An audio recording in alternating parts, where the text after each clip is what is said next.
Guard at 6'2", number 11,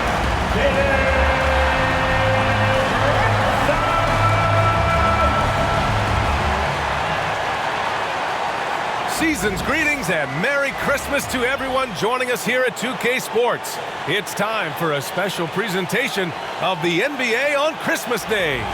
This is Brian Anderson. I'm here with Hall of Famers Grant Hill and Doris Burke, our reporter, Allie LaForce. And a look now at a few years' worth of data. Some of the assist numbers under the microscope for Chris Paul.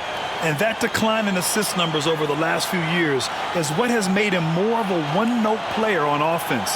If he could integrate more passing back into his game, he'd be giving opposing defenses a much harder time. Here's the starting group for the San Antonio Spurs. Zohan and Wemby are the bigs. Vassell and Johnson are the 2 and the 3. And it's Paul in at the point. And for the Knicks, Mikal Bridges is out there with Jalen Brunson. Then it's OG Anunoby. Then it's Karl Anthony Towns. And it's Robinson in at the center position. Well, Grant, there's a lot to like.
about Christmas Day, not the least of which are the great NBA matchups we always get. Oh, B.A., we've seen some Christmas classics over the years, haven't we? Something about playing on this holiday brings out the best in players and teams. Now here's Johnson. Oh, a clear foul there on the missed shot. So he'll get a pair at the line. It's going to be on OG Anunoby. And every year, Johnson seems to get better. His drive to want to be great is admirable.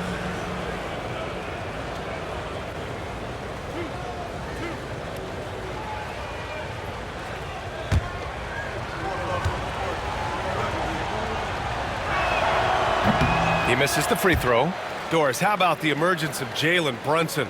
The Knicks got him as a free agent. B.A., it's incredible because the Knicks, when they signed him back in the summer of 2022, many voices were out there saying it's an overpay, you paid Jalen too much. Well, guess what? All NBA performer, and that contract looks like a bargain. And Brunson's got the ball here for New York. Tonight, their first look at this San Antonio squad this year. They should have steamrolled this club last year, but that's not how it played out. Now here's Brunson. Robinson, a screen on Paul. And here's Brunson from the arc. Knocks down the long J. Yeah, just masterful use of the pick and roll by Jalen Brunson. Shot ready as soon as he wants to let it fly. Sohan outside. Wembanyama against Robinson. Offensive rebound. Soft touch off the glass. What energy on the offensive boards. The defense can't match the effort, and they paid the price. Brunson passes to Robinson. Bridges with it. First quarter, just over a minute played. Paul against Brunson. Clock at 6. Here's Robinson. Oh, it's blocked by Wembanyama. With great mobility in the 8-foot wingspan, yes, 8 foot, Wembanyama easily wipes that shot away. Now here's Paul. Outside Wembanyama. Outside Paul. Over Brunson. That's good from Paul. On the assist from Vassell. Chris Paul will two-point you to death with that mid-range jumper. He's made a living there. Bridges outside. And around 2 minutes played here in the first quarter. Pass to Brunson.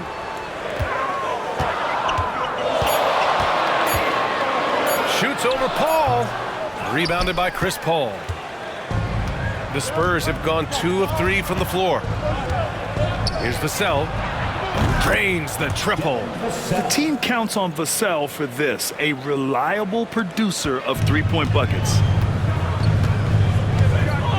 Now Bridges. Anunoby on the wing. Covered by Johnson. Towns for 3. That one no good. Given his range, you'd expect him to capitalize on that opening. Vassell outside. Sohan outside. Pulls it from the top of the key. They get it back. Wembanyama. And a good offensive board. And he gets the bucket. The big story thus far, how well they've shot the rock. Time now to hear from our reporter, Allie LaForce. I had a chance to catch up with Tom Thibodeau. And when I brought up Chris Paul, Coach marveled at his leadership, saying he's a heck of a player and a natural-born leader. Few players in the history of the game have been able to command an offense and a locker room the way that CP has throughout his career. Coach has nothing but respect for the future Hall of Famer. B.A.? Great work, Allie. Thanks. So it's San Antonio now, after the basket by New York on the other end. Wembanyama against Robinson. Wembanyama, pass to Sohan. Now here's Paul. Three-pointer, no good. Bridges feeling it out a little bit. Towns for 3. Rebounded by the Spurs. And he probably thought he was going to bury that one. On the wing, Vassell. Sohan outside from the arc. The rebound by Bridges. Knicks trail by 5. Trying to find a spark here. Yes, indeed. A rough stretch offensively. They could really use a basket. And the shot's good. Well, OG Anunoby is just continuing to add to his skill set. Nice finish on the interior. Sohan outside. Pass to Wembanyama. Oh, Wembanyama throws it down. The value of good ball movement isn't lost on this squad. Towns with the ball. Sohan covering. From 7. Towns gets the bucket. I'll tell you this, nice play by Towns. This guy can get it done. Back to the basket or facing up, doesn't matter. Paul against Brunson. And stolen by Bridges. In transition, here they come. Anunoby can't get it to go. And it's Paul with the ball for the San Antonio Spurs. 3-point lead. Well, when Mikal Bridges was drafted in 2018, his hometown team, the Philadelphia 76ers, elected to trade him after selecting him. NBA, he made no secret of the fact that that was a heartbreaking moment at the time. Consider that his mom actually worked in the Sixers front office in those days. But in the end, he has carved out one heck of a career. Now here's Brunson. 5 points in the game. Robinson, a screen on Paul. Here's Brunson. Oh, his shooting remains on point. 3 for 4 thus far. The Spurs have gotten 5 of 11 shots to go. Vassell outside. Anunoby against Johnson. 4-3. The shot by Sohan, no good. New York has gone 1 for 3 from beyond the arc. Outside Brunson. Towns against Vassell. Knocked away. Outside Anunoby. Down to 5 on the shot clock. Here's Robinson. It's wide right. Hits off the rim. Well, defenses are content to give up the mid-range, right? It's not the high percentage restricted area or the 3. You can see they're prepared to give up that shot. Come on. 7+ feet guys like Wemby, they aren't supposed to be that fluid shooting it. Pass to Anunoby. Here's Towns. Oh, and he got fouled on his way up. He'll head to the line to shoot 2. First personal foul. Offensively, Karl Anthony Towns is one of the most well-rounded big men in the league, Grant. Yeah, maybe in league history, B.A. He's an elite 3-point shooter, post scorer, and his passing is severely underrated.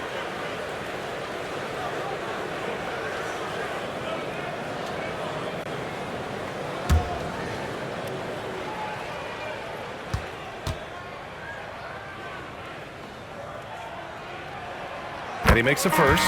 Doris, you look at the shooting of Karl Anthony Towns. A 7-footer. He's as good as it gets. He is, B.A. He has been verging on the 50, 40, 90 efficiency type numbers in recent years. He is right there with Dirk Nowitzki when you talk about the sweetest shooting big men of all time. Hart's checked in for Anunoby. And so Towns nails them both. And we're joined now by Shams Charania. He's calling in with a story. Good to have you, Shams. What's going on? Thanks, guys. Well, the Spurs with some experienced additions, bringing in Chris Paul and Harrison Barnes. Their mentorship is likely just as valuable to this young roster as their contributions on the court. And with legendary head coach Greg Popovich, they're creating an environment for growth in San Antonio. They're really building things the right way, guys. All right, Shams, appreciate the report.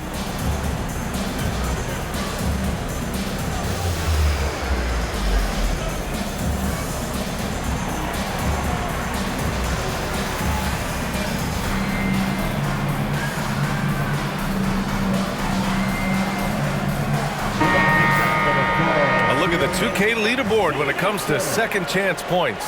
The NBA leaders over the last month. In the 3rd spot, the Knicks. They've poured in a lot of second chance points recently, and that can be huge for your offense. And so it's San Antonio with it. They're coming off that loss against Philadelphia.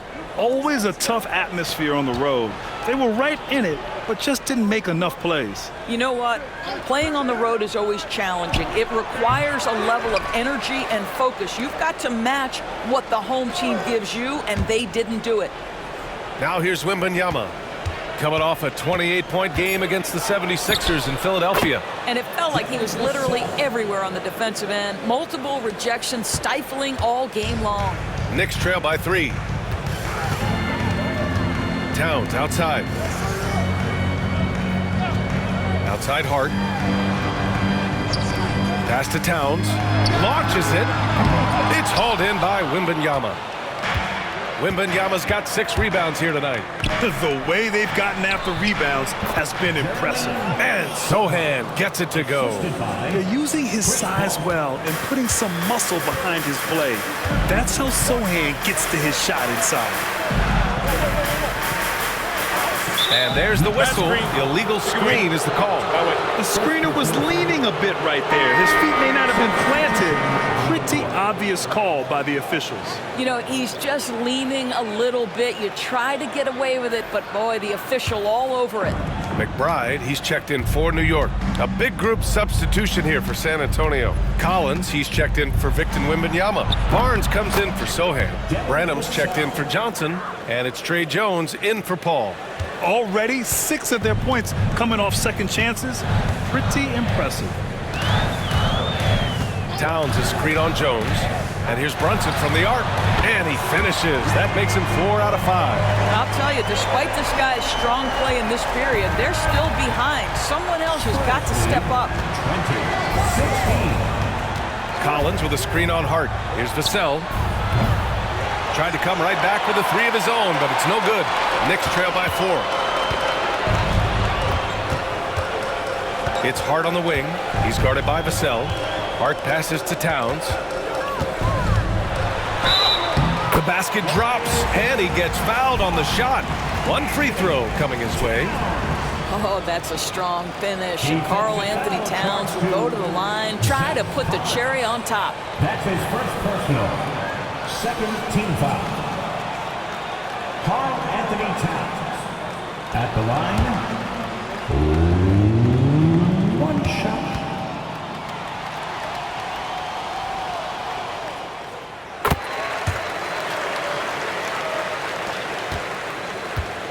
And so it's Vassell who brings up the ball for San Antonio. Collins outside. Pass to Branham. And here's Barnes.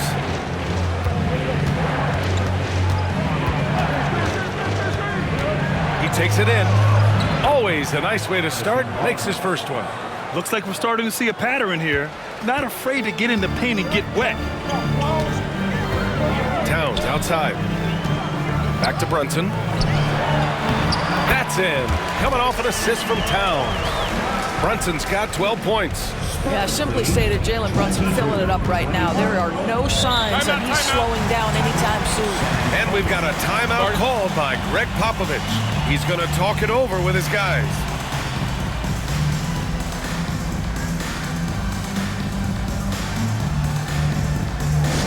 T-shirts are incoming, fans. Make some noise, and we'll send one your way.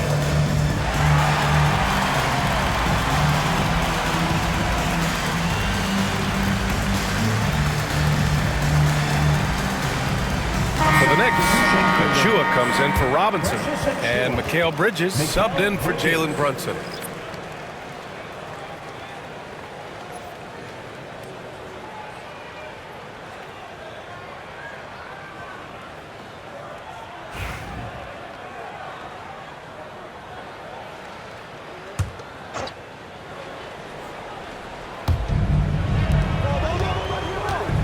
Jones against Towns. Outside Jones. Collins inside. McBride covers. And they pick up 2. Both teams are hot. Woo! This is a fun one to watch. Well, you love it when you can get off to a fast start offensively. You hate it, though, when your opponent does the same. Now here's Towns. He picked up 12 points in their last win against Toronto. He was also an excellent setup man as well. This guy was cutting the defense to shreds with incredible passing. Here's Jones. After the basket by New York on the other end. Pass to Barnes.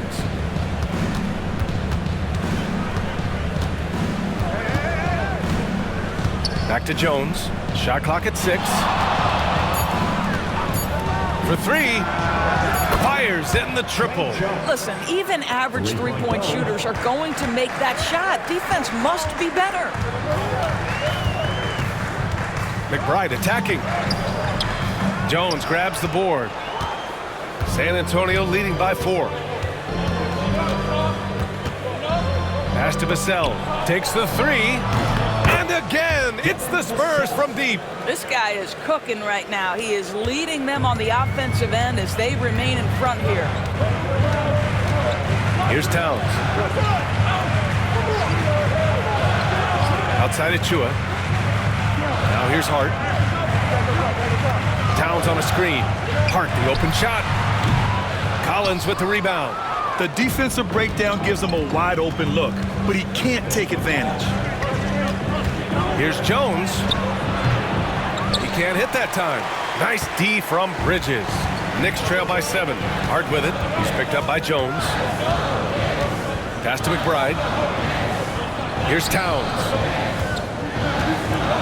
Double team on Towns. Outside Hart. Here's Bridges. Fires from deep.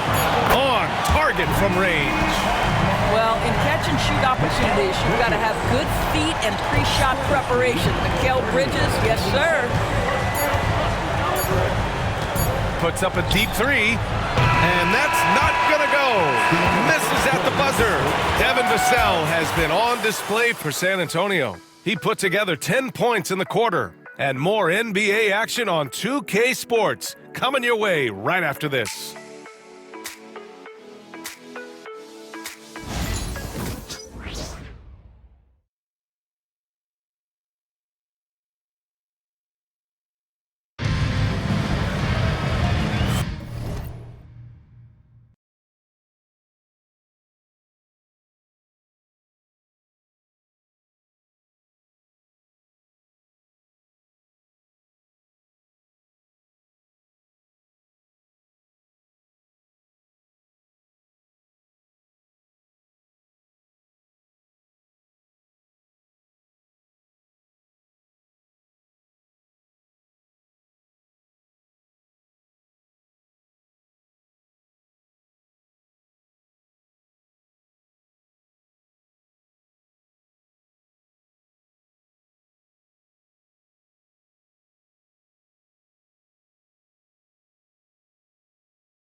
And welcome back, one and all, for more NBA Christmas Day action.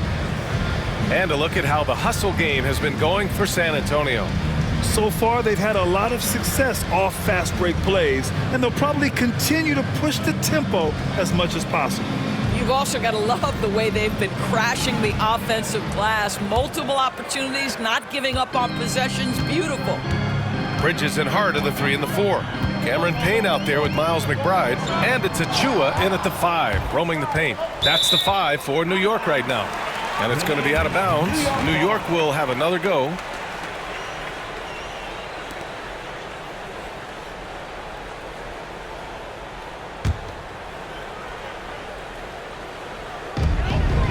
Outside Payne.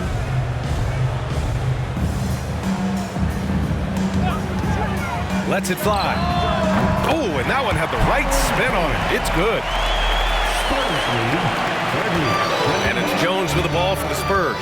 At the conclusion of this one, they're off to Brooklyn where they'll face the Nets. That'll be the 3rd stop of this 4-game trip. And the foul is called. He missed it, so he's got a couple of free throws coming his way. Grant, we know non-shooting big men can clog the paint.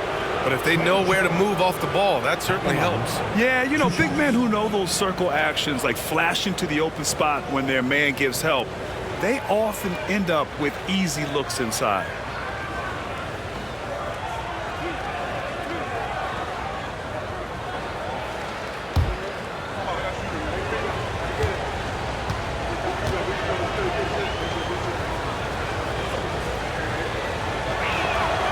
That's good from Jones.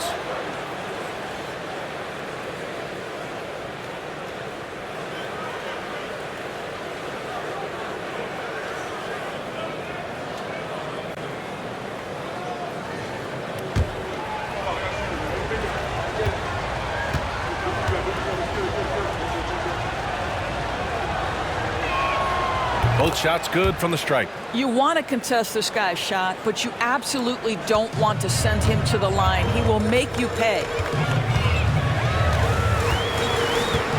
Jones against Payne. 2 shots, 2 makes. Off to a good start. They're punishing those late defensive rotations, getting good looks inside throughout the half. Outside Barnes. Wembanyama against Hart. 6 to shoot. Takes a 3. The shot by Wembanyama, no good. And he almost made them regret defending him so loosely. A chance here to catch up with Ali from the sideline. Victor Wembanyama is looking to make the Spurs a contender. He said, "My hunger is bigger than ever to win and compete. I can get so much better, and this is what I'm trying to do every game, every week, and every month. There's no need to be frustrated. I keep my long-term goals in mind." Passion and patience. Good stuff, Ali. Thank you. Now here's Jones. He's coming off a 10-point game against Philadelphia. And let's not forget about the assist. This guy as a playmaker was a driving force for that offense. Here's McBride to the middle. Outside Payne. Achua with a screen on Jones. The shot by Payne, no good. Well, you simply have to shake that one off, right? You can't let that kind of missed opportunity bother you. And even after a year, the numbers that Wembanyama can put up are staggering. Oh, terrifying what his stat line could look like in 5 years' time. His minutes and usage will only continue to grow. He could have multiple quadruple doubles in his future. Now here's Payne. 8 points in his last time out. New York, no good that time either. And we're now a little over 2.5 minutes into the second. And how about we check the numbers for Chris Paul?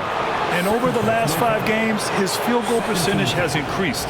And you can make a case his confidence as well because of this. This is his second trip to the free throw line in this one.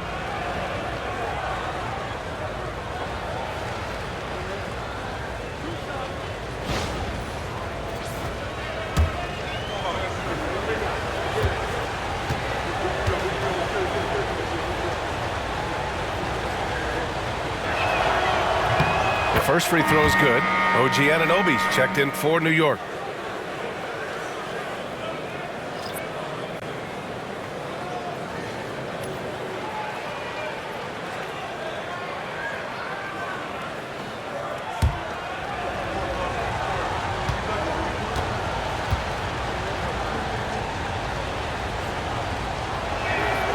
Jones hits them both. And for an up-and-coming San Antonio Spurs team, Grant, what's the key for them in your mind? I'd have to say, B.A., that it's patience. You know, young guys need time to develop their game and learn from experience. You can't expect people to become stars overnight. Bridges misses. San Antonio leading by 4. And now about 3 minutes gone in the second quarter here. Outside Jones to the wing, right side. Tries to spin move. Oh, too easy for Wemby. Nice finish. You know, it's hard to believe a guy over 7 feet is capable of moves like that. I mean, my goodness. McBride passes to Bridges. To the paint. Achua against Collins. Outside Hart from behind the arc. Collins with the rebound. And it's Jones with the ball for the Spurs. Their defense has only allowed 4 points in the quarter. Here's Wembanyama. That one doesn't go. He's now 5 for 9 in this one. Knicks trail by 6. Right side Hart. Pass to McBride.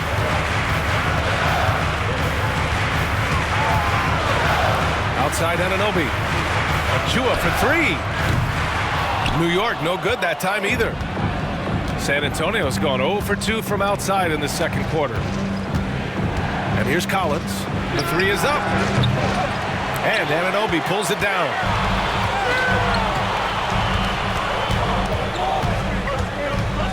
To the inside.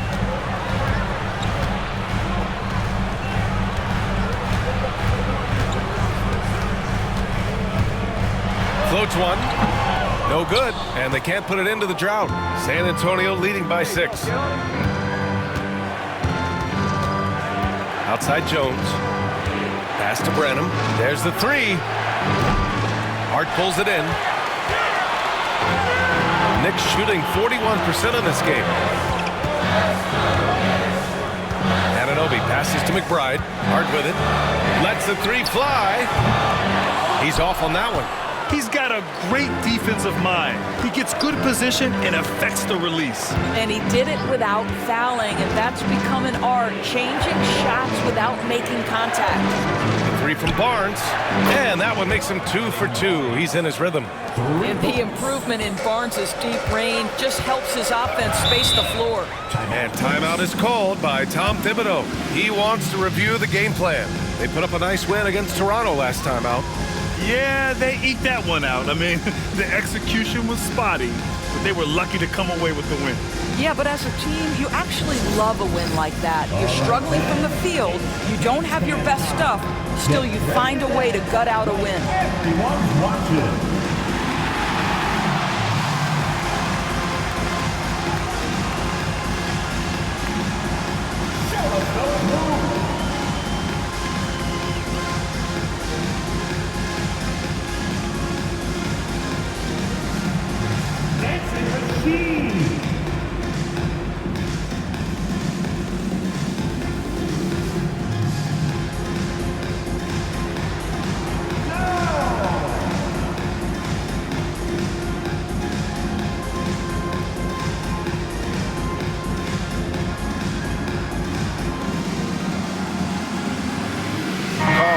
Towns is checked in for New York. Brunson comes in for McBride. A big group substitution here for San Antonio. Sohan's checked in for Collins. Johnson comes in for Barnes. Vassell, he's checked in for Branham. And it's Chris Paul in for Jones.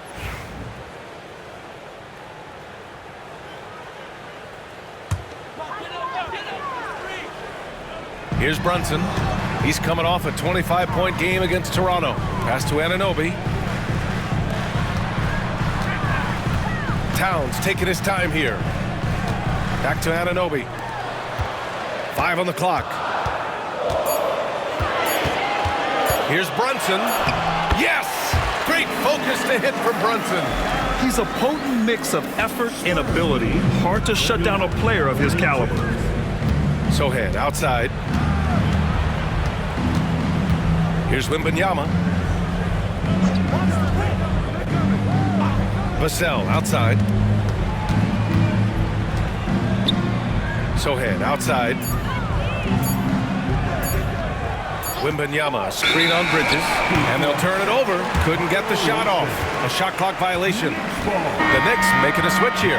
Achua's checked in. New York Knicks, number 5, Precious Achua. Knicks trail by 7.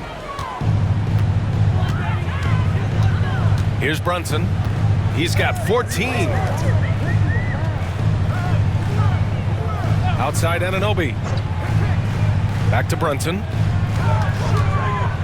Brunson rushes in. Rebound San Antonio. Wembanyama's got rebound number 10 tonight with that last one.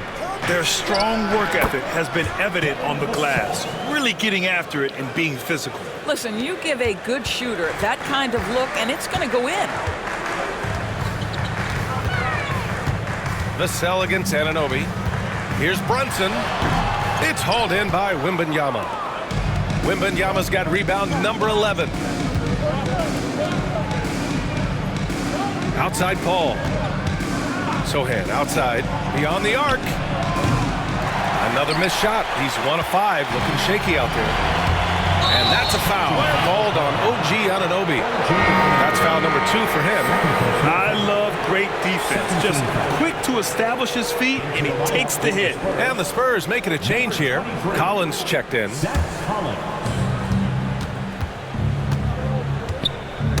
Oh, got a piece of it.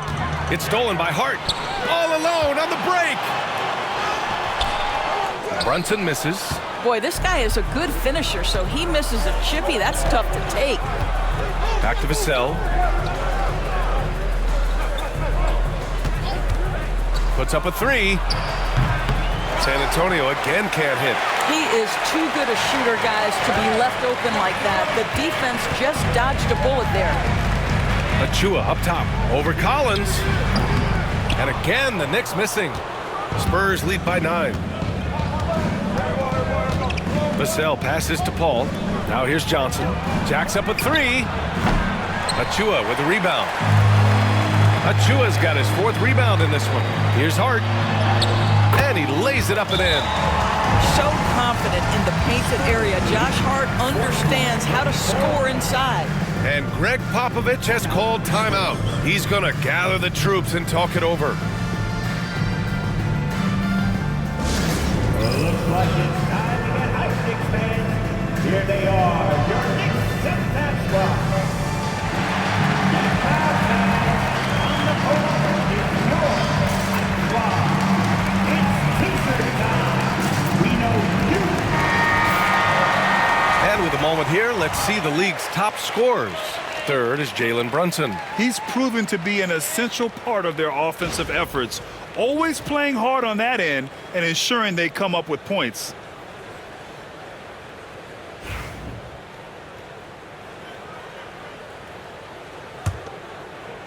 San Antonio with the ball.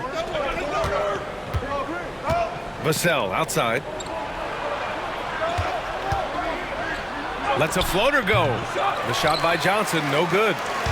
And so it's Hart with it. He brings it up for the New York Knicks. They trail by 7.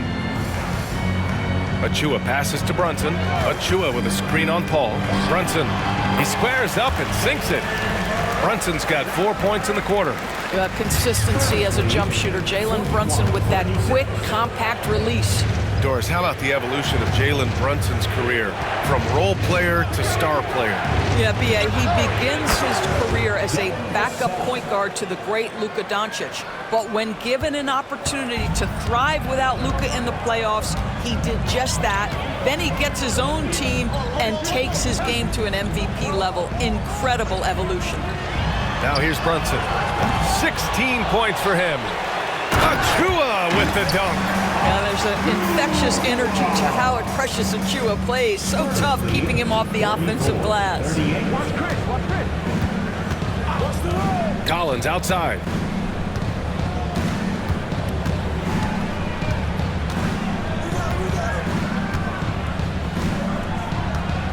Six on the shot clock.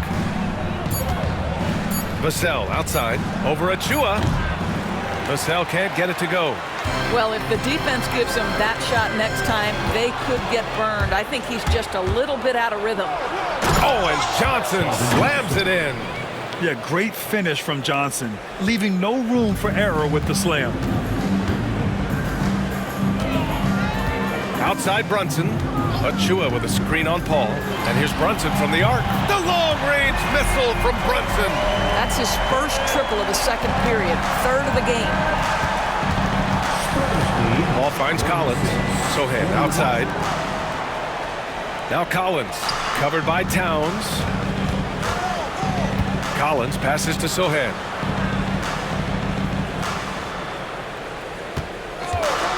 The three ball. The Knicks with the rebound. Towns has got his 5th rebound in this one. Well, this is the night you look at your teammates and tap them on the back and say, good job, because for him, he's been struggling all night. Of course, OG Anunoby helped the Raptors so much on their title run in 2019. Yeah, the hard part is he was never able to suit up for the NBA Finals. To get through the season and then have an injury at that point, heartbreaking for a player. But consider, he's the first UK-born player to win an NBA title, and that cannot be taken away.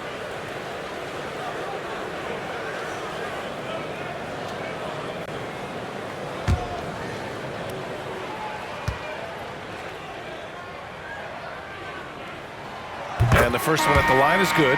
What you love about OG Anunoby, this guy widely regarded as one of the league's top defenders, guys, but he's starting to become a more consistent scorer now as his career has gone on. Robinson, he's checked in for New York. Bridges comes in for Hart.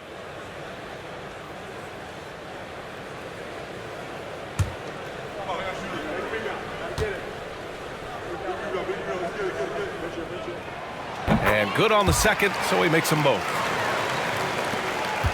Spurs lead by 3. Paul looking it over.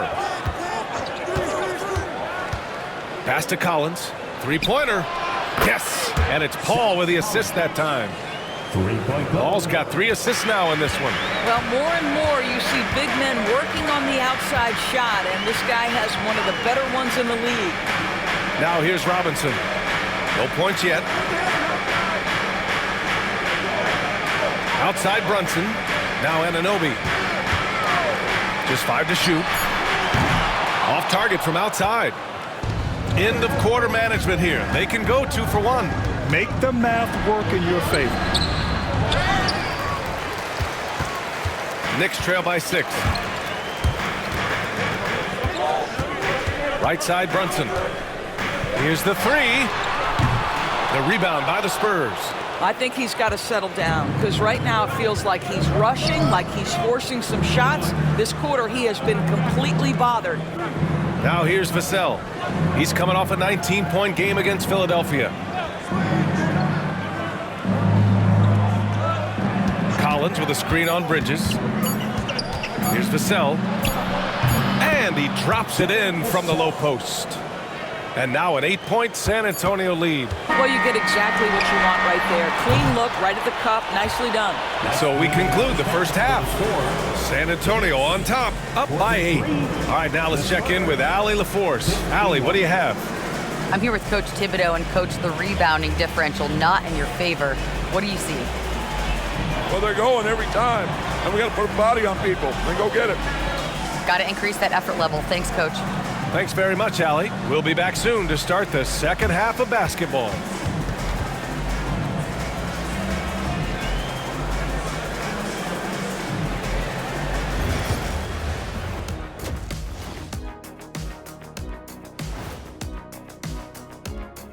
Thank you for joining us. Getting right to the story, things are going well for the San Antonio Spurs.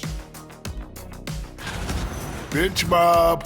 They've been on one, giving those starters a breather, and it's providing instant offense. That depth also critical to staying out of foul trouble. Let's turn our attention to the three-point shootout and highlight some of the top candidates. The three-point contest only grows in popularity. Hard to pick the favorite here.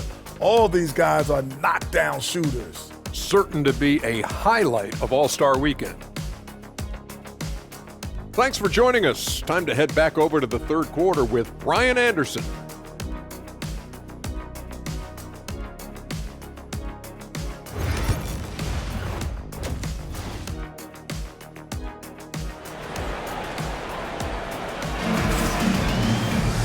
And we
It's week 17 of the National Football League, and we'll see Nick Bolton, who made his mark blitzing the QB this season with 6 sacks so far. It's the Chiefs and the Steelers, and it's kicking off next on Madden NFL 25. We are pleased as always to be bringing you coverage of the National Football League on EA Sports. With Charles Davis, I'm Brandon Gaudin. Charles, we look at this Steeler ball club entering play. They come out of a loss last time out, but they've been playing better than 500 ball the last couple months. 5 wins in their last 8 games. Meanwhile, for the visitors here, the Chiefs, they come in off a loss last time out, but still in the midst of a great season. Winners of 8 of their last 10.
The kicker, Chris Boswell, has it ready to go, and we are underway from Pittsburgh.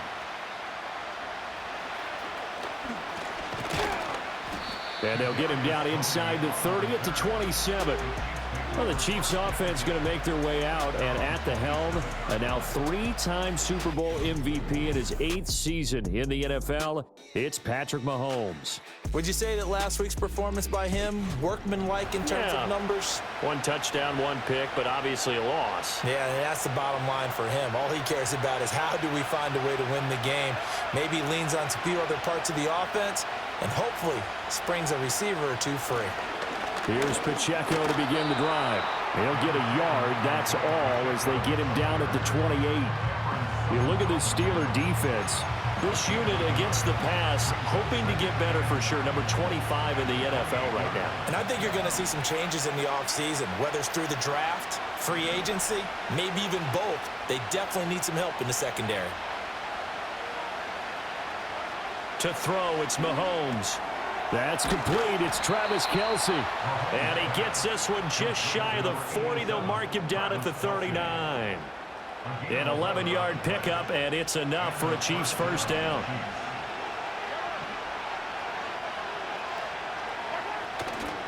Pacheco gets it up the gut. And he is going to be stopped cold behind the line of scrimmage. Cameron Hayward getting upfield to make the stop. This defense is a difficult one to prepare for, one of the best in the league. They'll come at you from all angles, and they did a nice job there stopping him for a loss. Pacheco gets it again on second down. And he'll push forward to the 37, gain of 2. In order to play really good run defense when you're playing a 3-4, those 3 guys up front, the nose tackle and the guys they call the defensive ends, they're usually big people because they're going to have to eat up a lot of blockers because it's usually 5-on-3. And when they do their job well, guys who play on the inside, those inside linebackers, they will just roam and hit. And they're going to have themselves another first down as the tackle's made at the Steelers' 41-yard line. First down, Kansas City.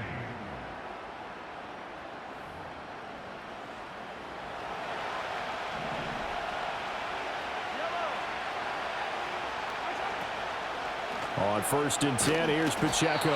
And they went the wrong way there. Losing yardage back at the 43-yard line.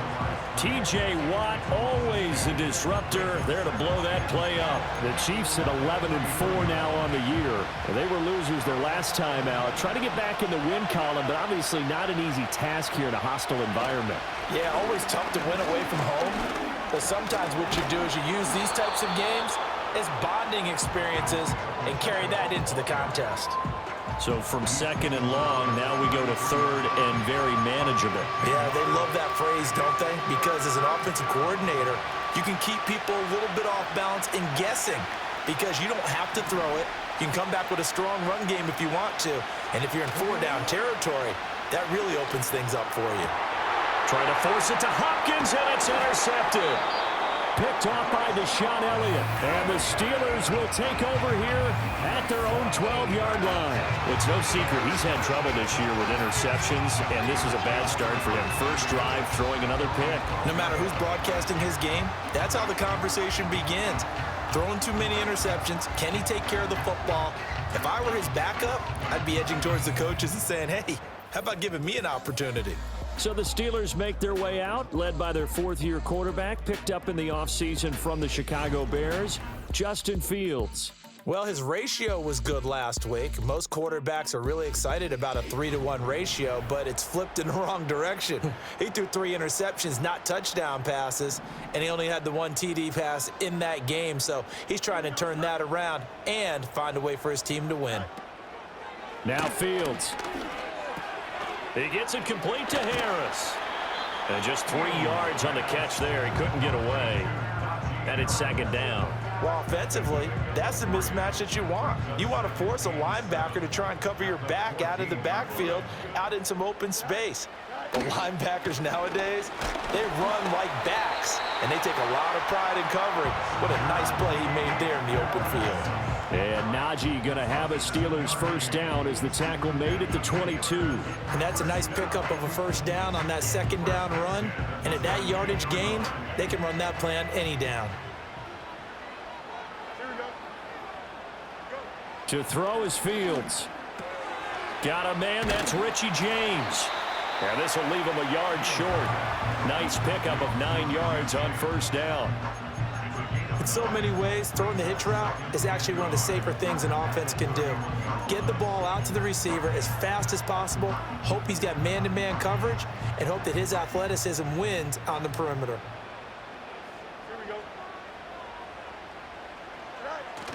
They'll fake the handoff, now Fields.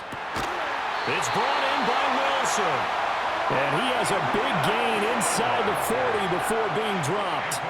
It'll go as an impressive 31-yard gain. Well, partner, I'm not sure how this drive's going to end, but how about the way they flip field position there? A nice attacking play that picked up a heck of a chunk of yardage.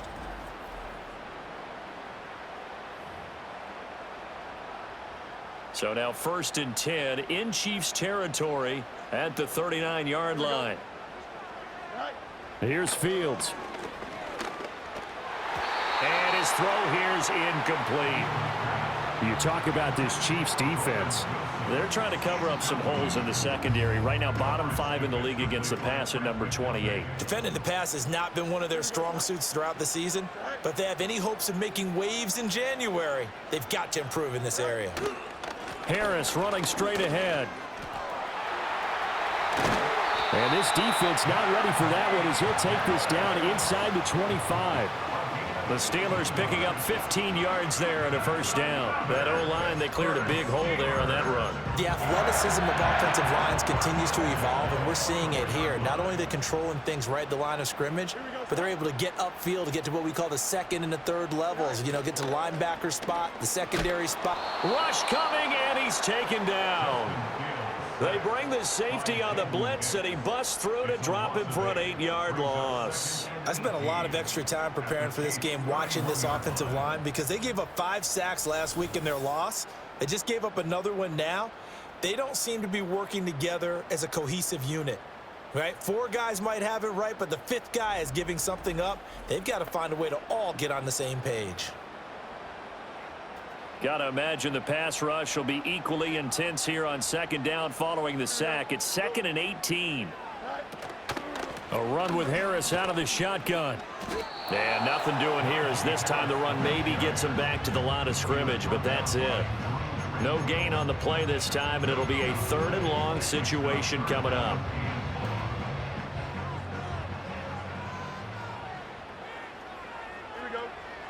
Here's Fields. Down the sideline he goes. And finally taken down at the 4-yard line. They're able to convert on 3rd down, and that sets up a 1st and goal. That's a sharp throw right there on 3rd down. They're looking to get the first points of the game, and they certainly don't want it to be on a field goal. So that's a nice job to get the hook up and set up a 1st and goal. 1st and goal, a chance to convert that early turnover into points. Off play action, Fields. Under a heavy rush, and down he goes. A big loss there of about 7 yards on 1st and goal, so now it's 2nd down. Charles, a little bit of feast or famine on this drive. They moved the ball okay, but they've been sacked twice now. And they've got to figure out how to plug that leak a little bit, right? Keep them away from the quarterback because when he's not being hit, as you mentioned, they're moving the ball well. They'll try the right side with Harris. And this one also slow in developing as he's maybe getting back here to the line of scrimmage, but not much more than that. This has been a long drive. You got to figure a field goal would be a letdown. Can they convert now on 3rd and goal? And this is going to be incomplete. Well, so a drive that spans all that time, and yet you may only come away with 3 points here. Well, your defense, all right, they actually like these long drives. They get to rest over on the sidelines for a while. But when you're not finishing with points in terms of touchdowns, that's frustrating. They've got to figure out how to close out these long drives and get 6s instead of 3s. So an opening drive field goal maybe doesn't whip this crowd into a frenzy, but I think that they will take the early lead. There's no doubt about it.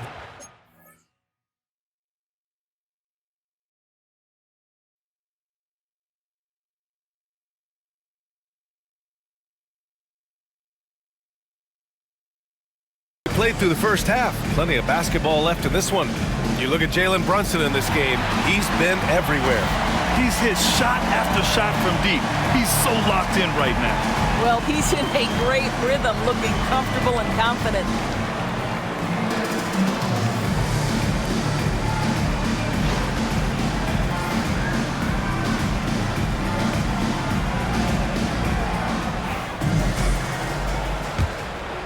Here's Brunson. So on the floor for the Spurs. Sohan and Wemby are the bigs. Vassell and Johnson are the 2 and the 3. And it's Paul in at the 1. No coverage that time. Towns has got 12. This is a big who we know stretches the floor to great effect. Mr. Towns from 3. Sohan outside. On the wing, Vassell.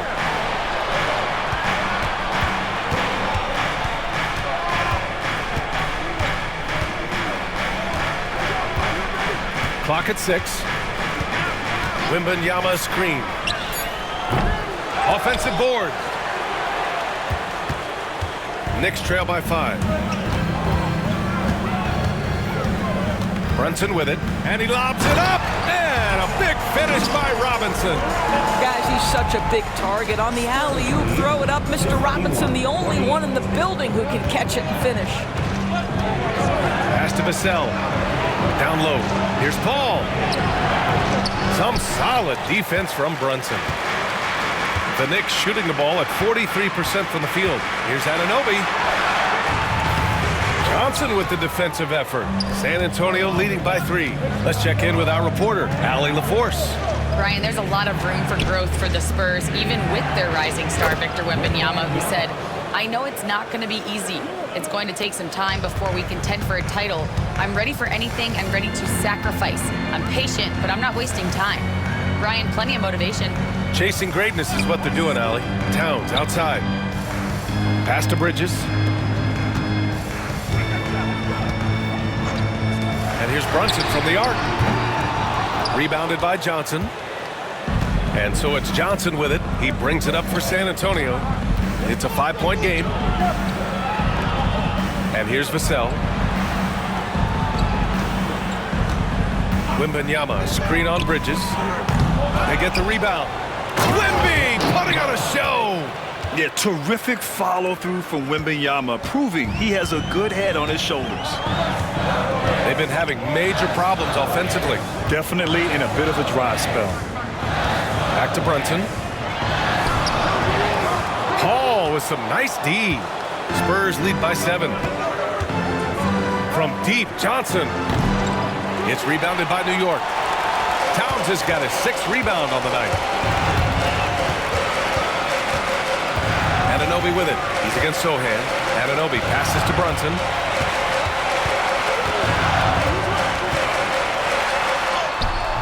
Banging his way through. Jalen Brunson. And you see the aggressiveness and the absolute refusal to be intimidated inside. Jalen Brunson, a big-time finish. And we've got a timeout called by Greg Popovich. He wants a few moments to regroup with his players. The hard work that Brunson has put in over the years, it really shows in his game, Doris. I'll tell you this about Jalen Brunson. As his coach likes to say, he may not pass the eye test, but he passes the win test. Unbelievable footwork, fundamentals, and a clutch gene. Love Jalen Brunson's game.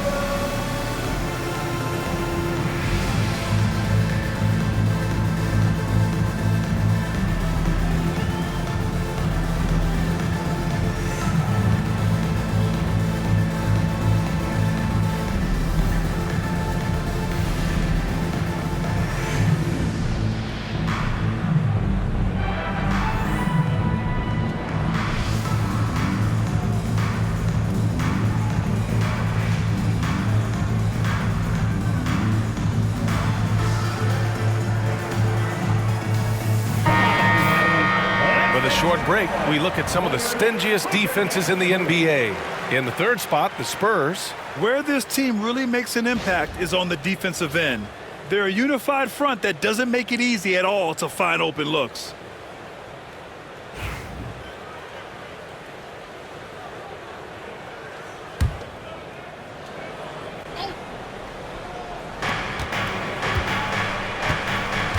Now here's Paul. Looking at the numbers, he's putting up 7 points a game. Pulls it. And good, as it takes a nice bounce off the right iron and down. Here's Brunson. Third quarter of basketball here. A little under 3.5 minutes gone by. Vassell against Bridges. The three. And the three-pointer goes. Bridges has got 6. In full-on catch-up mode. They're raining threes right now. 56-53. Ball passes to Johnson. Now here's Wembanyama. Robinson defending. Outside Paul. Wembanyama screen. Shot clock at 5. It's scooped up. Goes up again. Oh, the big follow by Wembanyama. There's one principal reason why they're sitting on this lead. Rebounding. Outside Anunoby. Outside Brunson. The 15-footer. And it's New York with another. Yeah, we talk about having a high shot IQ. Jalen Brunson doesn't force shots. You want to concede the mid-range jumper, he's more than content to take it. Back to Paul. Outside Wembanyama. Inside. Here's Vassell. And that one is hammered home. Oh, not the defensive effort they need to cut into the lead. Boy, good call. You have to at least try to protect the rim. They're just too slow to react. You can't afford to sleepwalk through possessions. What's going on out there? Anunoby for 3. Rebound by San Antonio. Their biggest lead of the game was 9. Here's Johnson. And it's rebounded by Karl Anthony Towns. Towns has got his 7th rebound here tonight. Pass to Brunson. Towns is screen on Paul. Here's Brunson outside. Rebounded by Johnson. Johnson's got 4 rebounds in the game. A little mid-range shot is up. The shot by Sohan, no good. I'll tell you, he's trying to help them extend this lead, but it's been a tough night for him individually. Back to Brunson. From deep. Yes, sir! Brunson for 3. One of the things you love about Jalen Brunson, he takes quality shots. How about that look from 3? 61-58. Paul against Brunson. Outside Paul. Here's Sohan. And he knocks the jumper down. Sohan's got 6. Here's Brunson. 26 points for him. Outside Robinson. Pass to Bridges. Fires the 3. Rebounded by the Spurs. Johnson's got 5 rebounds in the game. Here's Wembanyama. Lets it go from deep. Ooh, Wembanyama, just too good. Yeah, you've got to worry about Wembanyama everywhere. He puts a defense to the test. Brunson taking his time here. Shoots over Paul, and it's Brunson missing. San Antonio leading by 8. Now Vassell. He's got 19. Here's Paul. Offensive rebound. With what a move! Wembanyama! There were questions about Wembanyama's strength coming into the league. No problem with the contact here. Just an awesome display of athleticism on our AT&T 5G Slam Cam. New York has gone 3 of 7 from deep so far in the third quarter. Pass to Towns to stop the run. Basket is good. Off the assist from Brunson. Towns has got 6 in the quarter. Defensively, you can't afford to get stuck on the pick. You know exactly what that takes. It takes energy, it takes activity, it takes intensity. Now here's Johnson, making a mark on the offensive end, scoring around 13 a game. Outside Brunson. Pass to Bridges. Towns outside. Hands it from the wing. 17 points in the game. This guy's more comfortable from that range than most 7-footers. Mr. Towns, such a sweet shooting big.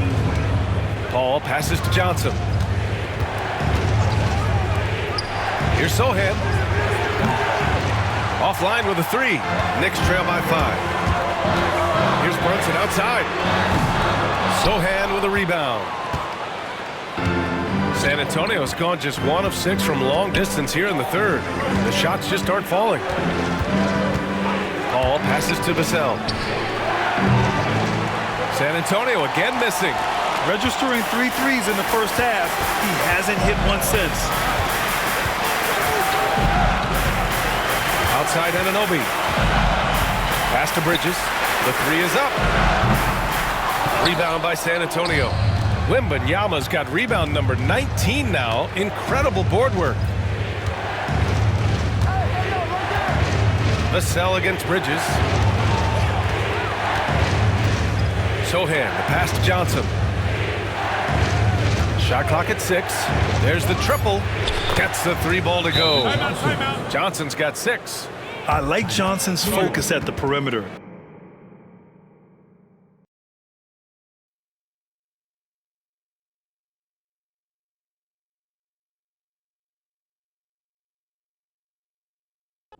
Always take the early lead, and maybe that celebration comes later if they play well and they can break things open.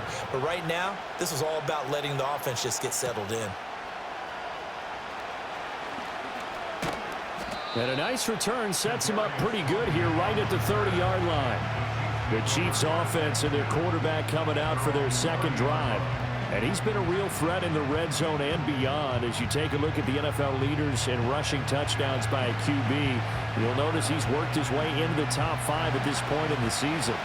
The KC offense out of the huddle, ready for their next drive. They threw an interception the first time they had the football, only gave up 3 points off of that, so it shouldn't be a difficult hole to overcome. It really shouldn't, as long as they're not listening to the chatter coming from the other side, because when you throw a pick, look, I know defensive backs, they have a tendency to be a little bit loud after they take one away, but they also have a tendency to gamble a little bit more, thinking they'll get a second one. Maybe they can take advantage of that with some double moves. And that'll be incomplete. Took a pretty good shot as he tried to pull that one in. Couldn't hang on, third down. So 7 yards from the first down here as they come up to the line of scrimmage.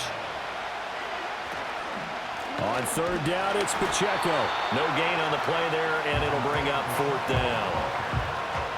Maybe I'm wrong, but it looked like even if he had opted to keep that, I don't think there was going to be much to gain. Seemed like it was perfectly defense, and know what they say. Those guys on the other side, they get paid too.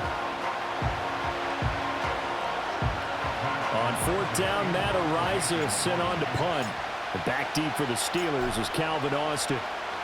Only 2 punts for him last week in the loss as he gets this one away. Fair catch signaled for and taken just shy of the 30-yard line. It'll wind up just a 35-yard punt, no return. And the Steelers will go on offense here, 1st and 10.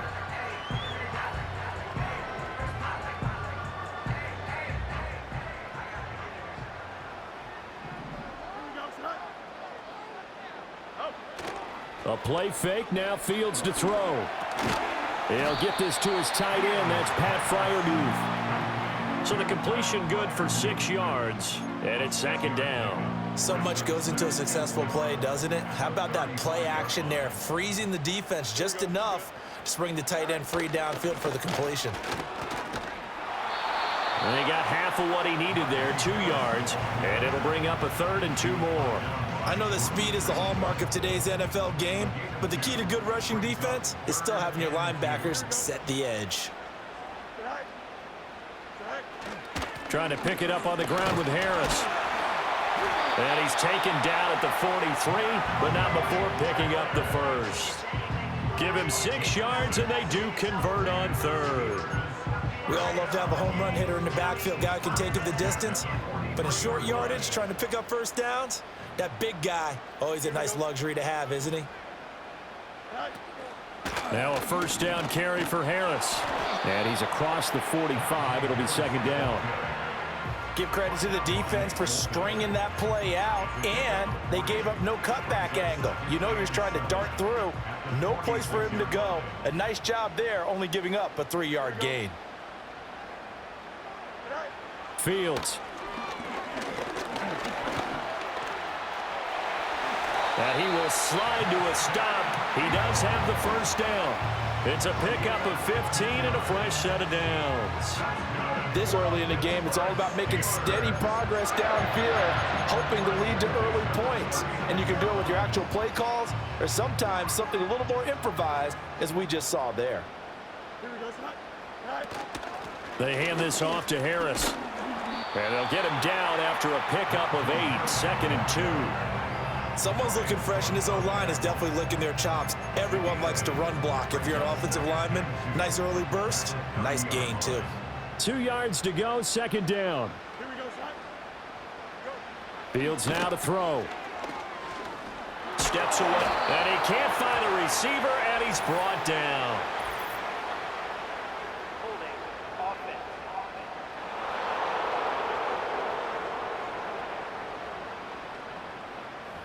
Kind of surprised they accept the penalty. The only thing that comes to mind for me is they want to move them back 5 yards because they feel good about their defense.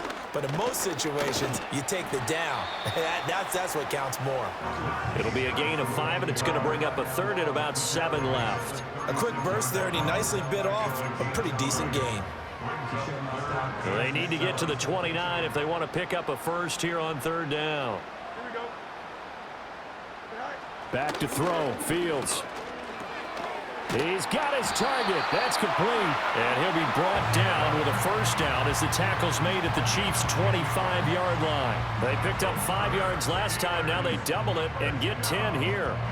As an unbiased observer, I think it would have been interesting to see what they would have done if they hadn't gotten the first down there. But since they did, I guess the point is moot. Yeah, they're right there in that middle ground, field goal range, punt, go for it. But as you said, they picked it up. On the give, this is Harris. And he'll power ahead, but only for about 3 yards. Second down coming up. Yeah, I don't know if it's exactly a win-win, but if you're on offense, you'll take that kind of a run, all right? It was kind of stacked up, found a little bit of yardage, and frankly, they're pretty close to staying on schedule on offense. The playbook is still open for the coordinator. Here we go. Again, it's Harris on second down. And they'll bring him down at the 13-yard line.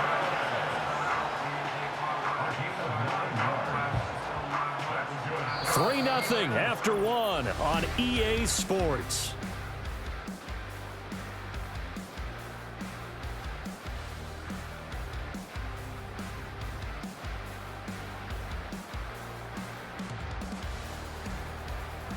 Second quarter action from Pittsburgh. It is the Steelers.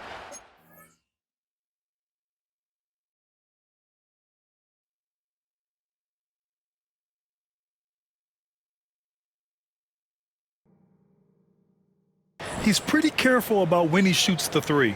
And we'll have a timeout called by Tom Thibodeau. A moment to rest and confer on the game plan. And make some noise for your Knicks City Dancers.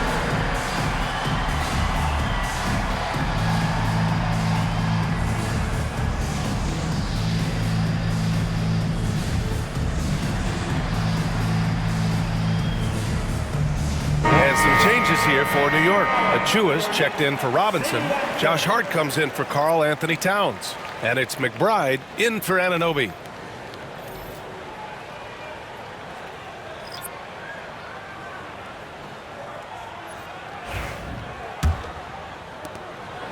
And so it's Brunson with it. He brings it up for New York. Trailing by 8. Bridges outside.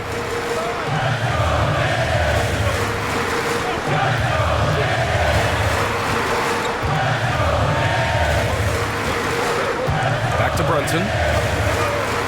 Pocket 4. It's Brunson working inside. Yeah, don't let Brunson's size fool you. This guy operates consistently on the interior. Jones, the pass to Vassell. Jones with the ball. Outside Wembanyama.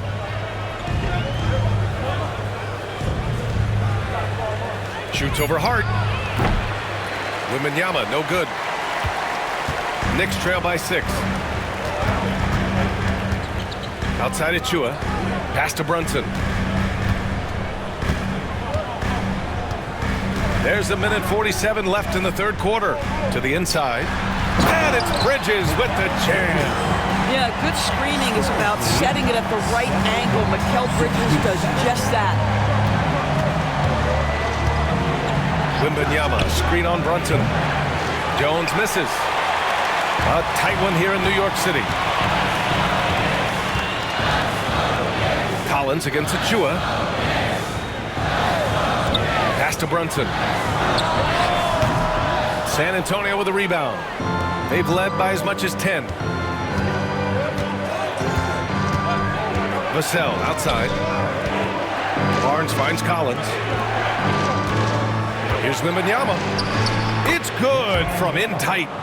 Wembanyama's got 13 points here in the second half alone. I'll tell you, the team is simply riding the hot hand. This guy has been lights out. Outside McBride. Pass to Bridges. Ooh, excellent D there from Barnes. San Antonio leading by 6. Outside Jones. There's 37 seconds left in the third. Now Wembanyama. Shoots over Hart. Ooh, a little luck that time as it drops.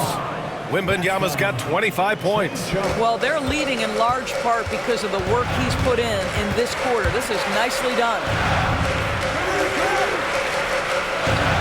Outside McBride. Bridges down low, working on Barnes. Bridges misses. Pass to Barnes. Back to Vassell. And here's Collins for 3. And we've reached the end of the third. Spurs out in front. They're up by 8. And we've got more action coming your way after this break.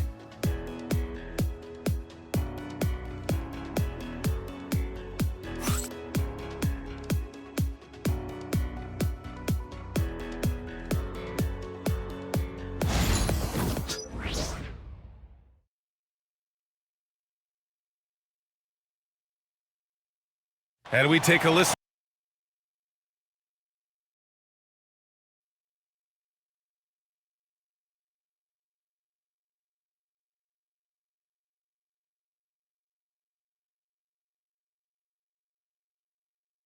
In control of the football as they've got it with a 1st and 10. Here we go. Now it's Fields. Throwing quickly to Wilson. And he's going to take it in for a Steeler touchdown. A great effort there. His 6th touchdown of the season. And they are able to add on to their advantage. Brandon, what we just saw there were 2 guys who are in sync. The person delivering the ball, but especially the person running the route. Tremendous job. It results in a terrific play. Chris Boswell now for the extra point.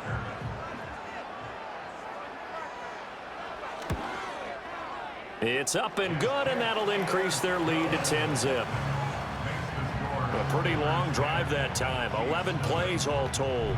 And it ends with a Pittsburgh touchdown. Boswell now to kick it away after the touchdown.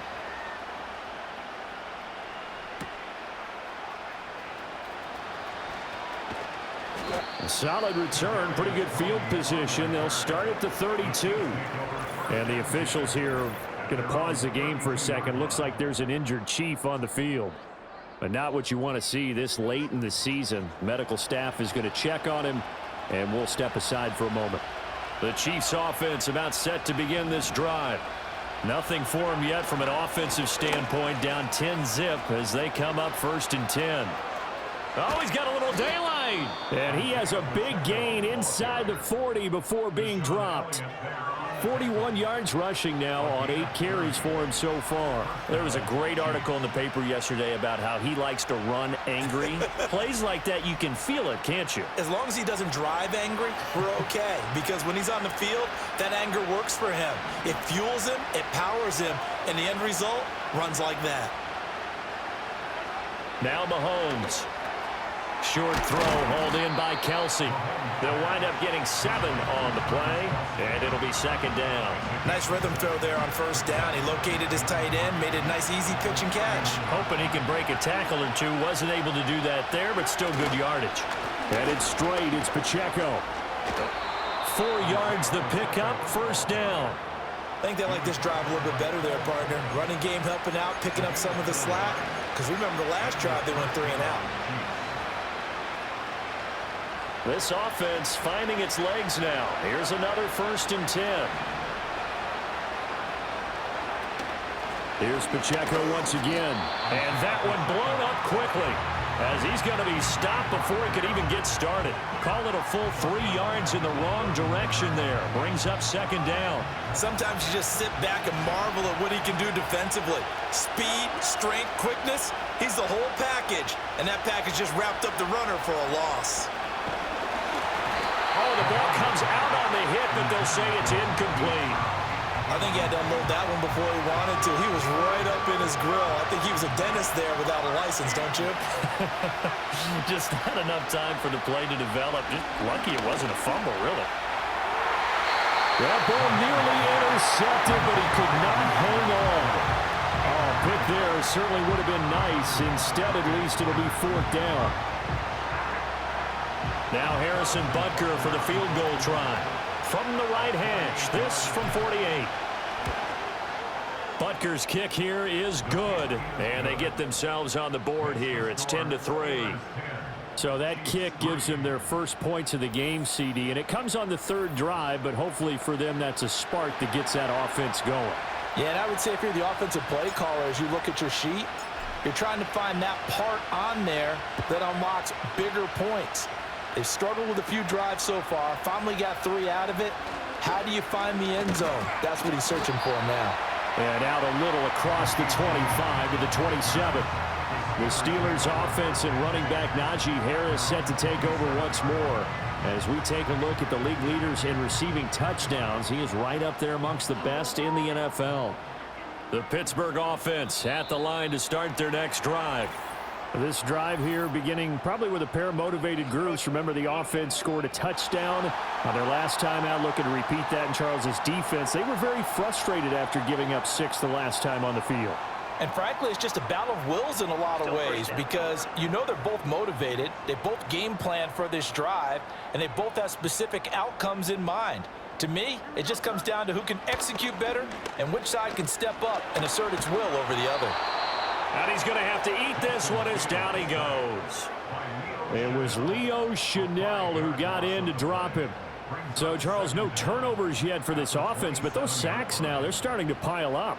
And one thing usually leads to another because they've got to figure out how the offensive line and everyone else involved in protection can keep their quarterback upright and allow him a chance to throw the ball downfield. Oh, and that'll be incomplete. Oh, he took a shot as he let that go. And it's going to bring up a 3rd down. Right where this set of downs started, they need a full 10 here to pick up the 1st down and move the chains. On 3rd down, he'll drop to throw. And that is incomplete. That could be the stop this defense needed to get them back on track. They've been pretty well dissected by the offense here in the first half. After that possession, now they know that they can compete with this offense. Now on 4th down, it's Cameron Johnston on to punt it away. Back deep for KC, Xavier Worthy. And he'll get this away into the icy winter air. Good coverage there holds him to just a 2-yard return following a punt of 44. And it's Chiefs football, 1st and 10. Here's the Kansas City offense now as they get set to take over. It's been very much a slow start for them. 3 drives and just the 3 points, CD. Yeah, if you're into the points per drive ratio, that answer is 1. And that's not going to get it done in a ball game. They've got to find a way to finish these drives in end zones, not having balls go through goalposts. 48 yards rushing for him now in the ball game. And from the 34, here's 2nd and 4.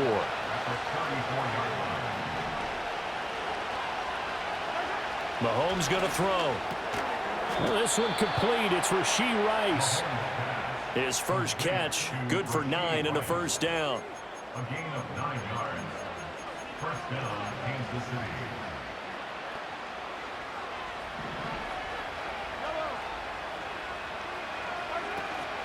They run it with Pacheco from the gun. And a good pickup there. He gets about 6 up to midfield.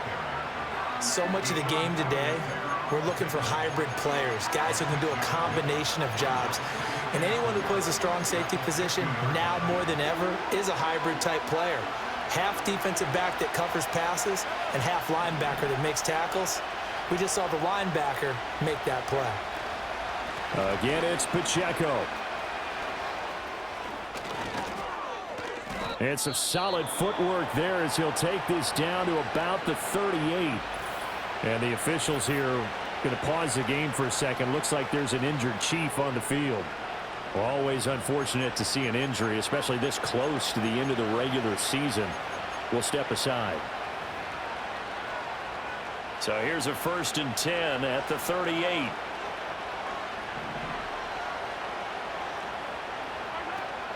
Play action. Now it's Mahomes. It's complete to Hopkins. And he works it past the 30, almost to the 25. 11 more on that one and another first down. And now he is just 2 catches away from 1,000 on his career. 998 currently.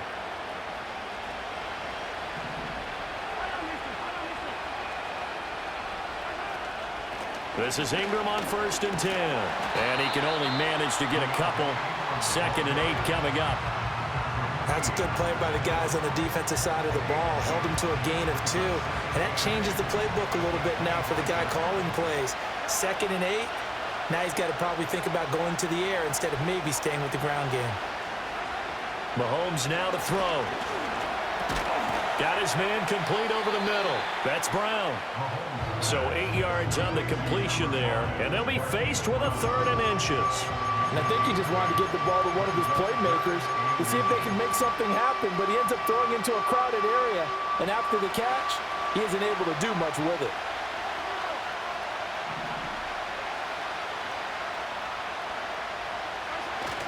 Now Mahomes on the bootleg, rolling to his right. And able to get him down, but he does reach the 5.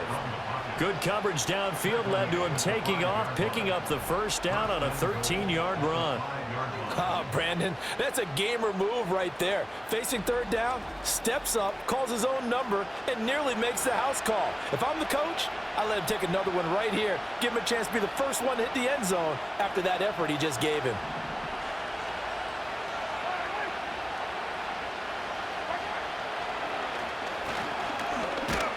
And he goes backwards on this one, losing yardage to the 7. It's a loss of 2 there, bringing up 2nd down. This defense against the run, by the way, they're not top 5, but they are top 10. So what's your philosophy here? Do you try and run the ball against a team that's pretty good against the run? What if you're a pretty good running team? If so, you might want to go ahead and run it anyway because that's your strength. And a little bit of space there, takes it inside the 5 to the 3.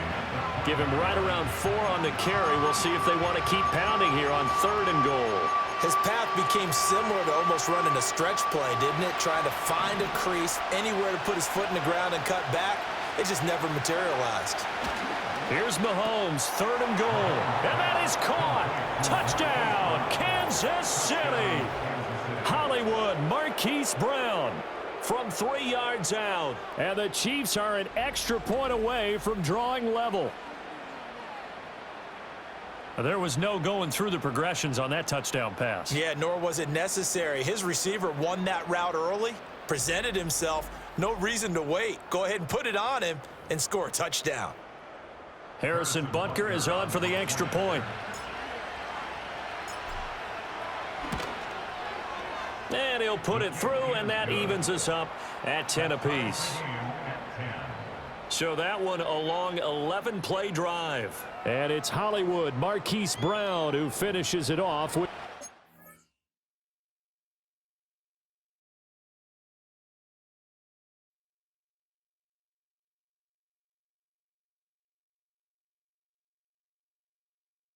on a recent huddle.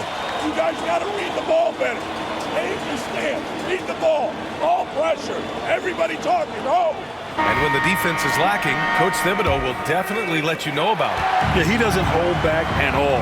And his players respect him for it. He really wants them to improve their effort. The fourth quarter has arrived. So good to have you with us. Miles McBride is out there with OG Anunoby. Then there's Achua. Then it's Josh Hart. And it's Towns in at the 5. So that's who's on the floor for the Knicks. Got a piece of it, and the ball goes out of bounds. Last touch by Wembanyama. And a chance now to look at the schedule for San Antonio. On Friday, they'll take on Ben Simmons and the Brooklyn Nets. Then on Sunday, they'll be taking on Rudy Gobert and the Minnesota Timberwolves. And you know, for that matchup with the Nuggets, I'm sure they've been waiting for that one, and they're eager to see how they measure up against a quality opponent. Now here's McBride. This one for 3. Rebound by San Antonio. Collins has got 6 rebounds now in the game. Outside Jones. Pass to Collins. The 3 from Wembanyama. Towns with a rebound. Towns has got 10 rebounds here tonight. So active. Anunoby passes to McBride. Hart with it. Towns outside. Just 5 on the clock. Yeah, this guy is just such a load to handle. Karl Anthony Towns spends a lot of time shooting free throws. And a chance for just a second to check out the scoring breakdown for the Spurs. Well, the defense looks helpless trying to contain them in the open floor, and they've continued to exploit this advantage. The other thing for this team today, they have a bunch of second chance points. They're turning misses into makes.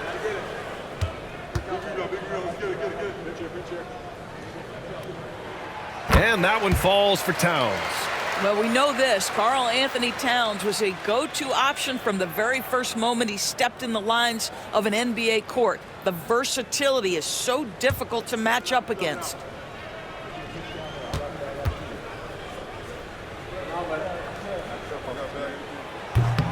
Second free throw, no good. What's striking about Karl Anthony Towns is resiliency. He'll bounce back from challenges. He's got a very impressive positive attitude. Outside Jones. Fires the 3. Hart pulls it in. I'll tell you, even though he's not playing his best basketball, the team has played well and picked it up. I love it. McBride with it. Wembanyama on him. McBride passes to Hart. Now Towns. And here's the Achua, defended by Jones.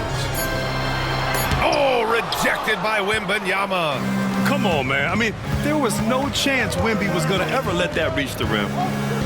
Branham passes to Wembanyama. To the middle. Oh, and a vicious dunk by Barnes. And a solid pick to free him up for the dunk. Boy, the timing there couldn't be any better. The execution was simply flawless. That, ladies and gentlemen, is how you run that play.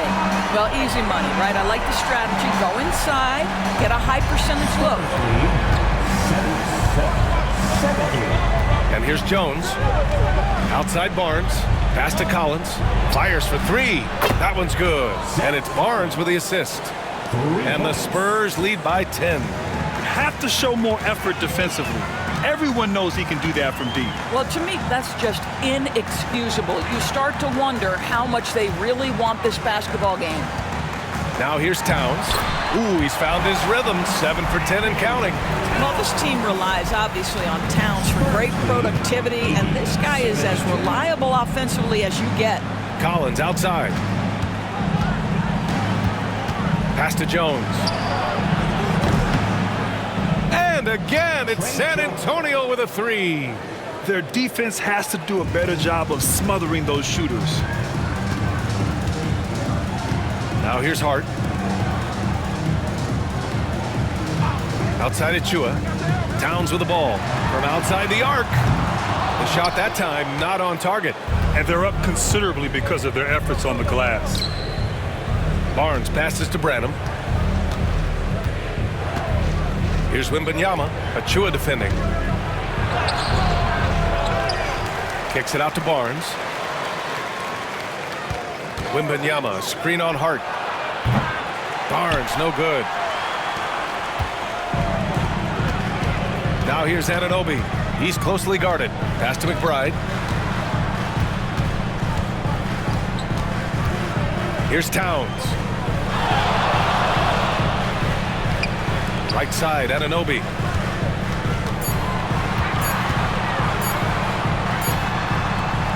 The rebound by the Spurs. Collins has got rebound number 7 tonight. Branham passes to Jones.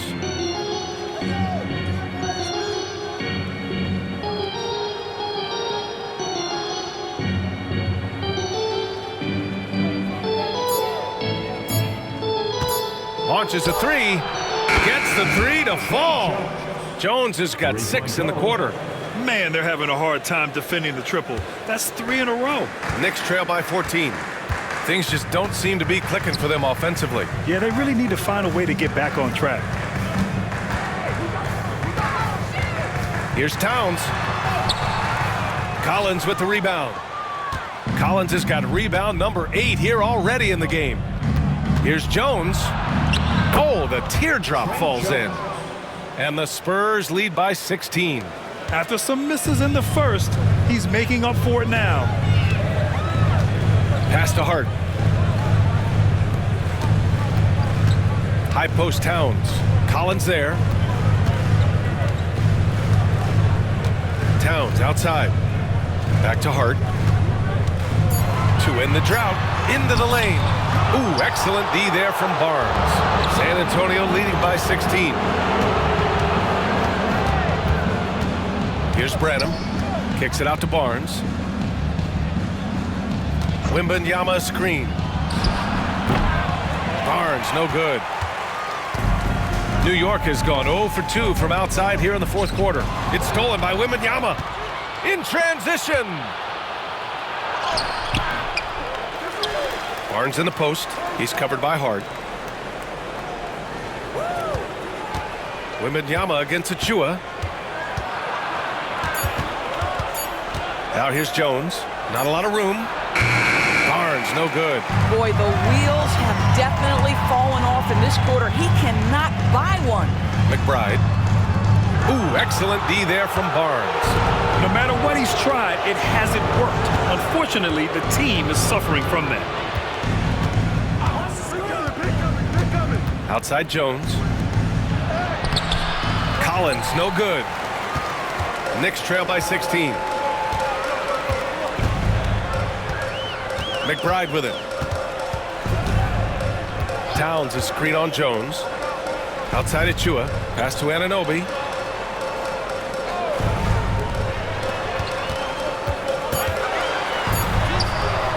And that one drops. Wow, a level of physicality brought to OG Anunoby, and he says, I can match that. Spurs lead by 14. Down low. Here's Branham. No good. Oh, nice D from Anunoby. The Knicks shooting about 41%. Right side McBride. Back to Anunoby.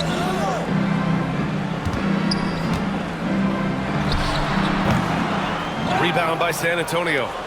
Collins has got double-digit rebounds now in the game. Hard against Jones. And once again, off the mark by San Antonio. And New York shooting 27% here in the fourth. Hart passes to McBride. Anunoby on the wing.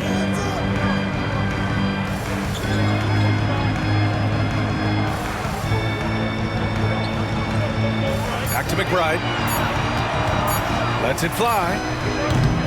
Rebound by San Antonio. Here's Branham. Outside Jones. Outside Wembanyama. Back to Jones. Karl Anthony Towns comes up with a rebound. Towns has got 14 rebounds tonight, going after it. It's hauled in by Wembanyama. How many shots has he missed this quarter? Might be time to find offense elsewhere. Barnes passes to Jones. Fader on the way.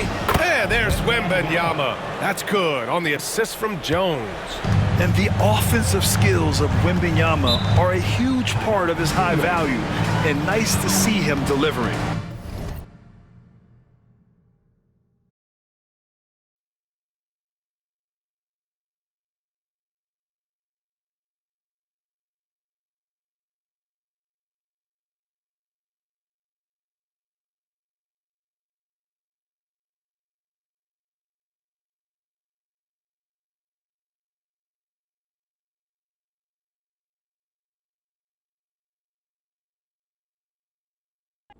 Down.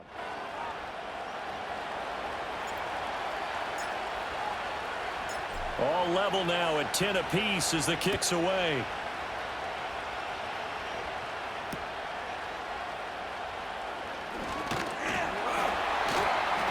And he's up across the 25 and down at the 28. And Pittsburgh getting set to take the field.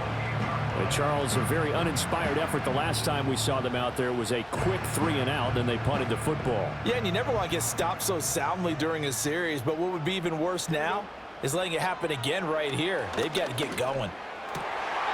He finds Pickens over the middle and wriggled down quickly just past the 40 at the 41. Give him 13 yards on the opening play of the drive and also give him a first down.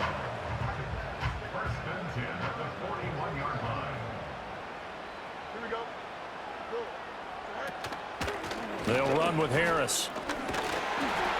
And the reinforcements come in as they're going to stop him behind the line.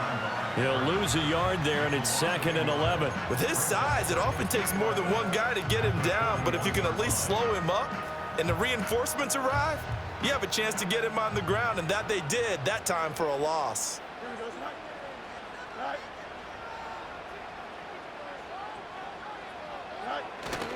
Harris going to get it again on 2nd down. And he'll be taken down just shy of midfield. 65 yards rushing for him as he has been tough to stop here this first half. On a 2nd and long, it's really nice to see an offense that has enough confidence to run the football in that situation. I think that goes back to their practice and game planning. They've seen things that they've seen on tape and in previous games that led them to believe that even in a long-distance situation, they can still run the football and gain enough yardage to put themselves in a good spot on 3rd down. A gain of 10, good for a Steeler first down. That was pretty much meat and potatoes right there, wasn't it? Just go right at them and let your big horse charge up the middle. Not too fancy there, was it? Nothing fancy at all, challenging that defense, and on that go-around, the offense won the challenge. 2 yards on the pickup there. It'll be 2nd and 8. Here we go. A shotgun snap, Fields. A short one there to Freiermuth. And Freiermuth going to have a Steelers first down as he'll get this down to the 30-yard line. I know exactly what's going to be said about that play from the defensive perspective. What's that? That's why I tell all you guys we need more than one tackler to the ball. He broke the first tackle. Luckily enough, there were more people there to get him down. And that'll be off the mark, too far out in front, and it's incomplete. It sort of looks like they stopped some fight in them on this series because it seemed like things were headed for the red zone. But if this defense gets 2 more stops, they can keep them out of that area. They'll run. Here's Harris. And he's able to get it to the edge of the red zone at the 20-yard line. 9 yards, and that leaves him just short, so it'll be 3rd and less than a yard. Here we go, Hand off now. It's Gray with it. They'll be marked inches short. No gain on the play, and that's going to lead them to 4th down.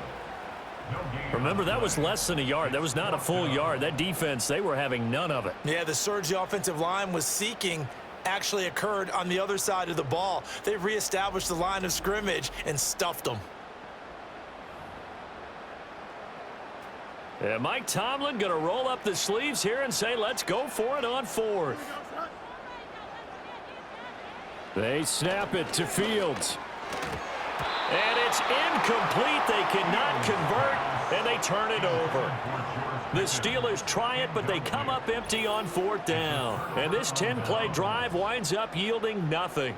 He'll have a tough time living that one down. It's one thing, Charles, to drop a pass. It's quite another to drop it on 4th down. And so many teams work on that in terms of locking in on those key downs. You know, you and I both been to practices where we've seen, hey, 3rd down situation, big 3rd down alert, lock in here, 4th down play, make sure you focus just a little bit extra.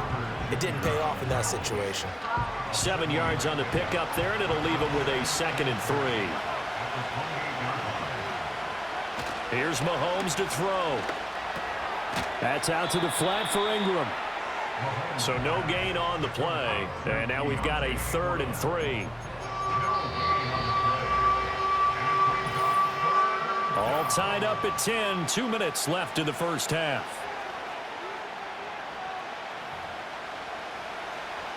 3rd and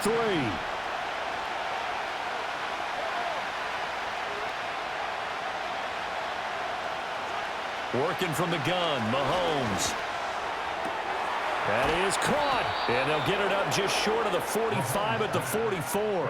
This one good for a 1st down, and also that is catch number 90 for him now on the season. But one of the ways that quarterbacks keep all the receivers alive in a play, never lock in on any one guy. Make sure you keep your eyes moving, scan the field, and here he finds the open guy for a nice pickup. Throwing now is Mahomes. Open man, it's the tight end, Kelsey. And he's going to get this all the way down inside the 35. 23 yards, the final tally. He's really starting to get up there towards 1,000. He's now at 997 career catches.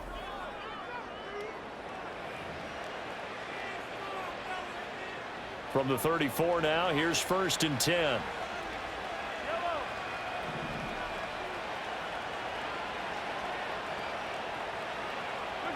From the gun, it's Mahomes. Man open left side is Brown. And inside the 20 before he's brought down. Back-to-back nice gains. That one for 14 yards and another 1st. What a drive. This has been just chewing up the yardage. And here's one of their best plays yet as they finally get down into the red zone and look to finish this off with 6. In motion, the tight end, Kelsey. To throw, it's Mahomes. Looking end zone, but it's incomplete. That's a pretty play there. Got in at the last second, helped force the ball free, and kept them out of the end zone. 2nd and 10. We're all knotted up at 10, but it appears that may change soon. Only question is, will they have to settle for 3? And he comes back with one complete. The Chiefs now going to use the first of their timeouts as they stop it with 11 seconds remaining in this first half. Let's not quibble about the gain there on 2nd down. That was a positive play because that was a take-what-you-can-get situation. Got out to the tight end. Now it gives them a much better opportunity to convert on 3rd down.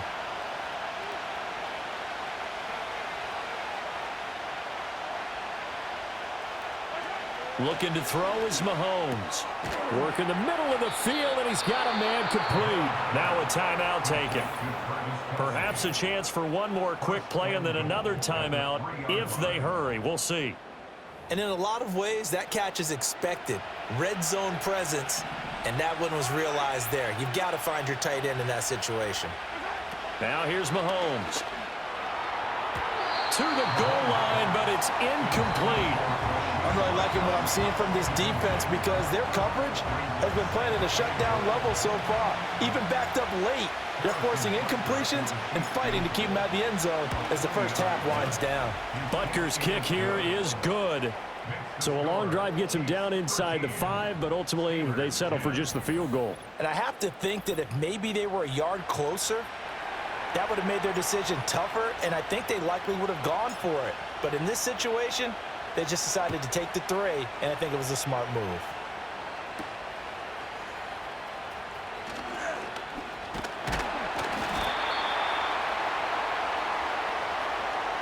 So we've come upon halftime here in Week 17. As we'll head down to Orlando, that's where we find our man Jonathan Coachman at our EA Sports Halftime Report. Coach. Okay, Brandon, thanks very much. Welcome in, everyone, to our EA Sports Halftime Report. Let's get you caught up on what's going on around the NFL. We'll get our tour started out at Venerable Soldier Field in Chicago. And those two are tied up as they play the second quarter. From there, we're off to check out another game. And you can see they are scoreless as they play the second quarter. Lastly, let's check on one final game for you. And you can see they are scoreless as they play the second quarter. This one's been as good as advertised. Just a field goal separating these two teams. This is a very level first half, and I'd expect to see more of the same after the break. These two teams making their last-minute adjustments. The second half coming your way from Pittsburgh. And to bring it to you, we go back to Brandon and Charles. Okay.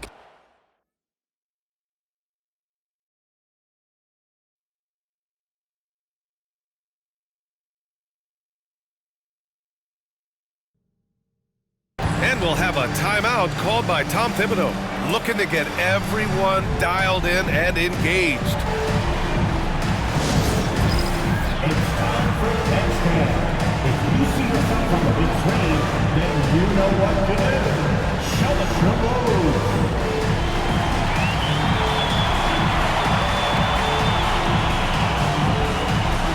Let's see those best moves.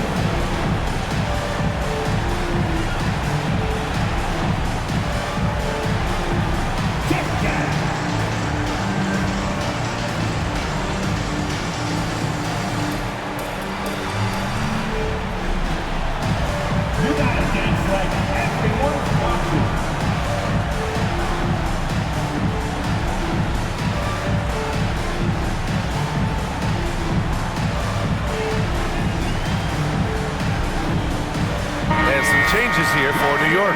Mitchell Robinson, he's checked in for Achua. Mikal Bridges comes in for Hart. And Brunson is subbed in for McBride. So San Antonio going with almost an entire new group here. Sohan's checked in for Collins. Johnson comes in for Barnes. Devin Vassell, he's checked in for Branham. And it's Chris Paul in for Jones.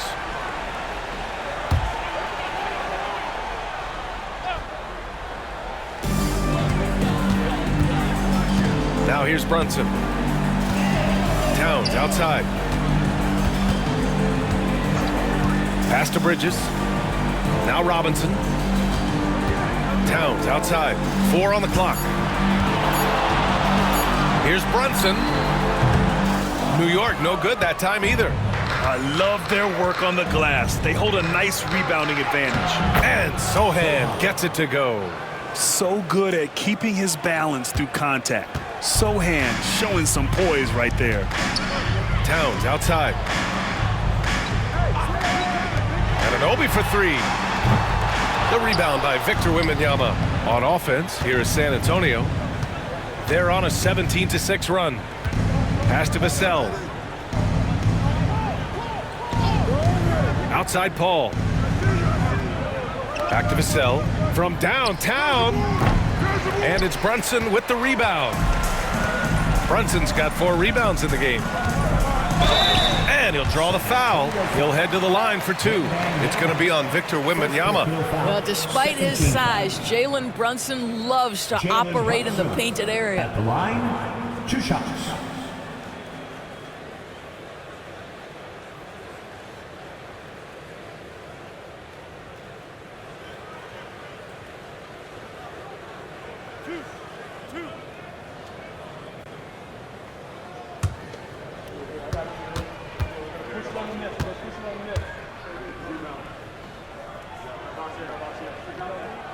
And he knocks down the first one. Well, because Jalen Brunson's such a terrific decision maker, you can tell how confident and comfortable this team is when he runs the offense.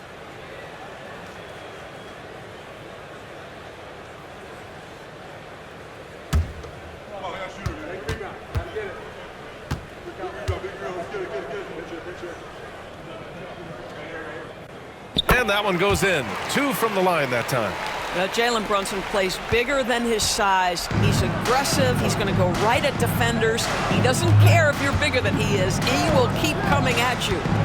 Now here's Paul. Wembanyama, pass to Johnson.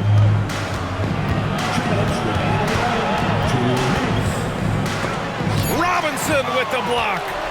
Well, no easy buckets with Mitchell Robinson in the vicinity. Sends that back with authority. Pass to Anunoby. Towns outside. Unable to get that one. Sohan with some nice D. Paul against Bridges. Now Johnson. Wembanyama scanning the floor. Spurs need to get one up here. Here's Vassell. San Antonio again can't hit. Knicks trail by 16. And they were really able to find the mismatches they wanted and exploit those all night. Great execution from the players and coaching staff for the Spurs. They looked to run anytime they could. They set the tone with their pace. Their transition game was excellent. And so this will lock down their 15th win of the year. And they meet just twice, so taking the first meeting means a lot to this team.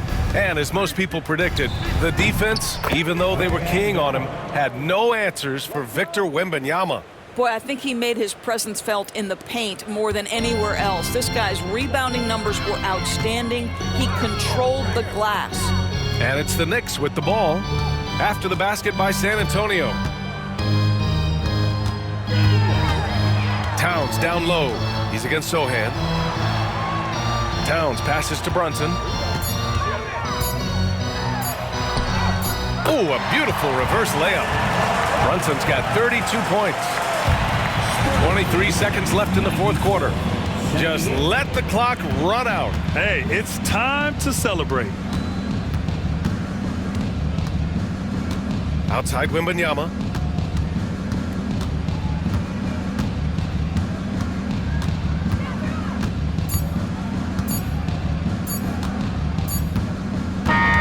So we see the Spurs taking the W here. This one wasn't even close. The hometown crowd was waiting for a miracle that never came. Yeah, and this team was consistent throughout. They met every challenge, and they earned this dub. And that's going to do it tonight, folks, for our broadcast. For Allie LaForce, Grant Hill, and Doris Burke, this is Brian Anderson. Thank you for watching tonight's game. And as we leave you, here's a look at our player of the game, Victor Wembanyama.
Welcome to a special presentation of the NBA on Christmas Day here on 2K Sports. We want to wish each and every one of you a Merry Christmas.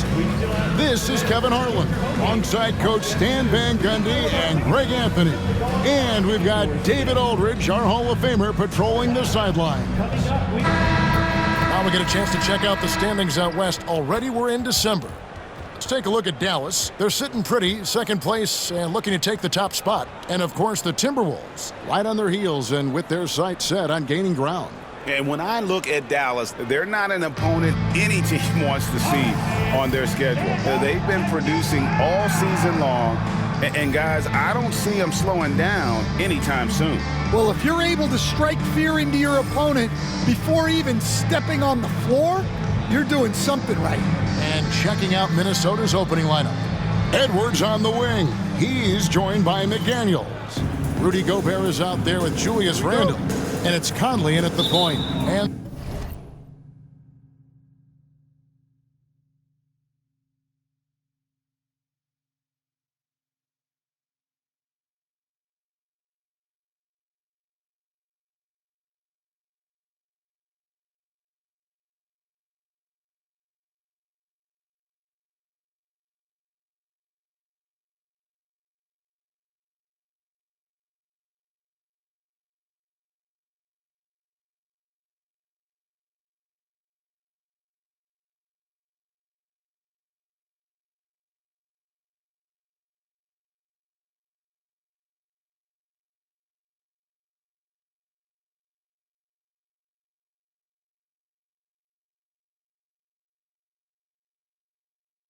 for the Mavericks.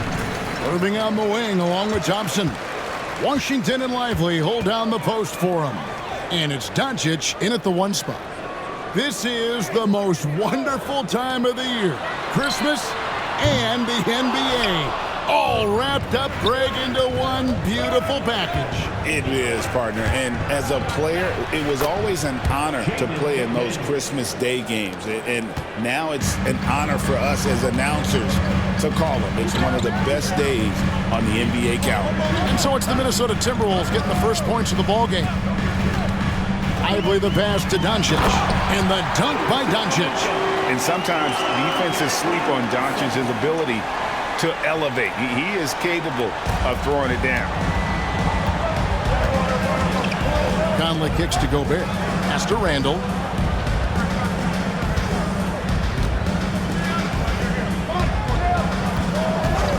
Near the three-point line, it's Edwards. Off the left rim and out. And that is the exact type of opportunity this offense is looking to create. Yeah, quality offense will serve you well in the long run. You can't settle for bad shots. Doncic with the bucket. Seems like everyone's taking long threes these days, but Doncic has natural power in those legs, generates range with ease. Now, here's McDaniels. Taking a look at his numbers, he averages about 7 points a game. Edwards, no good. Well, I know he can finish at the rim, but the defense did just enough to force the miss. Thompson finds Lively. Back to Thompson. Lets it go with a three. Rebounded by the Timberwolves. They're coming into this game off that recent loss to Atlanta. And missing your free throws usually changes the complexion of a game. Certainly did in that one. Well, if you want to win away from home, quite simply, you have to make your free throws. And about 2 minutes played here in the first quarter. Randle outside. Edwards a screen on Washington. Well, this isn't the start they wanted. Need to just settle down and move the ball for better shots. Irving passes to Lively. Over Gobert. Gobert with the block. So good at finding these rejections. Gobert has all the physical tools and razor-sharp reflexes as a defender. Yeah, he makes it look so easy out.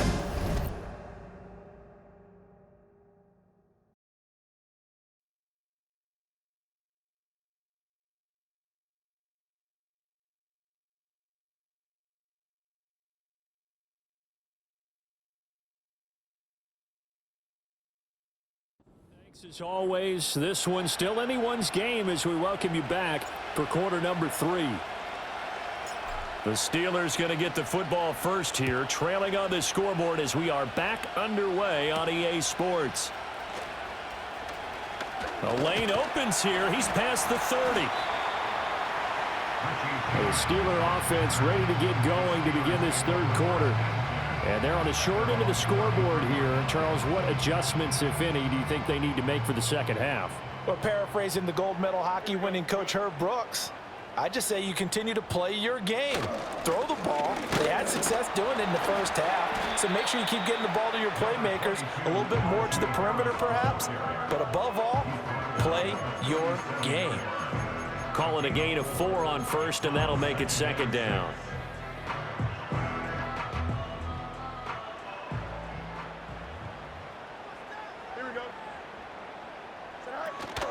Now here's another carry for Harris. And he'll get about 3 out of that, up to the 39-yard line. Well, praise has to go to the guys on the offensive line because they've had a very nice, productive day running the football. How about that poor defensive line? They've been knocked around the entire game, and while they slowed them down on that run, can they continue to do so? Because they haven't had much success throughout this ball game. They'll come up now, 3rd and 3. Here we go. To throw is Fields. Here's one deep for Pickens. And this is caught inside the 5. And he just falls short down at the 1-yard line. And the officials here going to pause the game for a second. Looks like there's an injured Chief on the field. And not what you want to see this late in the season. Medical staff is going to check on him, and we'll step aside for a moment. Harris is into the end zone for a Steeler touchdown. And how nice is it to have a guy like Najee Harris in the backfield when you get down near the goal line? He can use his 230-plus pound frame to just get you those tough yards, and he finishes things off here with a touchdown run. Extra point put through by Boswell, and that will make this a 4-point game. A drive there of just 4 plays. And it was Najee Harris who finished it off with a touchdown run.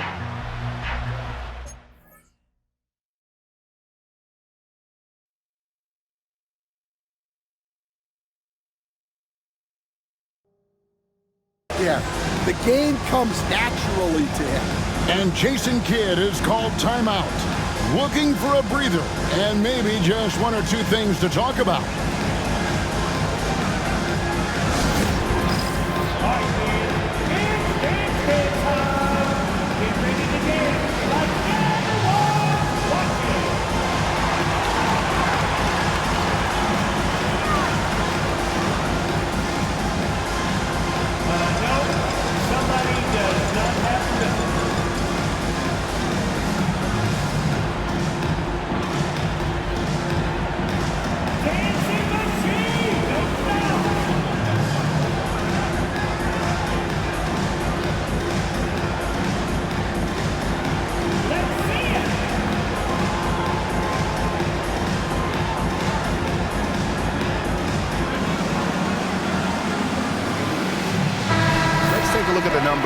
For Mike Conley. How's the last month of basketball been for him? He's putting up 9 points a game, 6 assists, and 2 rebounds. And with the ball in his hands, he is an outstanding distributor. Well, he is so unselfish. That's why guys love playing alongside him. Mavericks have gone 2 of 5 here, taking 40% so far to start out the game. Well, we know, GA, the Mavs are so adept at hunting the matchups they want. They're patient and methodical. They never look like they're in a rush, right? Even when you send a double or trap the ball, the Mavs stay calm and know where to go. It's what makes slowing down their pick and roll so difficult. He sticks that one in from 20 feet away. Look, Conley's run pick and roll a million times. Knows when to pass it, knows when to keep it. Pass to Lively. Back to Irving. From the arc. They get it back.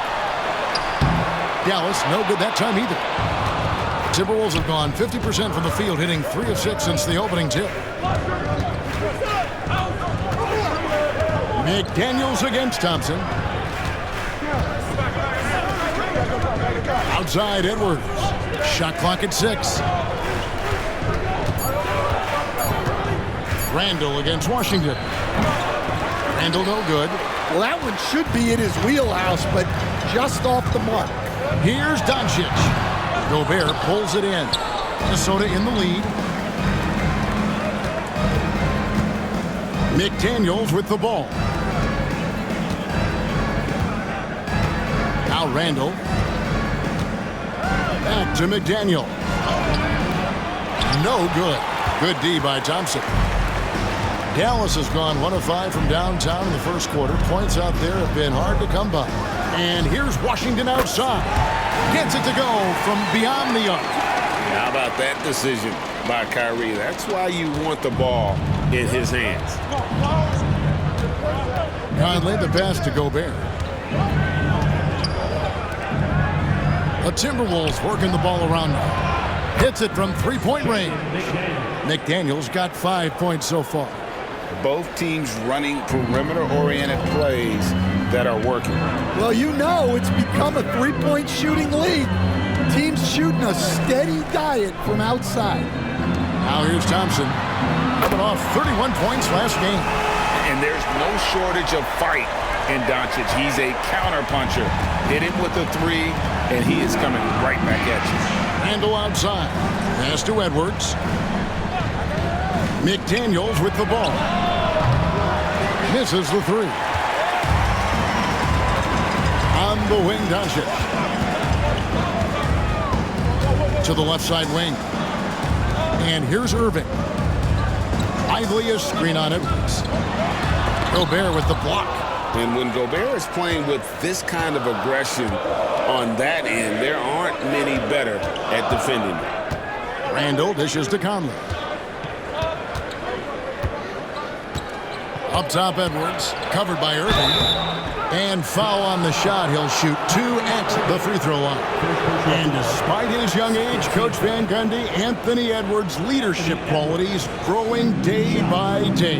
Yeah, Kevin, and a lot of it's because he is great at both ends of the court. Confident, charismatic, upbeat. He's learning that delicate balance between taking over a game and bringing his teammates along for the ride. He throw good, Edwards. And Greg, it didn't take long for Anthony Edwards to prove himself in the NBA. There's so much to like about his game. As outstanding as his offense is, his defense cannot be overlooked. He is a lockdown presence when he needs to be. He's perfect from the line this time.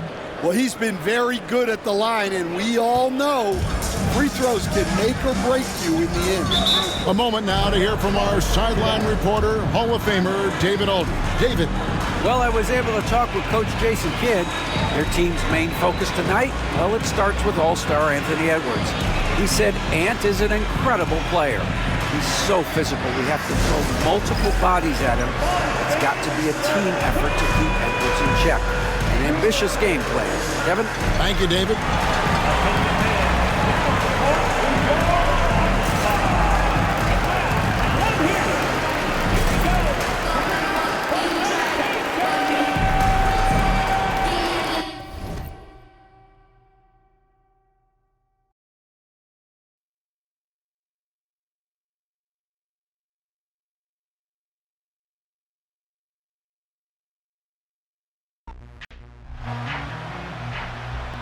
Boswell now to kick it away after the touchdown.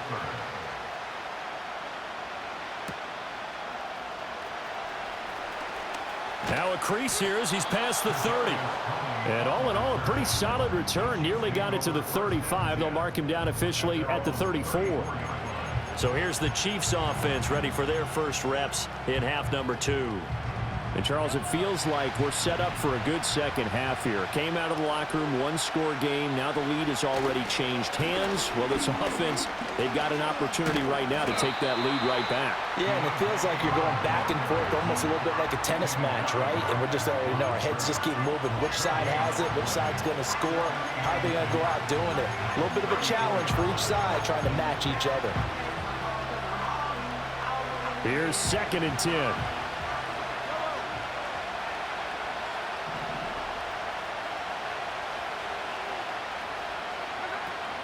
They go play action. Now Mahomes. And his throw is incomplete. But based on the play we just saw there, he might not be the guy you want to challenge in coverage on these all-important snaps. He certainly looks dialed in right now. Now the terrible towels in full force now as the Steelers get set to defend this 3rd and long. Now he tries to force it in, and it's intercepted. Picked up by Minkah Fitzpatrick.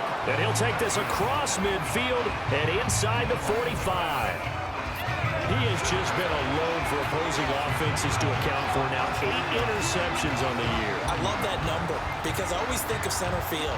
You know, when I hear 8, because that's the position you write in the scorecard in baseball. And what do good center fielders do?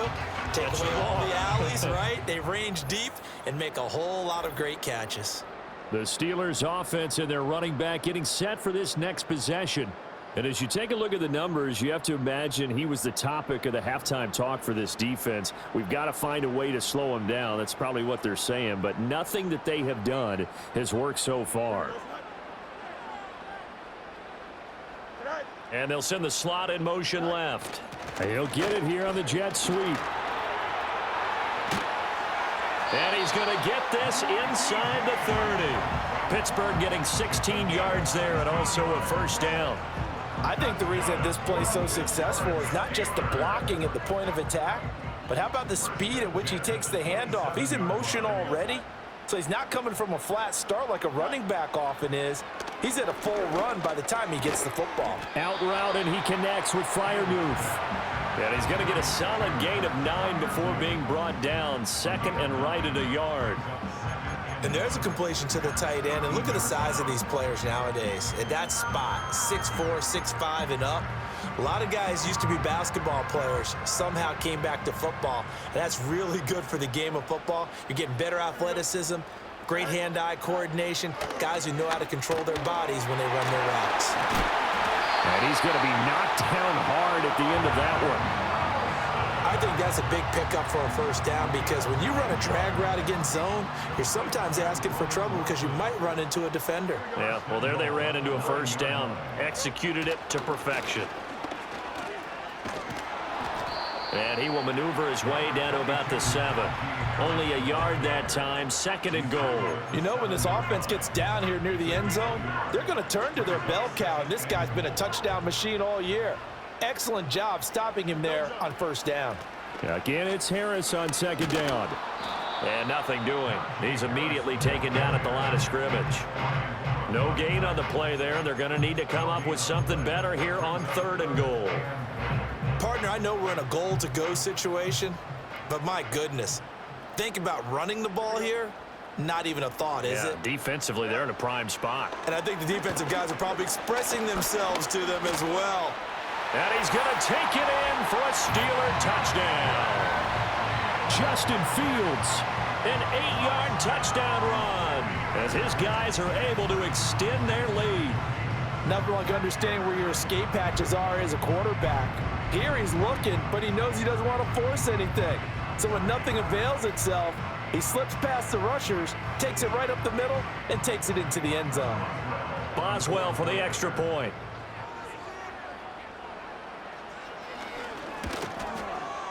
And that one pushes the lead up to 11. So the drive there took 6 plays. And it was all capped off by the Justin Fields touchdown run. He took it in himself.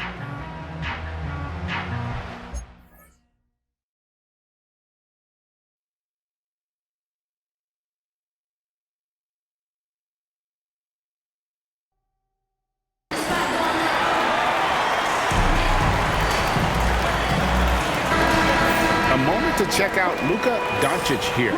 The past month has been surreal. 4th in rebounding, and he sits in the top 15 in points per game. An absolute powerhouse offensively. And we're talking about the ultimate competitor here. Leading the league in assists, maximizing every possession. He just tears apart a defense.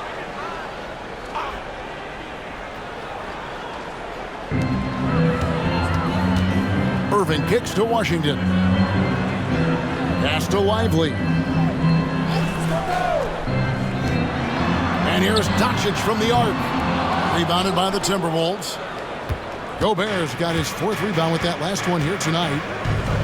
Randall finds Gobert. Here is Conley. Randall with a screen for Conley. There's the triple. Jacks up a 3. And they recover it. Irving with the steal. 4-on-3 break. Over Edwards. And that one's good, Irving. Good job of stepping up to the plate there, seizing back the momentum for his team. Yeah, plenty of lead changes in this game. It's gone back and forth. Now here's Randall. Coming in off a 21-point game his last outing. Gobert with a screen for McDaniel.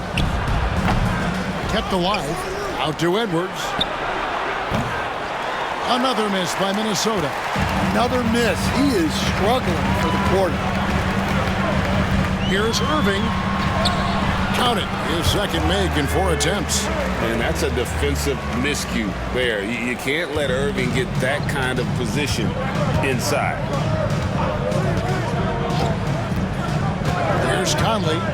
Taking a look at his stats, he's averaging around 9.5 points a game.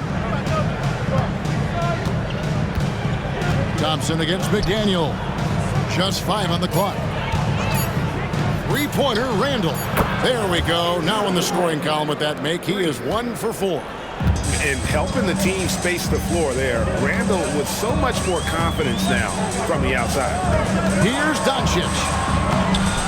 Randall grabs the board. No other way to put it. Just a poor shooting performance for him. But luckily, his teammates have picked up the slack. Conley, the pass to McDaniels. Pass to Gobert. And here's Edwards from the arc. It's rebounded by Doncic.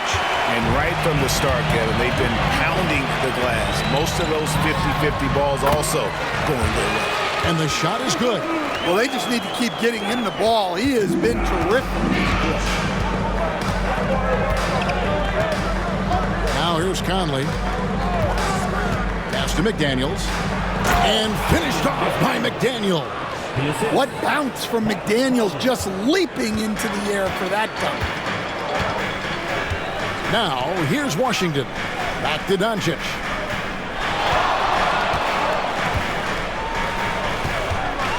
Out to Thompson from downtown.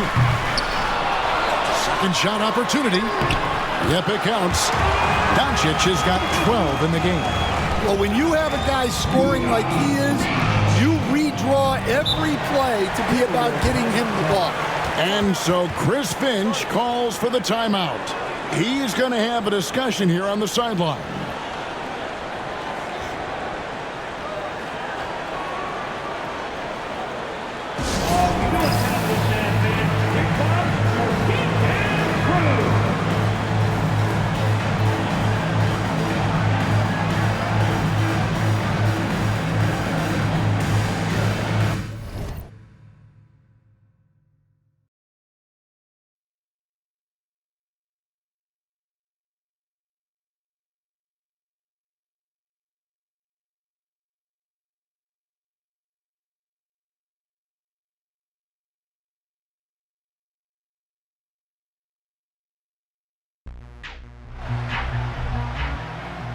Boswell now to kick it away after the touchdown.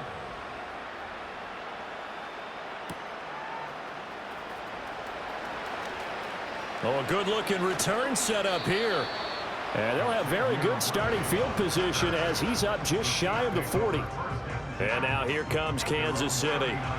So now, Charles, this drive maybe a touch more important, trying to erase the memory of that interception they had the last time out. Yeah, and everyone goes through this because even the best in the game, You're going to have games where it just doesn't go right for you, and interceptions result. So, frankly, to me, it's all about how you respond, not just the types of plays that you call, but how you carry yourself, how you show your team that you're still with it, and how you continue to lead. Looking for Hopkins, and he's got him on the crossing route. Now it looks like we're going to get a stoppage here. An injured Steeler on that last play. Always unfortunate to see an injury, especially this close to the end of the regular season. We'll step aside. This offense in desperate need of a conversion as they come up on third down. Back to throw. Pass taken in by his big tight end. And he will have a Chiefs first down as they're able to get the third down conversion. Well, now we watch everything with great anticipation because he just had his 999th reception. And yes, math majors, the next one, a big one, 1,000.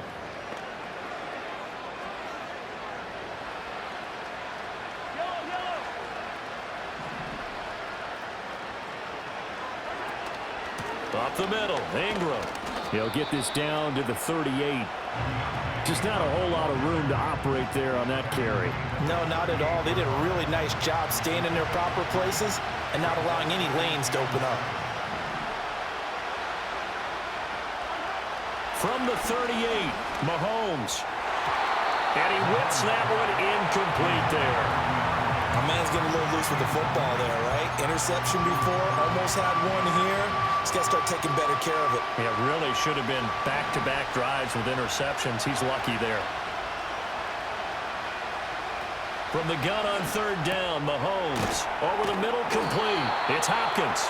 And a good job defensively. They stop him short of the first at the 32. It'll go down as a gain of 6. And that's going to make it fourth down. He's done it. 1,000 career catches with that last reception. I don't care what you've done in your life. How many things have you done 1,000 times of significance? How about this? With that catch, now closing in on the top 10 all-time in NFL history, a very significant achievement. And he'll be taken down, but he does have first down yardage. Well, the field goal attempt was well in hand. They had that, but they decided to go for it anyway. Extreme confidence, it looks like. Yeah, but I bet the defense is going to remember this one, right? They kind of rubbed their nose in it. They give to Ingram up the middle.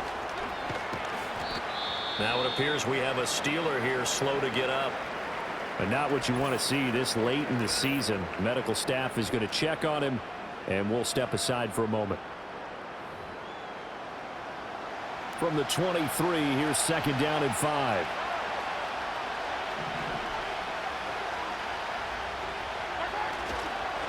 Again, they'll run with Ingram. And he's dropped just before the line to gain. 4-yard pickup leaves him with 3rd and 1. But really, that was no surprise there. They've been running it well all game. And I know goals change all the time, but any team will take that type of run each and every time. In motion, right one of the tight ends. Now Mahomes. Able to find the open man. That's complete. And he will have a Chiefs first down as they're able to convert by plenty there on 3rd and 1.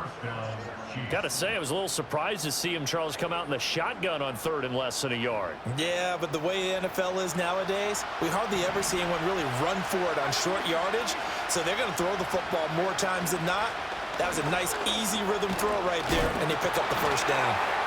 They showed some tough running, but they'll drop him at the 5-yard line. It's a 7-yard carry to set them up with a 2nd and 3.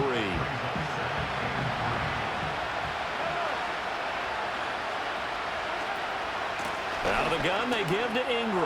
And he is in. Touchdown, Kansas City. His 2nd rushing touchdown of the year and 3rd overall. And the Chiefs are back within a score.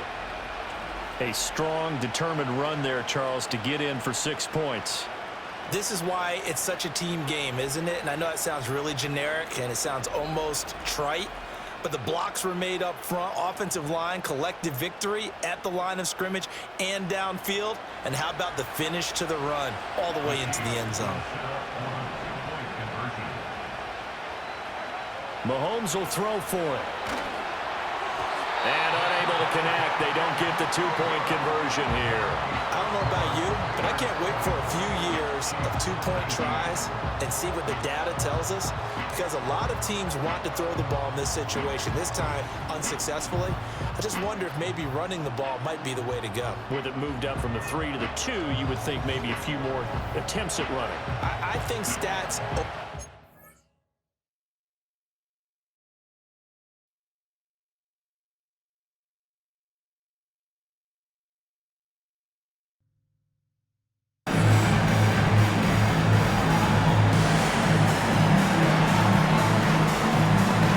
Some changes here for the Mavericks. Daniel Gafford's checked in for Jarek Lively. Dante Exum comes in for Klay Thompson. And Dinwiddie subbed in for Irving. Big group substitution now for Minnesota. Joe Ingles, he's checked in for Gobert. Dante DiVincenzo comes in for McDaniels. Alexander Walker, he's checked in for Edwards. And Dillingham subbed in for Mike Conley.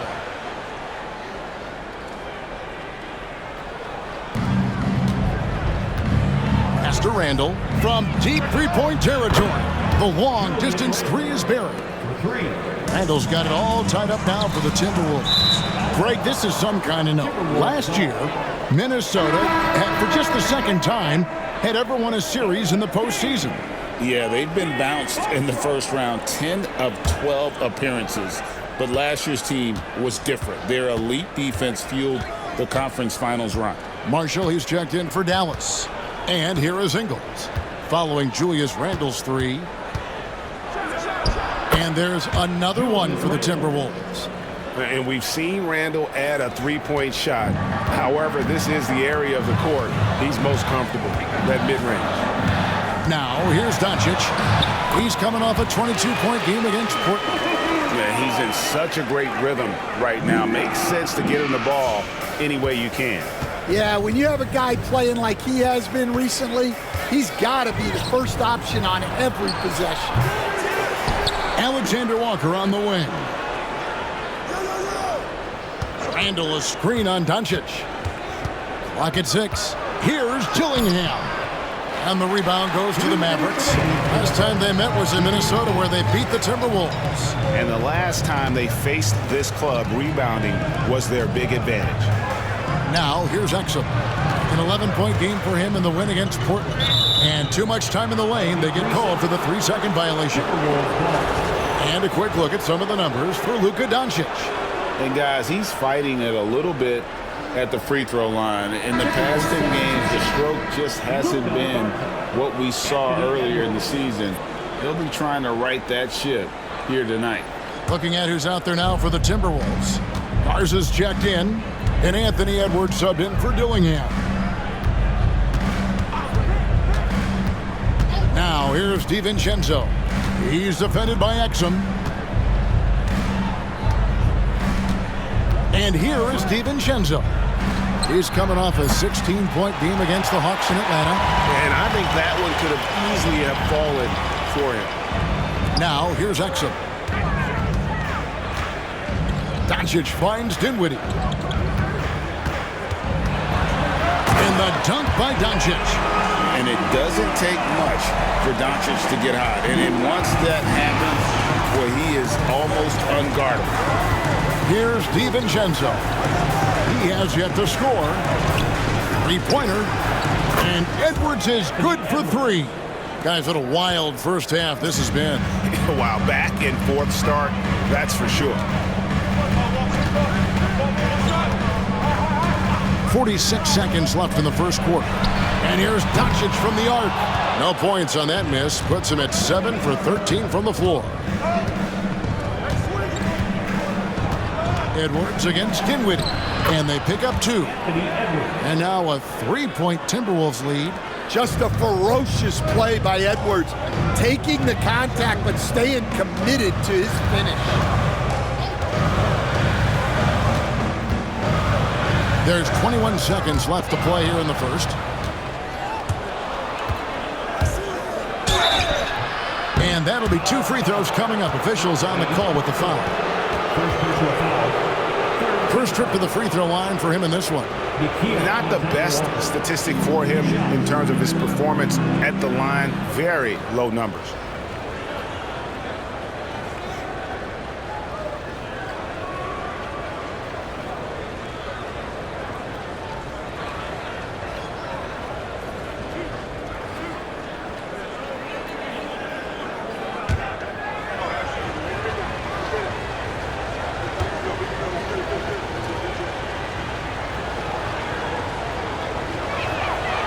And he knocks down the first one.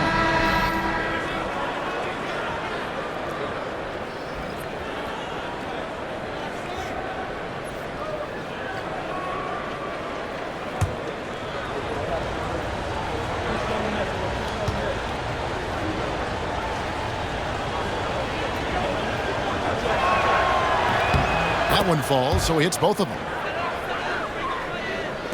There's 14 seconds left here in the opening quarter. Doncic with it. He's got 16. They need this. And he lays it up and in. Doncic has got 18 points. I mean, already hot coming into the game. Is it fair to say he's hotter? Anthony Edwards has been leading the charge for the Minnesota Timberwolves. He finishes with 9 points in the quarter. The D is having all sorts of problems with him. We'll get you back to the action after this break.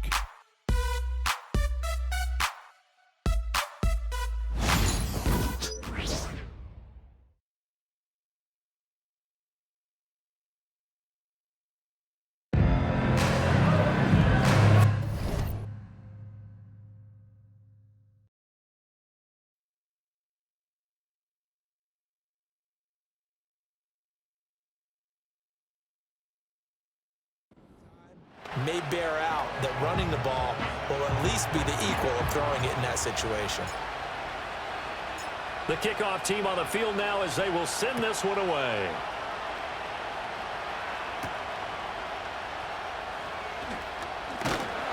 And a decent return out to the 27-yard line. And Pittsburgh getting set to take the field. So both of these teams, Charles, coming off touchdowns now, but this offense, they just had to stand on the sideline, watch their opponent author a really impressive drive to reach the end zone. Yeah, and I think you're not telling yourself the truth if you don't think there's some one-upsmanship going on right now, because they just had their touchdown answered by a drive of double-digit plays that also found the end zone. Now they want to do something even more impressive to answer that one. Took just one play to move all the way to the 44 as they try again on first down. And for one of the few times here today, this run's not going to go anywhere. Now it looks like we're going to get a stoppage here. An injured Steeler on that last play. Well, always unfortunate to see an injury, especially this close to the end of the regular season. We'll step aside. 2nd and 10. Here we go. Good. Back to throw. Fields.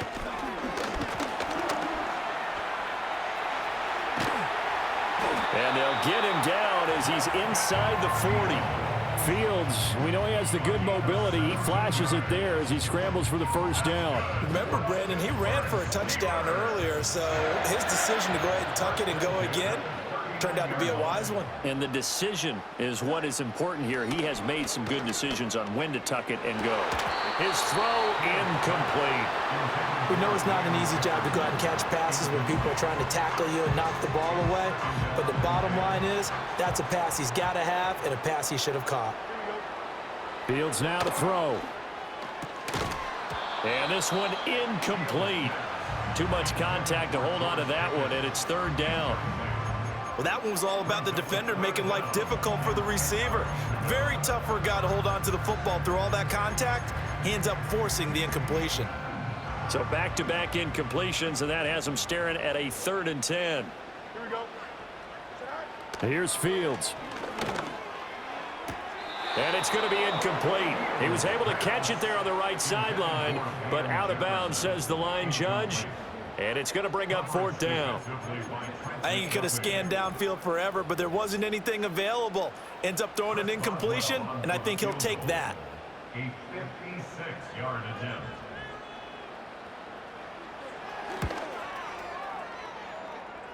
And he hits the upright, but it caroms in anyway. Well, plenty of distance there as he banks it in. And that'll push the lead up to 8. So he needed a little assist from his friend the right upright, but 3 points all the same. Yeah, he's a right-footed kicker. Normally, you don't mess with the right upright as a right-footed kicker, right? You're trying to bring it back right to left. But in this case, he got the assist. Right was right. KC's offense ready to take over. and they'll just simply be looking to build off the confidence of the last time out where they scored a touchdown. And confidence is powerful, isn't it? When you scored once, you feel like you can go back out there and get it done again. Doesn't matter what the defense throws at them. They feel like they're in a groove right now, and they want to get out there and show it. Yeah, hoping to stay in that groove here this go-around. And not much there. Maybe a yard up to the 24. Defensively, we always know that he is tough in run support, and I think the way that he gets there is he understands what an offense is going to do before the ball's even snapped. A great job of scouting prior to the game, then reading, reacting, and taking the right path to the ball carrier.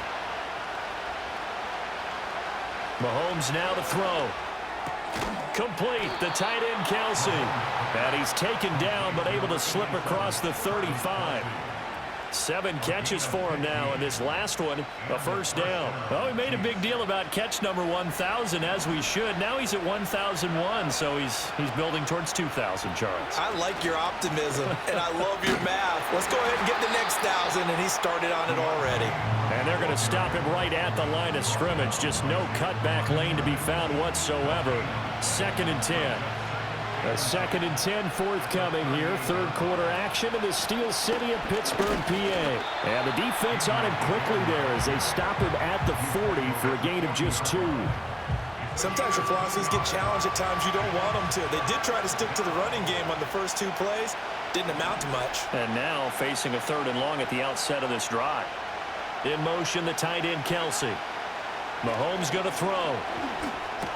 Pitch and catch here to Travis Kelsey. And he's going to be stopped here at the 43, and that is not near enough to pick up the first. So just 3 yards on the completion there.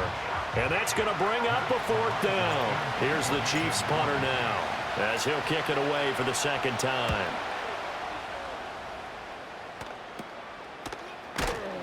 .39 yards on the punt, just 2 on the return. And they will take over 1st and 10. Here comes the Pittsburgh Steelers and running back Najee Harris. He's up over 100 yards, and he'll be looking to get in the end zone again. Has a tremendous nose for it, doesn't he? The ability to pile up yardage and find the end zone, that's the combination you want in your runner. Yeah, it's a combination any coach wants, and we'll see if he can find that end zone once more. Jumping all the way from the outside, maybe getting a little early start in the corner blitz. And the only time it makes sense to get that penalty is exactly as you described. Otherwise, he should never get that penalty. Harris running straight ahead. Takes this to the 27. Give him 4 yards. Only 4 yards on that gain, but, you know, a lot of people would say that's like getting 9 in normal circumstances since this was 1st and 5. Yeah, now your playbook's wide open here, 2nd and very short. Yeah, I still don't think that you can count it in the stats that way at contract time. No, it still goes down as 4, not 9. He winds up giving a yard back there, and now it's 3rd and 2. I'll tell you what, this defense hasn't played its best, but they're still right in this football game. And if they keep making plays just like that, they're going to give their offense a chance. They'll fake the handoff. Now Fields. He's got his target. That's complete. And he will have his Steelers first down. They needed 3. He doubled that. He got 6. And Brandon, from our time in college football, where receivers weren't running the traditional NFL route tree, one thing they did learn, find open areas, find soft spots, and set up and catch the ball. And I think we just saw that there. Yeah, we saw that indeed, picking up the first.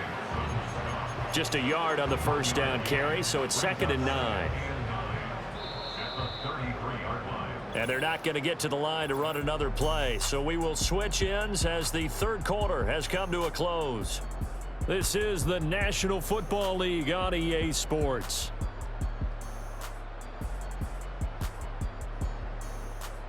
Back now in Pittsburgh.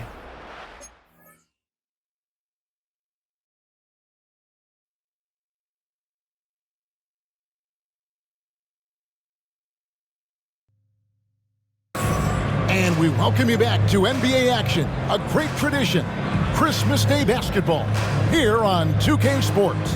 And what do you guys think about Minnesota here in this one? In that first period, they showed a willingness to make the extra pass. Yeah, it's the kind of offense every coach loves to see. Selfless and smart. Timberwolves leading by 3. Kyrie Irving is out there with Spencer Dinwiddie. Then there's Dante Exum. Then there's Daniel Gafford. And it's Marshall in at the power forward. That's the lineup out there for the Mavericks. Good work there as it goes. DiVincenzo's got the first basket of the second quarter for the Timberwolves. Dinwiddie surveying the floor. Gafford sets the pick for Irving. Minnesota with the rebound. They can look forward to the Rockets Arena after this matchup to take on Houston. That'll be the third game of this three-game road trip. Greg, we know about the Euro step, but is the D-cell the next move that's getting more notice? I think it is, Kevin, and you can see players have quickly incorporated that into their arsenal. It's been fun to watch, man, and I tell you, it creates some uncomfortable situations. And in terms of size, not your typical center, but man, he plays as big as any of them thanks to that terrific leaping ability. Now here's DiVincenzo. Pass to Ingles. Latre. Dinwiddie with the rebound. Mavericks trailed by 5. Outside Irving. Back to Dinwiddie. It's good. He makes his first shot of the game. They are attacking the rim and getting great results.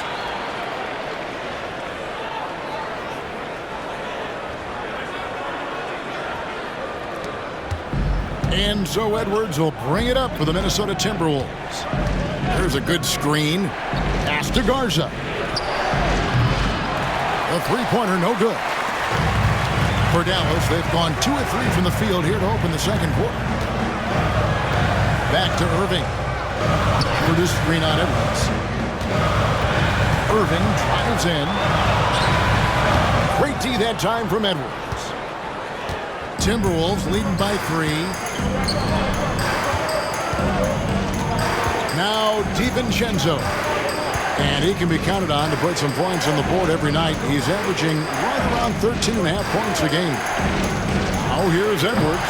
The shot's good. Edwards got 13. Well, when Edwards gets this hot, all an opponent can hope to do is limit the game. It's time now to hear from our Hall of Fame reporter, David Aldridge. What's the latest, David?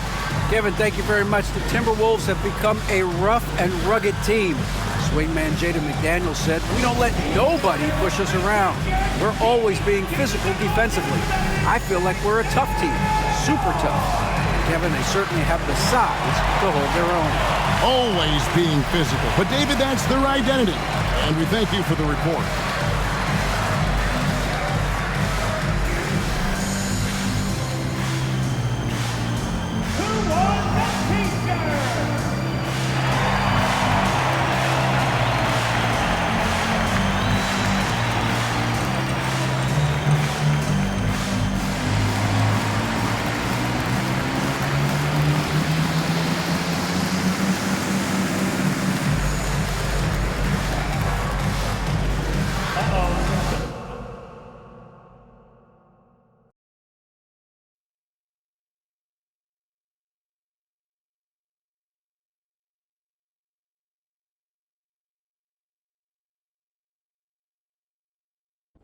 It's Steeler football, and they have the lead as well as we begin quarter number 4. Ball at the 33, 2nd and 9. Here's Fields. Nowhere to go here. He lost the football. Oh, and one of the linemen on the other side has got it. When that ball popped free, we could hear it all the way up here. Those guys down on the field alerting everyone of the fumble. He's lucky that his offensive mates picked him up and jumped on it. Yeah, and you have to think to yourself, and I'm sure they've been echoing it on the sideline and into the huddle. Guys, we have the lead. Just take care of the football. Don't make it easier for them to start to make a comeback. So danger averted for the moment, but now here's a 3rd and long. Here we go. Now Fields.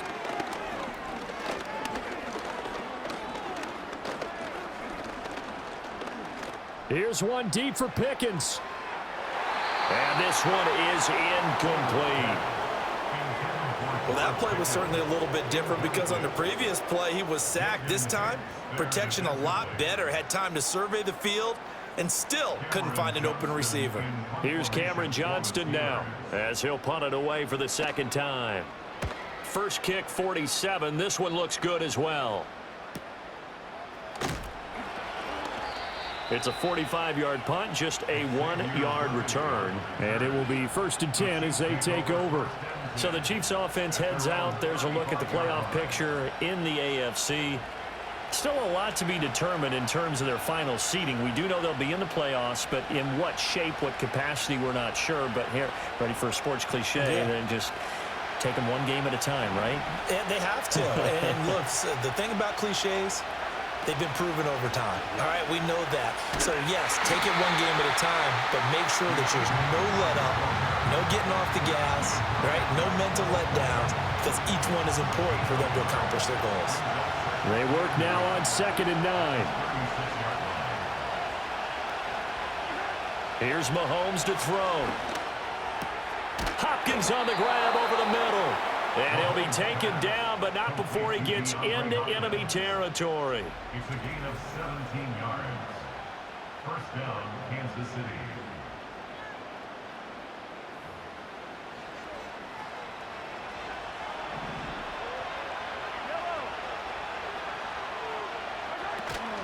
From the gun, it's a run for Ingram. And he'll get this down only to about the 46.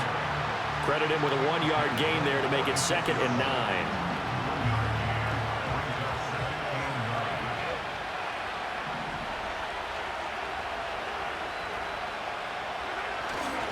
Now Ingram, he's been busy today. And he's going to be met at the line of scrimmage and taken down. Officially no gain on the play, and they're left with a 3rd and 8. They've called his number a lot this afternoon. You wonder how much tread is left on those tires. We certainly do, but I always think back to one of my favorite coaches in the NFL, and he used to have a meeting with his running backs every year in the offseason and say, look, as many times as you're going to carry the ball, you should be able to carry it one more time, so make sure you get in shape. Oh, he had him. He was open, but he couldn't get it to him. It's incomplete. The coverage keyed in on him since that last completion his way. He earned a little more attention on that route, and that made it a lot tougher to get a clean throw his way. So they're forced to punt on 4th as this one's away. And that hits at the 6 and carries into the end zone for a touchback. Najee Harris and the Steeler offense set to go to work once again. He's been a good workhorse. I know we use the word workhorse a lot, but he's been a good workhorse for him in this one. No doubt about it, and there's nothing wrong with that. That's what you're looking for if you're a back, because that means everything's coming together for you. The big guys up front have created space. You've run through it. You've probably got some help even from the wide receivers who want to catch passes as opposed to block, but they're helping out too. Yeah, everyone's pitching in. He's had a good game. Play action. It's Fields. And that one too far in front. He couldn't reel it in. It's incomplete. One thing I have learned, receivers don't mind high throws so much to the sideline, but do that over the middle to them, and not only are the DBs going to throw a little verbal trash their way, when they get back to the huddle, they're going to have a few words to say to their QB, aren't they? Yeah, hung out to dry a little bit there on the high throw. Luckily fell incomplete. He'll get this into the hands of Van Jefferson. And he'll go down at the 26 following a gain of 6. Here is 3rd down and 4. Here we go. Fields. Escaping the pressure right. Muscles him off. And they get him down, but not before he takes it across the 40-yard line. Able to make something out of nothing there. 17 yards and a 1st down. Well, there you go. Save your best scramble of the day for a big-time situation in the 4th quarter, picking up the 1st. You don't want to use it up early, right? You want to make sure you save it for that exact moment, that key time. And that's what he did, although you and I both know it wasn't planned that way. But what a nice job using his eyes, scanning the field, and realizing when it was time to exit the pocket and go. Here we go. All right. They'll try the right side with Harris. And he'll be out of bounds just shy of the 40. 132 yards rushing for him so far as his terrific season continues here. Well, that's a carry they have to be satisfied with, and throughout this game, they've been satisfied with what he's given them. Whenever they've needed a big run, a 1st down, he's the guy they've turned to, and it doesn't matter what the defense thinks. They've got the confidence to keep handing it to him and keep picking up good yardage.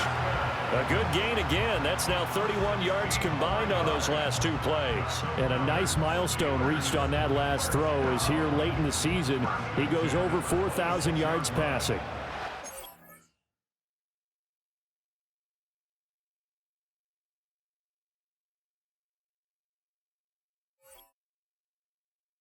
Throwing the ball well all season long, had some big games along the way.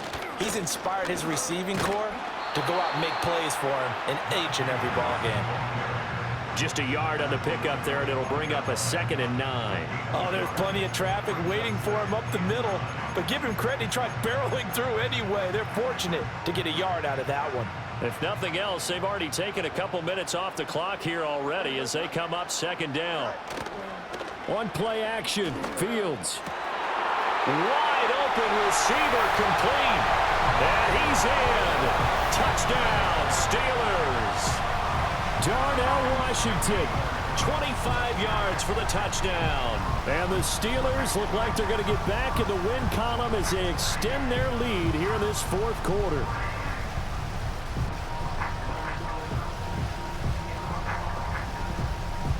Extra point now by Boswell.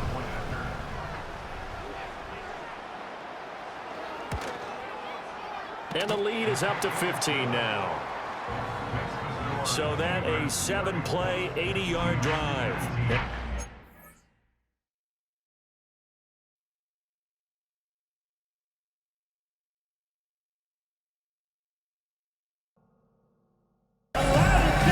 Miller's checked in for Minnesota. And it's never too early to start looking at our contenders for this year's dunk contest. There's no doubt it'll be a terrific showdown of some of the game's best athletes. And it seems like each year the bar keeps getting set higher. I mean, more props, crazier concepts to the competition, the level of dunks. I think this is going to be a good one. And you look at Lively. Some might say he's a long shot at this point, but you never know. Hey, stranger things have happened, and we'll just have to wait and see.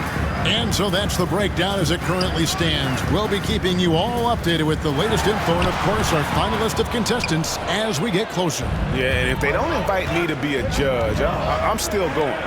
Greg, you love this topic more than anyone. When you think about the best ball handlers of all time, where does Kyrie Irving rank on your list? Well, you know, I think, Kevin, he's at the very top. I've never seen anyone else pull off some of the things he does. Certainly makes a strong case for the best ever. Here's Exum. That one falls coming off Dinwiddie's feet. Dinwiddie's got 3 assists now in this one. Minnesota's gone 0-2 from deep here in the second. Just under 3.5 minutes played here in the second quarter. Here's Ingles. Nothing on the board. 4 on the shot clock. Edwards. Rebounded by Gafford. For Dallas, they've gone 50% from the floor in the second quarter, 3 of 6. Pass to Exum. Here now is Dinwiddie.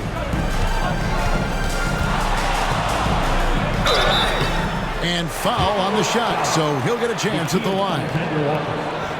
On a shooter like Dinwiddie, you have to guard close, but Dinwiddie challenges that defense and draws the foul. Taking 2 shots. Take a break. Take a break. 2 shots.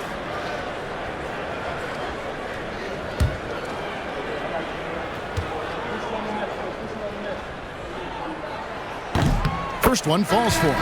Hey, Stan, I've always wondered, back when you were coaching, college or pro, what was your defensive philosophy? Well, I think, first of all, Kevin, we always wanted to take away the easy baskets. In other words, we're going to get back in transition, not give away fast breaks. We are going to try to protect the paint and make sure we're not giving away layups. And we didn't want to foul unnecessarily and give away free throws. That one drops. He ties it up. And Greg, at the time Kyrie joined Dallas, there were some questions around how he and Doncic would fit together. Yeah, well, Dallas needed another ball handler who could score and make plays for others. Doncic couldn't do it all by himself, especially in the postseason. Now they're trying to build around those 2 guys. Here's Irving. Michael Conley making his last shot. Edwards brings the double team. Gafford finds Dinwiddie. Here's Irving. Dallas again missing. Timberwolves have gotten a little under 50% of their second quarter shots to find the mark. 4 of 9 all told. And so it's Dinwiddie who brings up the ball for the Mavericks. Trailing by 2. The kick out to Irving. For 3. Basket made. That's his third of the game. He's 3 for 9 now. And a bit of a struggle for him so far in the quarter. Just 1 for 5 from the field. Kindly the pass to Ingles. It's Edwards on the wing. He's covered by Irving. DiVincenzo gets the bucket. Both teams running perimeter-oriented plays that are working. Well, you know it's become a three-point shooting league. Teams shooting a steady diet from outside. Dinwiddie for 3. Rebound, Minnesota. Gobert's got 8 rebounds in this game. Conley kicks to DiVincenzo. Edwards against Irving. Edwards getting the close range, too. Well, it might not be fair, but most nights we expect Edwards to put up big scoring numbers. That's what you ask of your stars. And on the way from Irving for 3. Gobert pulls it in. Gobert's got 9 rebounds in the game, getting it done. Pass to Ingles. Here is Edwards. Tries from 10. He clangs that one off the back iron, and down it falls. Now it's a 6-point Minnesota lead. Dinwiddie outside. Oh, he's going up for the alley-oop here, and Gafford throws it down. Well, Dinwiddie is a clever playmaker, using the pick there to create an opening for his teammate. Outside Conley. Now here's Gobert. He's coming off a 10-point game against Atlanta. Yeah, and he also put in major work on the boards. Just an all-around dominant performance. Now, here is Irving. Anthony Edwards unable to get his last shot to go in. I mean, the airtight handle of Irving, just leaving defenders in his dust. Conley dishes to Gobert. Irving against Edwards.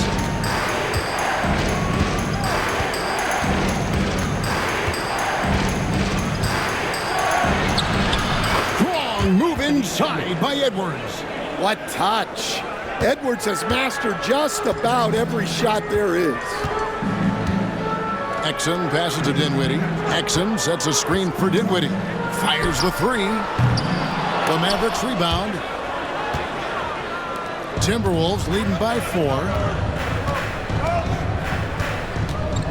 Conley surveying the D. Pass to Gobert. You know, when Rudy Gobert is down low, it strikes fear into the opponent. This is a guy who has led the league in blocks and rebounds at different times.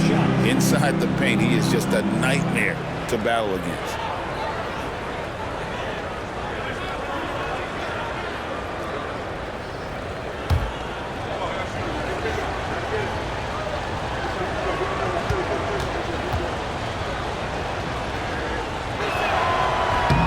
That free throw, no good. You coached Stan at various levels for 30 years. How has the transition been to the broadcasting business? Well, Kevin, it's been great because of people like you and because I'm undefeated. Right. But do you miss the aftermath when there's at least a score sheet? There's a scorecard that says win or loss. I do miss that. There's no question. I miss the competition. I miss the camaraderie of building toward a result. But I've started to get some of that in broadcasting as I've gotten to know my partners better. Well, it's great being your partner. Likewise. So for Dallas, their last game, a win against Portland. Yeah, and that one, their rebounding was the difference. Big disparity between the two teams. Yeah, their guys really got after it on the glass. sometimes that's the difference maker between a win and a loss. Here's Gobert after Luka Doncic's bucket. Pass to McDaniels. Conley with it. Here's Edwards. And finished off by Edwards. Wow, this is how explosive Edwards can be.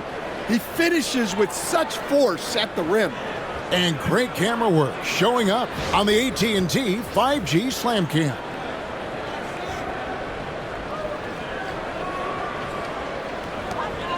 Mavericks trail by 4. Doncic passes to Washington. Back to Doncic.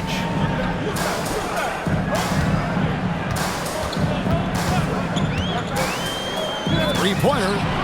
A deep shot falls for Doncic. And guys, the intelligence is evident. When the pick comes, Doncic often makes the right read. Now here's McDaniels. He's tightly guarded. Outside Edwards for the three. Look at Edwards slotting home the three. Well, they have leaned on him offensively with good reason. Efficiency will help you win a lot of games. Thompson way outside. Tried to come right back with the three of his own, but it's no good. Randall against Thompson. And here's Edwards from the arc. They get the rebound. Randall with the bucket. And now a 6-point Minnesota lead. Relentless on the backboard. Randall, a fantastic rebounder, and that time it directly leads to points. Now here's Doncic. 23 points in the game. Lively a screen on Conley. The three for Doncic. Doncic knocks in the three. He's going to force them to have to make adjustments.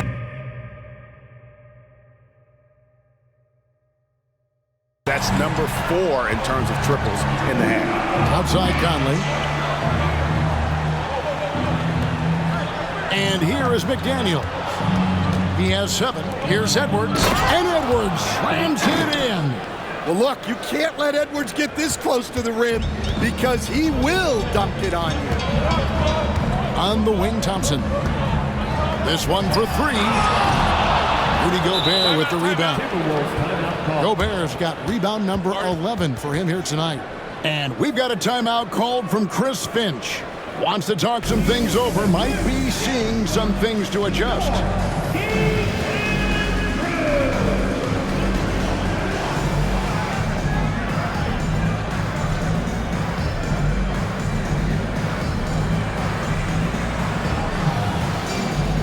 Irving's checked in for Dante Exum.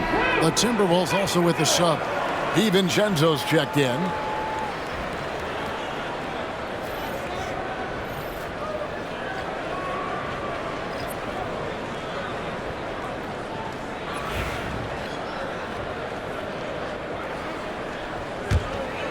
Timberwolves leading by 5. Outside Conley. To Gobert. A 3 for DiVincenzo. It's rebounded by Dallas. Doncic has got rebound number 5 here tonight. Now here's Thompson.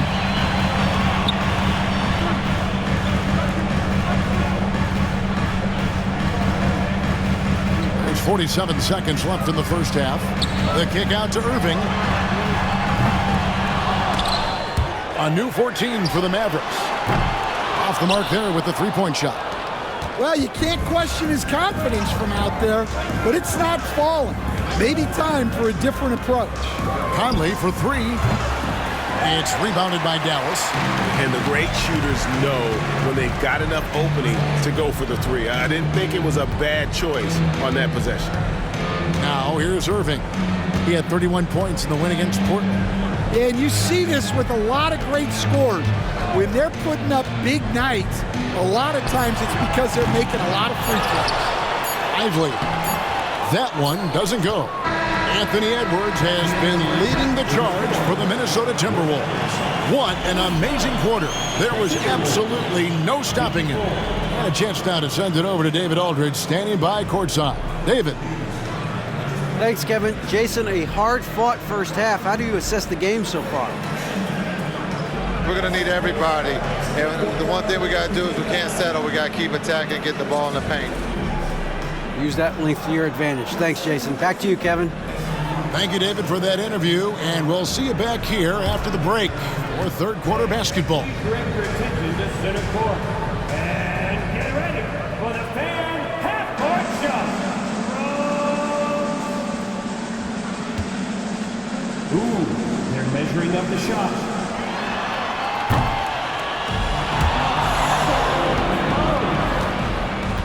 Let's hear it for our contestant.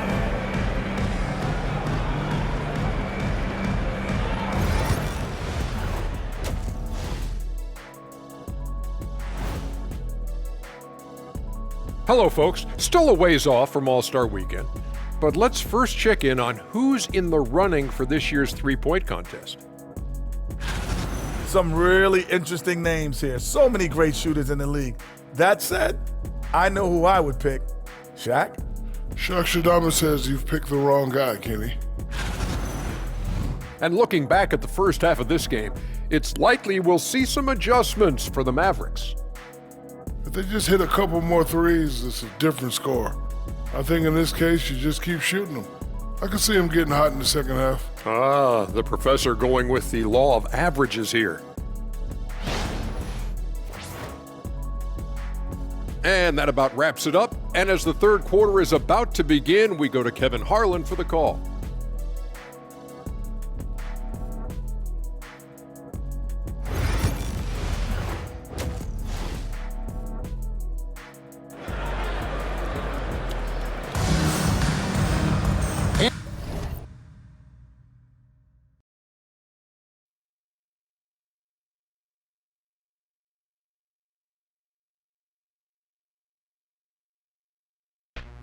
Steelers finding the end zone. Boswell now to kick it away after the touchdown.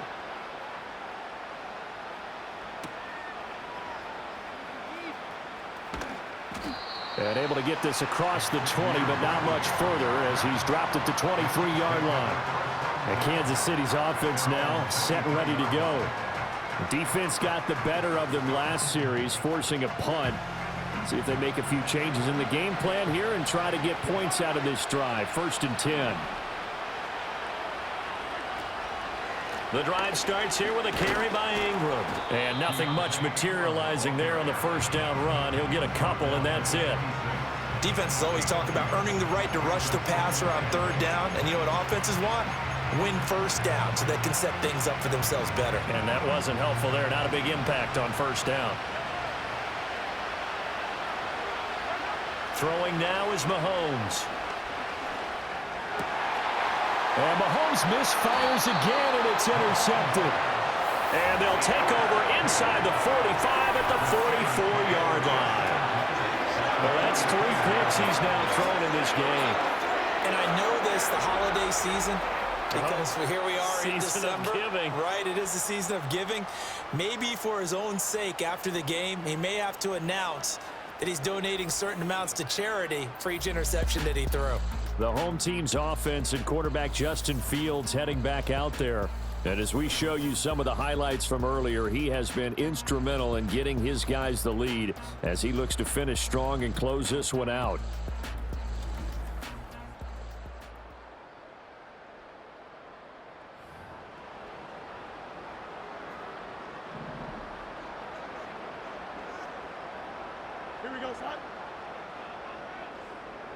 Now it's Fields. A short one there to Freiermuth. Short completion, just 4 yards, and that will bring up 2nd down. They gave up the completion there, but this is what zone defenses count on. Catching the ball and not much run after the catch.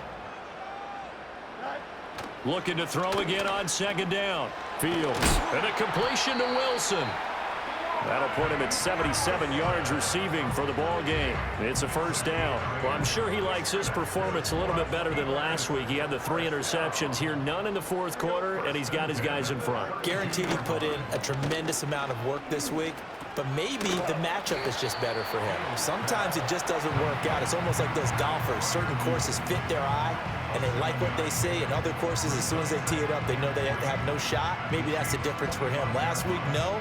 This week, a big yes. 2nd down and 3. Don't jump. Ready? They hand this off to Harris, and maybe a measure of revenge there. He's had his way in this one, but this time they get him behind the line. It'll be a loss of a yard, and that's going to lead to a 3rd and 4 coming up. On this day, the ground has been his, but at least on that individual play, we just saw the defense finally with a win. Yeah, they finally got one, and that's a win for them, but all game long, he's seen the holes, and they've been huge for him.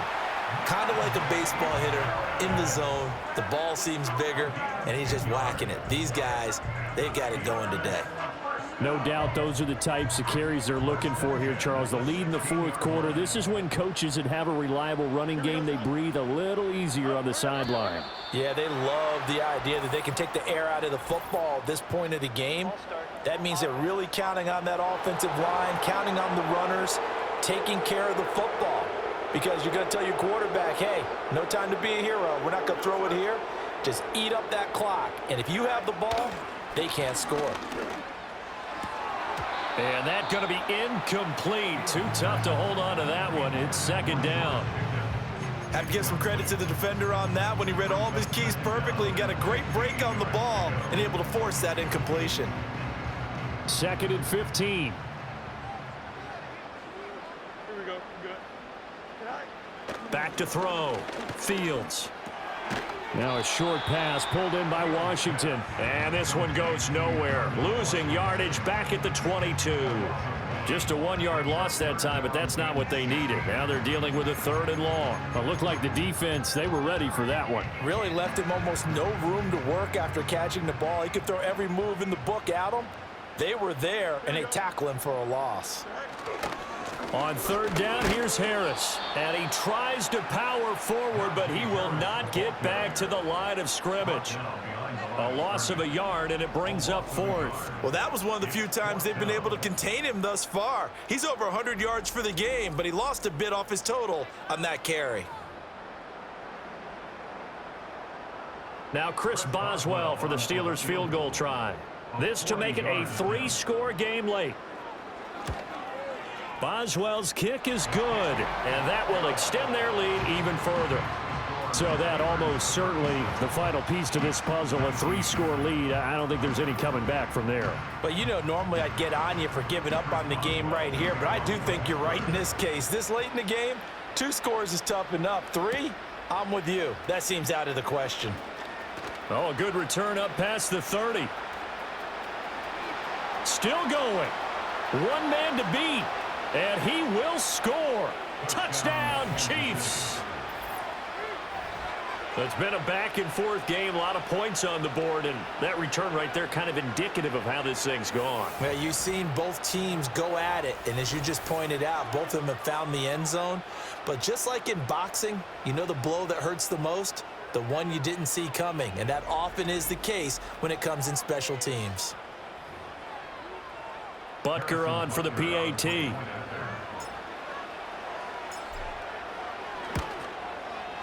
And that one makes this an 11-point deficit now. And what a job there by all 11 on the kick return. The blocking excellent, the return excellent. The result, 6 points.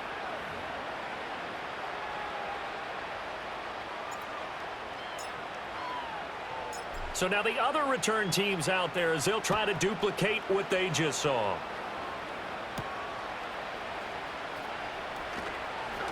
Oh, some strong running. And he returns this to the 22. And Pittsburgh getting set to take the field. They have to like the position that they are in. 4th quarter, 2-score lead, and now the ball back after the INT. Here we go. They'll start on the ground with Harris. And he's brought down, getting this one up to about the 35. Solid way to start the drive. 13 yards, picking up the first. At carries like that, that's how they're going to continue to salt this thing away here, Charles, in the 4th quarter. Yeah, how about that? A new set of downs. Clock continues to move. No better way to close out a game than to tap those mastodons you have up front and say, guys, Keep pounding them. Let's keep the ball, keep their offense on the sidelines, and let's close this one out. Give him a gain of 5 on the completion, and that'll make it 2nd down. All defenses worry that whenever anyone catches the ball and has a head of steam come out of the backfield, it can turn into a big play with missed tackles or he runs through people. But they were right there waiting, and they stopped him for a minimal gain. Open man, that's the tight end Freiermuth. And Freiermuth going to have a Steelers 1st down as he'll be brought down just shy of midfield. When you have someone throwing it that well, that confidently, you don't have to call the game in fear at all, do you? You just go ahead and play. Yep, confidence with a lead to throw it here in the 4th, and boom, he's on the money. Yeah, you don't have to tuck your head in and look like turtle at this point. You just go ahead and play. No, he was hit as he threw it there, and that one winds up incomplete. Now a 2nd and 10.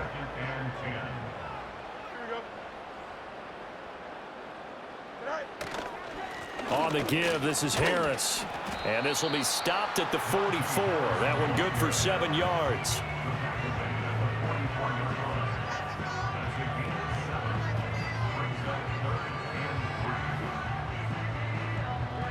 Here's 3rd and 3.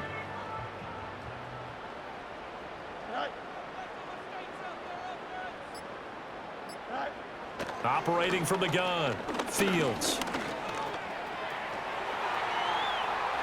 Swatted. And now look at this. Big gain, but a fumble. But this will fortunately wind up out of bounds.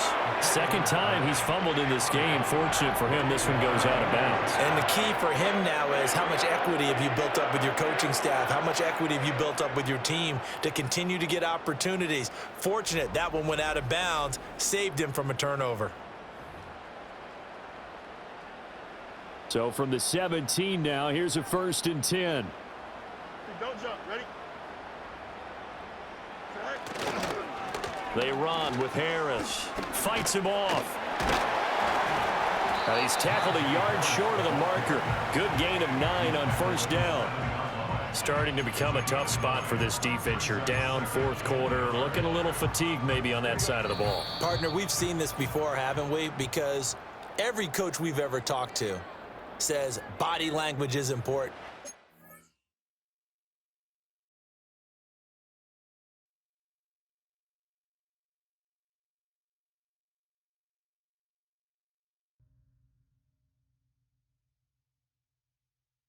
And we've got 2nd half action for you. Thus far, a pretty evenly contested game. You know, Anthony Edwards has been exceptional here, guys.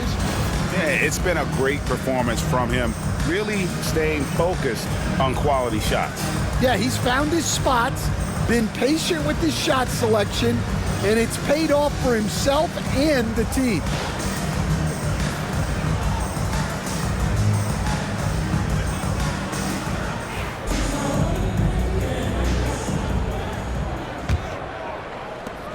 Minnesota leading by 5. And now to the Hall of Famer David Aldridge, who has an update for us on Anthony Edwards. What's the news there, Dave? Hi, guys. The head athletic trainer of the Timberwolves gave us some information, and this is an unfortunate injury and potentially devastating for them. And as you can see, he's already back on the court. How about that, Kevin? David, thanks for checking in. On top of it is all. It's interesting. Even with the advancements in strength and conditioning, injuries continue to impact the game. Well, this is a high-impact sport, and the league continues to get bigger and faster. On the court for Minnesota, Conley and Edwards are the guards. McDaniels is out there with Julius Randle, and it's Gobert in at the center position. Now here's Gobert, following the miss by Kyrie Irving. And the shot goes in from Rudy Gobert. Gobert's got the lead up to 7 now for the Timberwolves. And so it's Doncic with it. He brings it up for the Mavericks. And with an update from the sidelines, let's check in with David Aldridge. Kevin, Mike Conley's leadership is huge for the Wolves.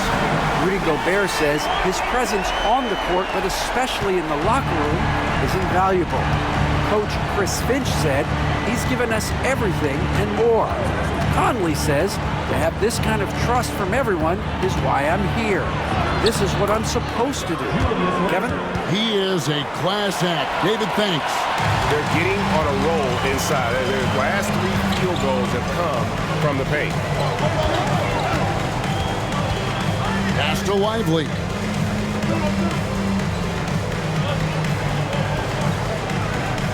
And here's Irving. 6 to shoot. Buries the long-range jumper. Irving's got 12 points in the game. The defense is far too slow to close out on those three-point attempts. Here's Gobert.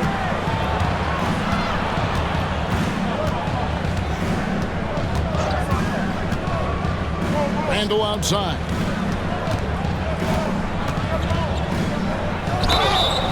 And the call on the shot sends him to the line. And the defense of the Timberwolves stand as good as it gets. Well, Kevin, they can compete with anyone when it comes to size, not just up front, but on the wings. They're long and athletic, but it all comes down to execution, and they get it done.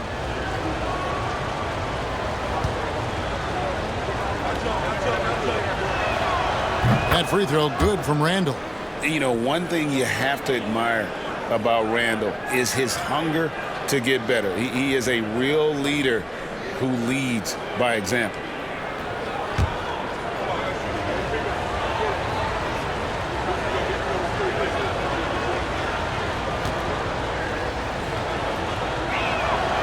Both free throws good from Randle. Here's Irving. He's got 12. A little under 2.5 minutes gone by here in the third. Here's Doncic. Yes, and it's Irving picking up the assist. Doncic has got 28 points for the game. They've got the offense clicking.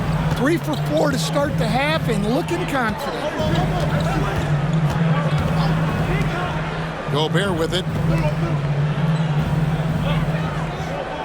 Outside Conley.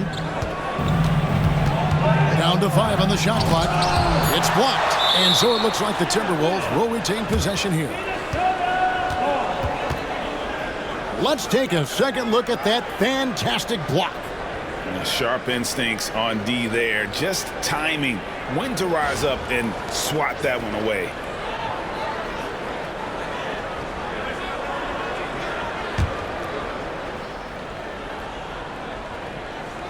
Shot clock at 3. Off the inbound pass. And Anthony Edwards hits from deep. He has 29. And by no means does Edwards take a lot of corner threes, but he will knock them down from there. And Jason Kidd is called timeout. He's ready to talk things through with the team.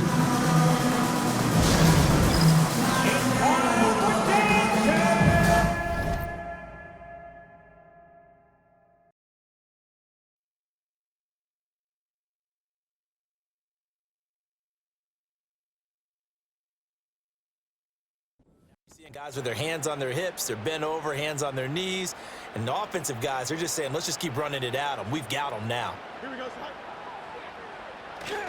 He's going to get it again. Just looking to get forward and protect the ball. And the stop will come inside the 5 at the 4. It's a 3-yard pickup, and that sets up a 1st and goal. A good chance now to put this game on ice. This is 1st and goal.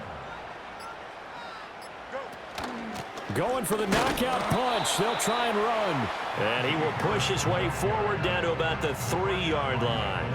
Only a yard on the pickup there. 2nd and goal. Najee Harris, well built for work down here near the end zone. That's a nice job there to hold him up. But I doubt we've seen the last of him on this drive.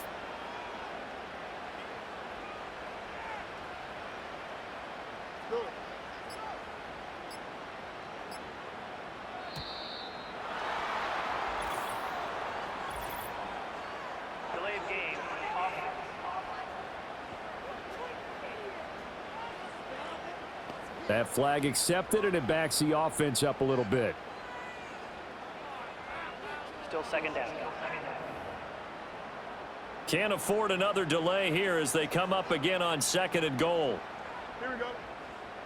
All right.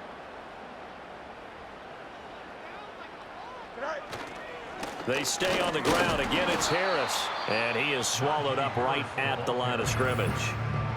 The Chiefs will use the first of their timeouts as the clock will stop with 33 seconds remaining. So stuff for no gain on 2nd down brings up a pretty interesting 3rd from this distance. I'm throwing the ball, and I'm not even thinking about play pass. I'm going to let them know right away I'm throwing it, but I'm probably giving my quarterback some room, sprint him out to one side or the other, and give him an opportunity. If it breaks down, he can take off and run for it. A 5-yard pickup brings up 4th down and goal. Well, they could just run this clock out, but here is the field goal unit on 4th down. From the left hash, a chip shot here. Boswell's kick is good, and that will extend their lead even further. So they settle for just the 3, but clearly right now anything helps trying to salt this one away in the 4th. Without a doubt, obviously a touchdown probably would have been the final nail to finish this thing off, but it's still ate up time, got points. So while it's not mission accomplished, it's darn close. And he'll take it up past the 25 to the 26-yard line. The Chiefs offense and Patrick Mahomes headed back onto the field. And it's been a struggle for him all afternoon. This defense has really done a nice job of making him earn everything he gets, and it's prevented him from getting into any kind of rhythm here today.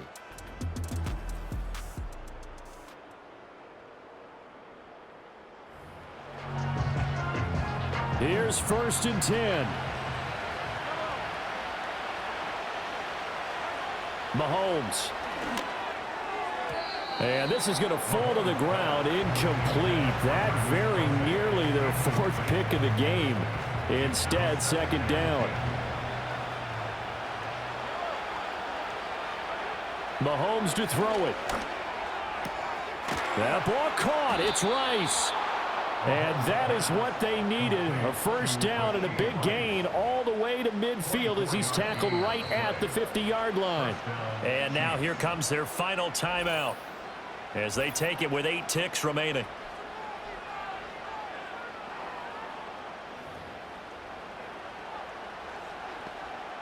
Here's 1st down. Mahomes going deep for Hopkins. And this is going to fall to the ground, incomplete. That very nearly their 4th pick of the game. Instead, 2nd down.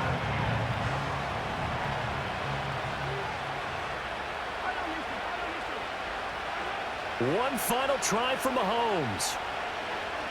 One last shot at the end zone. And that will be incomplete. They were going for a consolation TD, but it was not to be. And time has run out now on this game. Well, somebody lit a fire under that offense during the break, Charles. Remember, they trailed at intermission. They come out, they have the big second half, and that lifts them to the victory. And Brandon, trailing at halftime, we always talk about teams making adjustments. You know what the best adjustments usually are? It's just executing better. Because the game plan you put in place at the beginning of the week often still holds. You don't have to make wholesale changes. You just have to do it a little bit better, a little cleaner. And they did that in the second half, and that led them to victory. So for Pittsburgh, they get an important win here to move to 11-5 on the year. I'm Brandon Gaudin. Certainly have to thank Charles Davis, my broadcast partner, and our entire crew. We'll catch you next time right here. It's the NFL on EA Sports.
you better keep your hands up if you've been playing with these guys over the past month, because if you're open, they'll find you. Number 1, Luka Doncic.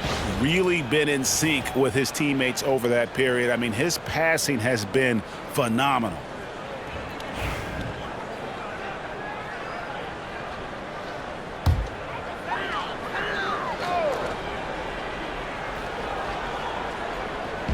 Minnesota on D, 6-point lead.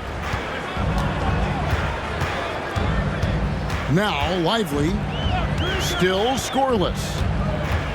He lobs it up and finished off by Lively. And how about the incredible timing on that alley-oop? He absolutely hammered it down. A little under 2.5 minutes off the clock now here in the third. Offensive rebound. Gobert with a screen for Randall. And the 3 off target.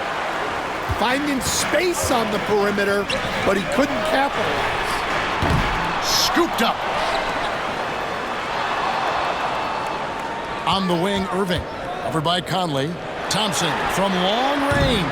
Rudy Gobert with the rebound. Gobert's got rebound number 15 here tonight. Randall down low. Guarded by Doncic. Nice D from Doncic. Mavericks trail by 4. Outside Irving. Pass to Lively. Fades back. Thompson in the corner. Dallas moving it around. Just 4 to shoot. And it's Doncic missing. Just enough coverage to bother that 3-point attempt. McDaniels dishes to Edwards. No one near Randall as he lets it go. A 3-pointer off the mark.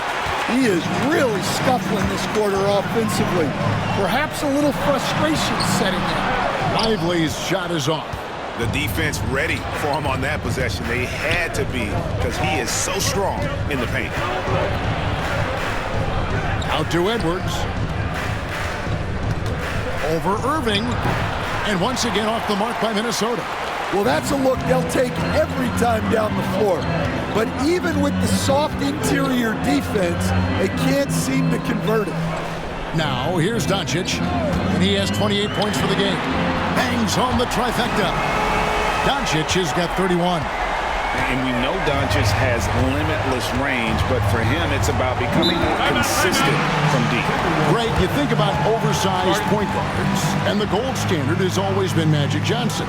Now you look at Luka Doncic, and he's certainly big for that position. Definitely some positive similarities, right? But the big difference is one of those guys has 5 rings, and that's not a knock on Doncic. This is a team sport, but Magic's ability to affect winning was right there with another MJ, Michael Jordan.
Minnesota making a switch.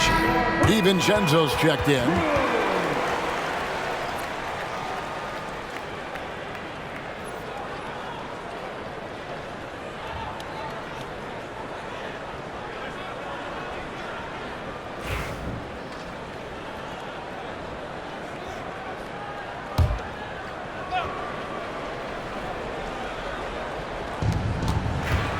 Randall kicks to Gobert.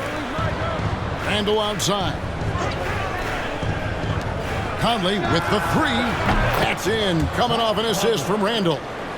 Conley's got 7 points in the game. Just a veteran play by Conley there, giving the D no time to react off the catch. The three for Doncic. They get it back. Count that one, and the Minnesota lead has been cut down to just 2 points in the bucket from Kyrie Irving. And that's a lesson for the D. Fight harder on the glass. Yeah, they need to pay attention to the details. Second chance points are backbreakers. Edwards, no good. Dallas has gone 3 of 7 from three-point range here in quarter number 3. Thompson against DiVincenzo. Thompson passes to Washington. Here's Irving. Can't tie it up as that one misses.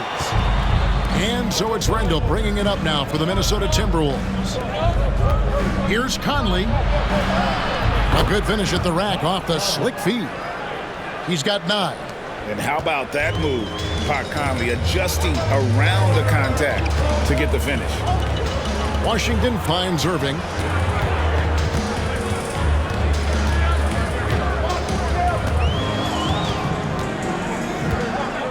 Six on the shot clock. Another miss by Irving. Yeah, those shots from him are certainly not helping their case. Conley, the pass to Randall. No one near Edwards as he lets it fly. And he's good on the 3 ball. Now it's a 7-point Minnesota lead. Well, after dropping in 2 triples in the first half, he's now matched that mark here in the second half, and I wouldn't be surprised to see more of those. Outside Conley. Outside Edwards. Over Irving. Edwards can't hit. Mavericks have gone 6 of 14 since halftime. A little cold from the field. Doncic passes to Lively. There's the 3. Doncic, no good. Not quite enough defense that time around. Just lucky he was off. And the whistle blows as the basket counts, and a 3-point play chance right here. One free throw coming up. Just naturally strong. We've seen more than one defender sort of just bounce off Randall. He's used to it. And a chance for just a second to check out the scoring breakdown for Minnesota. Well, their passing has been just exceptional, and it's opened up the floor for them on numerous occasions. And something else that stands out is how efficient they've been from the mid-range, making the most of their opportunities.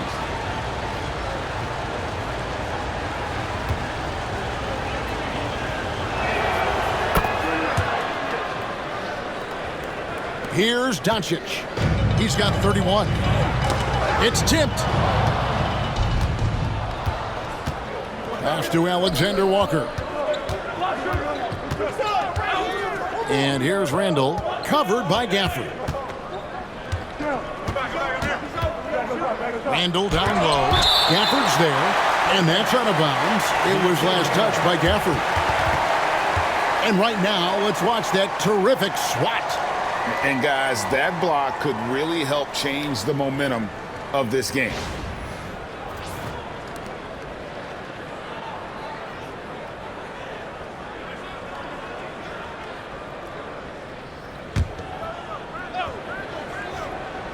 Here's Conley. 10-point lead. This is their biggest. That 3 off the mark. The Mavericks shooting around 40% in the third. Maybe settling for some less than ideal looks out there. Exum with a wide open look. That falls. Great assist by Marshall. Exum's got 6. And for the defense, that is a heart-sinking moment when you see him that wide open from beyond the arc. Another miss by Minnesota.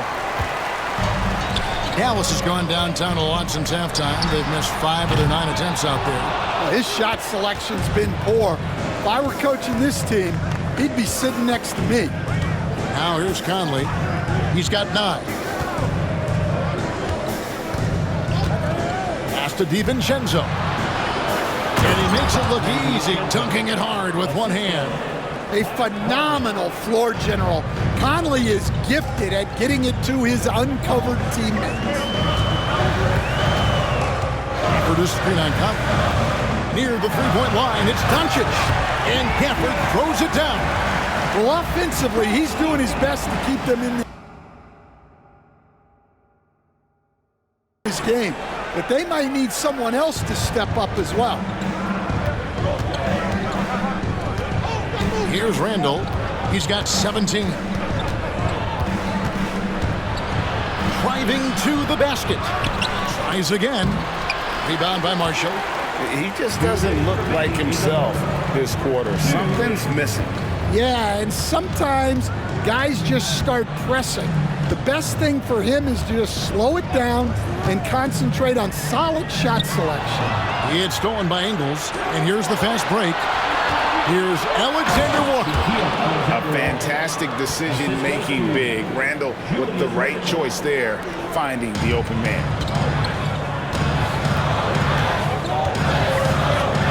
1:31 left in the third quarter of the game. Nice move. Luka throws it down. Now that's what I call a momentum changer. Yeah, when you've got a point guard, that kind of spring, no lead is safe. Yeah, he saw the opportunity to finish with some authority, trying to fire his guys up. Three-point shooting since the half has been about as good as you could ask for. Conley against Doncic. Doncic with a strong move inside. He has definitely shown up to play. He's done his part, really just trying to battle his team back into it. From 15 feet away, Randall no good. And when you can't get anything to fall, it definitely gets in your head. Yeah, they might want to draw something up here to get him something at the rim or get him to the free throw line. Sometimes that's all it takes to snap a cold streak. And that one's good. Doncic. Just a heroic scoring effort from him this quarter. He's doing everything he can to will them back into this game. Alexander Walker with the ball. And looking at his production, he averages a little more than 7 points a game. DiVincenzo can't hit it. Average trailed by 6. Now, here's Doncic. 37 points for him.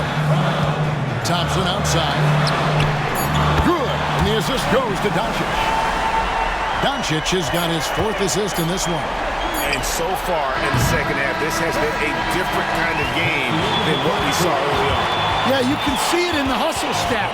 These guys have come out with a different mindset and seem much more motivated here in the second half. It's still anybody's game as we've reached the end of 3.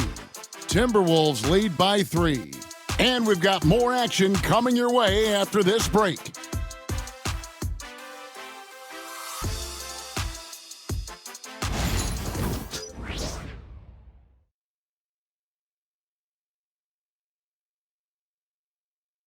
And let's take now this moment to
Coming up, our State Farm assist of the game. Yeah, a terrific, unselfish play right here. Set up his teammate, and how about the setup this way?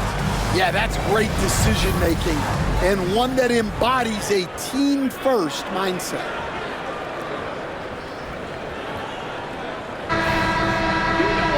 And it's been a very competitive game so far as we get rolling here in quarter number 4. Big men on the floor for Middle Washington and Gafford. Spencer Dinwiddie out there with Irving, and it's Exum in at the small forward. That's the lineup in the game for Dallas. Timberwolves leading by 3. To the middle. Now, Alexander Walker. Here now is Dinwiddie. Here's Washington. Banked in off the glass. And with the ability to make clean, crisp passes, Dinwiddie makes those around him better. Here's Alexander Walker. For 3, Edwards drills it from outside. Edwards got 9 points here in the second half. Well, he's been nothing short of fantastic this game, and he has his team in a great spot as this thing winds down. He lobs up the alley-oop pass. It's stolen by Edwards. Pass to Alexander Walker. Now Ingles. He's covered by Washington. Here's Edwards. Edwards with a tough shot. Well, look, it's tough to keep Edwards out of the lane and tough to stop him once he's in there. Just over a minute and a half played here in the 4th. Washington passes to Irving, and it's good off the back rim and in. And that was the right call. When you need a basket, go to the guys you trust the most. Yeah, he got a good look, and he calmly delivered for them. That's what you like to see. Ingles with the ball. Outside Edwards. Off target from outside. Mavericks trail by 4. A floater.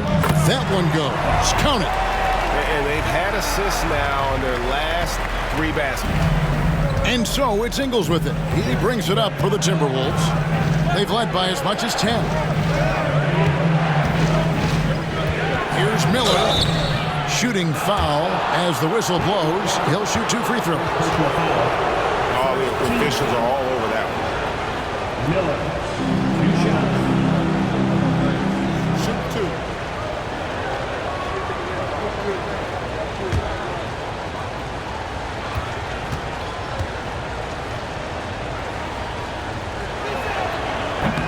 The first one falls.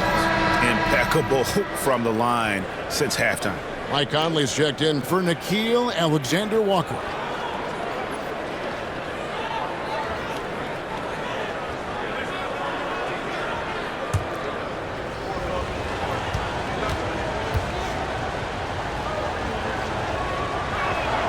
Both shots good from the stripe. And he's shown a great touch at the line. They've tested the big guy, but he's come through. A little over 2.5 minutes have passed here in the 4th quarter. Dinwiddie dishes to Irving. A rebound by the Timberwolves. Ingles has got 6 rebounds in the game. Now here's DiVincenzo.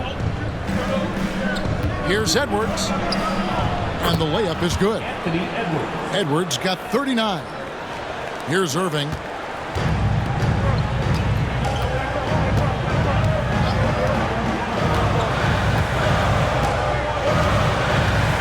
This screen on Edwards. Irving looking for an opening. A rebound by the Timberwolves. Outside Conley. Pass to Edwards. In the corner, it's DiVincenzo. Lets it go from the wing. The Mavericks pull it in. Washington's got his 6th rebound on the night. Here's Irving. Good on the baseline jay. His goal is to make an impact all over the floor. Irving can be a headache from mid-range. Minnesota leading by 4. Outside Conley. Pass to Edwards. Lets it go from deep. That's in there. Conley with the assist. Conley's got 6 assists in the game. He has a lot of points from long range this half. He's taken advantage of a really tired defense. Dinwiddie drives in. Outside Irving.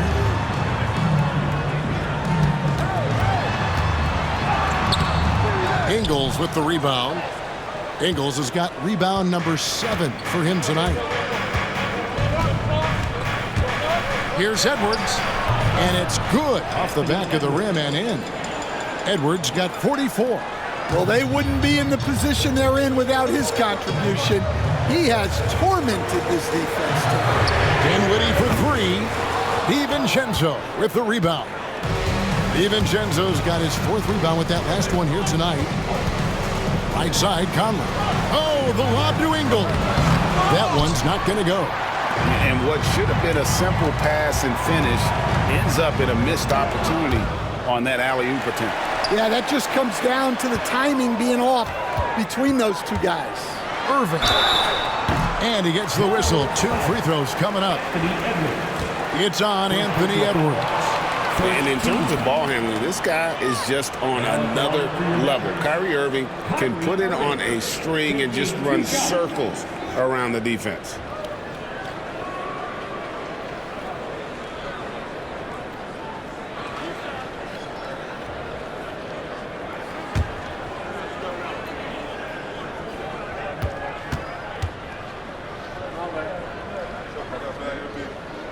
First free throw is good. And Irving is one of the most gifted players we've ever seen. I mean, who still continues to play at a high level. Catching up on the changes for Dallas. Derek Lively, he's checked in for Daniel Gafford. Klay Thompson comes in for Exum. And Luka Doncic subbed in for Dinwiddie. Rudy Gobert, he's checked in for Minnesota. Randle comes in for Joe Ingles. Both free throws good for Irving. Timberwolves leading by 7. Randle kicks to Edwards.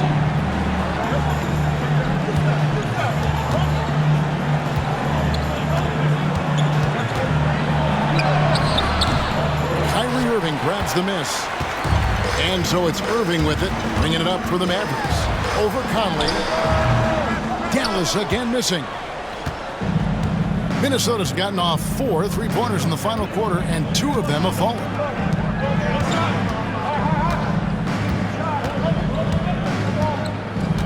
Back to Randle. Over Irving. And yep, finally drops after rolling around the rim. 19 points for Julius Randle. Well, Conley is an excellent decision maker and floor general for this team. Here's Doncic. Doncic gets it to go inside. For Minnesota, they've gone 6 of 11 since the start of the 4th quarter. Back to Randle. Gobert the screen. Randle with the ball. He's picked up by Doncic. Randle no good. Mavericks trailed by 7. Doncic passes to Washington. And then Washington with the dunk. Excellent at dishing the rock. Luka with the nice feed. Minnesota shooting it well here in the 4th quarter. 50%. Outside Edwards. Conley sets a screen for Edwards. No good from outside. Definitely a situation you want to make sure you don't give him too good of a look. Pass to Thompson. And here's Doncic from the arc. Julius Randle with the rebound. Randle's got double-digit rebounds now in the game. And once again off the mark by Minnesota. I can't believe he missed that 3. Regardless, that's not a shot the defense should be given. Here's Lively. The kick out to Irving. 5 to shoot. Washington sets the pick for Irving. Over Edwards. Out that one in, and the Timberwolves lead is is cut to just 3 points on the basket from Kyrie Irving. And so Chris Finch calls for the timeout. Wants to make sure everybody's coordinated and intent.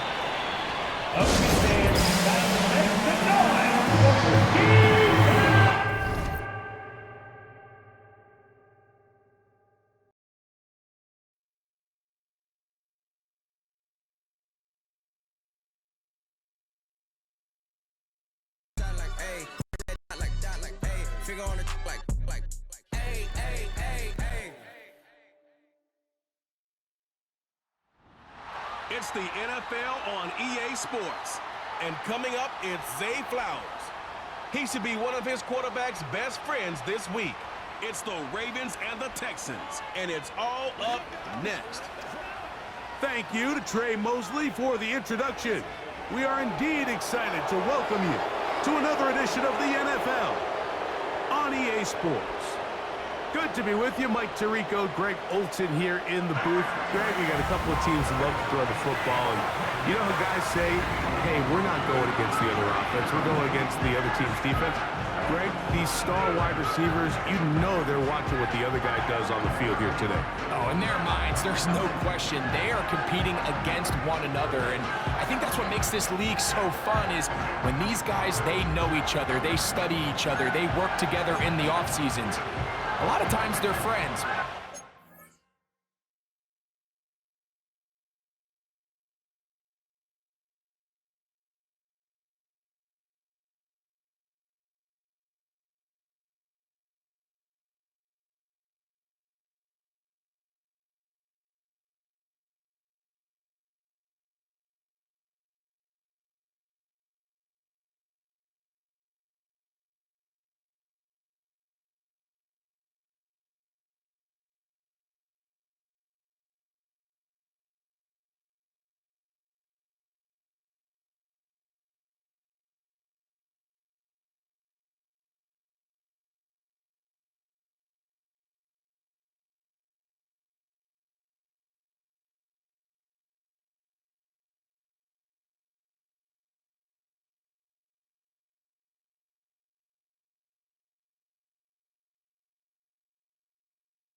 There is no question at the end of this one, yes, they want their teams to win, but when they put their two box scores up next to each other, there's going to be some bragging rights come this offseason.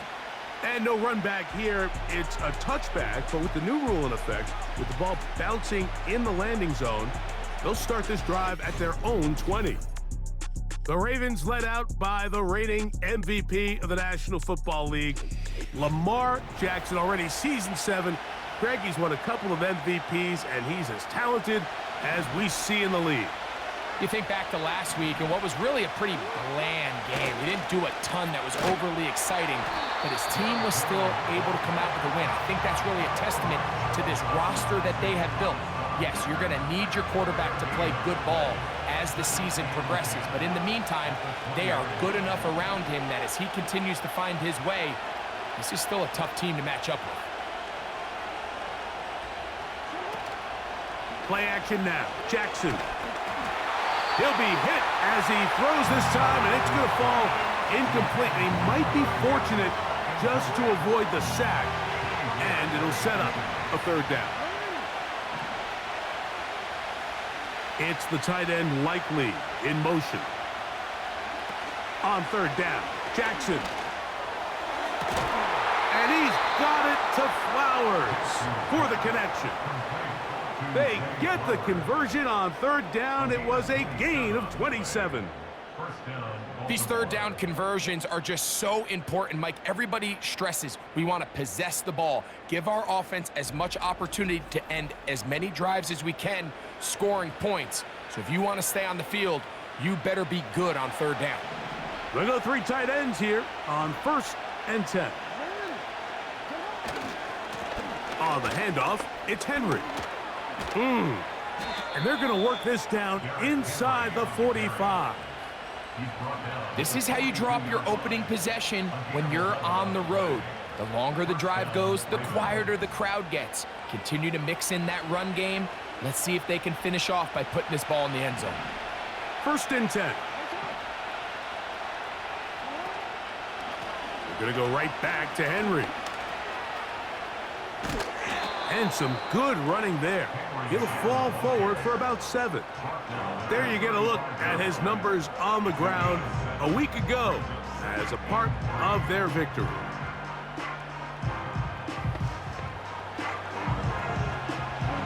Second down and 3.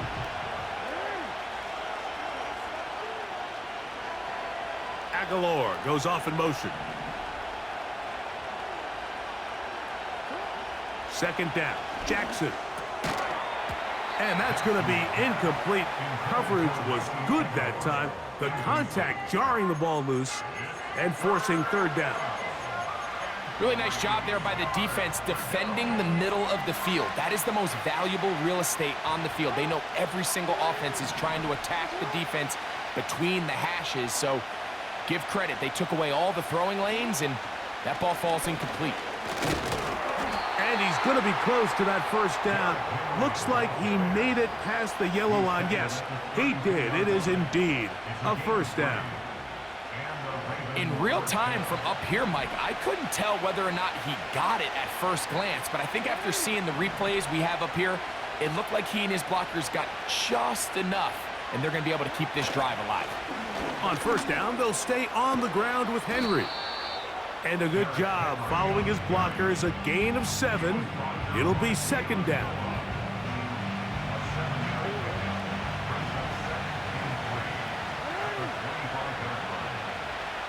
Bateman is the motion man. Off the play fake, Jackson. That's complete to the veteran, Nelson Aguilar. And he's going to be taken down. And this is where the speed of your inside receivers are so critical. He lines up in the right slot. But, Mike, look how far he covers to where he ended up receiving that ball. You can't have all day. Those defensive linemen, they are coming after your quarterback. So the speed in the slot is critical. That's a great example why.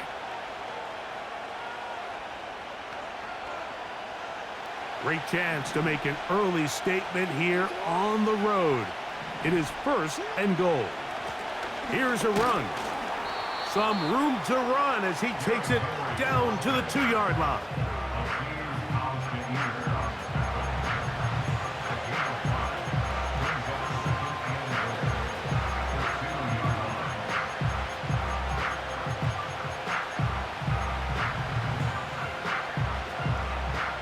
Here now, second down and goal.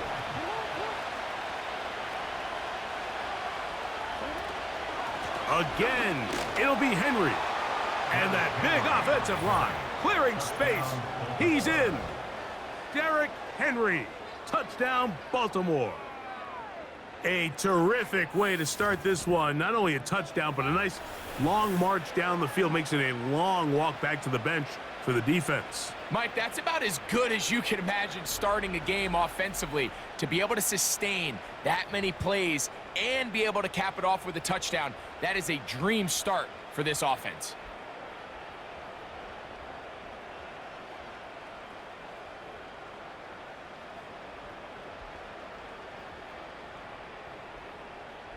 Now Justin Tucker for the point after.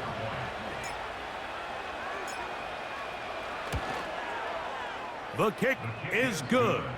And the Ravens will take a 7-0 lead.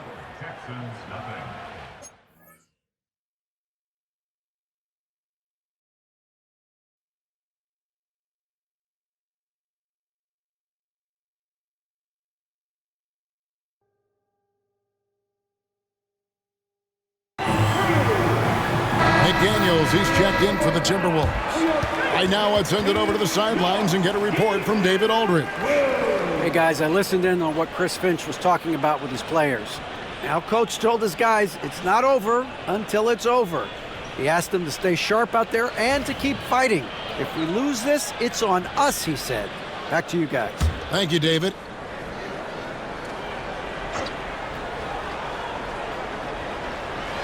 And the Timberwolves with possession here. They've led by as much as 10. Bounce pass from Randall. Inside, here's McDaniels, and the layup falls. And the Timberwolves lead by 5. A smart idea from McDaniels, looking to convert inside. Back to Doncic. Lively a screen on Conley. And here's Doncic from the arc. Connects from three-point range. Doncic has got 42 in the game. Timberwolves have gone 7 of 15 from the floor here in the fourth. Right around 46-47%. Pass to Edwards. Shoots the three. Mavericks with the rebound. Doncic has got double-digit rebounds now in the game.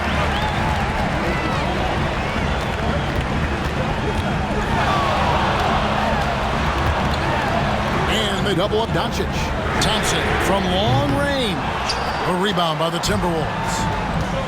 Edwards passes to Conley. Now Edwards.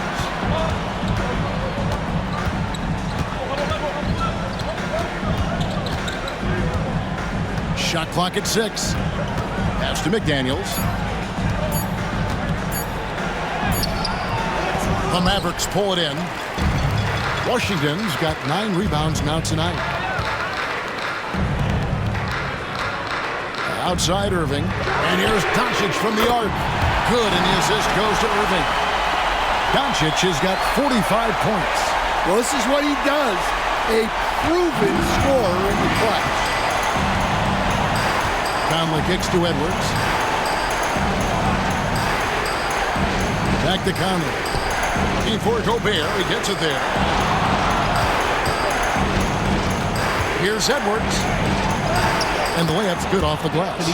Edwards got 46 points. Well, you need a bucket? Give it to Edwards. He's got that clutch gene. Doncic finds Irving. On the wing, Thompson. McDaniels defending. And it's Washington missing. And so Edwards will bring it up for the Timberwolves. It's a 1-point game. And contact on the shot, so he'll be shooting free throws here.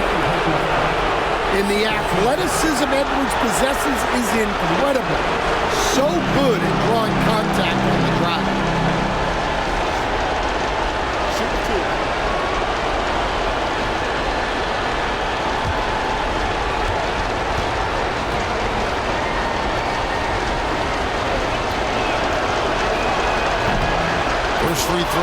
good, and that will put them up by 2. Well, we know Edwards has an outstanding skill set, but what makes him truly special is his competitive will and ability to handle high-pressure moments.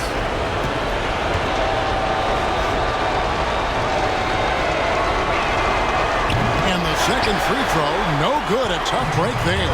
Hey, really, if not for the miss, they'd be sitting in a much better position. Yeah, good job to take it right at them. First personal foul, second team foul. At the line for 2, Kyrie Irving.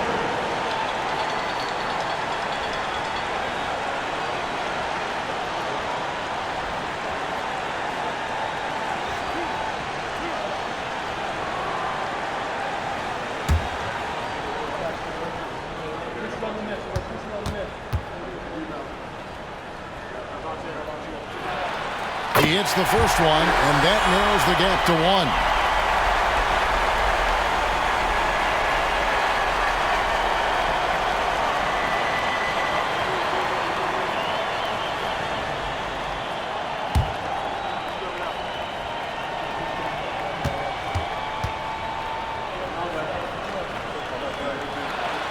Both free throws good from Kyrie Irving.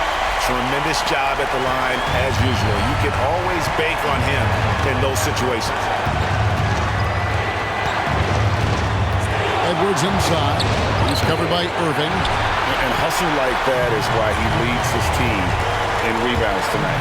Double digits for him on the glass. He's getting it done. Big time from Clay. Doesn't get fazed when he has the opportunity. Timberwolves trail by 3. And here's Edwards. Over Irving. And once again off the mark by Minnesota. Thompson against McDaniel. Thompson kicks to Irving. Pass to Doncic.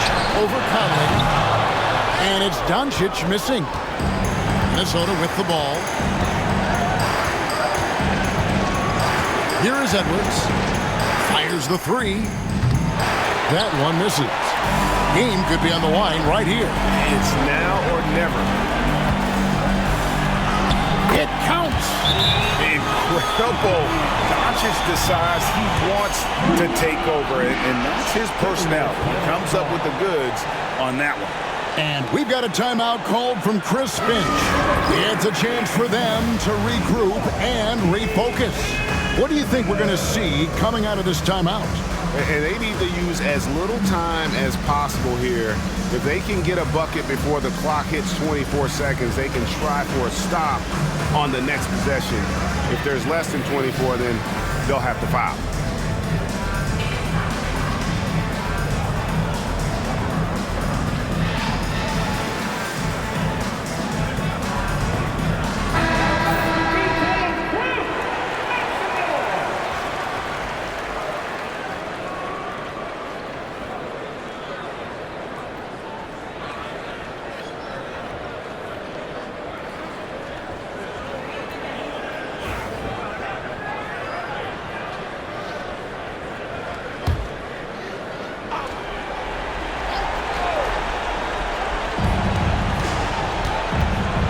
Near the three-point line, it's Edwards. Money! What a beautiful shot to bring him to within 3. Wow, these are the moments that Edwards lives for. He is dynamite in the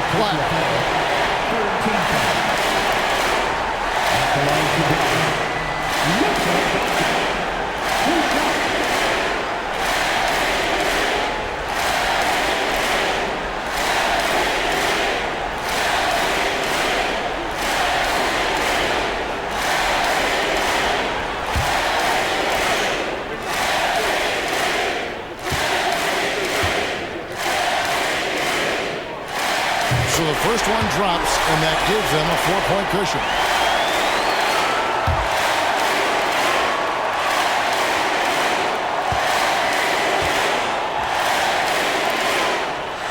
And so he drops them both.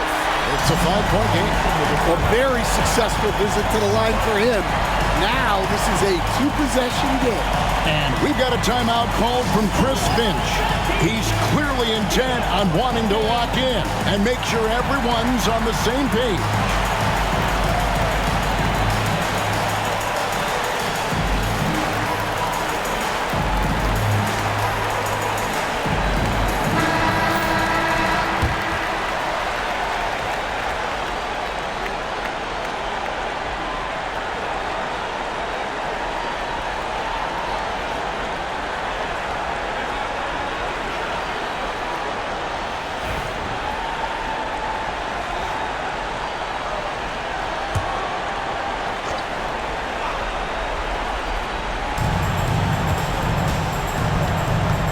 Irving against Edwards. And good! There's another. That gives him 51. Making it look easy. And they stop the clock as soon as they can with the intentional foul. You have to foul, but I'm sure they would have liked to foul someone different. At the line for Dallas, Kyrie Irving taking 2 shots.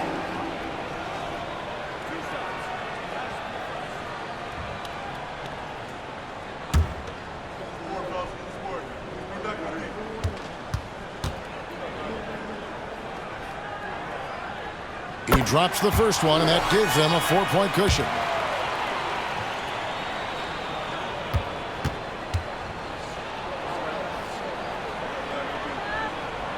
And so both free throws are good, and it's a 5-point game. 20 seconds left to play here in the fourth. Edwards inside, covered by Irving. 2 free throws coming up, and they call the shooting foul. It's going to be on Kyrie Irving. Well, look, Edwards doesn't back down from anyone. He embraces getting physical on the way up. Shooting 2.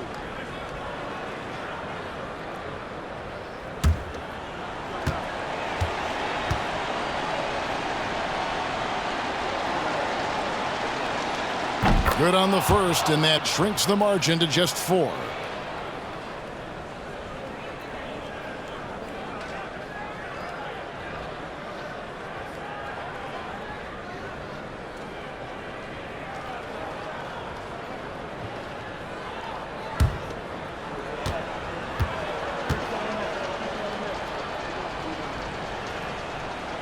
And Edwards drops them both. And now down to a 1-possession game. Those foul shots, huge. And they foul intentionally. That's what they have to do at this point. Had to foul, and on that occasion to stop the clock. That's the enemy in this situation.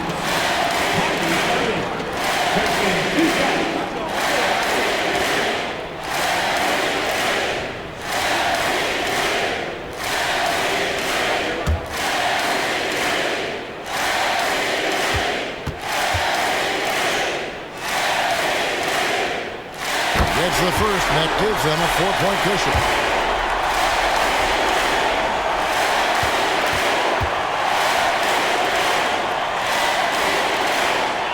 So he gets them both, and it's a 5-point game.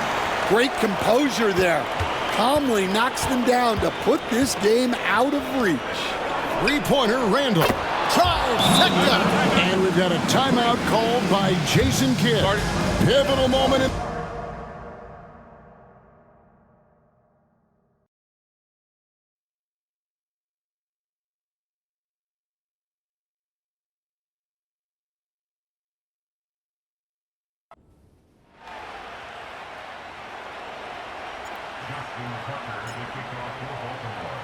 Out there is Tucker, and he'll kick this one away after the touchdown was scored. This taken at the 5. He'll get this past the 20 before he's brought down shy of the 25-yard line.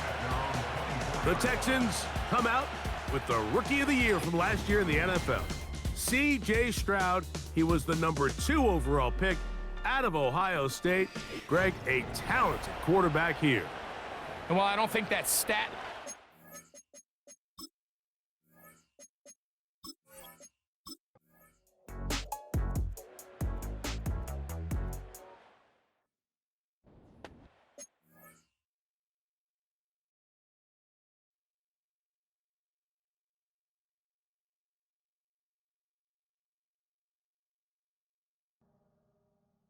this game, he's not taking any chances. He'll call time.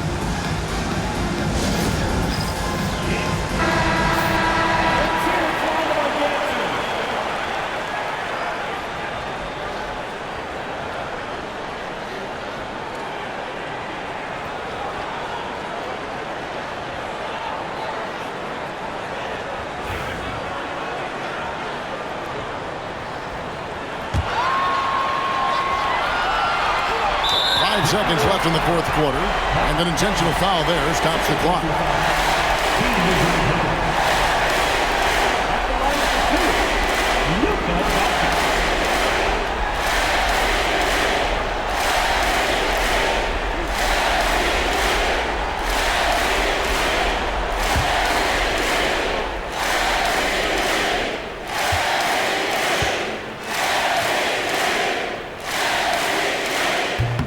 Misses the first one. Boy, he wanted that one to fall.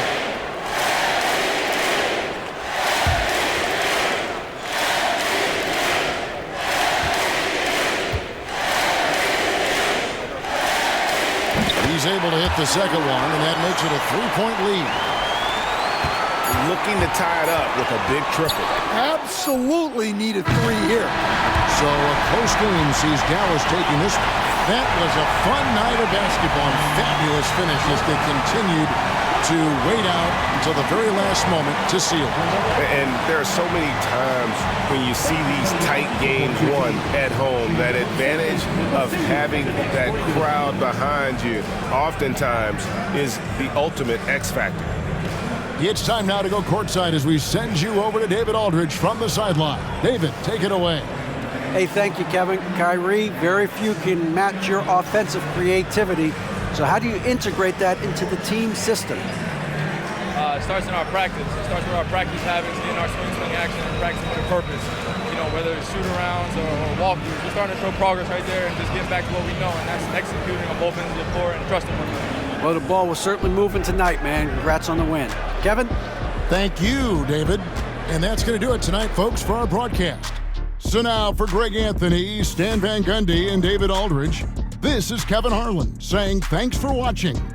And as we leave you, let's take a look at our player of the game, Luka Doncic.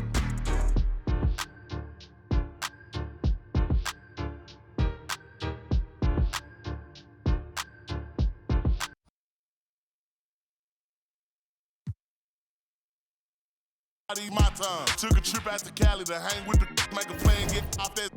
I say R.I.P. Kobe, so fly when I ball out, where I skydive. So much on me could've went by the Williams or Rudy's, a big Popeye. In a whole different bracket, this life is immaculate. If you hit me for you know that I'm taxing. Keep buying cause that's still in the package. If he say that he robbed me, he capping me. Really know throw sevens like Kaepernick. You not blind and you see that we have it. Known in my city, so no, I'm not average. Came a long way from in the cabin. Know that in the that I rep. Went to Solomon, I out the 10 for 600 on all I net. Paid it full like Mitch. Season's greetings and Merry Christmas to everyone joining us here at 2K Sports. It's time for a special presentation of the NBA on Christmas Day. With Grant Hill and Clark Kellogg, I'm Brian Anderson. Ali LaForce is our reporter. And a chance here to check out some stats for Tyrese Maxey.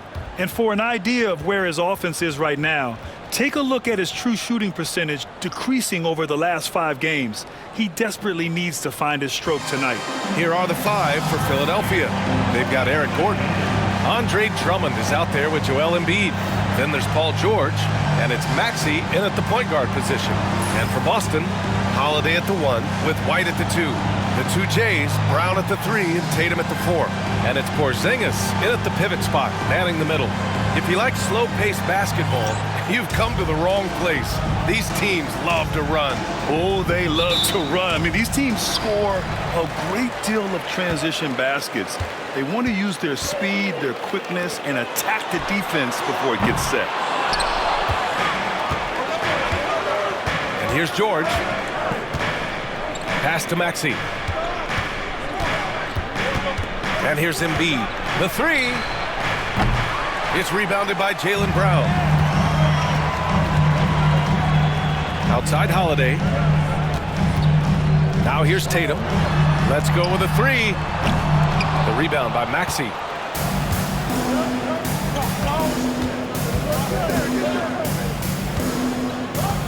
Drummond with the screen.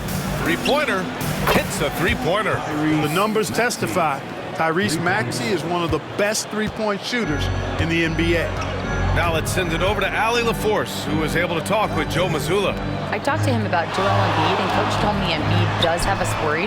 He's just so physical out there, but we're going to be physical right back and get in his face when we can, so they'll be trying to challenge the big man all night. And Allie, thank you for that. Now here's Maxey. He chipped in with 13 points in his last game. Up top, Embiid. And a big bounce off the rim, but it sinks right in. Not known for a quick release, but Embiid showing he has that ability as well. Back to Tatum. Let's go with a three. And again, Boston with the triple.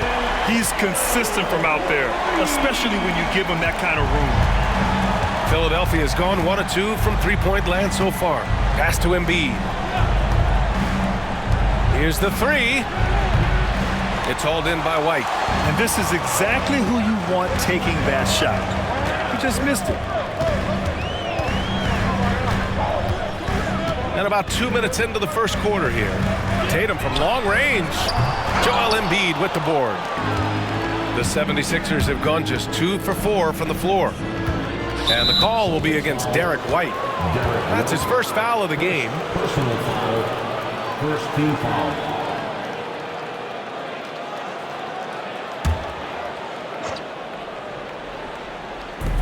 And it's the Sixers with the ball. They trail by 1. Maxey surveys. 6 to shoot. The shot.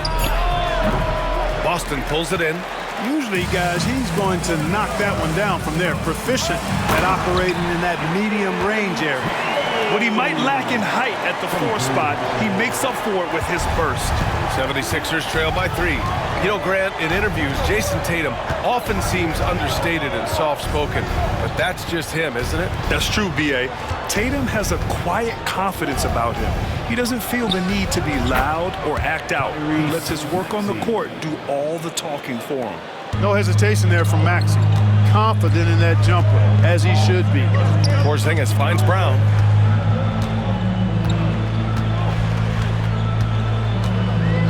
Pass to Holiday. The 3-ball. Drummond grabs the miss. The 76ers have gone 3 of 6 from the floor. Gordon, the pass to Embiid. Second shot opportunity.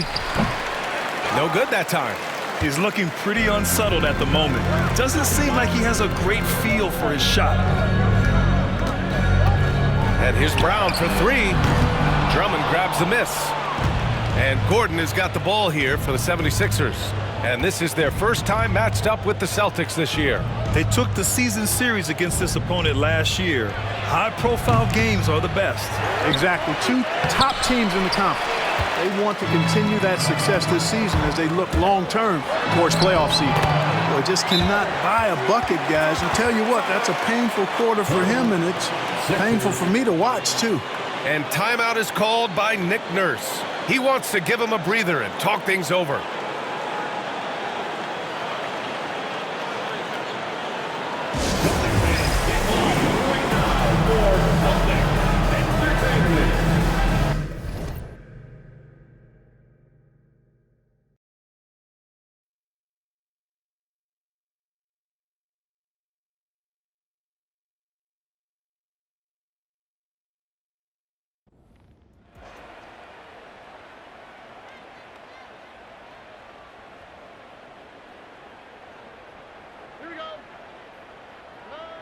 Throwing on second down, Stroud. That one caught by Tank Dell. And it'll be taken down at the 25-yard line.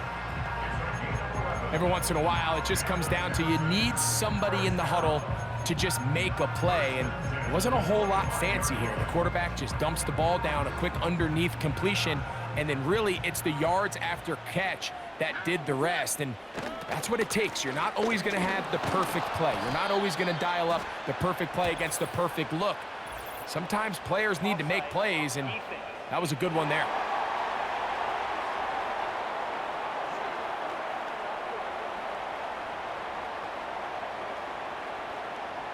Still first down. So a lot of options on the table now. It's 1st and 5.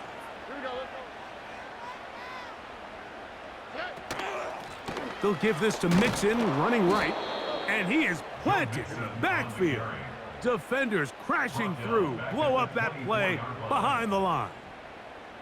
Every team makes an emphasis on winning first down, but as a defense, when you're able to take them back for a loss, 2nd and long, you can really become more of a pass-centric defense and really tips the scales into your favor.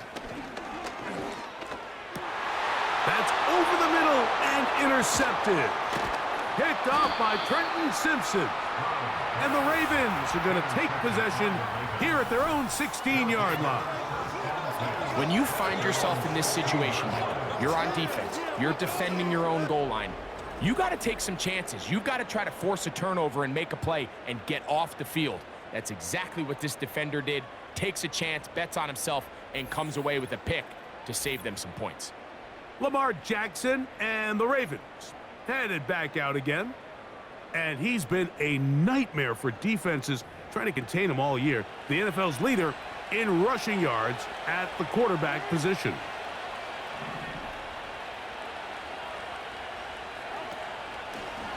Here's Lamar. He'll keep it on the zone read. And he's going to have this one up near the 28.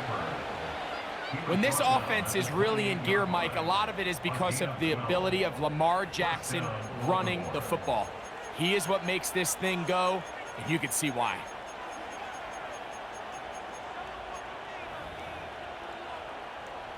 Set to go now on 1st and 10.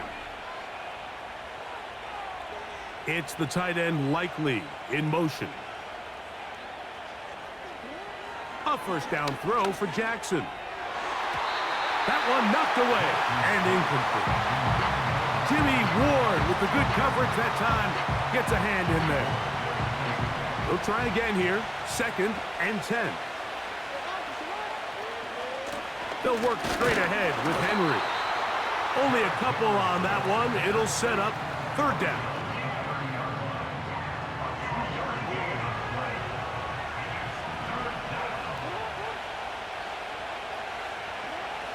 In the shotgun, here's Jackson. A throw right side is intercepted. It's the safety, Eddie Jackson. So this is where an offensive play caller needs to come to the rescue of his quarterback, because this defense, they're onto you. They've got 2 picks. They're starting to pick up on your tendencies. They're shifting guys over to counter them. Now you've got to add some wrinkles. Now you've got to throw them a curveball and try to shift back some of that advantage to your side of the ball. The Houston offense going to make their way back onto the field. They can get back into this quickly now. Very short field ahead. It is 1st and 10.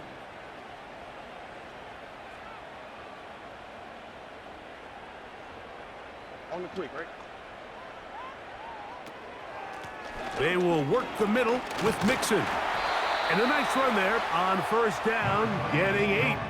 Setting up 2nd and 2.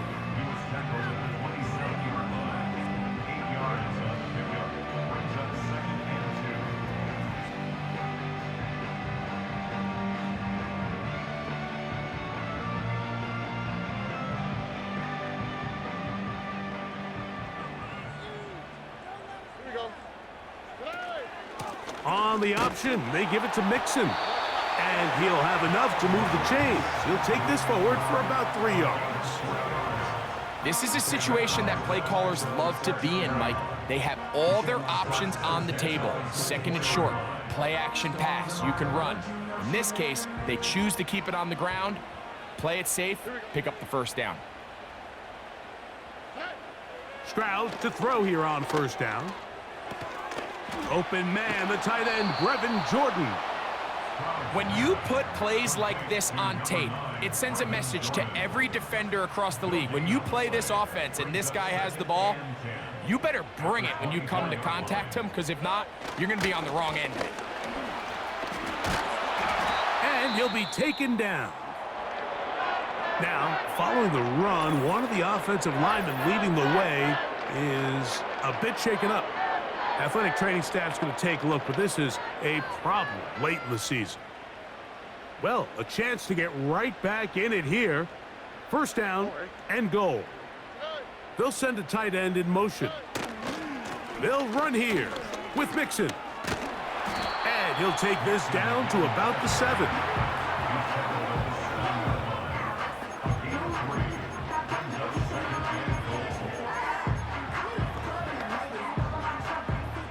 Now here's 2nd and goal. Schultz is the motion man. On 2nd and goal, they'll give him another shot. What a move! He's in! Joe Mixon! Touchdown, Texans! Touchdown number 7 for him on the year.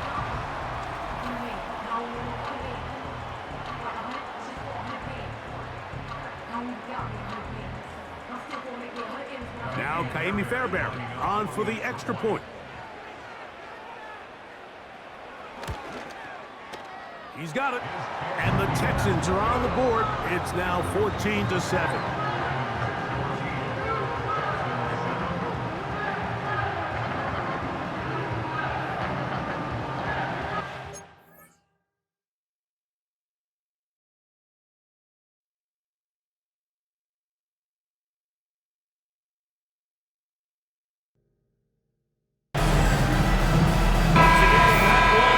Peek at the NBA's best at the three-point line. Joel Embiid on top. He's a shooter that defenses 100% have to go out and guard.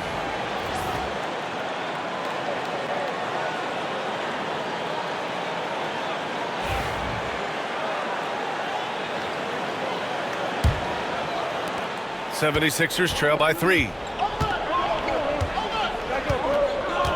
Gordon with it. Still no points. Maxey with it, now guarded by White. Fires top of the key, and he gets the jumper to drop. The Celtics have gone 4 of 9 in this one so far. Outside, Brown. Outside, Tatum. The 3. Rebound by Philadelphia. Coming into this, having notched to win against San Antonio in their last game. And that one, the other team could not keep up with them offensively. They were prolific. Yeah, you know, you can't allow them to get into a rhythm on offense. Once that happens, then you're in trouble. Now here's Brown. He picked up 21 points in their last win against the Magic in Orlando. Maxey against Holiday. And it's Maxey missing. Well, you got to miss sometimes, but that one seemed like a gimme. Here's Tatum. That one falls. Nice feed that time from Holiday. Tatum's got 10 points. Tell you what, Tatum using his length for positioning inside, able to operate well in the paint. Pass to Embiid. Over Porzingis. Misses off the right iron. He hasn't been able to find his touch this quarter. To me, it appears he's starting to lose his composure a little bit. We'll see if he can regroup and get back into a better rhythm. Ooh, Tatum slams it home. Tatum clearly putting on a show in this one, doing it all. Here's Embiid, defended by Porzingis. Fades and shoots. Embiid misses. I think he's gone completely dry. Nothing is hitting. And, you know, you can sense his frustration. This is going to be a test of his resolve here. The Sixers trailing. Outside Maxey. Pass to Embiid. Jacks up a 3. Embiid missing again. It's tough to get open in this league, and when you do, it hurts not to capitalize. Here's Holiday. Rebound by the 76ers. Drummond's got 4 rebounds now. George. And some very quick points for him on that possession. George has gotten his 2nd bucket. I think one of Paul George's best shots is his pull-up jump shot. He's been destroying defenses for years with that mid-range pull-up. Now here's Brown. Hasn't gotten one to fall yet. Here's Tatum. Tatum with another miss. Would you say testing the limits of his range there? You know, guys, I think he's got confidence to shoot it from anywhere, but he could have gotten a better one than that. Maxey against Holiday. They get it again. And the go-ahead bucket, no good. Up top, Tatum. And a great assist by Brown as that one goes in. Tatum's got 14 points for the game. Boy, he's really been on a roll this quarter. Seems like everything he throws up is finding box. And timeout is called by Nick Nurse. He wants to make sure everybody's on the same page.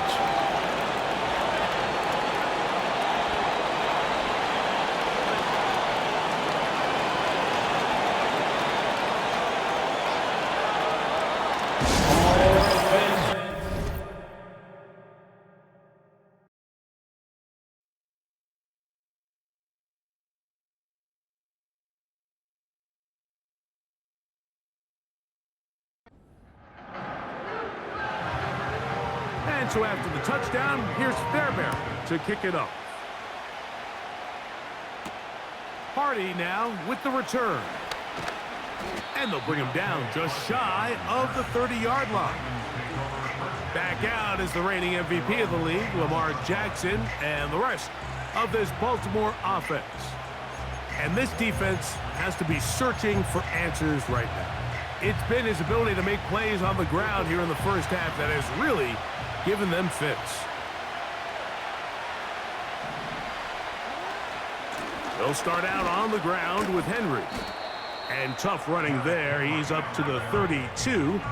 Christian Harris there on the stop. 2nd and 7.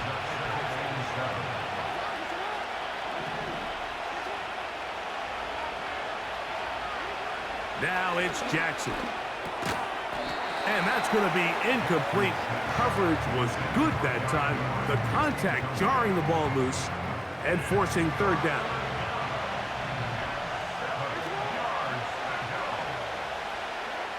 From the gun, Jackson. Aguilar able to make the catch. Let's add that to the list of great throws we've seen out of this quarterback here in the first half. We thought he might be in line to have a good game, especially against this style of defense, but let's be honest, Mike, he's been more than just good. He's been sensational. So, from the 39, they come up on 1st and 10. This is Henry. And good blocking up front, paving the way for a gain of 8 on the ground.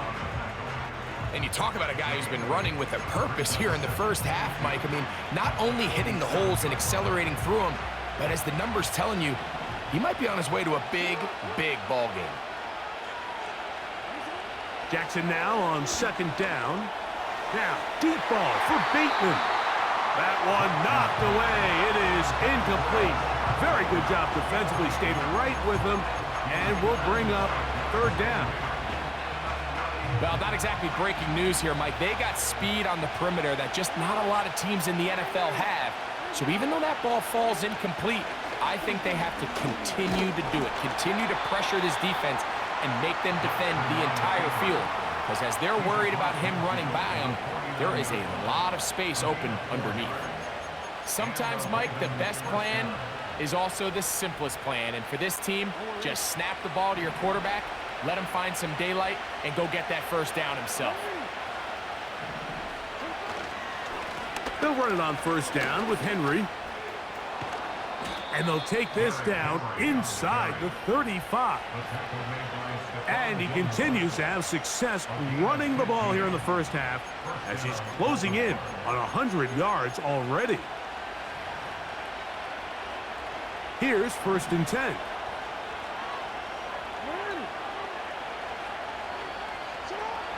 Jackson. He'll find Aguilar, complete. And they bring him down inside the 25-yard line. Following the completion, we'll get a stoppage here for an injured player. Athletic training staff's going to take a look, but this is a problem late in the season.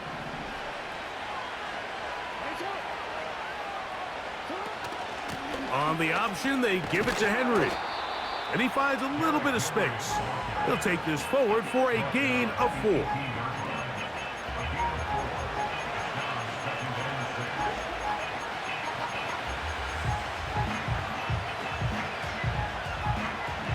Here's a 2nd and 6.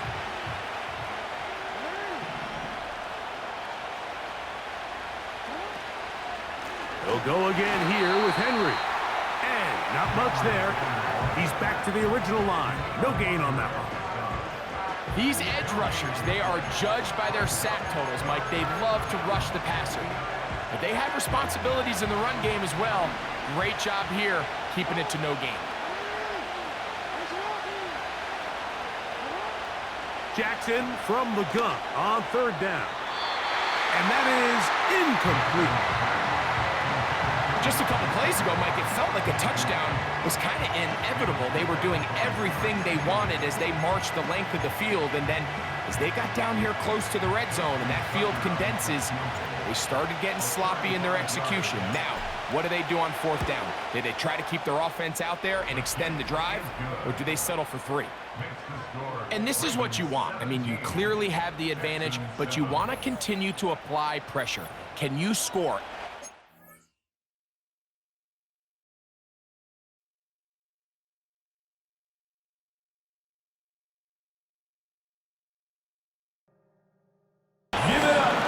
Horford's checked in for Boston.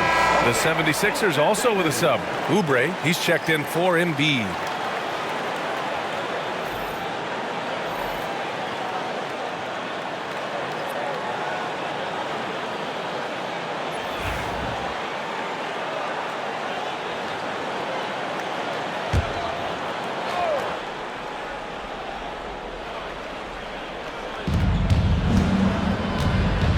Drummond up top.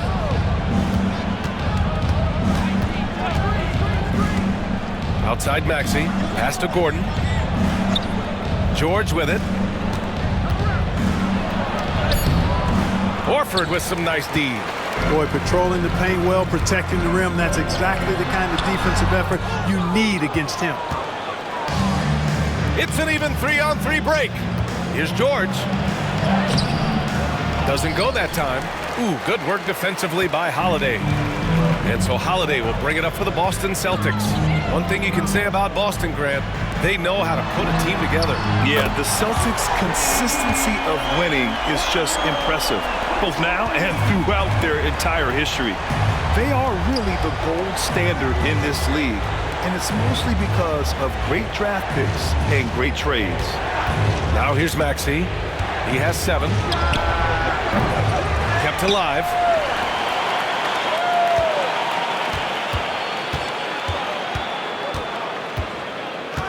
Second chance shot. And he was fouled while in the act of shooting, so he'll take 2 free throws. Talking about Tyrese Maxey, Grant, here's a guy who's improved every year. Yeah, B.A. I mean, from averaging 8 as a rookie to 26 points during his breakout 4th year, Maxey has added to his game every offseason and turned himself into an elite scorer.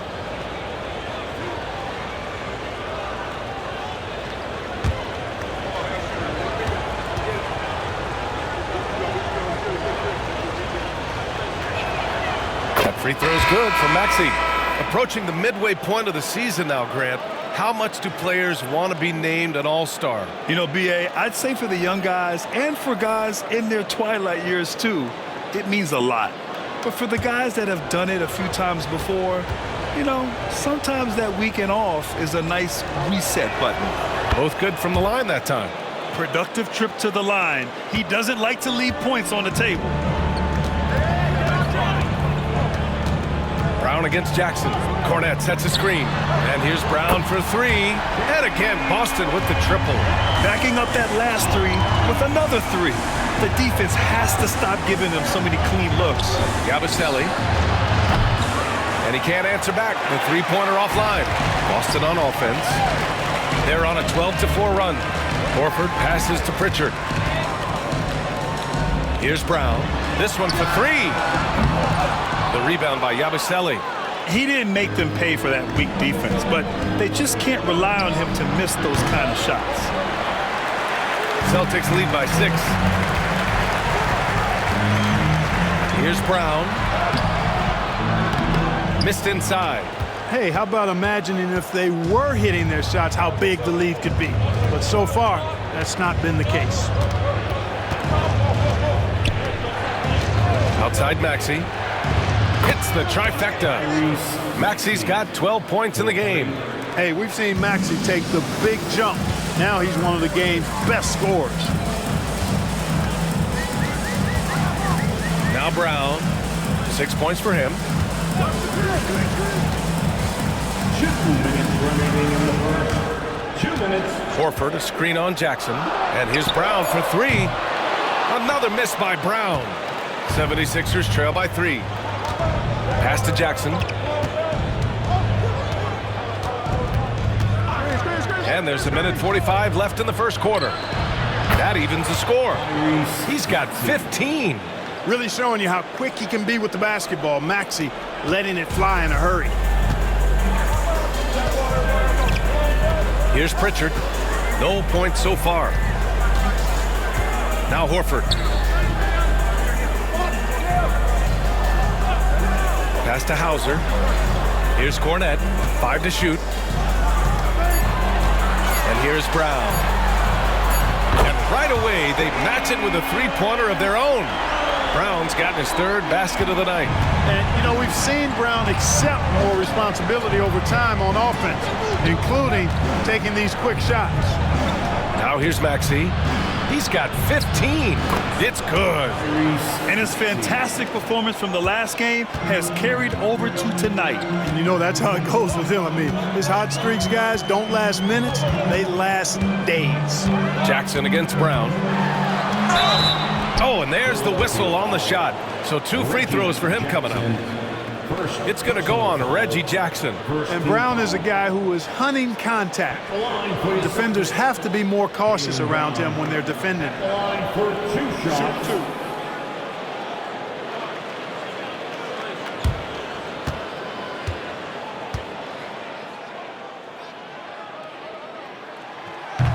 And that one misses.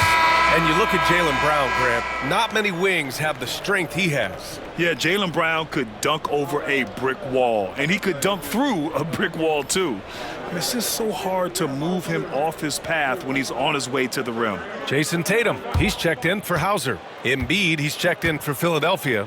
Martin comes in for Tyrese Maxey. He hits the 2nd from the line. Look, you've got to give Brown a lot of credit for his growth as a shooter. That wasn't something he did when he first got to the league. He put in a lot of work. He shoots it well from the floor and line. Now here's Embiid. 26 points for him last game against San Antonio. Yeah, what about his work on the glass? I mean, he was an all-around contributor to a winning effort.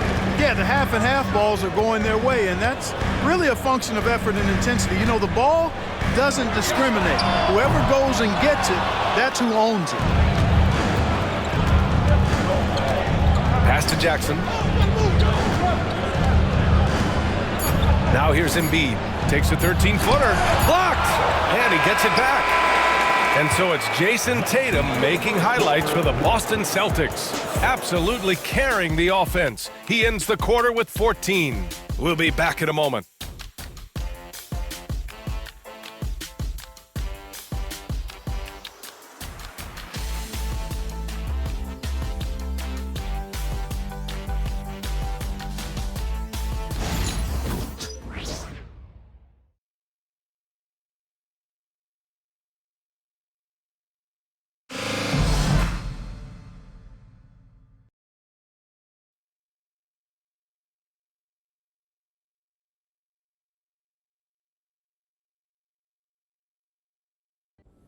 Get the ball. They're able to do that here. They tack on 3 and extend their lead. So Tucker is back out after making the field goal. He'll kick this one away. This will be returned from the 6. And he is stopped at the 25. The drive will begin there. Texans offense and running back Joe Mixon heading out onto the field. They find themselves down 17-7 as this drive starts 1st and 10. They'll begin on the ground, and here's Mixon. He'll try to push forward. He'll wind up getting 3 yards with that one. Donovan Wilson will bring him down.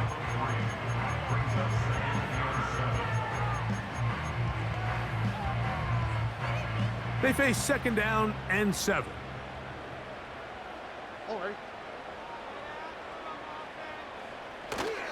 They'll go right back to Mixon.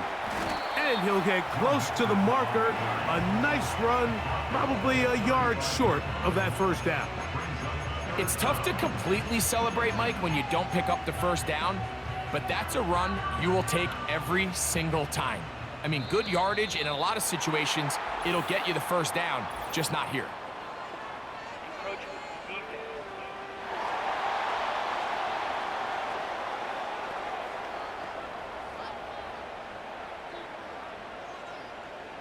Automatic 1st down.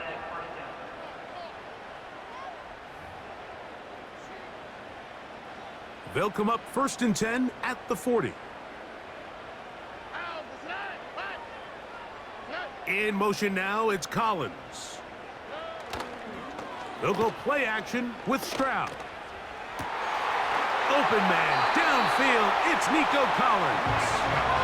And he'll be out of bounds inside the 30-yard line.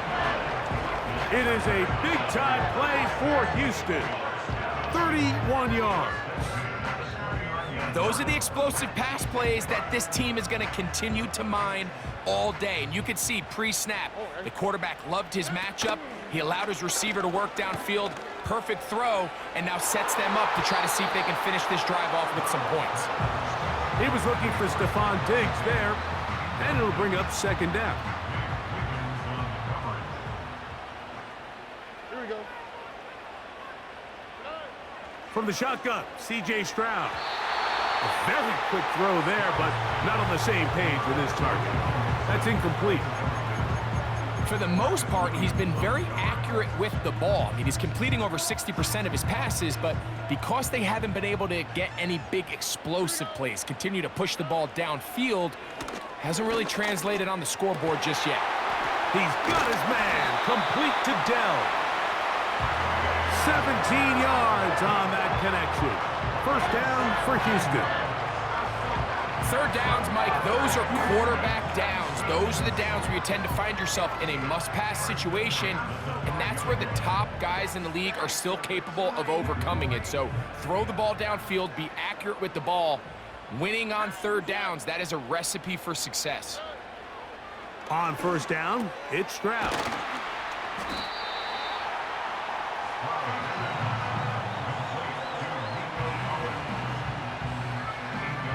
Here's 2nd and 2.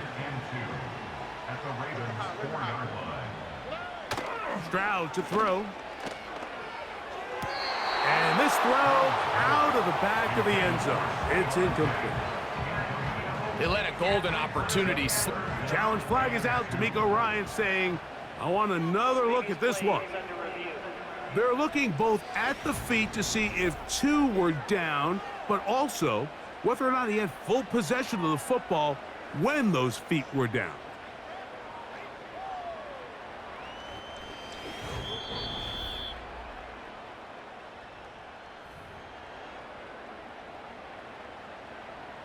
After review of the play, ruling on the field stays. So the challenge is unsuccessful, and he's going to have to be careful here because he has just one challenge for the remainder of the game.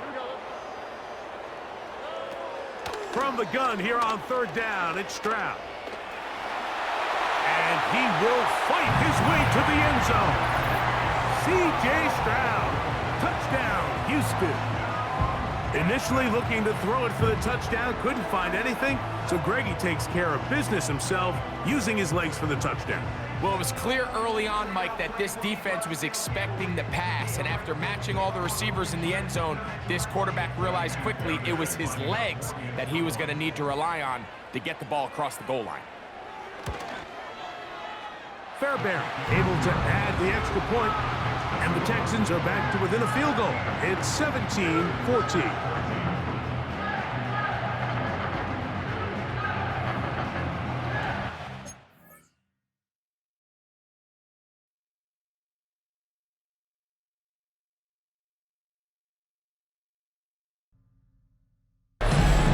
And welcome back, one and all, for more NBA Christmas Day action. All right, guys, what do you think so far on the offensive approach for the Celtics? Well, in today's NBA, the three-point shot is so valuable. They realize this, and that's why they're continuing to drain as many as they can. And, you know, in no time at all, they've also started finding points inside, already taking apart that interior defense. They've got Luke Cornett, Jason Tatum out there with Peyton Pritchard. Then there's Al Horford, and it's Hauser in at small forward. That's the 5 to begin the second quarter for the Celtics. And Oubre gets it to go. When he finds his kind of look at the arc, Oubre can seem like it's automatic. Here's Pritchard. He's scoreless. Pass to Hauser. Horford, a screen on Martin. Here's Hauser. He's guarded by Martin. Late clock. The Celtics got to hurry here. Pritchard gets it to go. Man, this is just fun. These teams are trading threes back and forth. Nothing like answering back. One team gets 3, you fire 3 of your own. Boom. Now here's Oubre. A 14-point game for him in the win against San Antonio. And Philadelphia hits again from deep. What a response by Oubre. Just coming down and sniping that 3. Tatum feeling it out a bit.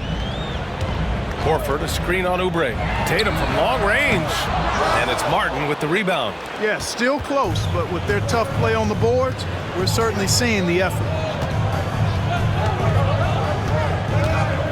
And just about a minute and a half has passed here in the second quarter. Pass to Embiid. Screen by Embiid. Oubre with room to shoot. And it's Cornett with a rebound. Got to move past that one. I mean, they'd want him to take that again. Well, you know, I hear you. That's a good look, but when you're that wide open, I think you got to knock it down. Here's Hauser, averaging around 6 a game. They set the pick. Horford for 3. Oh, clanks that one. He's 0 for 1 to start. The 76ers have got 2 of 3 shots to go in the second. Pass to Embiid. Over Tatum. Embiid just too tall inside. Embiid, such a dominant force inside. That's exactly where his coaches and teammates want him operating. Pritchard, the pass to Tatum. Cornett sets a screen. Fires for 3. Tatum can't hit. Started out strong from three-point land. Hit 2 in the first quarter, but he's gone dry since. And from the sideline, let's catch up with Allie. When you have an MVP talent in his prime, the focus has to be on winning the title. The Sixers' Joel Embiid said, quote, "The only thing I care about is winning. That takes a lot, and everybody has to contribute. I'm always going to believe in myself. I love the guys that we have. We are going to go and fight every single night." Great perspective there. Thanks, Allie.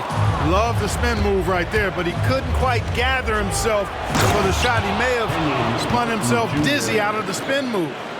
This is legit showmanship right here. I mean, I'm a huge fan of the tomahawk there. That's more than just getting 2 points. That was sending a clear message.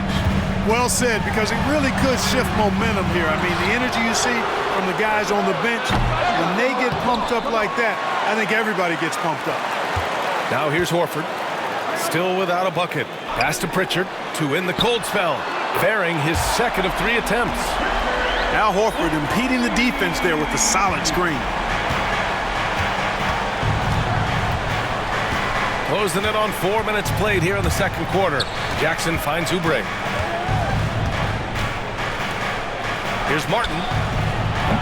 That 3's off the mark. Celtics trail by 4. Tatum passes to Pritchard. Here's Hauser. Horford inside. Right now averaging 5.5 a game. I'll tell you what, I love how Horford takes what the defense gives up. He's not forcing anything, not trying to make a play that's not there. Just smart basketball. Martin, the pass to Martin. There's the triple. Rebounded by the Celtics. Their last game, a win against the Magic. Looking to carry it into this one. Yeah, they hit the court last game with some serious attitude, especially on offense. And, you know, confidence is key there. They seem to play with a ton of it, especially on the offensive end. So they take the lead. Hauser's got himself going here. His first points of the game on the deep ball. And timeout is called by Nick Nurse. He'll take the opportunity to regroup.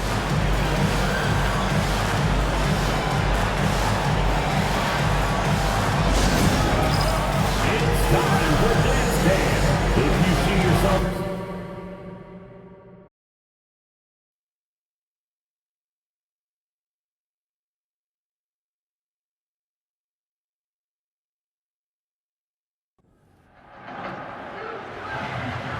And so after the touchdown, here's Fairbairn to kick it off. Hardy now with the return. And he'll be brought down past the 25. Decent field position to start this drive.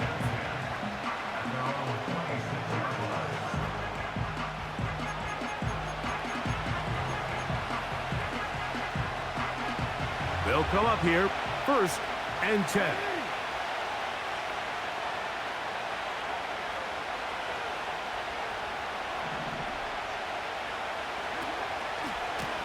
Here's the give to Henry, running right. Now, following the run, one of the offensive linemen leading the way is a bit shaken up. Athletic training staff's going to take a look, but this is a problem.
Season.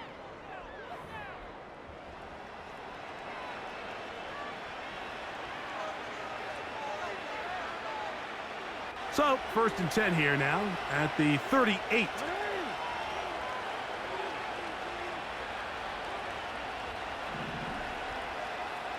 In motion comes Andrews.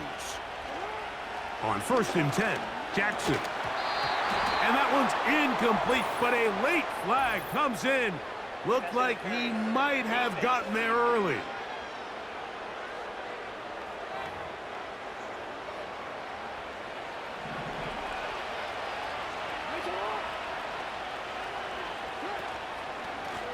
On the give, here's Henry. And he'll bring this across midfield as this drive is taking shape. A gain of 7 on that one. Now, following the run, one of the offensive linemen leading the way is a bit shaken up. Athletic training staff's going to take a look, but this is a problem late in the season. Here's 2nd and 3 to go. Now Lamar going to hang on to it. The defense not fighting. They stay at home, stop the quarterback. No gain on the play. A lot of defense's strategy of defending the zone read, Mike, is we want that quarterback to pull the ball. It's one of their few chances throughout the course of the game where they can get their hits on him. And in this case, they're able to hold him to no gain. It's the tight end Likely in motion. 3rd and short, Jackson.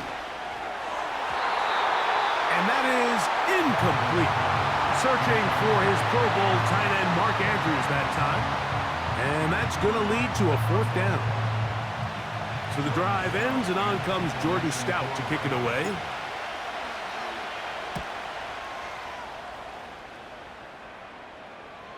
And a pretty good punt there. A fair catch taken right around the 11-yard line. The Texans offense ready to come back out for this next possession. They'll begin with 1st down from their own 11. This one complete to Jordan. And he's going to have this one up near the 28. We've really seen both teams have a lot of success moving the ball throughout this entire first half, and just seems this possession is going to be more of the same as they start this drive.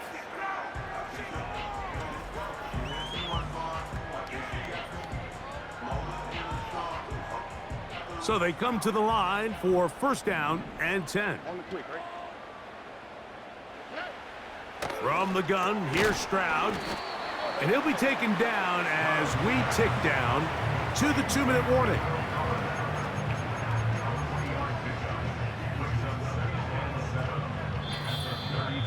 So, 2 minutes to play in a back-and-forth first half. Greg and I, back from Houston in a moment.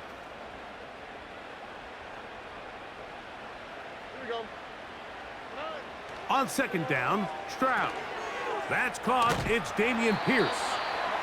They'll get maybe 3 out of that one, and it's going to set up 3rd down. The pressure gets there, and down he goes. A sack. Now, after that last play, we have an injured Raven. Athletic training staff's going to take a look, but this is a problem late in the season.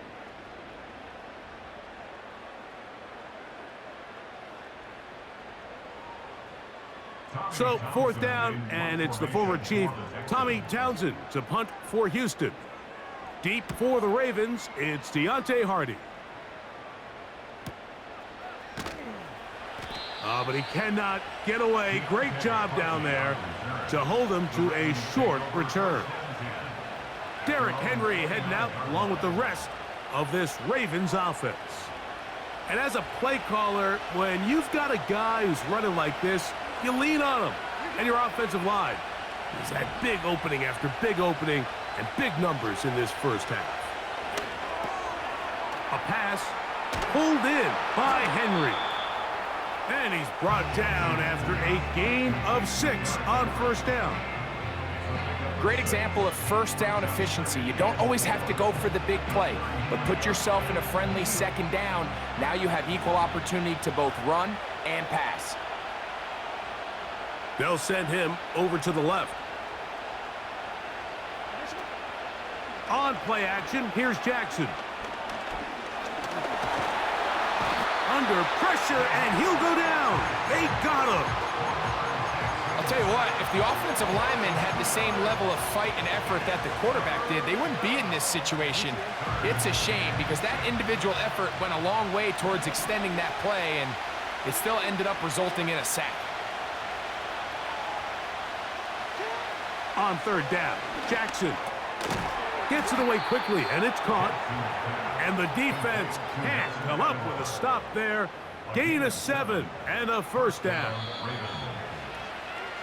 So, we've come upon halftime here in Week 17. We'll head over to Orlando. Standing by there, Jonathan Coachman. He has the EA Sports Halftime Report. Coach. All right, Mike, thanks very much. More from you and a big tight end momentarily. But first, let's give everyone a look at what's going on around the NFL. We'll begin out in the Windy City of Chicago, and those two are tied up as they play the second quarter. Next, we head off to check out another game, and you can see they are scoreless as they play the second quarter. Lastly, let's check on one final game for you, and you can see they are scoreless as they play the second quarter. It was Derrick Henry, as he normally does, making his impact felt in that first half. He's already over 100 yards rushing for the game and has a touchdown run as well. This one's been as good as advertised. Just a field goal separating these two teams. This is a very level first half, and I'd expect to see more of the same after the break. Both these teams running through their final adjustments. It's time for the second half. And for the call, let's get it back out to Mike Tirico and Greg Olsen. Coach,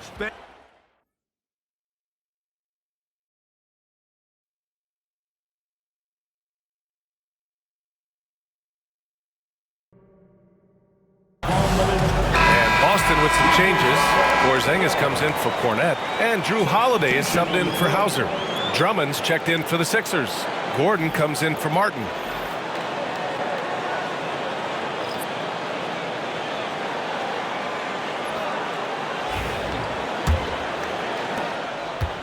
And here's Jackson. He'll bring it up for the 76ers. They trail by 1. Well, when this game is over and done with, they'll be off to Utah and take on the Jazz. That'll be the second stop of this 6-game trip. And the call will be against Jason Tatum. That's his first foul. Personal foul. First team foul.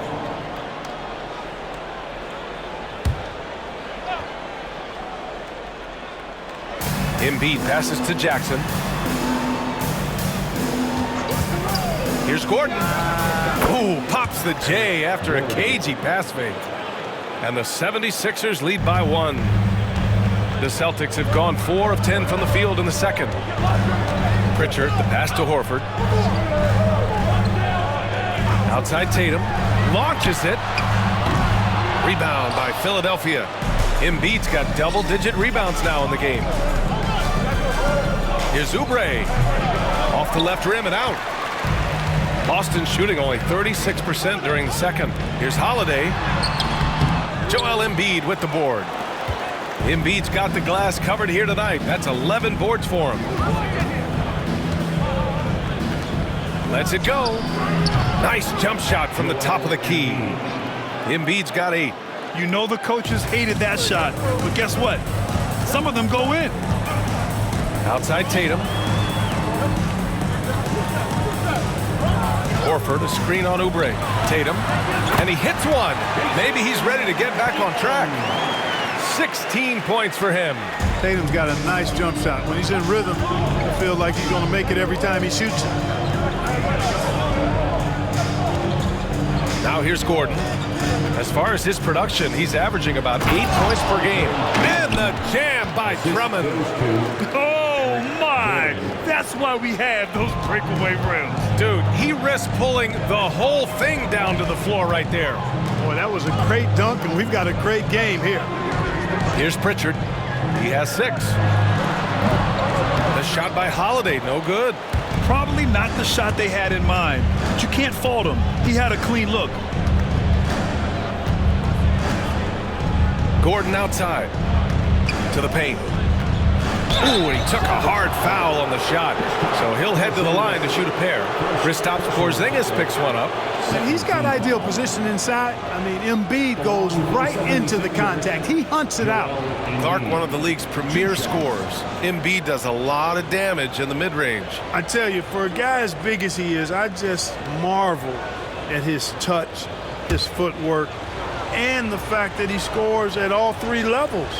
He scores at the rim, mid-range, he's dangerous, and then the three-point shot is one that he can knock down with decent regularity. So at his size, most would like to see him attack the rim more, Well, I still marvel at his versatility as a scorer.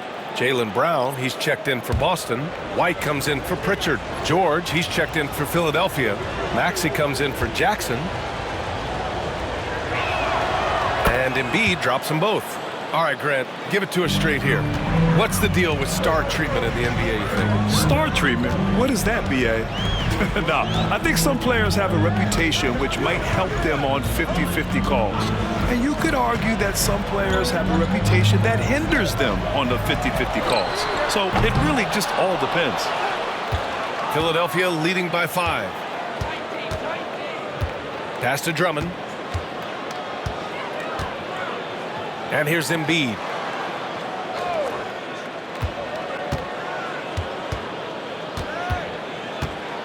Five on the clock. And out of bounds. The Celtics will take it. And we take a look now at the season's most efficient scorers from around the league. In the third spot, Joel Embiid. He's been fantastic scoring the ball, shooting it at a high clip. Horford, he's checked in for Tatum. The 76ers also with a sub. Oubre's checked in. Celtics trail by 5. Holiday passes to Porzingis. Now here's White.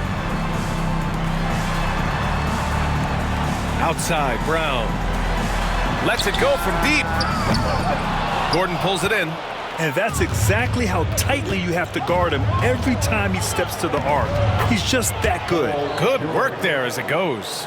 And they seem to have a hard time picking good shots in the first quarter, but it's all coming together now for them here. Yeah, things are starting to look up. I mean, they're making amends for that slow start, finding a rhythm right now. Here's Horford. Philadelphia getting their last shot to go. Down low. Drummond grabs the miss. Drummond's got 6 rebounds now in the game. Good job hitting the glass. They're +8 in rebounding. George finds Drummond. Out to Gordon. George with it. Drummond inside. He's covered by Holiday. The offensive rebound. George passes to Gordon. Here's Maxey.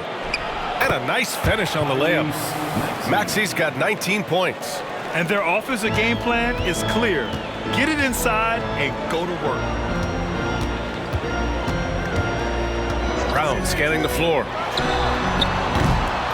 No good again that time. And Gordon has got the ball here for Philadelphia. They lead by the biggest margin of the game at 9. Inside. Three-pointer. Nails it from beyond the arc. Gordon's got 5 now. And what's working here? Each guy is willing to make the next pass. And Joe Mazzulla calls timeout here. We might see him looking to make some tweaks to the strategy here.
And now in December, here's what the Eastern Conference standings look like.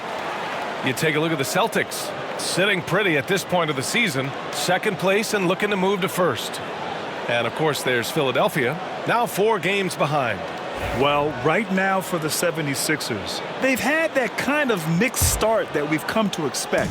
Nothing that would indicate they're in for any kind of special season. And, you know, perhaps with a roster move or two later on, they can start to break out of that pack. They've shown the power inside. Their rebounding effort has been sensational. Guys, that's putting it mildly. I mean, they've been absolutely dominant. Celtics trail by 12. Holiday surveying the floor. Brown against Oubre. They kick it out to Porzingis. Clock at 6. And here's Horford for 3. That one falls. Nice feed that time from Holiday. Holiday's got 3 assists tonight. Stretching the floor, Big Al Horford doing his part. Oubre on the wing. They set a pick. Pass to Gordon for 3. And Philadelphia hits again from deep. Hey, in today's NBA game, I think you have to stretch the floor if you're going to be competitive and give yourself the best chance to win. They have loads of confidence from three-point land right now. Now here's Brown. 10 points for him. Lets the 3 fly. The rebound by Maxey. Yeah, just hasn't been able to find his rhythm offensively, and that's having a ripple effect. Drummond up top from outside the arc. The rebound, Celtics. Brown's got rebound number 5 here tonight. Pass to Porzingis. Now Holiday fires the 3. Buries it from 3. Holiday's gotten himself going with a triple, his first basket of the game. Well, the grimace of pain tells it all. He's hurt. Let's hope he's okay. Yeah, that type of injury is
always worrisome.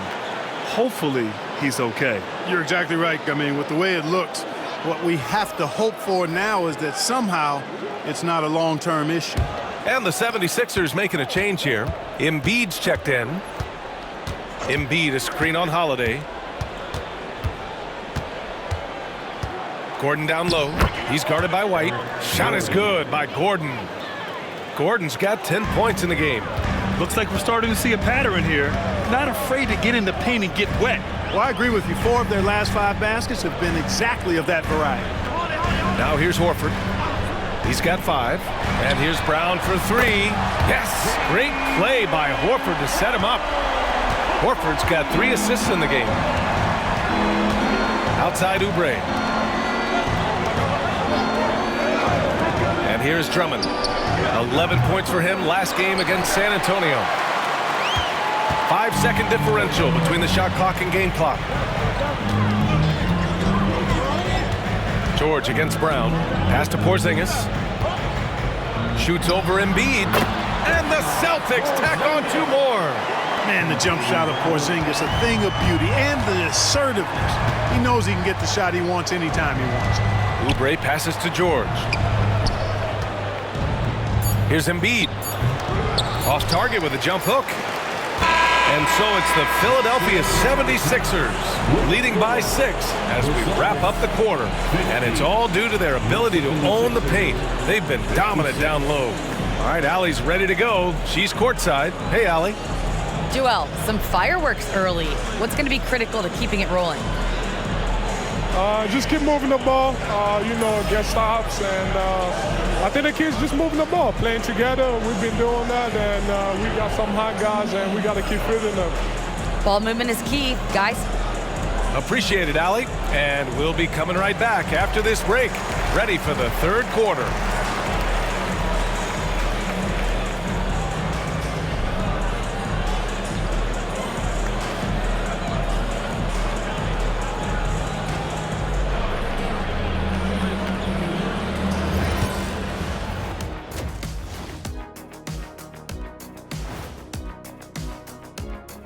Welcome in for halftime.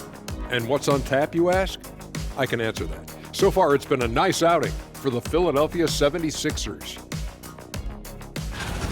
Their work on the glass has been superb tonight, chasing down every miss there, Ernie. That's their mindset. Yeah, you can tell it was a focal point of their game plan coming in, and they've made good on that. And let's switch it up. Here's a look at some of the possible contenders for this year's dunk contest. Definitely some explosive guys on this list, but there's plenty of time out there for someone to grab this spot. Maybe even elevator Ernie. Yeah, that 50-inch vertical don't lie. Neither did those shorts. And that's it for halftime. Thank you for joining us. We send you back to Brian Anderson for the start of the third quarter.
And as we get into this third quarter, as we've seen so far, neither team able to create much separation on the scoreboard.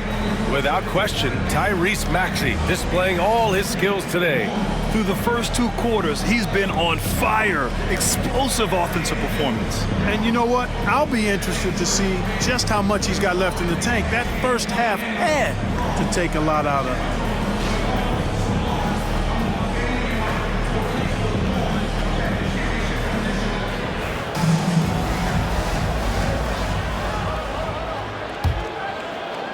The Sixers lead by 6. Now an update on Tyrese Maxey from Allie LaForce. What'd you learn, Allie? Hey guys, the head athletic trainer for the 76ers let me know the status.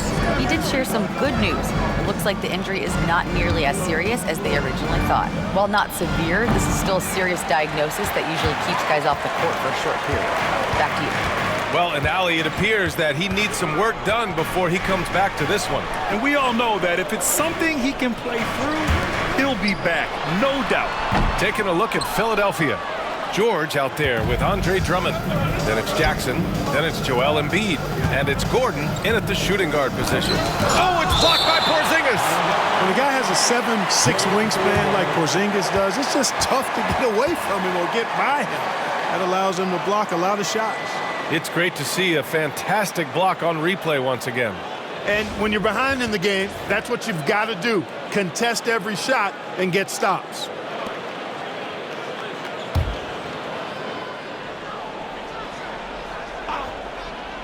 Here's Gordon. Jackson outside. 6 on the shot clock. From downtown, Philadelphia with another miss. Starting slow in this half, 0 for 3 so far. Brown passes to Tatum. Outside White. With the teardrop. Inside. White gets it to go. Nice selection that time by White. Going to the floater. Every guard needs to have that in his back pocket. Jackson outside. Embiid high post. Pass to George. There's the 3. Boston pulls it in. Porzingis has got 5 rebounds in the game. Holiday finds Porzingis. It's Brown on the wing. George defending. Brown can't hit. The Sixers lead by 4. With some arc. Oh, it's blocked by Porzingis. Things have been a little bumpy coming into the second half. 5 straight misses. To the inside. Doesn't go for him. Excellent D there from Embiid. George outside. From the top of the key. Boston with a rebound. It's clear he's totally out of sync. The team needs to rethink its strategy around what to do with him. And it's Tatum missing. Halftime didn't do them any favors offensively. They've missed 4 of their last 5 shots. Looking to end this cold spell. And off the left side of the rim, it swirls in for him. George has got 9. He's somebody that's really comfortable carrying the offensive load. They need something good to happen here. Yeah, they've gone way too long without a score. George against Brown. Launches a 3. Rebound by Philadelphia. Embiid's got rebound number 15 here tonight. Jackson pass to Embiid. Jackson surveying the D. Screen by Embiid. Jackson can't get it to go. And so it's White with it. He brings it up for Boston. They've only allowed 2 points so far in the second half. Porzingis with a screen on Gordon. Fires it. And the sweet roll that time on the rim. That one falls. White's got 4 points in the quarter.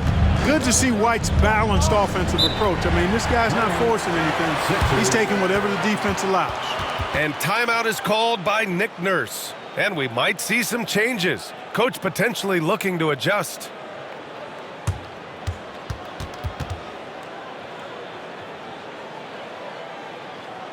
That was Golden State David.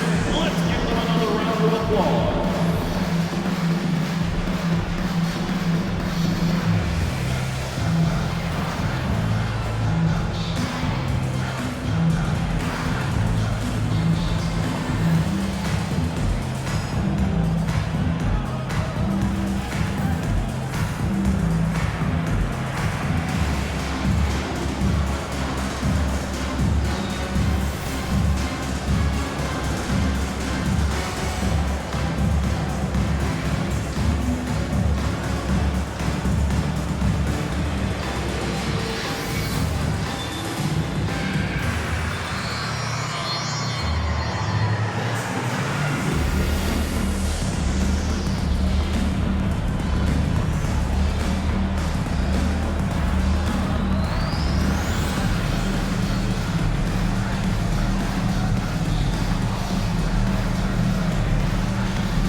And taking a broader look here at the year-over-year scoring trend for Kelly Oubre. And the scoring trend over the last few years has been going down a bit. That's not what you want, and I'm sure it's something he's well aware of.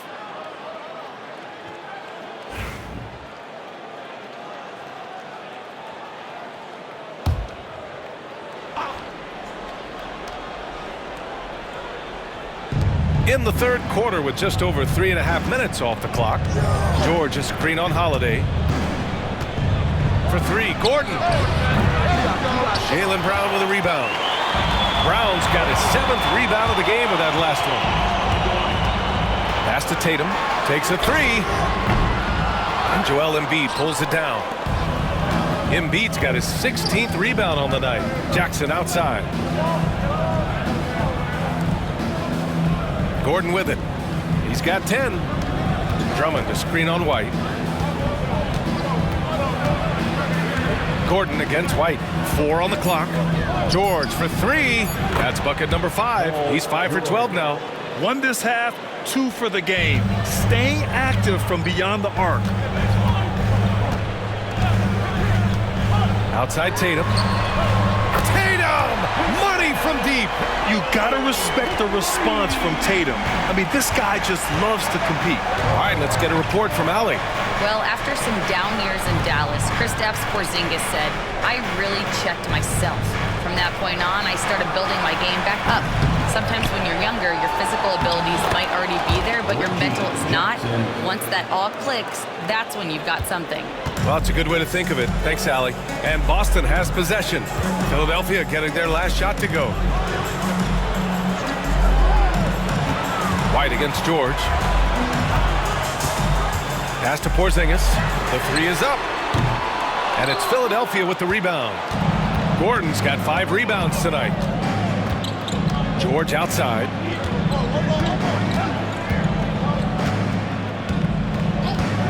Embiid high post.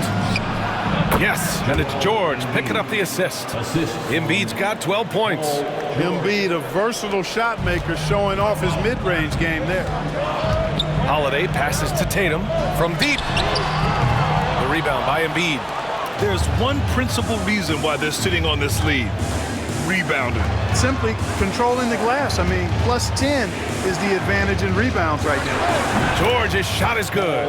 Yeah, nice vision that time displayed by George off the screen and roll. Celtics trail by 10. Now Holiday. His offense has been solid, scoring around 11.5 points a game. Porzingis against Embiid. Left side Porzingis takes the three. It's hauled in by the Sixers. It's George on the wing. He's guarded by White. They get it back. Embiid. And Porzingis with the block. Outside, Brown. Big hit from outside. Jaylen Brown. This guy is simply having a great game from outside. Philadelphia leading by 7. Jackson outside. Pass to Gordon. To the middle. Tatum with a steal. Here's Holiday. And Holiday powers it home. Boy, good reaction in transition from Holiday that time. Sees the fast break forming and is right there to finish it off. Jackson outside. For three, Gordon.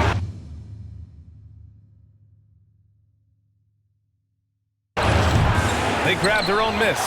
And he can't get that one. Trying to get something going here in the half court. Yeah, that's where they've been struggling to execute. Outside Tatum. Drummond grabs the miss. And here's Jackson. He'll bring it up for Philadelphia. Leading by 5. Philadelphia with another miss. And I'm surprised that didn't go down. I mean, I'm sure he is too.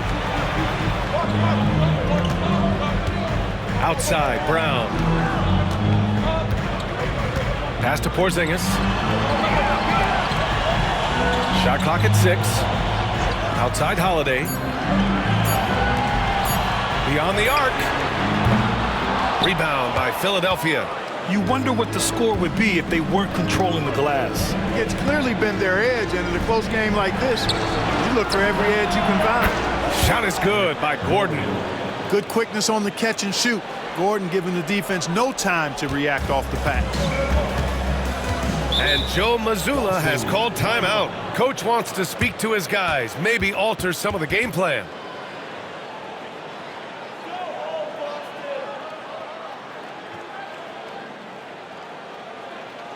Headed to the floor right now, it's Celtics Entertainment.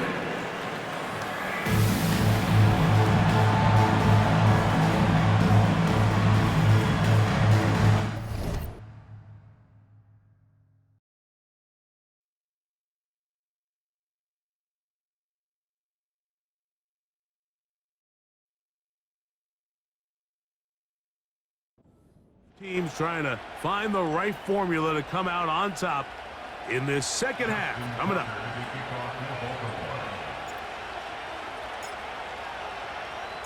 Three points, all that separates these two sides as half number 2 kicks off.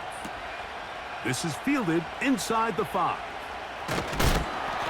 And this will work out quite well. He'll get it all the way out to the 30-yard line. The Texans offense going to have the first crack at it as we begin this third quarter. This one has been tight so far. A field goal separating the two sides as this drive kicks off with 1st and 10. Stroud going to set up to throw. Nowhere to go. He is taken down. As this offense continues to try to find its way out of this hole, things are going to just continue to get more difficult if they can't protect the passer. The longer you trail, the more the defense knows you need to throw the ball, and they're going to have to protect their quarterback a lot better than they did there. Work to do now as they come up on 2nd and long. Throwing from the pistol, Stroud. That's to the left side and taken in by Diggs. Well, they'll get some of the sack yardage back, but it's still going to leave them with 3rd down. I'm not sure what was the more difficult aspect of the play, winning his route versus man coverage or catching this pass, because that quarterback, he put a little extra sauce on that one to get it there on time, and he's able to secure a really nice catch. He'll go right back to Diggs. He's got it again. Call it a gain of 13. It's good for a Texans 1st down. This is what every offense looks to do, Mike. They want to attack the middle of the field. That's the most valuable real estate in football. And oftentimes, that's where the chunk plays come. Give it to your receiver on the move and let them do the rest. And he'll be stacked up at the line of scrimmage. No gain on the play.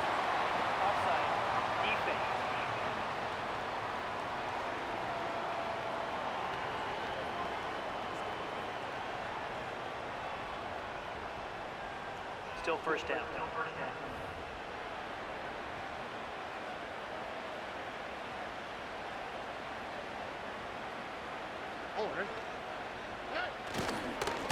Here's a give up the middle to Mixon. And he's going to have a 1st down. Good run down inside the 45-yard line.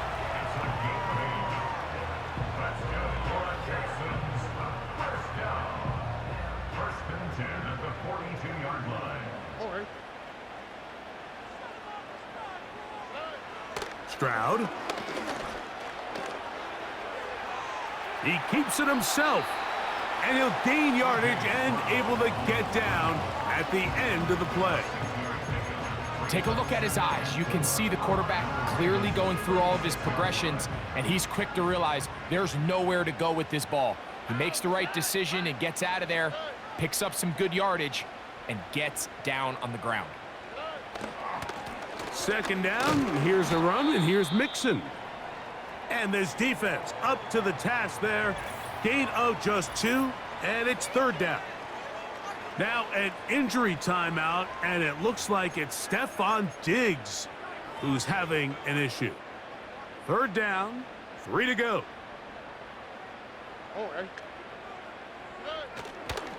On play action, Stroud. Open man, right side. He's got it.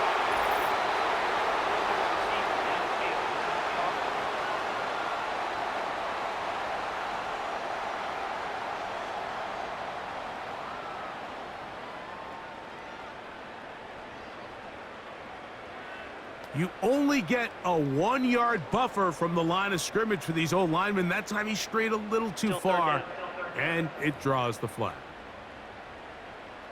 So after the 5 yards walked off, it is 3rd down and 8. That'll be taken in by Mixon. And he's going to get there. He got the first down, not by a whole lot, but that'll keep this drive rolling. The most impressive thing about this drive, Mike, has really just been their efficiency. They've just continued to pick up first downs, fresh sets of downs. We just saw there with that 3rd down conversion, continue to possess the ball. These opportunities to come away with points continue to go up. Off the play fake, here's Stroud. His throw on first down is going to be incomplete. It's rare to see an offense that finds themselves trailing and say, well, their quarterback's been actually one of their biggest bright spots. Usually that doesn't go hand in hand, so it's a little surprising to see him miss a throw like that on a day where he's completed passes at a highly efficient rate. A 2nd down throw for Stroud. That's over the middle and caught by Dell. And they are in great shape. He's taken down inside the 10. I love the way the ball's been moving around to different guys this drive, Mike. I mean, it really keeps the defense guessing and off balance. And now this defense is going to have to figure out how to keep this offense out of the end zone because it's 1st and goal. Here's a run. He'll get a yard or 2 to the 8. 2nd and goal.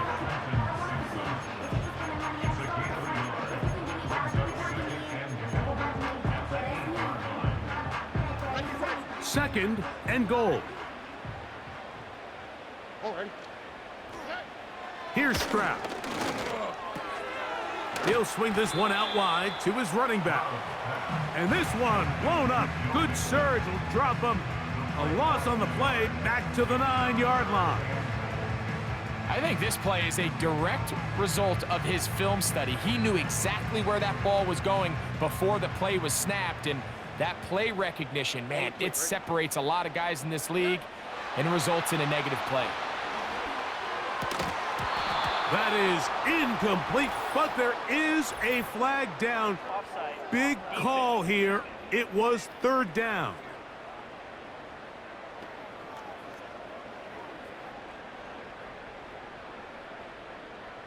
Still 3rd down.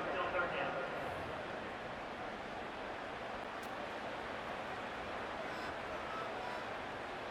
we go.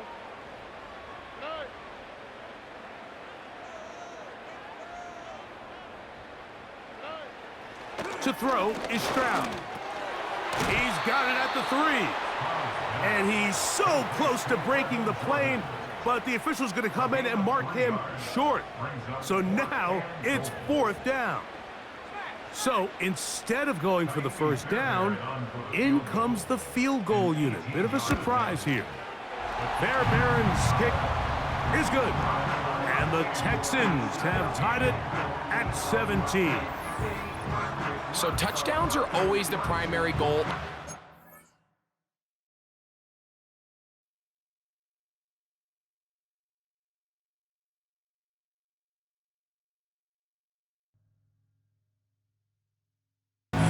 And some changes here for the Celtics. Cornette's checked in for Kristaps Porzingis. Horford comes in for Jason Tatum. And Pritchard is subbed in for White. Martin, he's checked in for the Sixers. Oubre comes in for Paul George.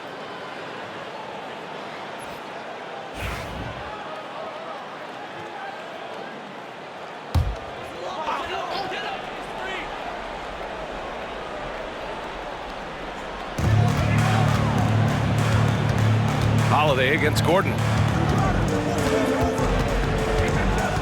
Left side, Holiday.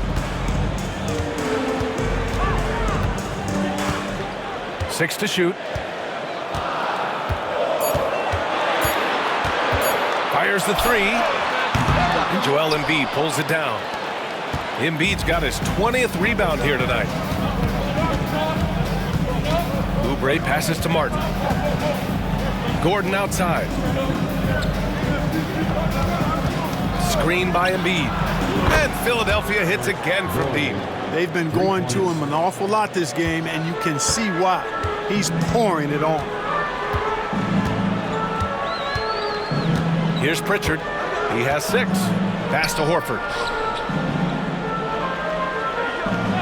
Outside, Brown. Good, and it's Horford who picks up the assist. Horford's got 4 assists now tonight. Once again, he's able to knock down the long-range jumper. He's on automatic.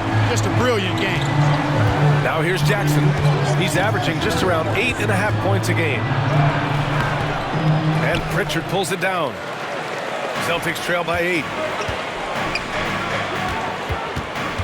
Brown inside. He's covered by Oubre.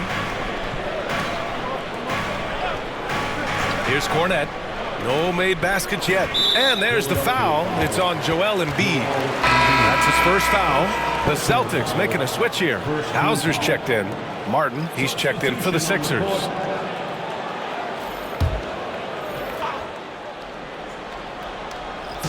'76ers on D. They held a 12-point lead earlier. Down low. Here's Horford. Oh, getting it done. Horford gets it to go. Horford showing you what concentration and strength can do. That contact phased him hardly at all. Pass to Oubre. Martin with a screen on Brown. Inside. Hauser grabs the board. And for Boston, they're shooting just 38%. Their offense not where they want to be. Now Brown. Horford outside. Brown with it. He's guarded by Martin. Brown passes to Pritchard. Just 5 to shoot. Shoots. The rebound by Jackson. Boy, defense non-existent there, but they catch a break as he whiffs it. Here's Oubre. No good with a layup. Celtics trail by 6. Hauser passes to Brown. 51 seconds left in the third quarter of the game. Pass to Horford. From the arc. Rebound by Philadelphia. Embiid's Philadelphia leading by 6. It's Martin on the wing. Averaging around 5 points a game. Jackson with it. Here's the floater. And Pritchard pulls it down. Yeah, I tell you what, for him, this has been a game to forget. But somehow they still find themselves with the lead. Oubre against Brown.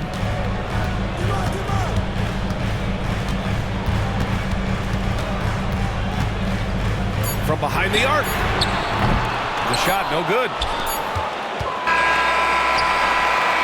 And so it's Philadelphia with a 6-point lead at the close of the quarter. Appearing in control, but could still use a little more of a push to feel totally comfortable in this one. We're coming right back. Don't go anywhere.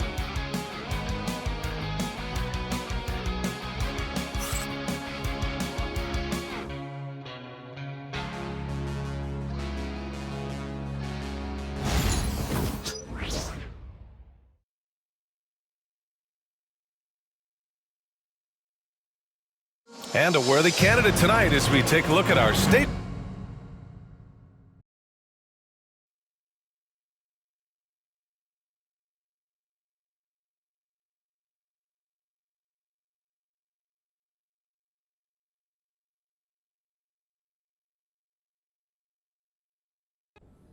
But when you find yourself down 3 here in the second half, you've just got to find a way to tie the game up.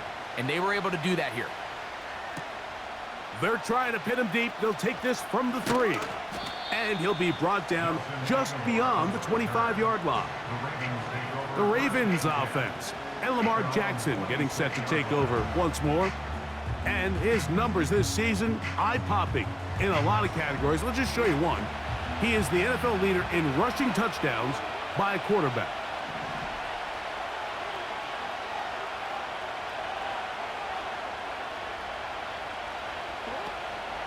On first down, they'll start the drive with Henry. And he surges forward for a gain of about 5.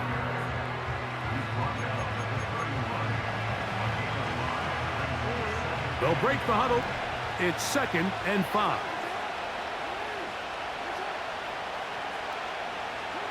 From the gun, Jackson.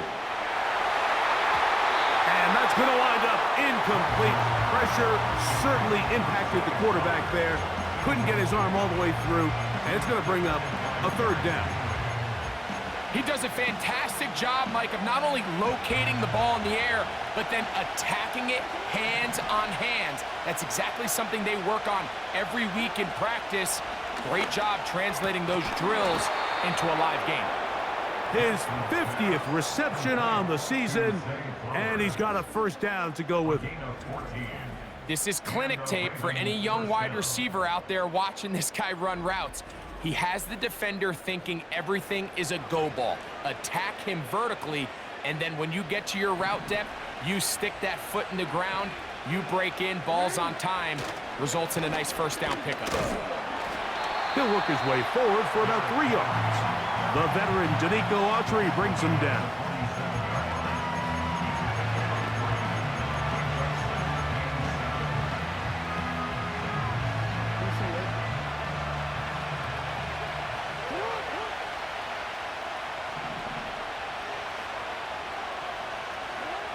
Jackson now on 2nd down. And he got rid of that one quickly before the receiver even knew what was going on. That's incomplete. He's already been a little reckless with his decision-making up until this point, Mike, and now it almost backfires on him again. He has to do a better job of finding the matchups, finding the space on the field, so everything is not a forced ball into these tight windows.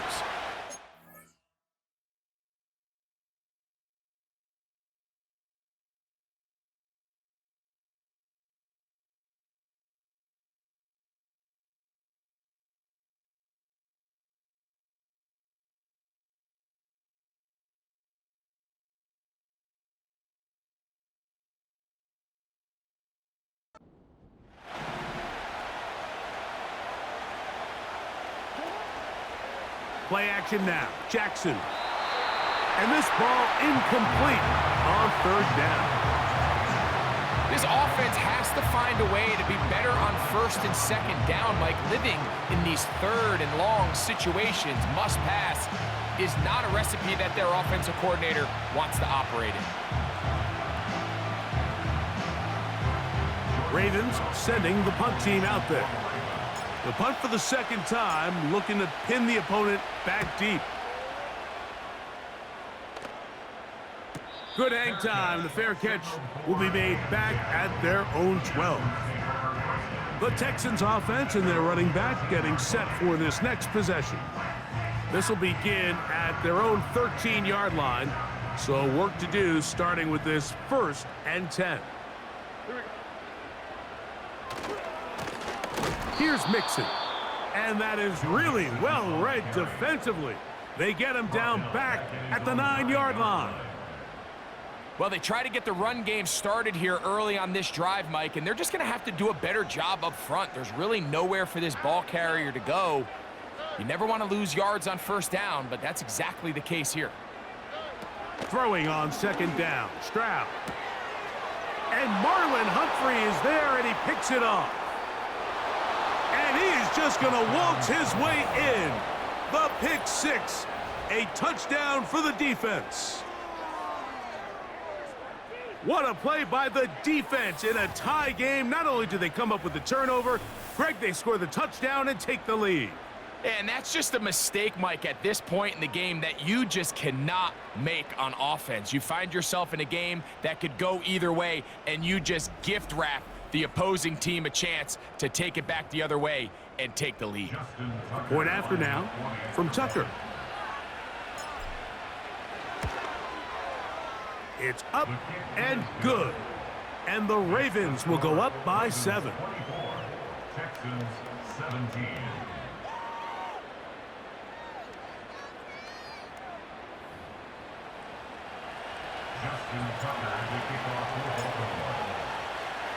Out there is Tucker, and he'll kick this one away after the touchdown was scored. From the 6, here comes a return. Now an opening past the 30. Nice job by the return team as he takes it across the 30-yard line.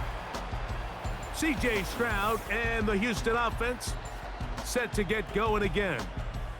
And this defense has really had their way so far, intercepting him twice, forced into a number of bad throws, and generally the D has just made it tough to operate all game long.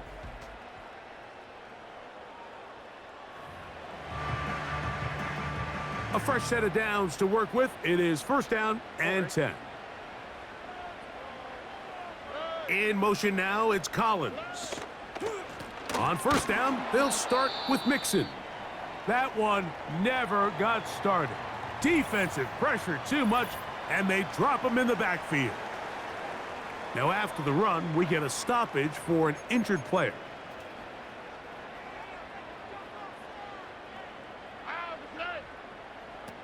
Throwing is Stroud. He'll get this out wide. And no place to go, no place to hide. He's taken down behind the line. Man, what a big-time play here by the corner. It feels like he knew that play was coming before the ball was even snapped. You can see he sticks his foot in the ground and bursts. He ends that play before it even has a chance to get started. He's got his tight end. It's Schultz. And they will bring him down on the other side of midfield. Everyone talks about all the physical qualities to play quarterback in the NFL, Mike, and of course that's a given, but it's really the cerebral approach to the game that separates the best from everybody else, and I think both of those things were on display there, as he did not only a great job of finding the vulnerabilities of the back end, but then once his guy was there, it was that arm talent that put the ball in the exact right spot to allow his guy to make the big play. Stroud to throw here on 1st and 10. Recognizing the blitz is just the first step in the process for a quarterback, understanding who you can account for with the protection and then who you can't account for. That's where your hot receiver comes in. He points to his receiver, who the defender they're hot off of. That guy comes, gets the ball out of his hand, and results in a completion. And they'll hold him to a gain of just a couple and sets up 3rd down. Similar to a tight end, the slot receiver is often considered the safety blanket. He makes all the difficult catches, tends to be a little bit more around the line of scrimmage, and so far today, he's certainly lived up to that reputation. Back to throw, Stroud. That's caught right side, the tight end, Schultz. And it looks like he's going to have the 1st down. The defense was right there, but a gain of 2. Good enough for the 1st down.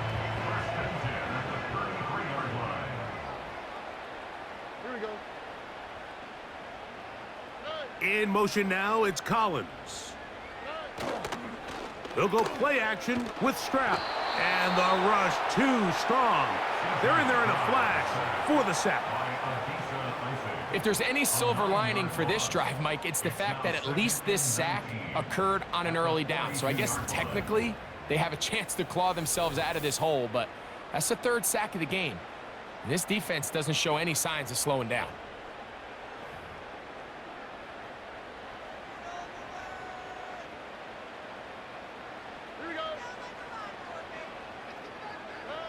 On 2nd down, Stroud. And that's going to be incomplete. Coverage was good that time. The contact jarring the ball loose and forcing 3rd down. Just seems like another case of predetermining where the quarterback is going to go with the ball. He had a lot of good route options on that last concept. I think if he just remains a little bit more patient, read the play out, let it unfold, will lead to some easier and better completions. And they're going to move this ball inside the 25-yard line. Really nice answer to the previous drive from this quarterback. You want to play at this league and you want to play for a long time, you better have a short-term memory because mistakes are going to happen. Really nice job here bouncing back, putting together a promising drive, and he's open to come away with a touchdown of his own.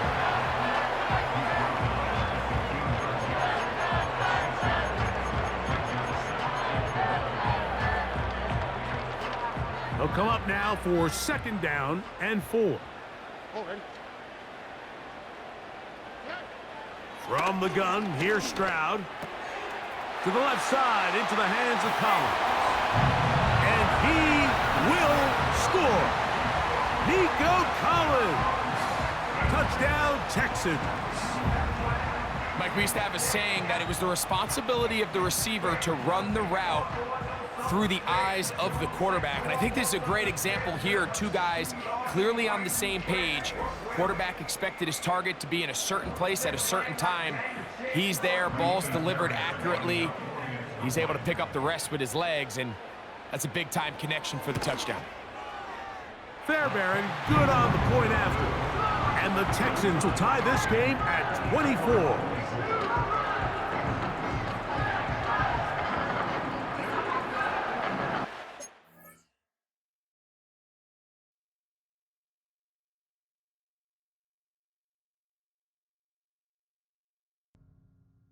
Farm assist of the game. And I'll tell you what, this was a no-brainer tonight. Take a look at the precision on this feed. Couldn't place it any better.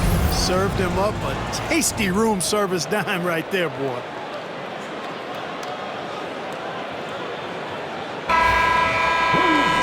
And with 3 quarters behind us, we'll start the 4th in what is still anybody's ball game. Luke Cornett out there with Al Horford. Then there's Jason Tatum. Then there's Peyton Pritchard. And it's Hauser in at the small forward position. That's the Boston 5. Fires from deep. It's hauled in by the Sixers. They are just owning the boards right now. And that's been the key to this league. I mean, they've really dominated the glass. Jackson outside. And that's good from 17 feet. And the 76ers lead by 8. The jumper is so consistent for Jackson. He's got a great touch on his shot and good accuracy as well. Cornett passes to Horford. Here's Hauser. The 3 is up.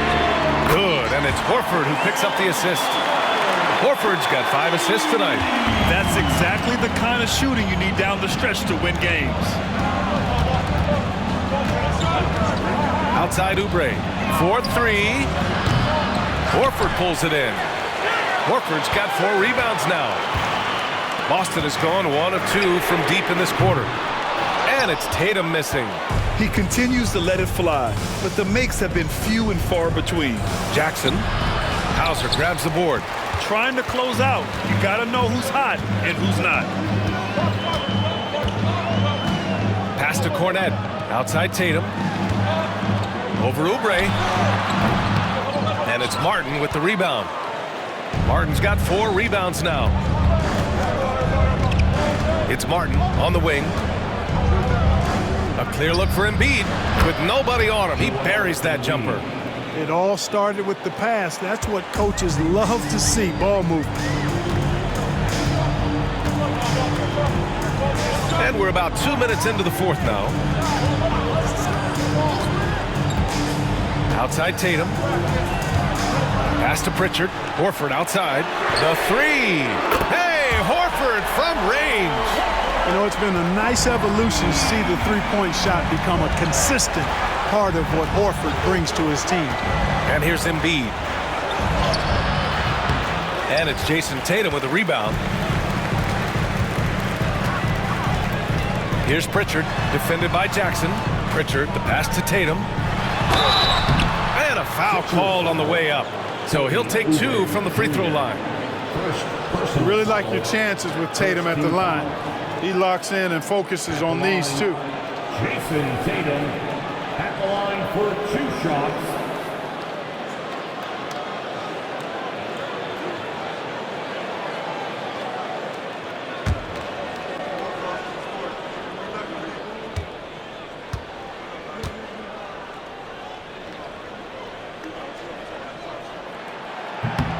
And he drops the first. Drew Holiday's checked in for Boston. And Philadelphia also making a switch. Gordon, he's checked in for Martin.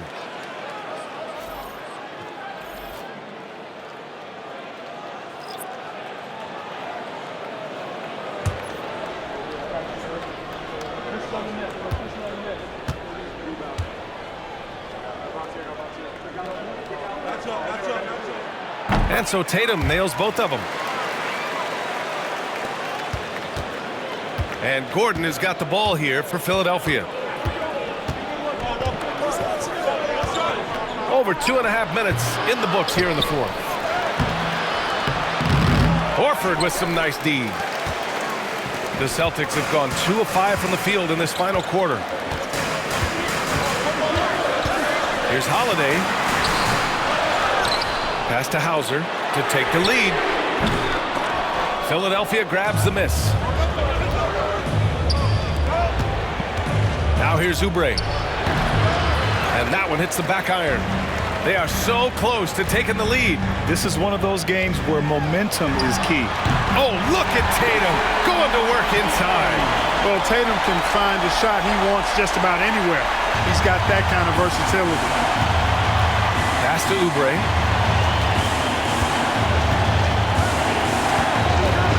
Puts up a three. Nails it from 3. And the 76ers lead by 3. And this is someone that can really hurt you from long range. He did that to a degree in the first half, and he's doing it now. Pritchard, the pass to Holiday. Tatum with a screen. Beyond the arc. A shot by Holiday, no good. The perimeter game has failed him thus far. Hit one from range in the first half, but nothing since. Back to Jackson from the arc. Boston pulls it in. Horford's got 8 rebounds in the game. Pritchard, the pass to Holiday. Horford, a screen on Gordon. Here's Holiday. Oh, plenty of contact on that shot. Officials call the foul, and he'll take 2 free throws now. You know, they say you can't run away from the DNA, and Al Horford's dad, Tito, played a little while in the NBA as well. You can see evidence of that in Al's game.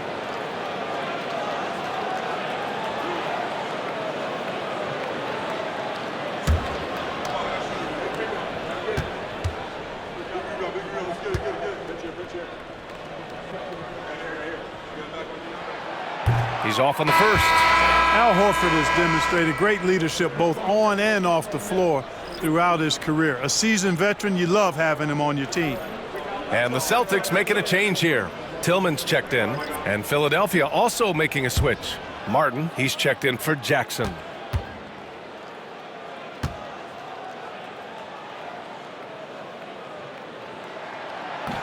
And the second free throw is good. And they need to play good defense here. That trip to the line helped and hurt. The Sixers leading.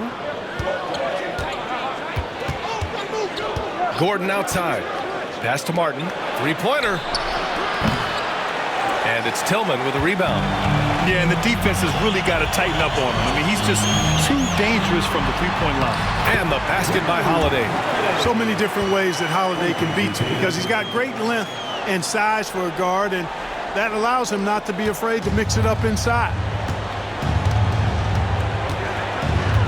Gordon outside. Martin a screen. Gordon on the take. Goes up and lays it in nice and easy. And you want him taking good shots at this point in the game, and that one was easy. Well, you don't want to give him any open shots at this stage, never mind a layup. Come on now. My goodness. Now here's Tatum. To the inside, Tillman. And it's flushed down. A nice jam. Man, I love watching Tatum break down the defense in the pick and roll, exploits any passing lane that's available to him. Gordon outside.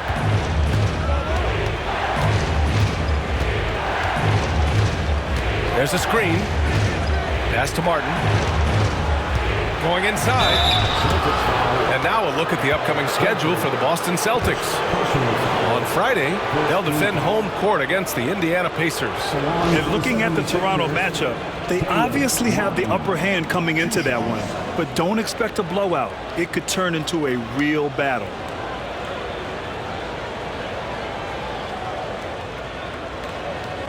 Shooting 2.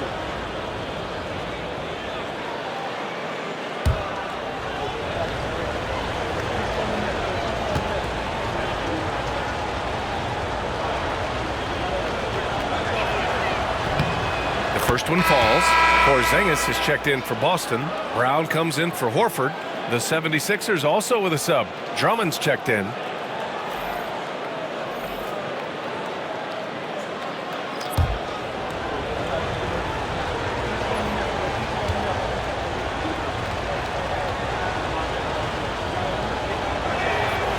Hits one, then misses the second attempt from the line. I'm sure he wanted to hit all his free throws, but at least he gave his team the lead. Brown with a screen. Three-pointer, Holiday. Rebound by Philadelphia. Martin's got 4 rebounds now. Pass to Gordon.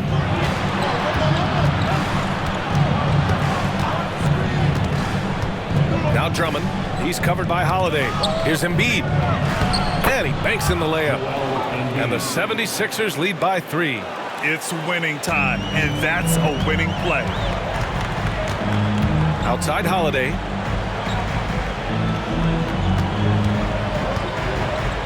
Now here's Tatum. Fires from deep. That shot missing. Gordon outside.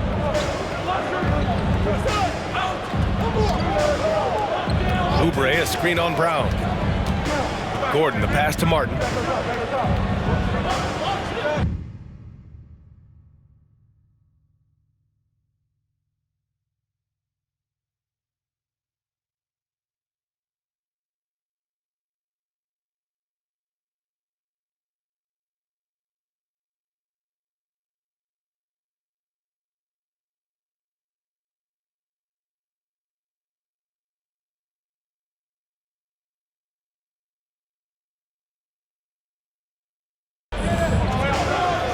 Just 4 to shoot. Screen by Embiid. Martin misses. Celtics trail by 3. Outside, Brown. Pass to Tatum.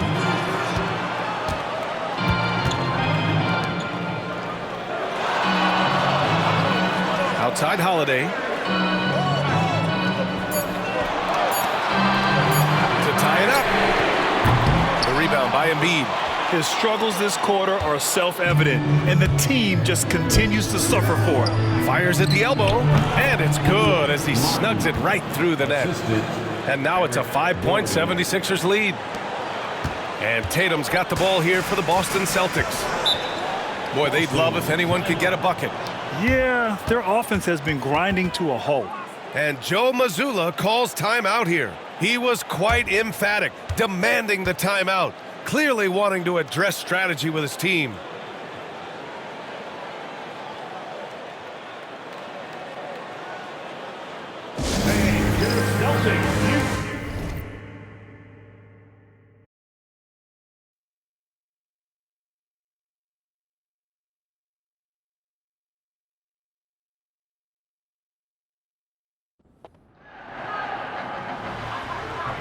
So back to level after the touchdown, and time for the kickoff. Hardy now with the return. And their drive will begin at the 30-yard line. The Ravens offense getting set to get back to work. Both these offenses have been informal. Is the defense going to show up? Can anybody come up with a stop? All tied here in this third quarter, and it's 1st and 10. 3 tight ends in the game to start the drive.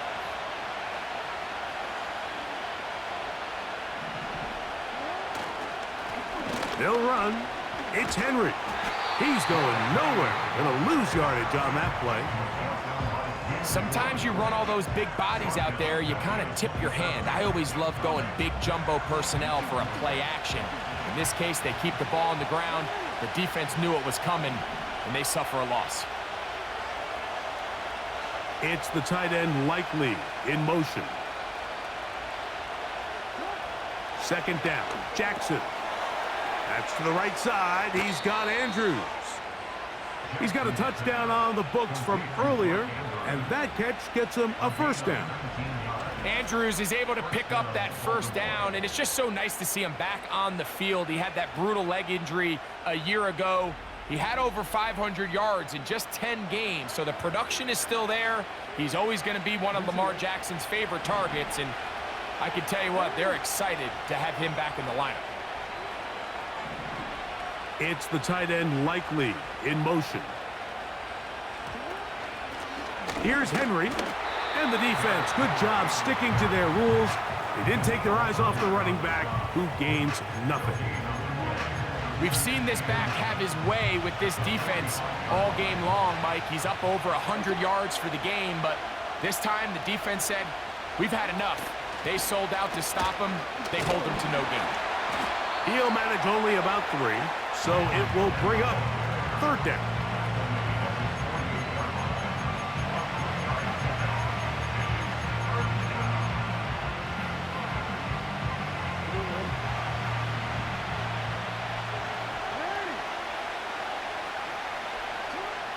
From the shotgun, here's Jackson.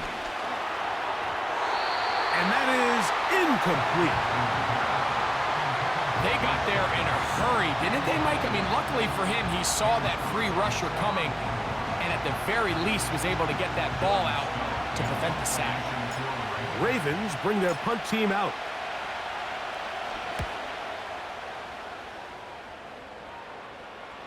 A fair catch signaled and taken at about the 18-yard line. They'll break the huddle. Coming up now for 1st and 10. On the quick, right?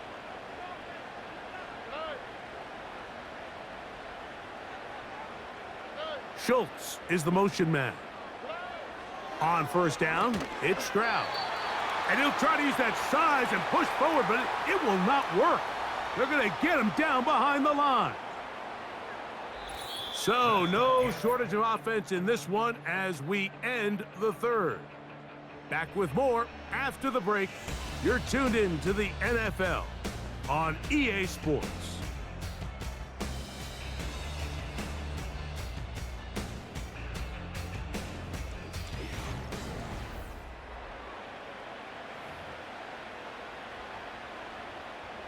Lost 1 on the last play, so now it's 2nd and 11.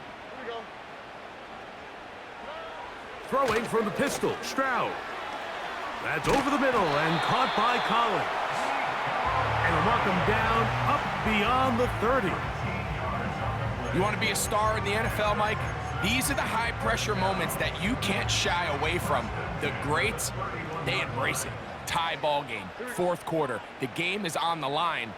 Everyone in the stadium knows where that ball is going, and I can't blame them.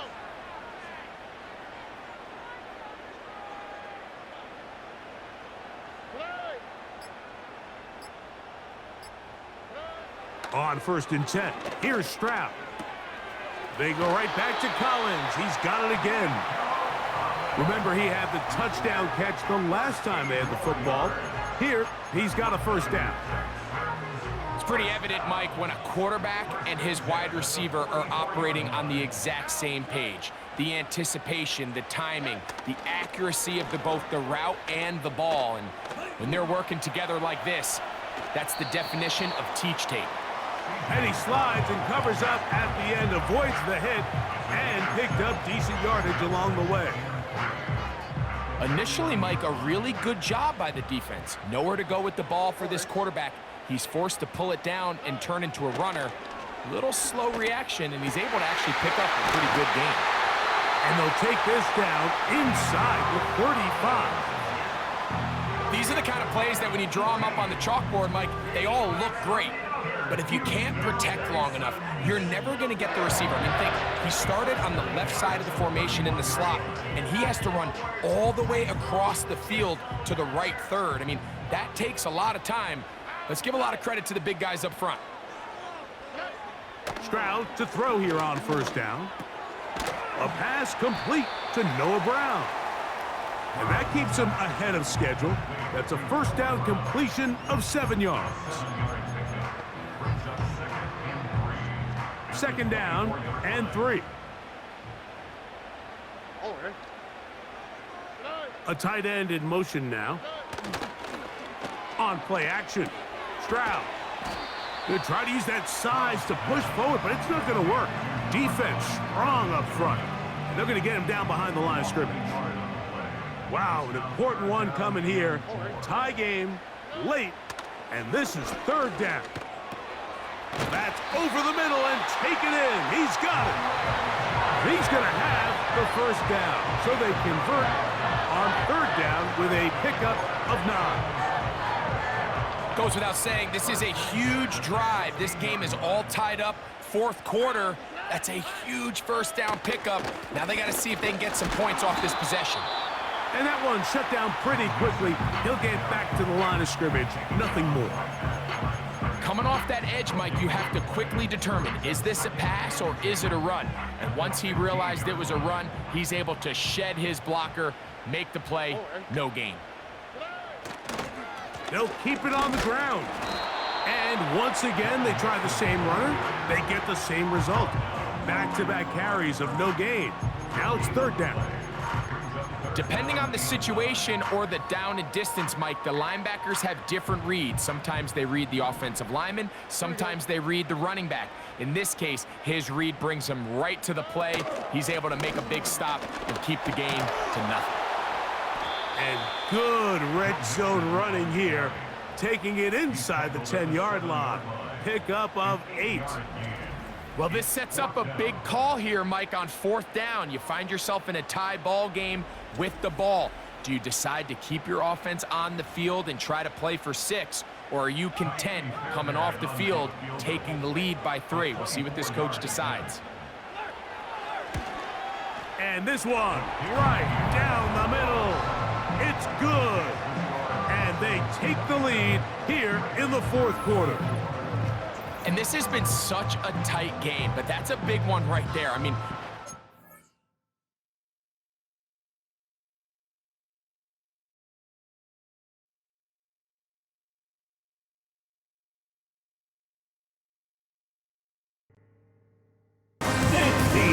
Derek White's checked in for Pritchard. George, he's checked in for the Sixers. Jackson comes in for Oubre. And let's send it over to Allie LaForce. Over the break, I listened in on Joe Mazzulla's huddle. Point blank, he wants better shot selection. He told them, we're settling guys. Come on. We're not being patient out there. We're not working the ball around. That has to change right now. As always, Allie, we thank you.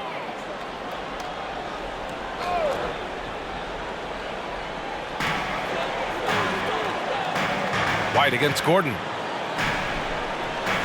Outside Holiday. Back to White. On the wing, Tatum. 6 on the shot clock. Misses from close range. Philadelphia leading by 5. Jackson on the wing.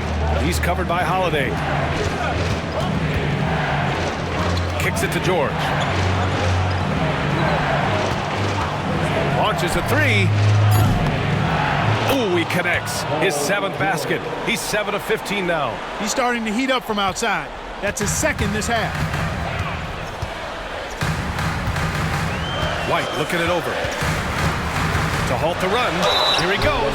And there's a whistle. He'll head to the line to shoot 2. Yeah, you know, with his speed, White puts a lot of pressure on the defense when he drives, and that time they couldn't shut him down without fouling. And a look now at how the offensive approach has been going here so far for the 76ers. I love the way they're finishing, penetrating, getting downhill, taking the game to their opponents. They've been the aggressors, and that's been impressive. And I also have to praise them for their three-point shooting. They're showing a lot of confidence, letting them fly from deep. That's good from White. It didn't take long for White to distinguish himself in the league. He's a really good ball handler, and he's got some good moves, too.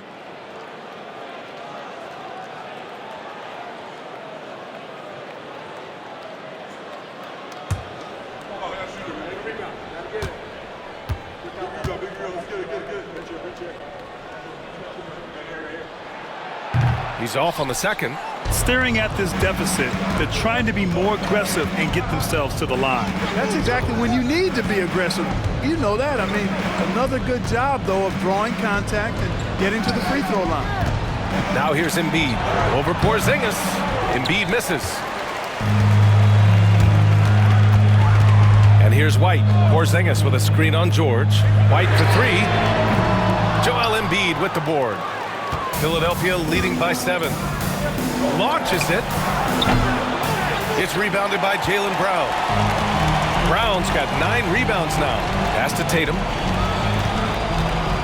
Tries to break his ice. Excellent D there from Embiid. He's trying to force his way into a rhythm, but that's not helping the team. And so it looks like it'll be Philadelphia ball. He clipped the ball there, but not enough to nab the steal. Clearly a careless pass. He got away with one there.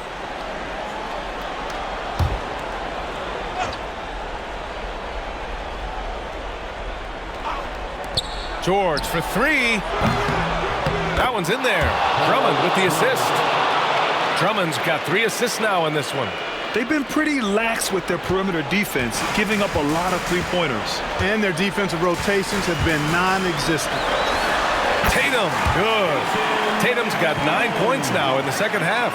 I love seeing Tatum continue to work on that jump shot. I mean, he's a fantastic scorer, and with the jump shot added and refined, he's only going to get better. Embiid. Here's Drummond. And Drummond with the jam. And their offensive rebounding is such a strength for them when he's on the floor. Yeah, he really helps them extend possessions, doesn't he? And you know, those second chance opportunities can be game changers. He represents so much value to this team because of what he does. The Sixers lead by 10. To the paint. All sorts of time. And again, it's Philadelphia. That's where Drummond generates most of his offense. I mean, he's got a lot of moves in the low post. And it's Tatum with the ball for the Celtics. Right at the free throw line. Good as the jump shot falls. Tatum's got 8 points in the quarter. You know, the defense has to be better. I mean, you can't give up that look. Pass to Drummond. Back to Jackson. Now George.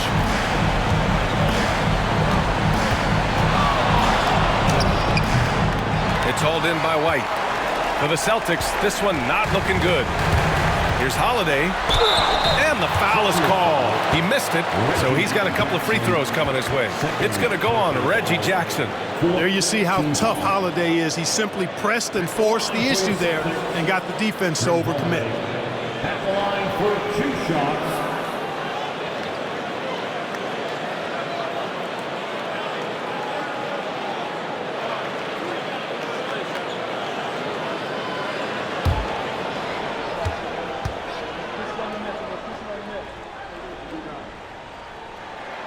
He gets the first, and that brings him within single digits.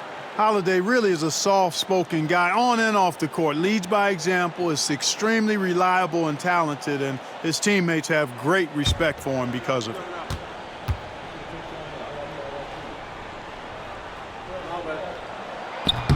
Holiday hits them both. There's a minute 17 left to play in the fourth quarter of this one.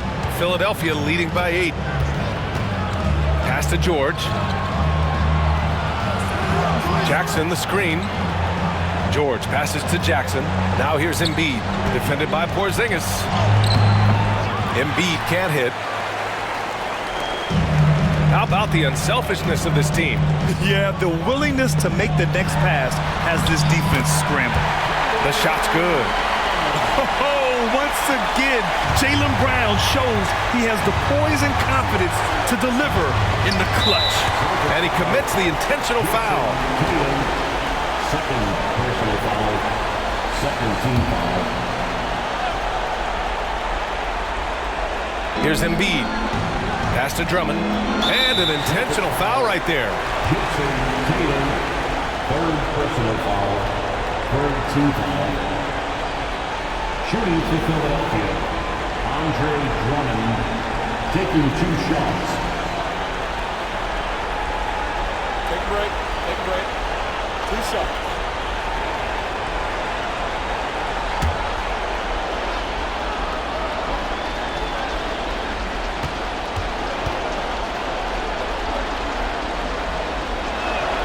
And he misses the first one. Boy, he wanted that one to go.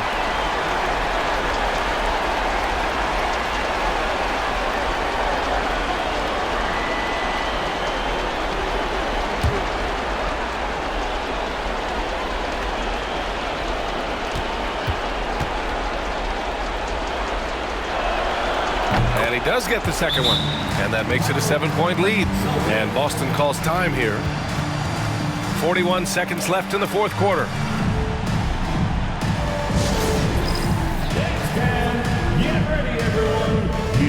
yourself on the screen and you show us your best moves. Let's go!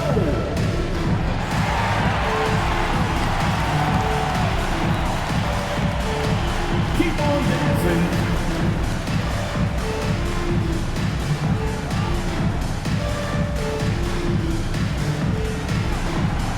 Somebody doesn't have rhythm.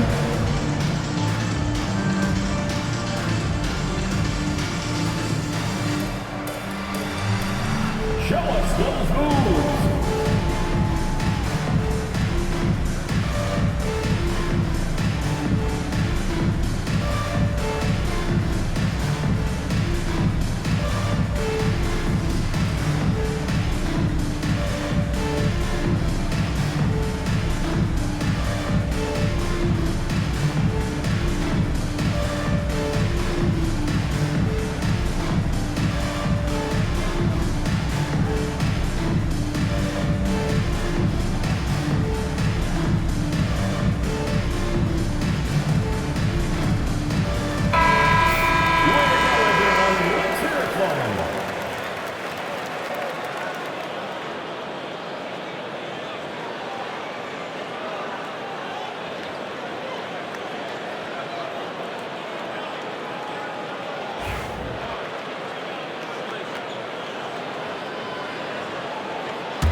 Tatum from long range. Oh, he nails it!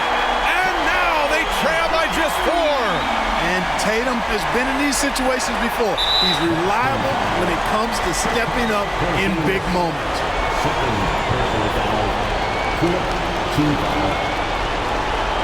The line for the 76ers, Reggie Jackson, taking 2 shots.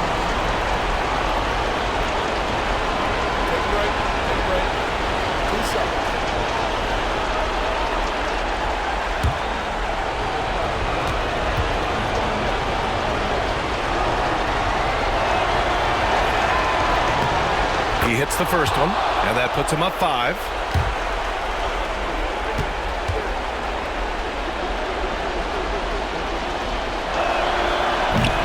And he hits both free throws here, and it's a 6-point ball game. Stellar work at the charity stripe, trying to build out this lead. It all comes down to this possession. They must get points. It really does come down to this. I mean, come up empty, and it's over. And that's an intentional foul. Personal foul, 15 foul.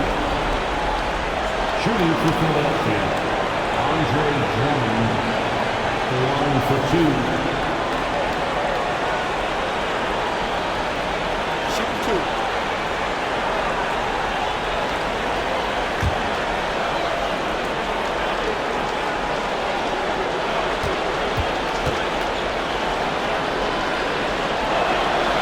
He drops the first one, and that makes it a 7-point lead. He is a monster on the glass, but Andre Drummond doesn't just have size. He's also developed really good timing and instincts that help elevate his game. And he cannot convert on the second. That misses. And short of a miracle, they're walking out of here with a tough loss.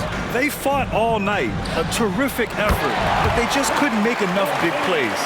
Jason Tatum scores, but also creates for his teammates, a sign of his continuing growth as a player. And now an intentional foul. They need the ball back as soon as possible. Yeah, just trying to keep this game alive. Not a bad foul right there. Sure, it's not over. 2 blocks is as much a problem for them as the score is right now, so they've got to try to manage it.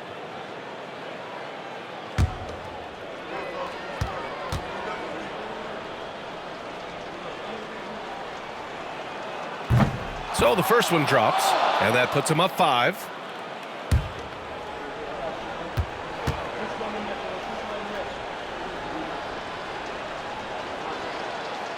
He's off on the free throw, unable to get the second one to drop. And Boston calls time here. They're trailing by 5. Any speculation on what we're going to see coming out of this timeout? No doubt. They've got to get a quick bucket here. Yeah, and they need it hiccup fast. I mean, they'll be drawing up a quick hitter in the huddle here, no doubt. Together for Celtics.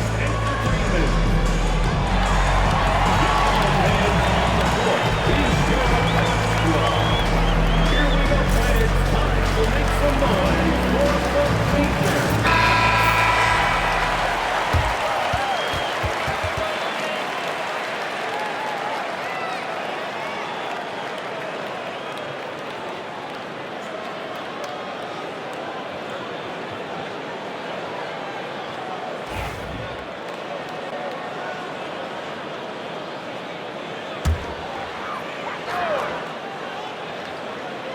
And not a moment to lose on this possession. Got to go right up with it and then foul immediately.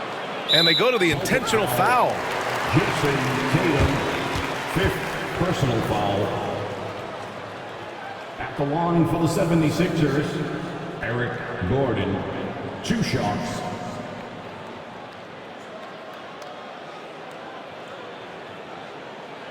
Shooting 2.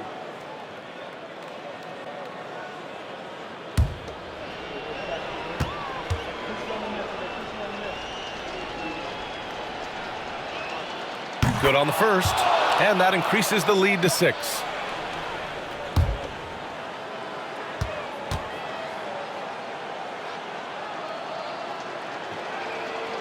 So he gets them both, and it's a 7-point game. Holiday against Jackson. Knocks it down from distance. 5 ticks left in the 4th quarter of this one, and they stop the clock as soon as they can with the intentional foul. At the line for the 76ers, Eric Gordon, 2 shots.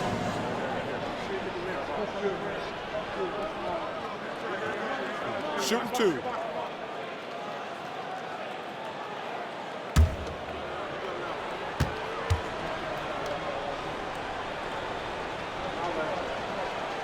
First free throw is good, and that puts him up 5.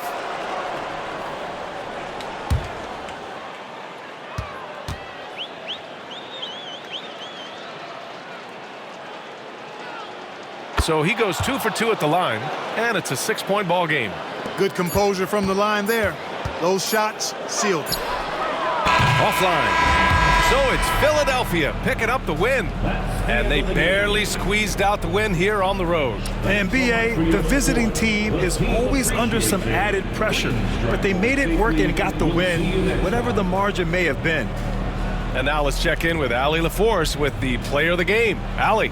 Joel, we've heard critics in the past question your level of conditioning. How do you answer those critics? You know, I'm just going to keep on doing what I've been doing this year, and I've been healthy, and I haven't been injured, and I'm going to try to keep that. I'm going to keep that way. So we'll stay locked in and wishing you the best health. Thanks, Joel. All right, Allie, thank you. And that about wraps it up. For Allie LaForce, Clark Kellogg, and Grant Hill, this is Brian Anderson thanking you for watching the NBA presented by 2K Sports. And we present the player of the game, Joel Embiid.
Confidence? Well, this guy, he fits the bill. He steps up and knocks it through to give his guys a lead here in the 4th quarter. Now return coming from the 7. Good return here. Brings it up to the 33-yard line. The Ravens offense and Derrick Henry heading onto the field. He's got a rushing touchdown in the game already as you check out where he ranked in rushing touchdowns coming into this weekend.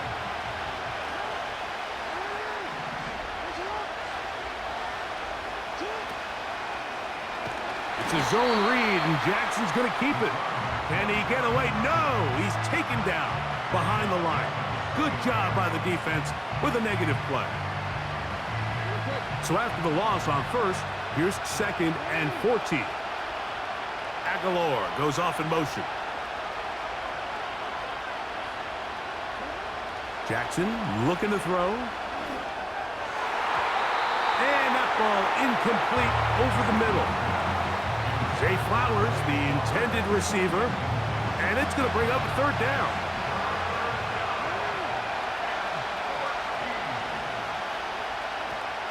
Now it's Jackson. Look wide, get this one complete, and they were hoping for a little more on that one. Brought down well short of the first. It'll bring up 4th down. They're all set to punt this one away. They forced to punt, trailing here in the 4th quarter. A fair catch taken, and they're going to start right at their own 20-yard line. The home team's offense back onto the field as you take a look at the playoff race in the AFC. And things are getting a little tight with 2 weeks left in the regular season. Already, we can look ahead in both conferences to some critical divisional matchups ahead in Week 18. That's over the middle and caught by Dell. That's a nice pickup on a 1st down throw. It's a gain of 8. We'll come to the line now on 2nd and 2.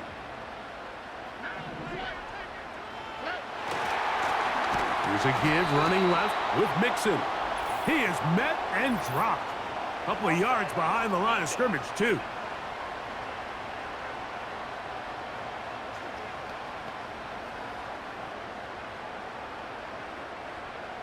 Automatic 1st down.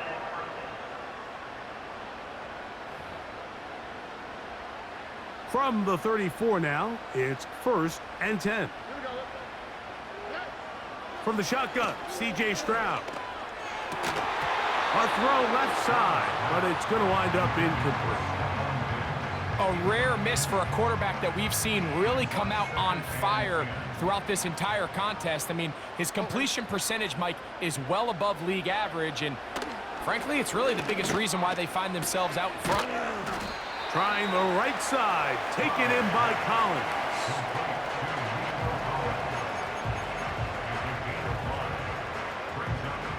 Backfield empties. 5 receivers in the formation for 3rd down and 5. Stroud to throw. Who else? Another catch for his favorite target. And he's going to have the 1st down taken down after a short pickup of 5, but it will keep the drive going.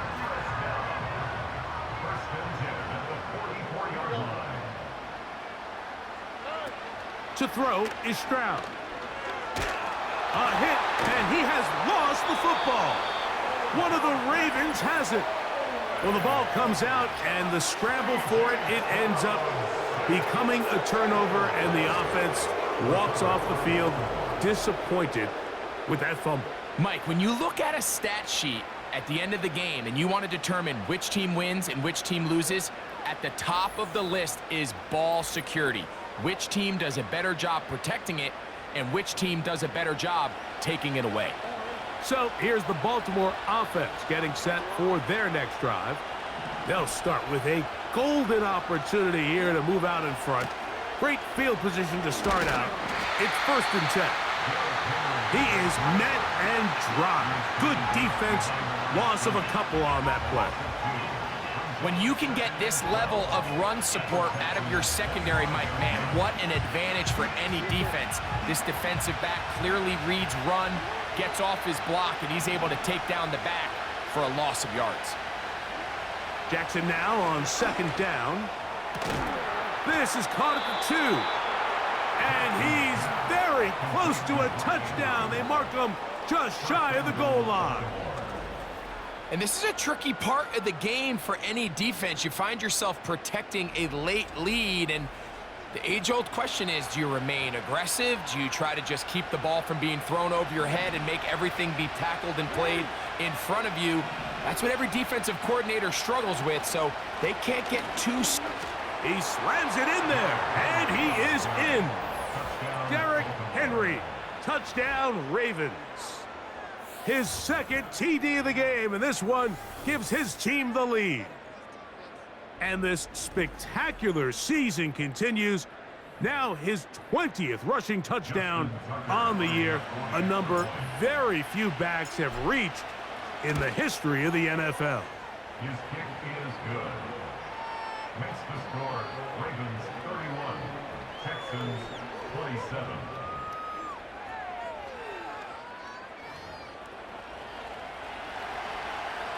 Justin Tucker to kick off for Baltimore.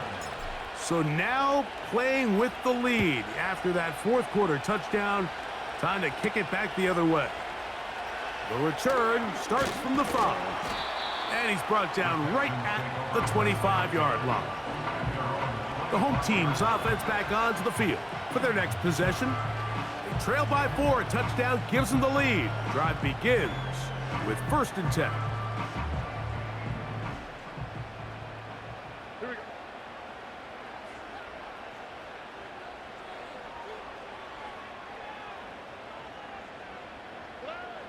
To throw, it's Stroud. That one caught by Tank Dell. And he's brought down after a gain of 6 on 1st down. Well, let's give some credit to the big boys up front in the trenches. They knew that blitz was coming. They held up just long enough that the quarterback could get that ball out safely and results in a completion. Throwing on 2nd down, Stroud. And this offensive line just has no answers right now. It's another sack. If they win this game, this pass rush is going to be a big reason why. The 5 sacks speak for itself, but their ability to disrupt the timing of this offense, that can't be overstated. They need one right now. 3rd and long. Stroud gonna set up to throw. And that is incomplete. And the success of this play, Mike, all comes down to the timing of the defender. You get there a little bit too early, you risk pass interference. You get there a little too late, it's a big pass completion. Timing your hand and playing through the ball is something they work on with these defenders all the time. And next time they throw the ball downfield, I wouldn't be surprised if they target somebody else. The Ravens offense and their running back set to go once more. And it's hard to believe you could run the ball a whole lot better than he has. The vision, the cutback ability, the acceleration, the stats. It has all been on display throughout.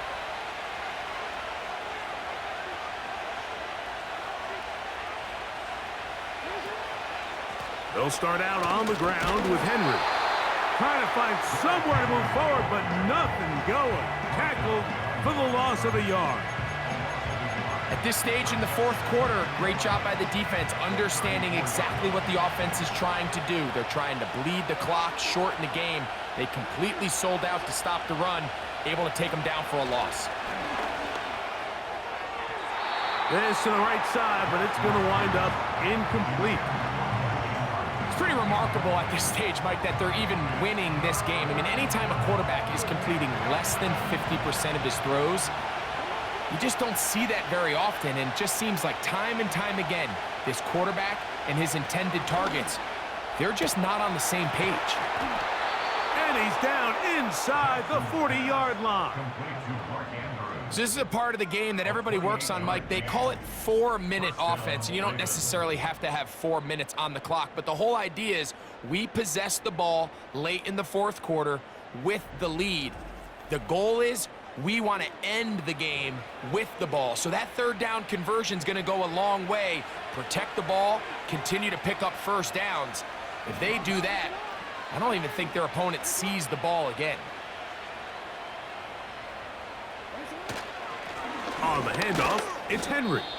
And he'll plow forward for a gain of 4 yards.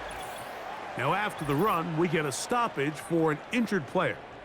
Athletic training staff's going to take a look, but this is a problem late in the season.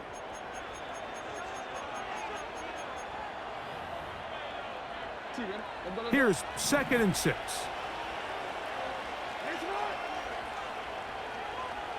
Bateman is the motion man. From the gun, Jackson. He's got his tight end. It's Andrews. They hook up again, 2nd time on this drive, and this one's good for 18 yards. And a challenge flag is out. D'Amico Ryan saying, I want another look at this one. At issue, was he able to stay in bounds? The NFL rules, you're looking for either 2 feet or a body part that is not a hand to be down with possession of the ball. No bobbling, the ball not moving around. He has control, so that's what the referee is looking at here. After review of the play, the ruling on the field is reversed. So a smart decision on the defensive side to use the challenge here. This winds up as an incomplete pass. This crowd into it now as we get to 3rd down.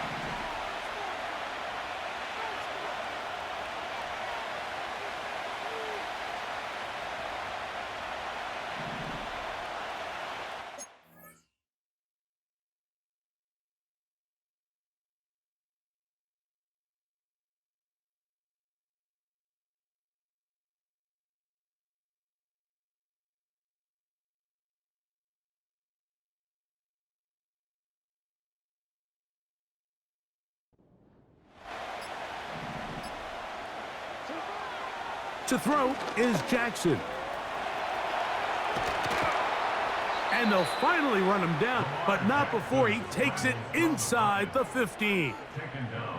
I can tell you from firsthand, Mike, seeing it unfold, runs like this demoralize any defense. I mean, he's been doing it pretty much since the beginning of the game, and they have yet to find an answer for keeping him under wraps. He has run wild from that quarterback position. Bateman is the motion man. They'll run out of the gun with Henry. And he's got another one. Derrick Henry, touchdown Baltimore. That is his 3rd touchdown of the afternoon. Everything you want to do right there, Greg, in the 4th quarter, get the ball with the lead and extend it to a 2-score advantage. Yeah, and I think this just might end up being too much to overcome. You said it. Once you get a 2-score lead this late in the 4th quarter, there's just not enough possessions to be had to claw yourself back in it. Tucker, good on the extra point. And the Ravens will open it up even further here in this 4th quarter. Justin Tucker to kick off for Baltimore. Out there is Tucker, and he'll kick this one away after the touchdown was scored. This will be returned from the 6. He'll work his way across the 25-yard line. The home team's offense ready to see what they can do. The deficit is double digits, so work to do as they begin this drive with 1st.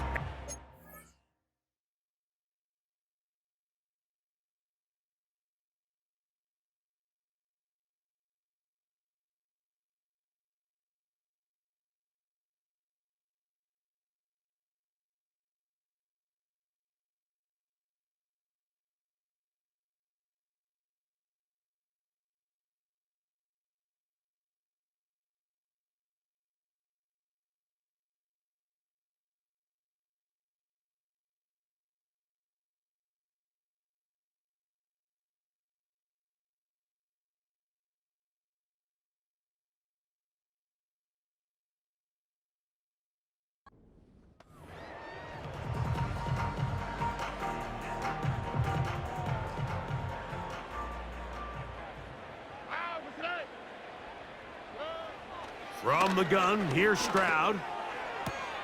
They go sideline, and he stays in bounds. Got the feet down in time. It's a 1st down. This is why the timing of these routes is so critical. If that ball is thrown a little bit later, he's unable to keep his feet in bounds, but instead the quarterback is on time and accurate, and the receiver does a nice job not only securing the catch, but ensuring that both feet remain in bounds. 2 minutes remain in the fourth quarter. Greg and I back for the conclusion in a moment. They've got all 3 timeouts left, but need to score quick. It's 1st and 10. That'll be taken in by Mixon. And he'll be brought down just shy of midfield. The Texans going to go ahead and use their first timeout here. It's been tough sledding for this offense all day today, Mike, but especially here in the second half. So they are just in desperate need of a spark. Just something to get their offense into a little bit of a rhythm if they want to have any chance to find themselves back into this game here late. That's caught right side, the tight end Schultz. Certainly not the biggest play of the day, but a good example of picking up positive yardage, staying ahead of the chains by a well-timed ball and a well-timed route.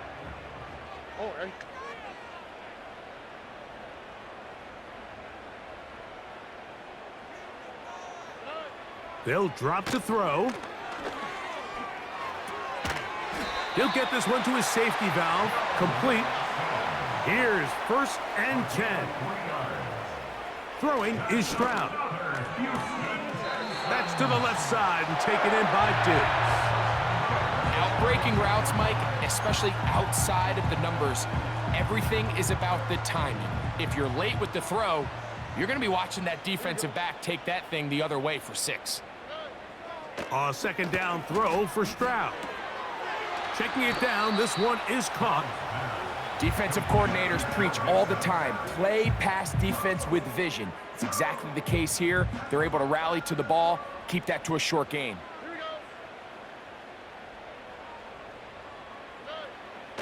From the gun here on 3rd down, it's Stroud. And he's going to pick up the 1st down. He knew where that marker was and made sure he got beyond it. Right back to Dell. He's got it again. And he's brought down after a gain of 6 on 1st down.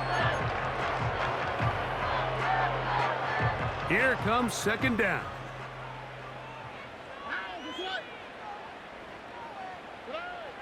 Back to throw. Stroud. There's that man again. Another catch. Texans going to use the last of their timeouts here. Clock stops. 46 seconds to go. And worth noting with that last completion, that's going to set an all-time record, most completions in a single game. Here we go, let's go. They'll try and throw for it on 3rd and 1. And they're going to have enough to convert here. And it sets up 1st and goal. That's to the end zone, but it's incomplete. Tank Dell was the one he was looking for. And it'll bring up 2nd and goal.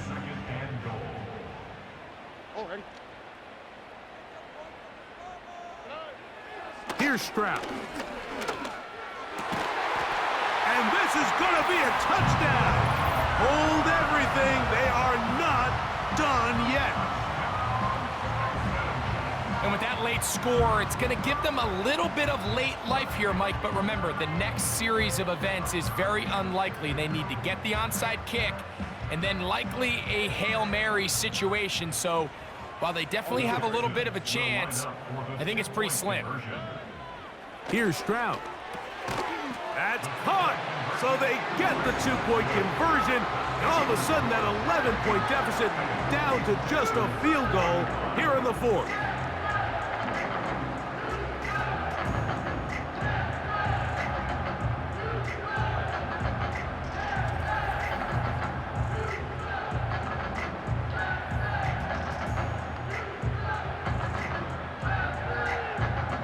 In need of a recovery and a quick field goal, here comes the onside kick. The kickoff unit is out there, and they'll send this one away. But he'll gather it back in. With the rule changes on kickoff, Mike, it's just so hard to really expect to recover an onside kick nowadays. There's a lot of people pushing for kind of a radical change to this. Hey, can we make it 4th and 15? Offense gets the go. If they convert it, they keep the ball. I'm not sure that ever happens, but we can see here, an onside kick, not much of a chance.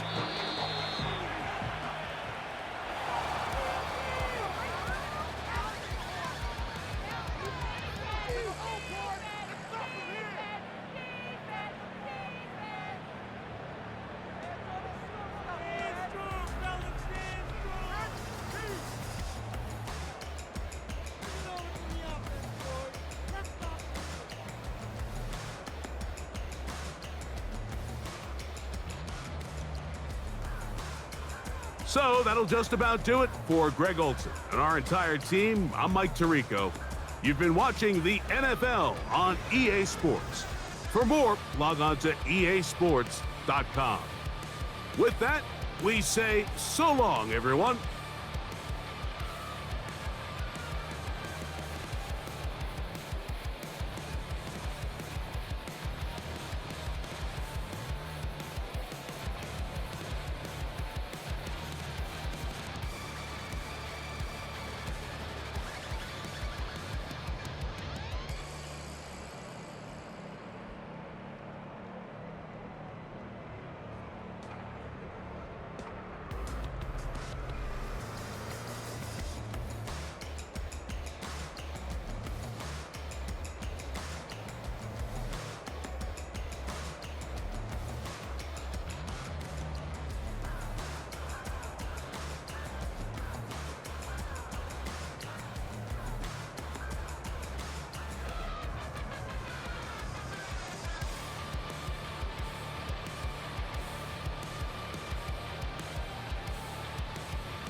and getting mentally prepared to compete. You see the focus. You feel the energy. These guys are ready to go. Welcome to a special presentation of the NBA on Christmas Day here on 2K Sports. We want to wish each and every one of you a Merry Christmas. This is Kevin Harlan alongside Greg Anthony as well as Brent Barry. And we'll be catching up a bit from the sideline with David Aldridge. Now we get a chance to check out some stats for Anthony Davis. And the biggest takeaway when you look at his numbers is how good his three-point shooting has been the past 5 games. He's finding the open spots on the perimeter, and when he's getting good looks, boy, he is not missing. Here are the starters for Los Angeles. The guard spots filled by Russell and Reeves. Down in the block, it's LeBron and Davis. And it's Hachimura in at the 3, the small forward. And for the Warriors. Up front, it's Green at the 4 with Jackson Davis at the 5. Podziemski out there with Buddy Hield. And it's Wiggins in at the small forward position. GA, we are right.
In the thick of the season, what's an overlooked challenge for these players right now?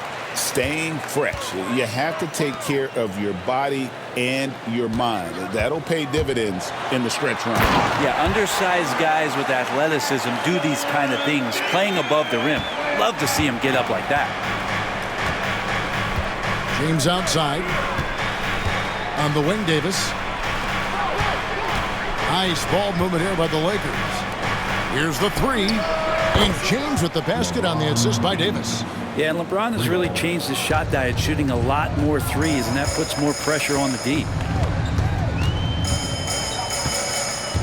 Now Podziemski. The shot goes in. First shot, first basket. just setting the tone with an aggressive move to the rack. And where's the help defensively?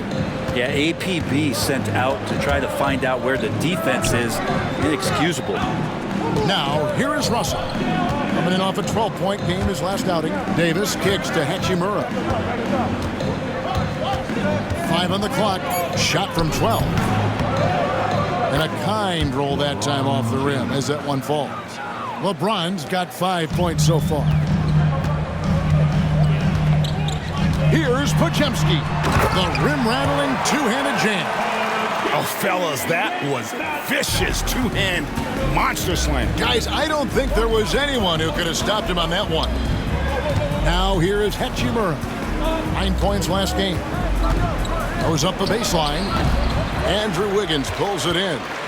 You almost have to assume he's going to knock those down when he is that open. Shot by Hield, nobody around. A tad short, but it's good off the front iron. Well, he's a good shooter from the mid-range. Hield had some breathing room, took a deep breath, and fired. Outside, Davis.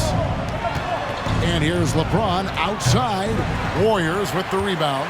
And close to making the defense pay for the lax coverage that time. On the wing, Wiggins. Three-pointer Hield. The rebound by James.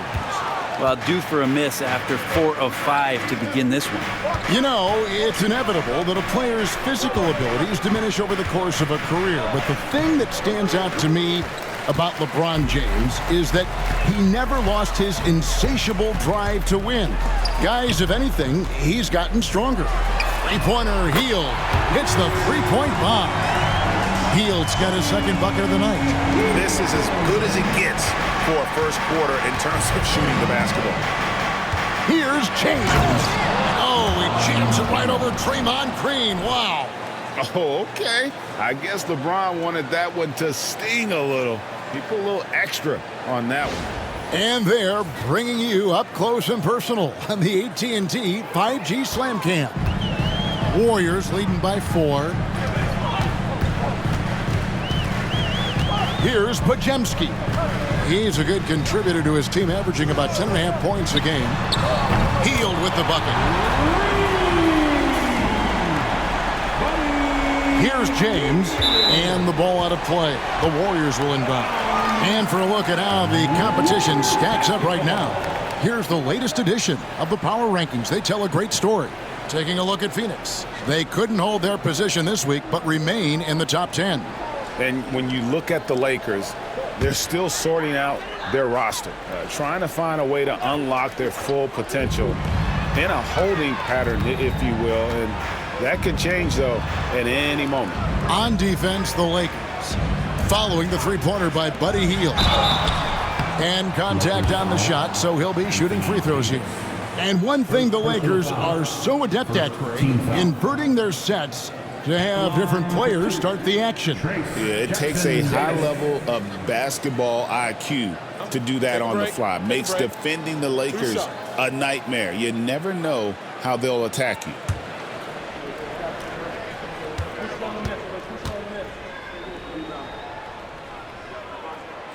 He's off on the first. It seems likely that the Warriors' title run under Steph Curry, Brent, has probably come to a close. I'm not going to count Steph Curry out quite yet, Kevin, but, you know, they have added some quality youngsters. They're trying to grow that group. How fast can they bring those kids along to championship caliber players? That's the big question. They're going to win their share of games. Now, here is Russell. No scoring in this one. Shoots over Podziemski. And it's Russell missing. And here's Hield. He'll bring it up for the Warriors. 8-point game. Defeated by the Pacers in their last game. They'll try to put that one behind them. I'll tell you, they played hard. They drew fouls, but they could not convert at the line. Yeah, drawing fouls is tough, but the important part about that is when you get to the free throw line, you got to turn those into points, and it might have cost them in that last ball game missing all those chippies. And so Steve Kerr calls for the timeout. He wants to talk to his guys.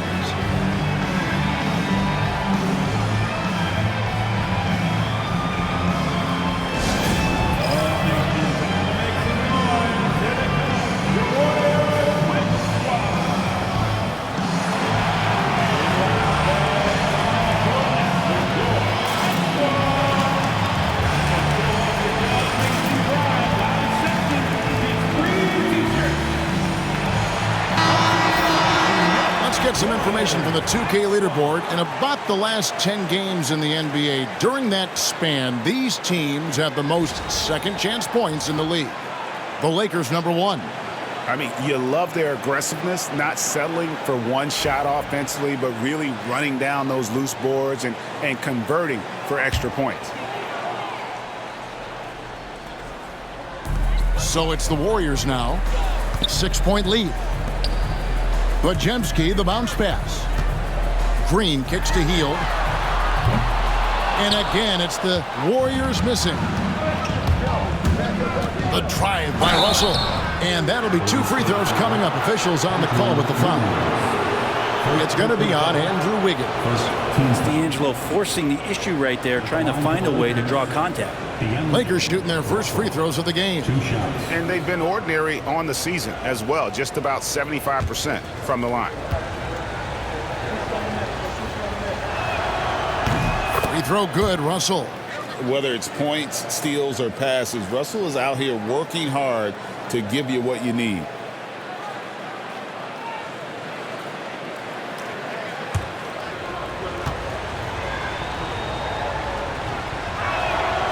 And so Russell hits them both.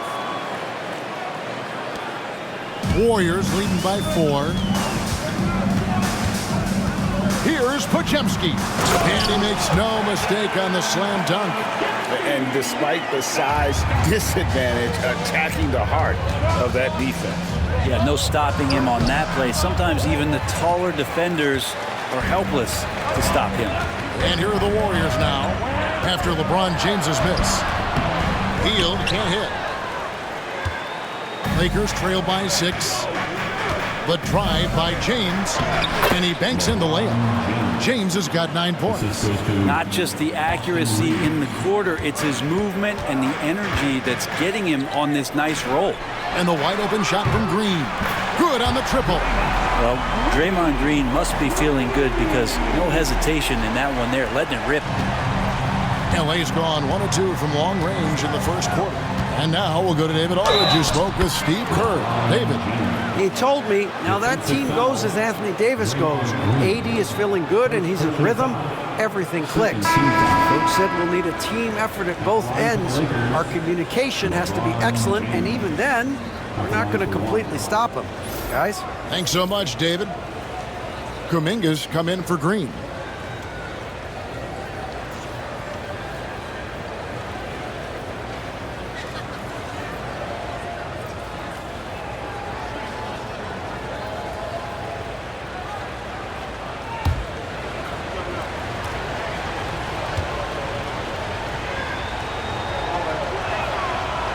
The feel LeBron has for the game, unreal. Whatever situation he finds himself in, he always seems to have an answer.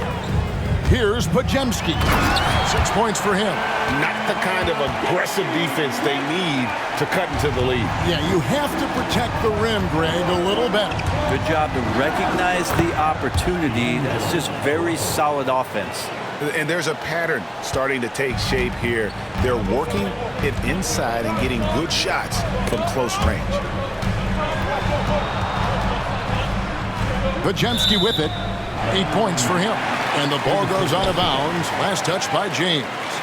You love the pressure he's putting on them. Almost had that steal.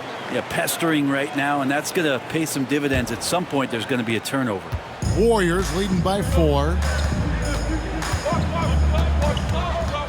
Now Bajemski, 6 to shoot. A 3 ball.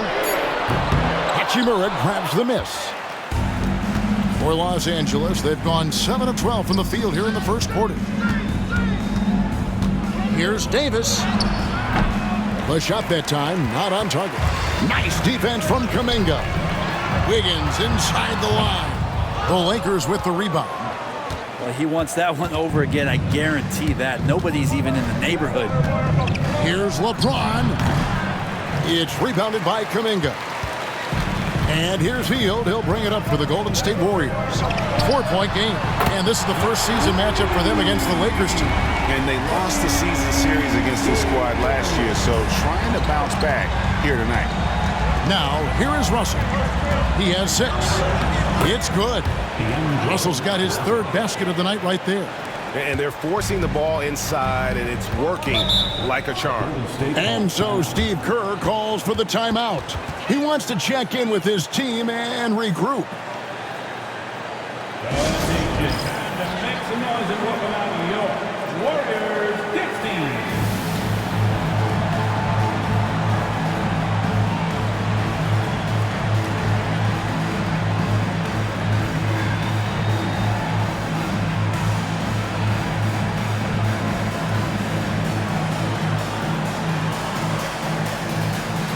Vanderbilt's checked in for the Lakers.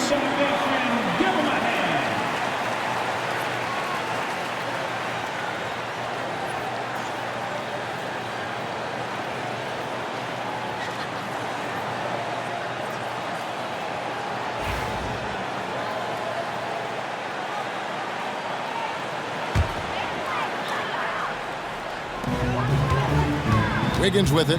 He's picked up by Russell. Out of bounds, the Lakers will take possession. Now we get a chance to check out the standings out west. Already we're in December. Taking a look at Golden State. They're 6th right now in the conference with lots of time to make a move. And checking out the Lakers, 6.5 games behind them. And I think for the Lakers, they've pressed all the wrong buttons this season. It's been a series of one failed move after another, on and off the court. Well, sometimes you earn your spot in the standings, and they've done that this year. There looked to be so much promise, so much talent on this team coming into the year. It's just baffling that all of those things went south for them. And it's Wiggins missing. Lakers trail by 3. Pass to Hachimura. Tipped away. Here's Podziemski. He's guarded by Russell. And there's the bucket from Kuminga. With his finesse and his power, Kuminga can make it real tough inside. All right, Brent, quick. First thing that comes to your mind when you think of Jonathan Kuminga. Physicality, Kevin. I mean, this guy is so dominant athletically that Jonathan Kuminga is a presence out on the floor. If he continues to put himself into situations where he can put his body on guys and play fearlessly, his game is going to continue to grow.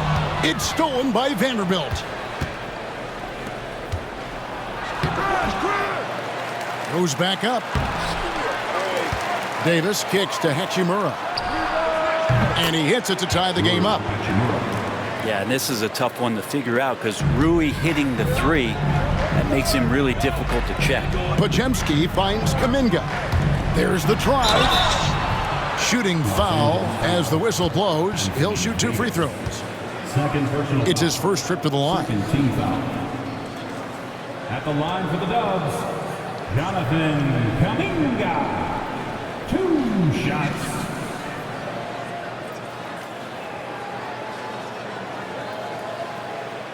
Take a break. Take a break. 2 shots.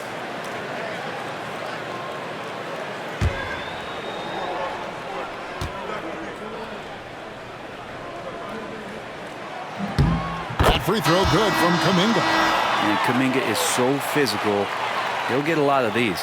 And the Warriors with some changes. Looney's checked in for Trace Jackson-Davis. Anderson comes in for Hield, and it's DeAnthony Melton in for Brandon Podziemski.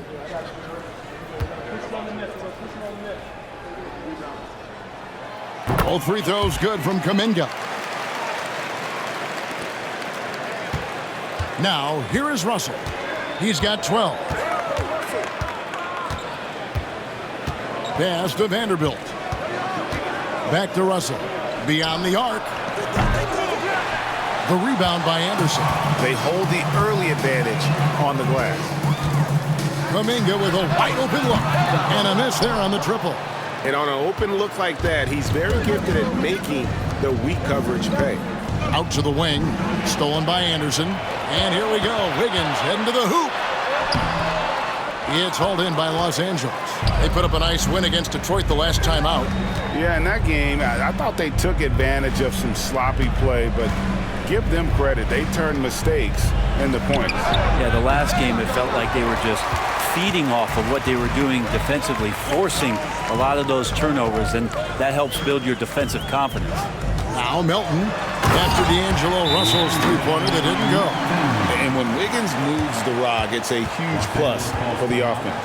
And J.J. Redick calls timeout here. He's made the decision. He wants to huddle up with his guys.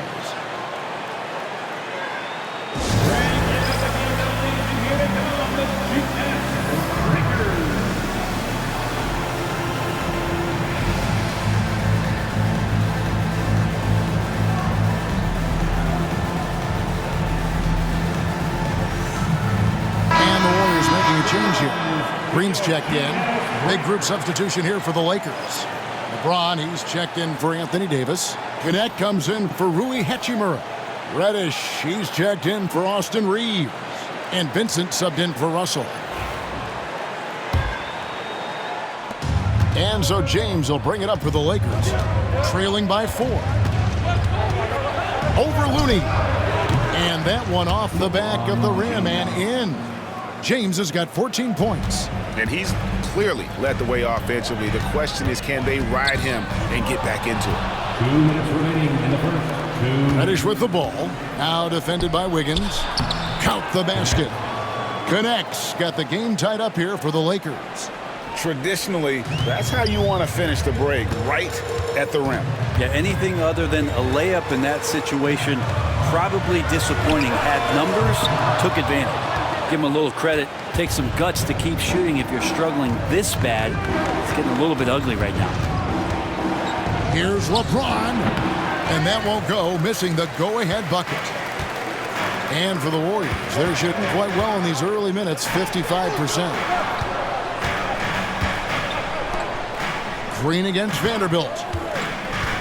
The drive by Green misses from close range. Not going to see that very often. The defense in the vicinity, but still, he's not one to blow layups. And get a low, fat move. We don't get to see plays like that very often. No, we don't. Sailing in off the baseline for the reverse stuff. Here's Melton after the basket by Los Angeles. Played in with a nice touch off the glass. This close to the rim, Wiggins can make it look pretty effortless. He just pops it in. They have a chance to go 2 for 1 here. Let's see how they play the clock. Here's LeBron. It's rebounded by Kuminga. And it's the Warriors' ball. Crosses over. He takes it up and lays it in. 6 points for him. Really showing some strength on that bucket. Kuminga getting more used to finishing through that kind of contact. 8-second difference between the shot clock and the game clock. And here's James outside. He watches it go through the hoop for his 8th make. Now 8 for 14. Well, he doesn't look satisfied with the lead right now. He wants more, and he looks like he's going to get it. Here's Melton, and there's the call on James. That's his first foul. First personal foul. 3rd team foul. Coming onto the floor for your Warriors, number 43, Lindy Waters. 12 seconds left here in the first quarter. A floater. Melton, no good. James looking it over. And the last second attempt does not go in for him. And so it's LeBron James making things happen for the Los Angeles Lakers. They kept going to him again and again. And he delivered with a monster quarter. We come back right after this.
And we welcome you back to NBA action, a great tradition, Christmas Day basketball, here on 2K Sports.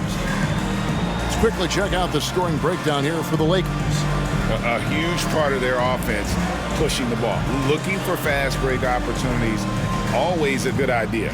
Well, they've also done a great job of taking turnovers and producing out of that, working really hard that they're not wasting extra chances that they're creating. The post pair for him. It's Green and Looney. Kyle Anderson is out there with the Anthony Melton. And it's Kuminga in at the 3 spot. That's the Warriors 5. Green, the pass to Melton. And here's Anderson, defended by Christie. Melton finds Kuminga. And Kuminga throws it down. With some enthusiasm, Kuminga saw his chance to dunk it, and he took it. Here's James. Greg, you look at the great coaches. What are 1 or 2 of the most important qualities for success that you see? Well, for me, Kevin, I think you got to be able to adapt tactically. I mean, that's huge, and especially in the playoffs. What's important, can you motivate and unify a locker room? That leadership quality is what really puts a coach over the top. Let's check in with our reporter, David Aldridge. Kevin, last season, Draymond Green got his three-pointer going again. He said, over the years, my shot took a dive. It was in large part because I couldn't get in and out of my hips. They were messed up. I was getting my movement patterns right. Kevin, my hips haven't been the same in years, but Draymond's are good. Now they've made him tough to deal with. Back to you. Your hips are pretty good, David. I've always said your hip. Floor spacing, always critical. Good point, D.A. And here is Los Angeles now. The Warriors making the shot. Green against Vanderbilt. In the corner, it's James. Releases. And he buries that one, drilling the rim on the way down. LeBron's got it all tied up now for the Lakers. And here's Melton. He'll bring it up for Golden State. After this game, they can look forward to L.A., where they'll match up against the Clippers. That'll be just one game played away from home for them. We have a chance now to look at the teams that have created the most points off turnovers this season. Second, the Warriors. They're so aware defensively. I mean, an opportunistic group in terms of forcing miscues and getting out in transition. And boy, do they do a great job of taking advantage. 2 shots.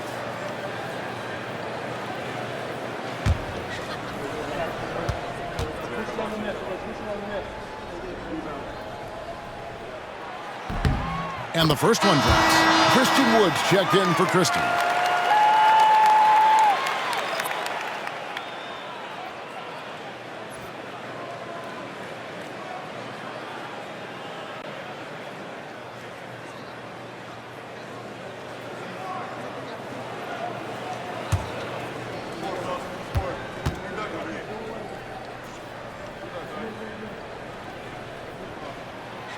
Melton hits them both. And here is LeBron. 21 points in the game. Oh, LeBron's just too strong inside. LeBron is just dominating right now, aware of the defense, and has not feared one since he came into the league. And here in the second quarter of action with a hair under 2.5 minutes played so far. Melton passes to Kuminga. And there it is for him. Kuminga's got 12. D has been just completely helpless and turned around. He's so dangerous when he's in this kind of rhythm. James has a 2-pointer. And it's Melton with the rebound. The Warriors have gone a perfect 4 of 4 since the second quarter began. Perfect from the field. And no good that time. Great D that time from James. To the inside. Vanderbilt up and in on the layup. And guys, they continue to put a lot of pressure on the interior defenders with their work down low. Melton feeling it out a bit. Falls through. He's now made 2 of 4.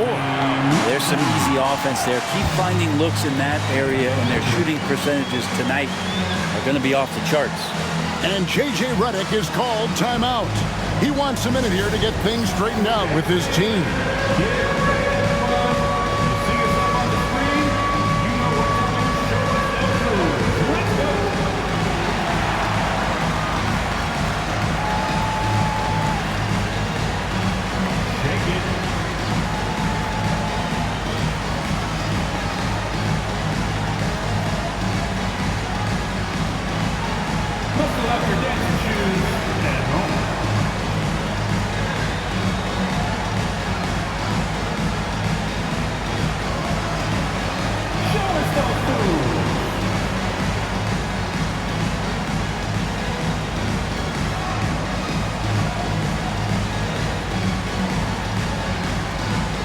Moses Moody, he's checked in for Draymond Green.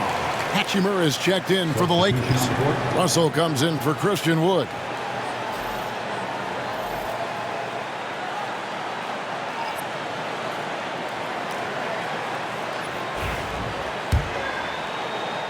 The Lakers trail. Outside, James. No luck that time in the shot that would have put them on top. He's cooled down a little bit after draining those 2 3-pointers in the first quarter. Nobody near Melton. Buries it from three-point range. Melton's got 7 points here in this quarter. Well, Anderson's such a unique point forward. He uses his size to see over the D and make those kind of passes. Now here's LeBron. He had 28 points in the win against Detroit. Well, the thing he did most was fluster the defense. I really liked how he showed no fear and constantly attacked the lane and drew contact, which in turn got him the free throws. Here's Melton following the basket by LeBron James. And there's the slam dunk to finish it off. Oh, he just punches that one down with a fury. He rubs it in a little deeper with the hanging finish. Lakers trail by 5. Outside, Russell. Pass to LeBron. No good off the front iron. Maybe a time to rest him right now. Just give him a bit of a breather. Try to help him get back on track. They get it again. Kuminga finds Looney.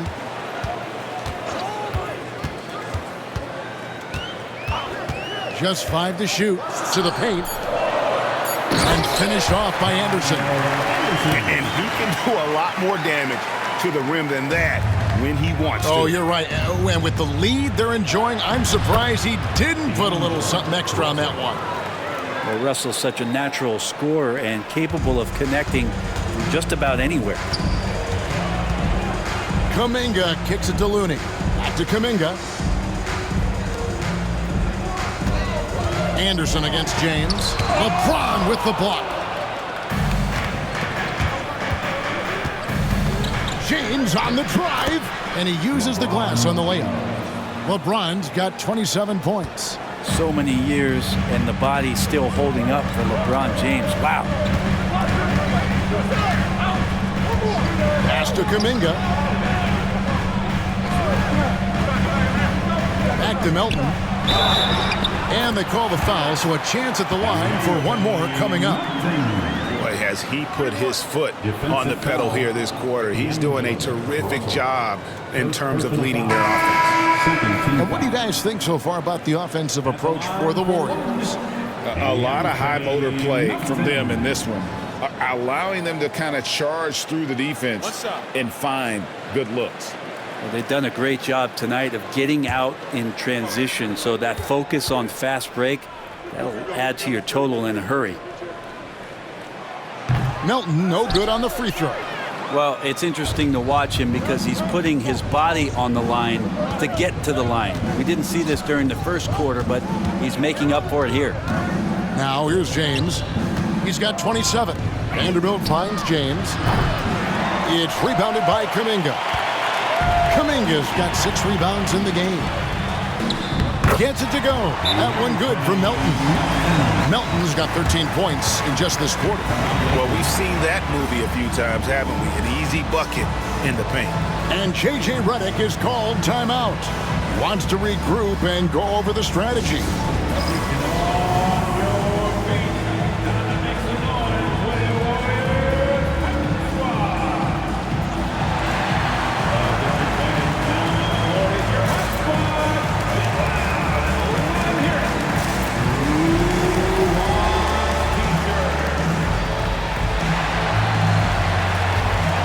Wiggins is checked in for the Warriors.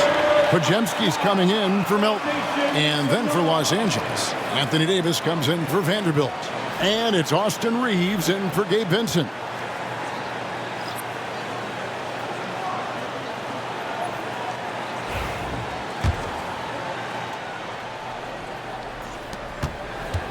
Lakers trail by 7. Here's Russell. That's good again. His 7th basket. 7 for 10 from the floor. And now really feeling it as he's gotten off to a great start.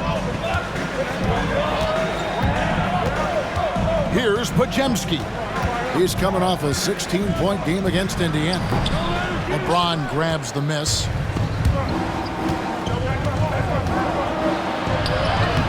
LeBron going to work inside. And making it look easy. LeBron overwhelms the defense inside. Pass to Hield. Kicks it out to Wiggins. Nailed from three-point land. Wiggins has got 5. And that's one way to extend the lead. Continue to light it up from long range. They have all the confidence in the world right now from the three-point line. And James gets it to go. And LeBron continues to self-dial himself. Look at him, he's in a groove. Hield outside. And Davis sends it back. Pass to Russell. Shoots over Podziemski. Second chance shot. And it's Davis missing. Warriors leading by 4. Now here's Kuminga. James covering. Three-pointer Hield. Lakers with the rebound. Davis has got 7 rebounds in the game. Greg, as you were saying, beyond the blocks, what makes Anthony Davis special on defense is the way he navigates the floor. Kevin, most bigs can get picked on in pick-and-roll action. Davis, though, too quick and smart to take advantage of. He can slip screens, hedge, switch, and recover like he's a 3-and-D wing. And it's coming easy for them right now. 5 baskets in a row in the paint. Pass to Hield. From past the arc. Again, Hield missing. You love basketball. Couldn't miss in the first quarter. Now can't make it in the second quarter. Got to be eating at him just a bit. James, no good. And here's Hield. He'll bring it up for Golden State. The shot, no good. Davis with some nice D. Time for some consideration in the passing category, maybe, Kevin. The shot is just not on. Get somebody else going. That's not going to make you a favorite target of your teammates. They'll think twice about feeding you if you're going to keep missing layups. And what should have been a simple pass and finish ends up in a missed opportunity on that alley-oop attempt. Yeah, you'd like to keep things a little more simple, and that was a play that didn't quite develop the way they wanted it. This trip is his second to the free throw line in this one. Numbers this year at the line below 70, so when he's getting to the line, not nearly as effective as you'd like. And the Warriors making a change here. Green's checked in.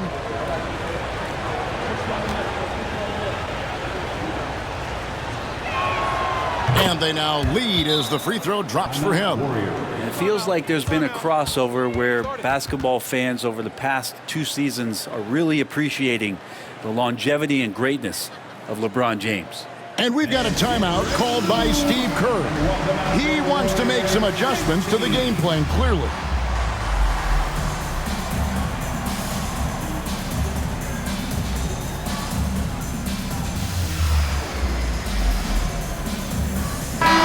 The Lakers making a switch here. Vanderbilt's checked in. This break in the action gives us a chance to show you the NBA's current fast break specialists. The 4th spot held by the Lakers. I think that's what really distinguishes them offensively. They really like to get out in transition. Golden State's gone 2 of 4 from three-point range so far in the second quarter. Pass to Wiggins to end the cold streak. Count it. Wiggins has got 5 points in the quarter. Wiggins making quick decisions with the ball, not wasting any time getting that shot off. Russell high post. He's got 16. Good on the shot. And they've worked the ball around so well tonight for those quality looks from mid-range. Now Wiggins.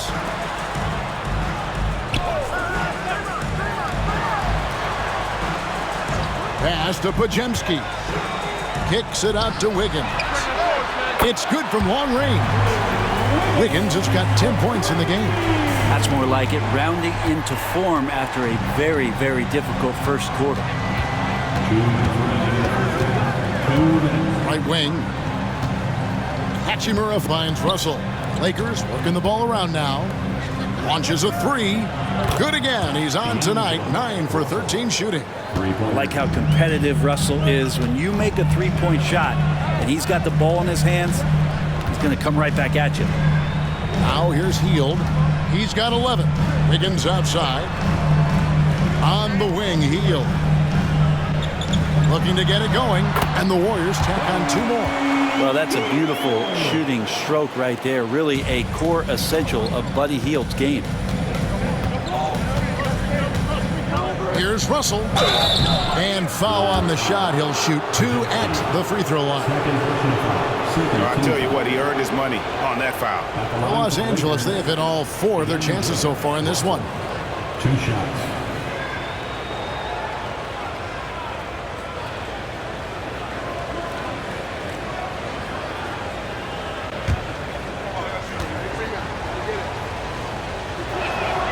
And he makes the first.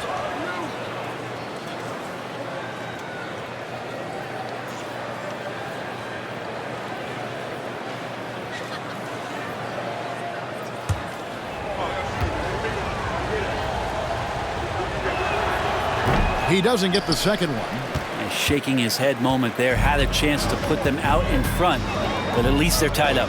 Pajemski kicks it out to Wiggins. No good on the three. Something that's kept this game close is the fact that the rebound stats for both teams are almost identical. Oh, just solid on the one-handed slam. And guys, when it's a tight ball game like this, he's the guy they want with the ball. Pajemski finds Green. Back to Pajemski. Now here's Green. In the corner, it's Wiggins. And Wiggins throws it down hard. And how about the acrobatics from Andrew Wiggins? Way up that time. 2 for 1 opportunity here if they want it. And no doubt, Kevin, if I'm them, I go for it. Here's Russell. Cross contact on the shot, and now a 3-point play chance as he'll head to the line. And double teaming him is the only thing that's going to cool him off at this point. He is on a roll. Lakers shooting their 7th attempt at the foul line in this one. D'Anthony Melton. He's checked in for the Warriors.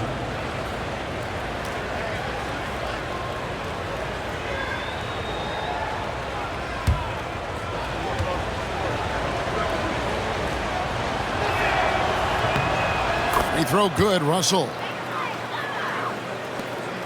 34 seconds left now here in the second. Melton with the ball. 11 points for him in that last game against Indiana. And he was also a terrific creator in that game as well. His assist total show you what a fantastic all-around effort it was. Back to Reeves. From deep. The rebound by Hield. To Melton. Shoots over Hachimura. Count it, and the Laker lead has been cut to just 1 point on the basket for Melton. And so it's LeBron James making things happen for the Lakers. He's approaching 40 points for him in the game. He's scoring in just about every way possible. And now let's catch up with David Aldridge, who's standing by from the sideline. All right, Dave. Thanks, Kevin. Andrew, they shot the lights out in the first half. What has to change? Get back. Focus on getting back, guarding your man, and not taking these real. It starts with a man-on-man challenge. Thank you. Back to you, Kevin. All right, David, thank you. And stay with us, folks. We'll be back just after halftime to get the third quarter started.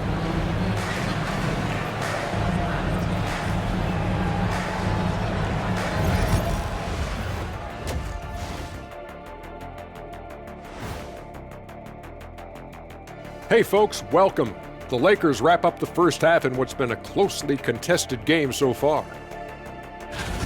They've controlled the pace and it's been fast, getting out in the open court and scoring before the defense could get set, says the Jet.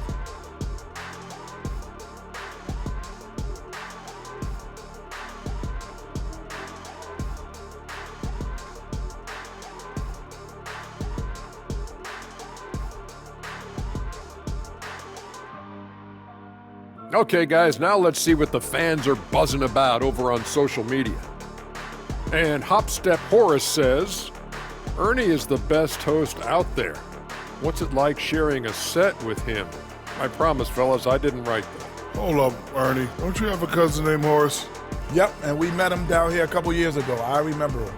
I can neither confirm nor deny I have a cousin named Horace, and he may or may not know how to hopstep. And that concludes halftime. Now time to send it over to Kevin Harlan as the game's about to resume.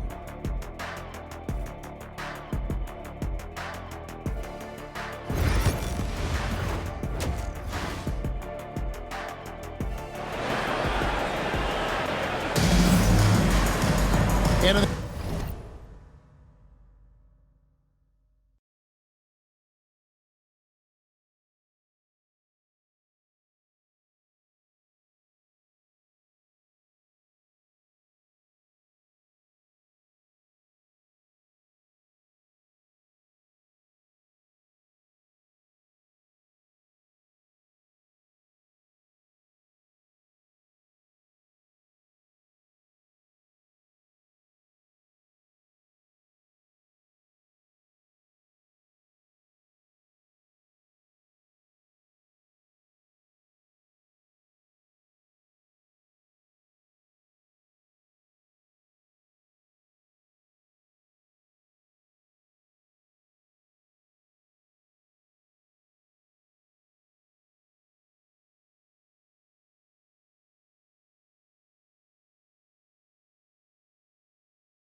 that first half, we saw a pretty tight battle. We'll soon find out what sort of adjustments were discussed during the half.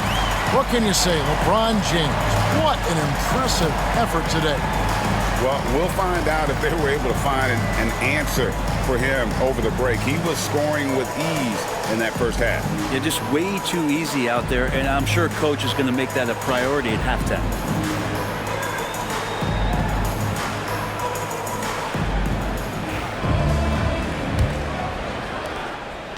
And so it's Russell with it. He brings it up for the Los Angeles Lakers.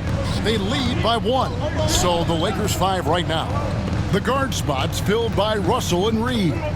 Down in the block, it's LeBron and Davis. And it's Hachimura in at the 3 slot. Intelligent play there by Davis. He knows he has the defense on their heels as soon as he gets the ball that close to the rim. The Lakers have put up good numbers at the charity stripe, converting 6 of 7.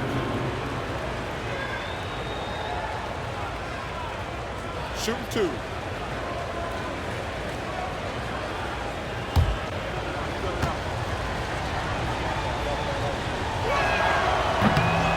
Throw good, Davis. And I think as fans, you always want to see the best in the league healthy. Anthony Davis out there tonight, and the NBA is just better when AD's playing.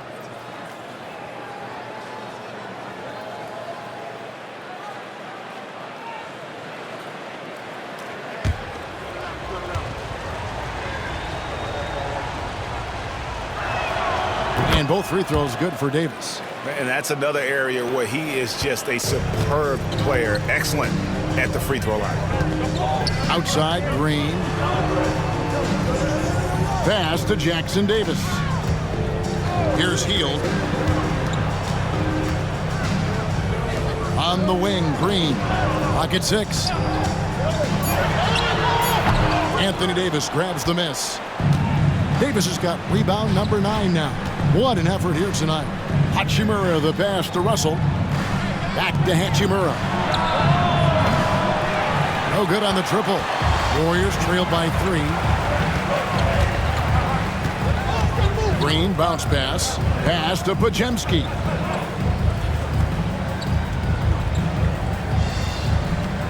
Green, the screen. Fires from deep. Pajemski's shot is good. Pajemski's got the game tied up here for the Warriors. And here are the Lakers.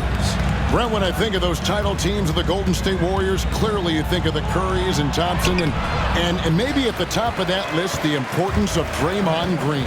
Well, there's no doubt, Kevin, that the lean on for Golden State defensively and to be as good as they were on that end of the floor falls on the shoulders, and the very capable ones, of Draymond Green. I mean, he took on all challengers and elevated the confidence of players like Steph and Clay. So Draymond's defense, elite and leading to titles. Now James, he's got 36. Great D that time from Green. Talk about things at halftime, and then you come out and you go 0 for 3. I'm sure that wasn't up on the board. On the wing, Wiggins. James against Green. Pass to Hield. Pulls up on the wing. And Davis pulls it down. For Los Angeles, they've gone 0-3 and are still looking for that first bucket here in the second half.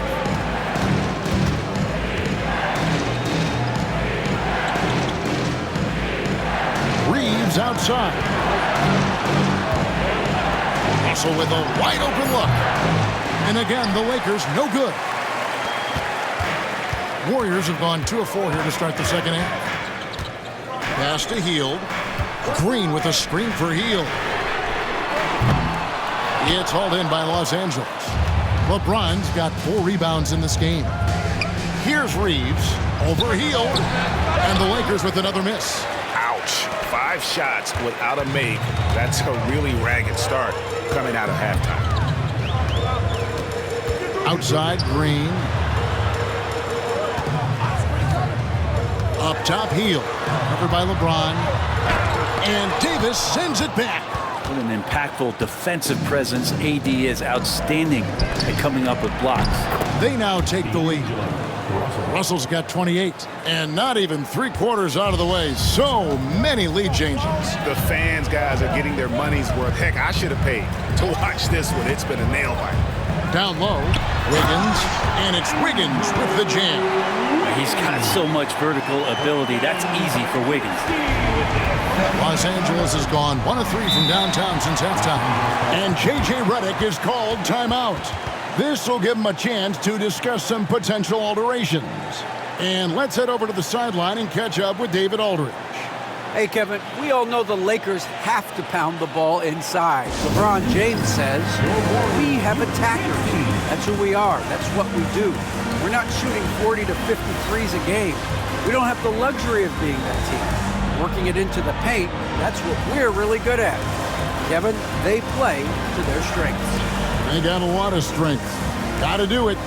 Thanks, D.A.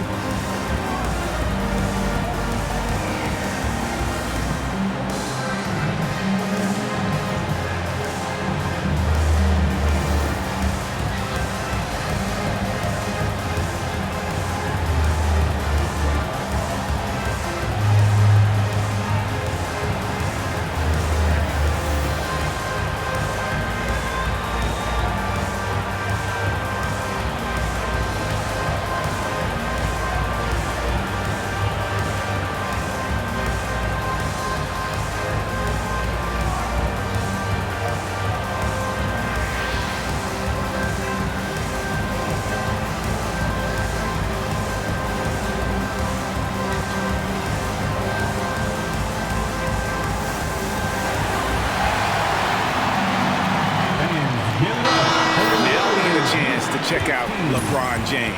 Just an incredible month of basketball. And such a great distributor and decision maker among the top 10 in assists per game. And you noted it. His points per game average is unreal right now. He's literally propping up the team's offense, scoring whenever they need him to.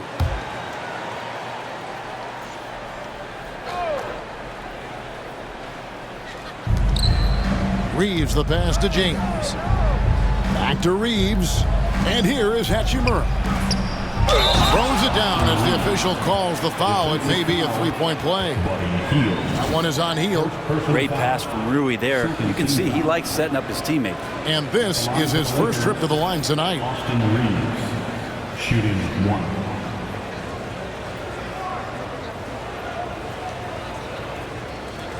One shot.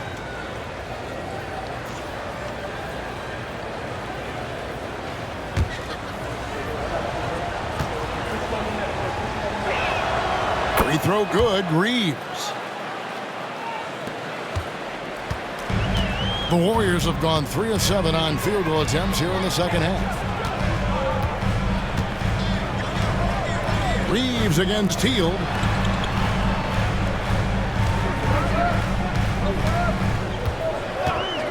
Shot clock at 5.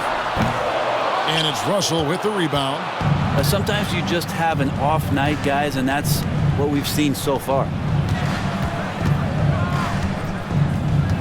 James outside. With the floater. Oh, and he plucks it off the glass. Wow. On the wing, Hield. Wiggins outside. The 3. It's hauled in by Los Angeles. Hachimura's got 4 rebounds now tonight. On the wing, Reed. Covered by Hield. High post, Davis. To the inside. And that one's good. Hachimura. Hachimura's got 5 points so far. I like Hachimura on the inside, patience and capitalizing from that tight spot. Pass to Wiggins. To the paint. Now Pajemski. Lets the 3 fly.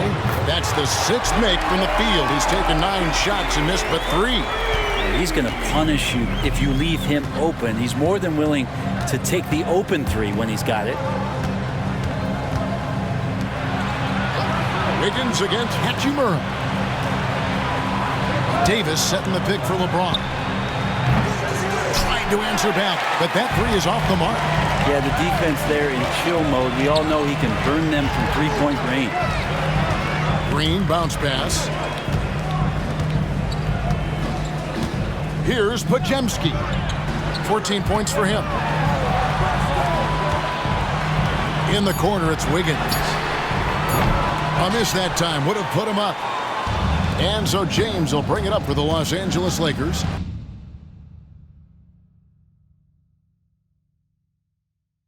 It's a one-point game. They host the Kings after this game, and that game will kick off a four-game homestand.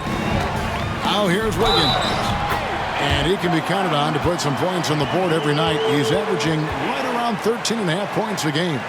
And a moment here to take a look at the scoring breakdown for the Warriors. I like how simple they are just keeping things on offense. I mean, the mid-range area has been made available, and boy, are they taking advantage. Well, the three-point shot has been absolutely huge for them this entire game. And let's be honest, you have to knock down threes to win games these days. And the winner's mentality Wiggins has is commendable. A hard worker who wants to keep improving. Davis with a screen on Melton. Pass to Davis. Puts up a three. Vincent misses. The Warriors have gone 5 of 12 from the field since the third quarter got underway. Inside. Melton against Russell. Green left side. 3 on the clock. Wiggins inside the line. Hachimura grabs the miss. Hachimura's got 5 rebounds tonight. To the middle. Here's Davis. Warriors with the rebound. Now here's Melton. 17 points in the game. Kuminga, screen on Russell. Melton. No good with the triple. And he didn't punish them for the weak coverage there, but they can't count on him to continue missing. Vincent with it. He's averaging around 5.5 points a game. Here's Davis. Misses off the left iron. The Warriors leading.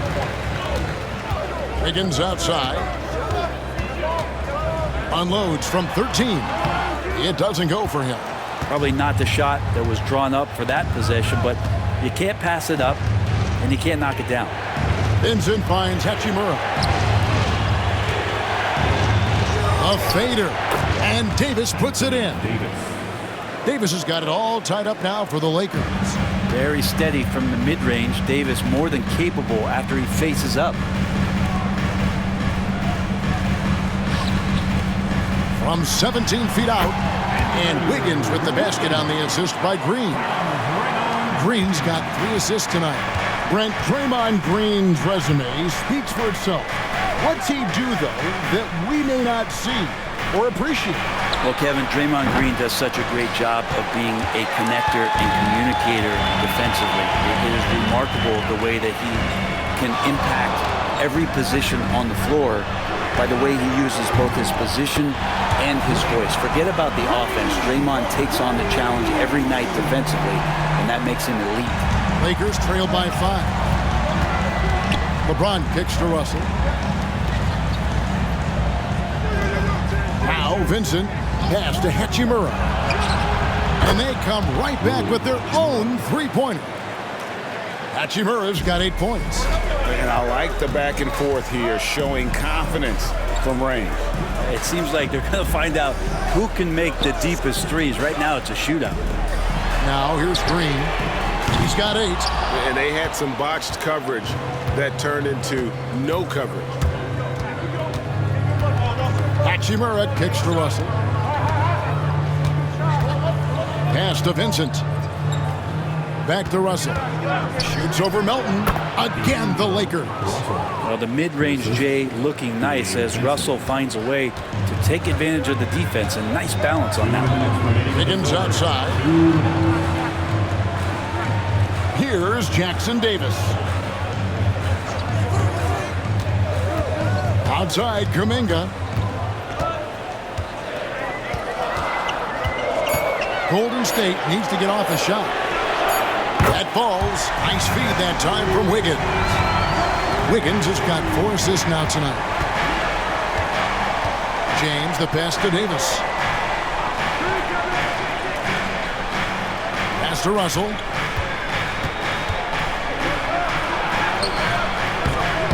It's hauled in by Jackson Davis. Warriors leading by 3. Melton passes to Green.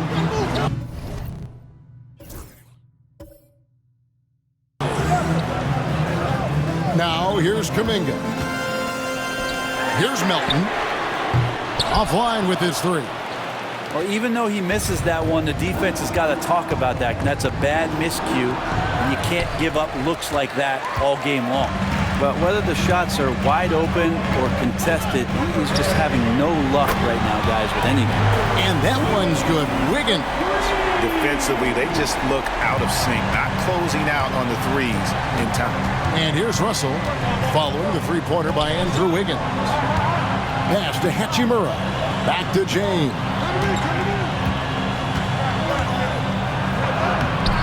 The Warriors pull it in. Jackson Davis has got double-digit rebounds now in the game. Here's Kuminga. Hachimura grabs the miss. Hachimura's got 7 rebounds in the game.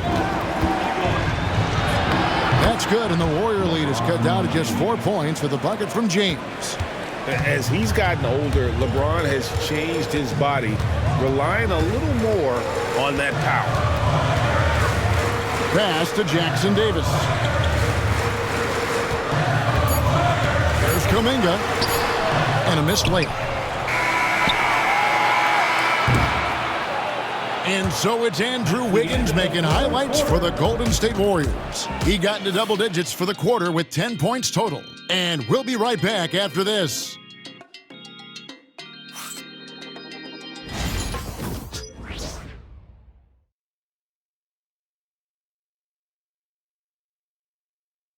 And how about a look now at our assist of the game?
Brought to you by State Farm. And he may not be known as a pass-first guy playing out of the two-guard spot, but he shows here that he can dole out an assist or two when he needs to.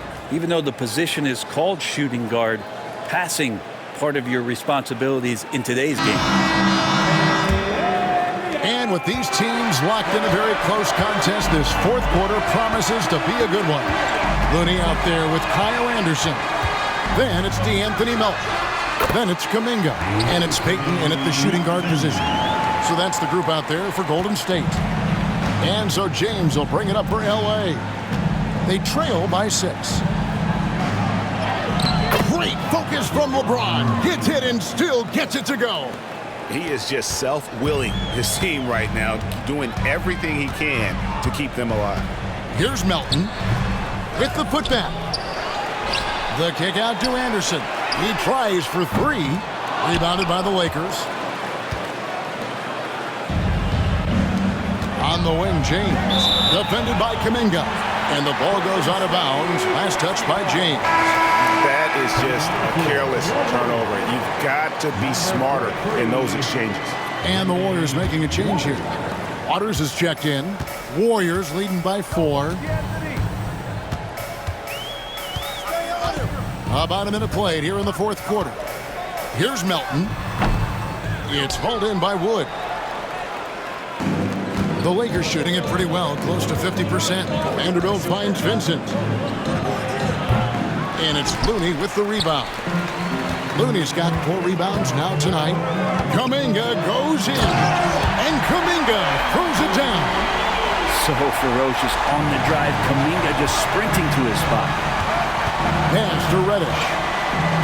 From deep, LeBron. James cooking from deep. Yeah, you would think a coach might have talked to his defense about making the adjustment on him, but right now, he's just lighting him up. Here's Waters. And here's Melton. There's the screen. Fires for 3. That one, no good. Yeah, the three-pointer has not been his weapon in this one. He had 1 in the first quarter and still 0 here in the second. That's an excellent play call to free him up from the defense. Well, taking advantage of that opportunity, it does not get any more high percentage than that one. Here's Melton. Following the basket by Cam Reddish. Takes a 3. Melton's shot is good. Melton's got 22 points. A good look there, and he didn't waste it. His second 3 of the game. Vincent the pass to Reddish. Lakers working the ball around now. Back to Vanderbilt. LeBron James on the wing. And he can't answer back. The three-pointer offline. Here's Waters. Defended by Vincent. On the wing, Melton. Shot from 12. And the Warriors take on 2 more. And here is LeBron.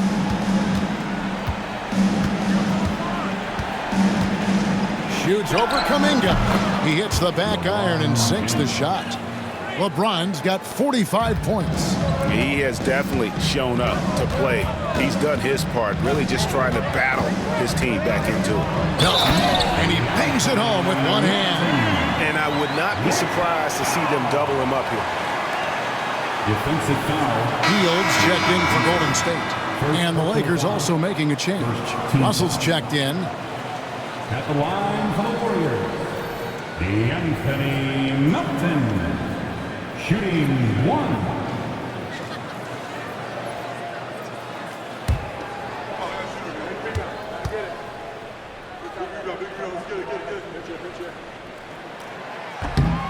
Free throw drops for Melton. Lakers trail by 7.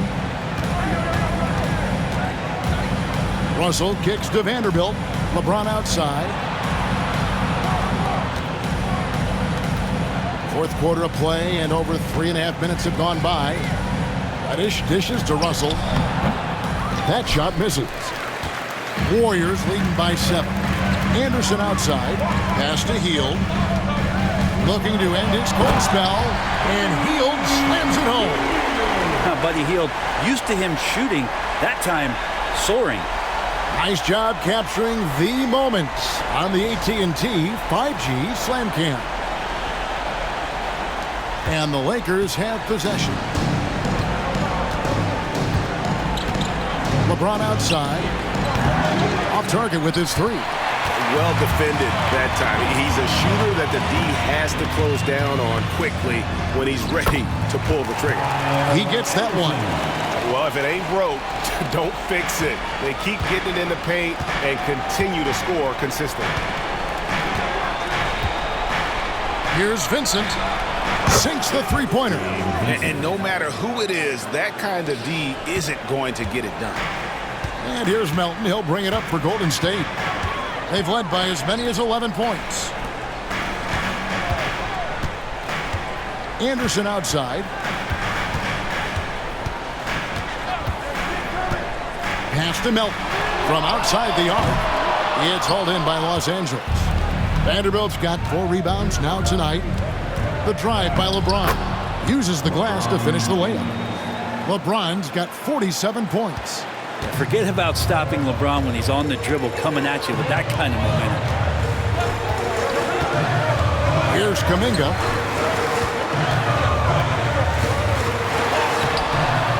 A second chance effort. He lays it in. Kuminga's got 4 points this quarter. Just a grinder. Always doing the dirty work on the offensive glass, and that's one of the things he brings to the table. Here's LeBron. And it's good, 2 points. LeBron's got 49 points in the game. And he's really been dialed in here down the stretch. 5 of 7 from the field. Melton against Russell. Melton passes to Kuminga. Off target from three-point range. And I thought that was going to drop. It looked good from here. Pass to Vincent. And it's Russell in the corner. Shoots over Melton. And it's Looney with the rebound. Looney's got his 5th rebound right now in the game. Here's Kuminga. And Kuminga throws it down. Really appreciating the energy Kuminga is bringing to this offense right now. The defense certainly can't handle it. James against Anderson. Can't hit that one. Warriors leading by 8. Lays it up off the glass. Capable on the interior to score so long. Slow-mo. Anderson not going to pass up a look like that. From deep LeBron. And the rebound goes to the Warriors. Looney's got 6 rebounds in the game. There's Kuminga. Goes up and lays it nice and easy. Kuminga's got the lead up to 12 now for the Warriors. Yeah, 3 consecutive field goals have come right at the rim. The D had better start buckling down. And again, that gives him 51. Making it look easy. I know the defense wants to back off James, but if LeBron's on like that, maybe not the best plan. And so Steve Kerr calls for the timeout. And he wants to see some changes out there right away and right now.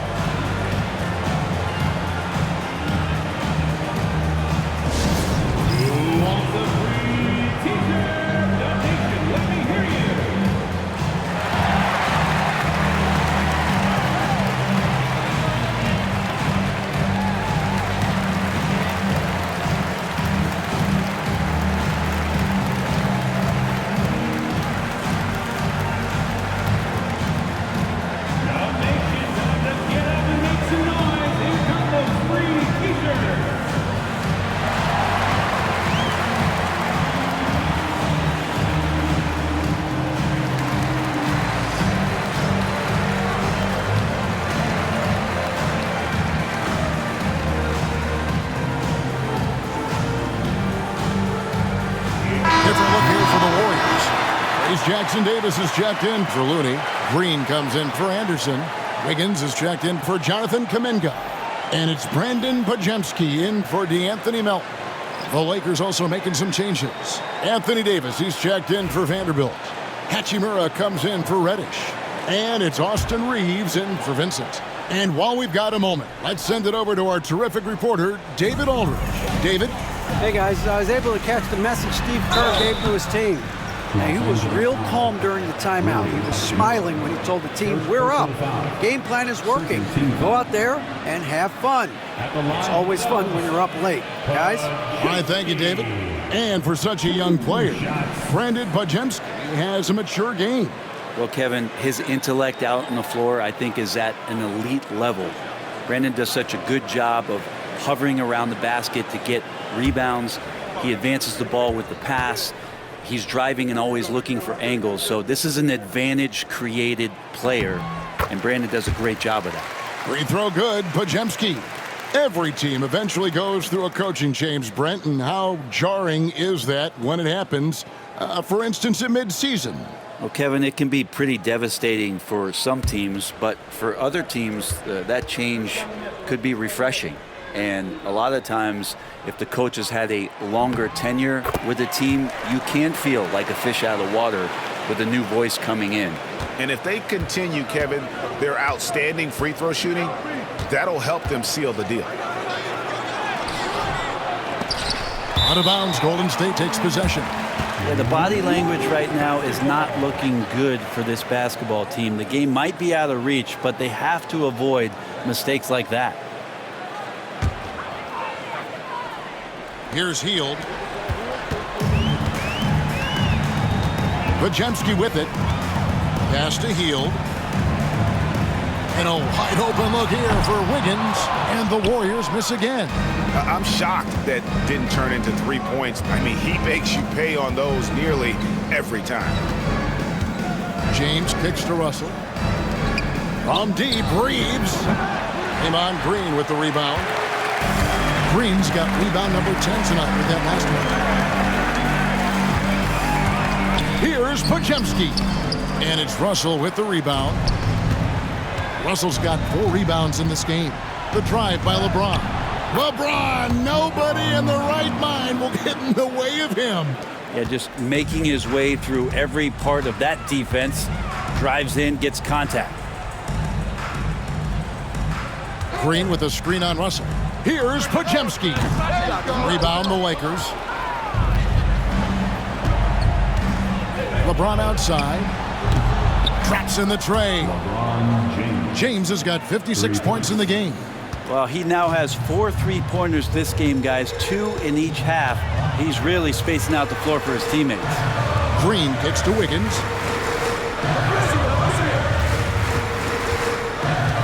Takes it inside. Another shot. Jackson Davis can't get it to go. Lakers trail by 7. And LeBron throws it down hard. And LeBron James is going to take every crucial possession over. Outstanding shot there. First team foul. Shooting for Los Angeles, LeBron James. At the line for 1. Yes, sir.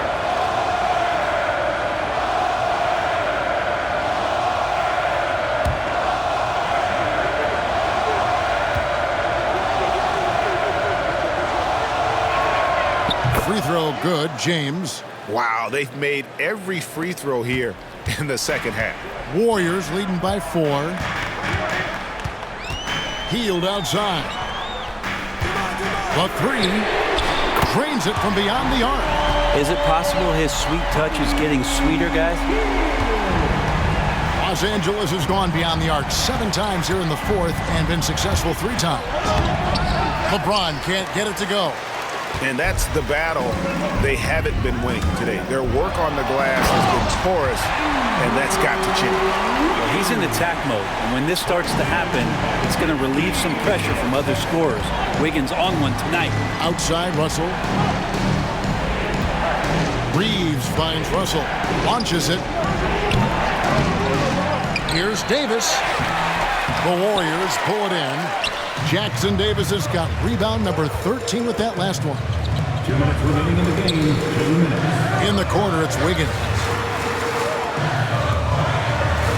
Some nice passing by Golden State. There's Green with the three, and another three for Golden State. Boy, you have to be impressed with the offensive production. They have got it firing on all cylinders. I mean, this team is just dangerous. Right now, every shot that they're putting up feels like it's going in. And it's Russell missing. He's not sure if he ran out of energy at halftime or what, but so far just not himself in the second half. We've got 1:28 left to play in the final quarter. And just because he might not be as big as some of the other guys that are on the floor, it doesn't dissuade him from getting in there and playing fearlessly on the glass. And J.J. Redick is called timeout. And clearly an important juncture. He's going to have some choice words with his team. Taking 2 shots.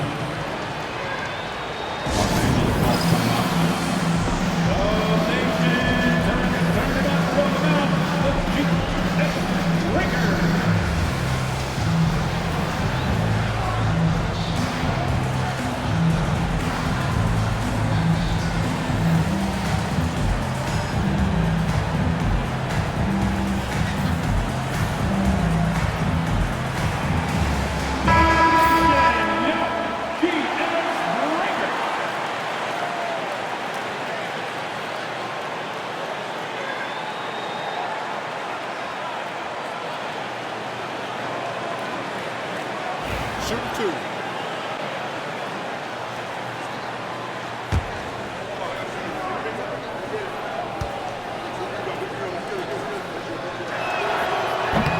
And that one misses.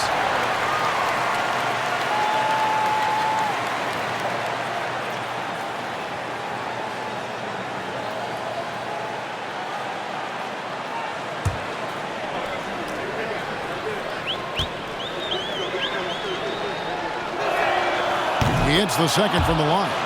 The team's struggling to come back. He really wanted all of those free throws. They can take their time on this possession. It wouldn't be a bad idea. Just give themselves a little bit of a break. To the paint. And it's Green with the jam. And these are the types of games where one team clearly has the edge. Tonight, it will be a win by a large margin for the Warriors. And it may be a comfortable win for them, but they had to weather a few storms along the way, and that's all part of the story. Yeah, Kevin, this was by no means the runaway that it might appear to be. It was a scrappy performance, though, all the way through. And in terms of the season record, this is going to be their 18th win overall. And they'll take the win tonight, setting the tone in the first matchup of this 4-game season series. No stopping him there. Jams it in as he's fouled.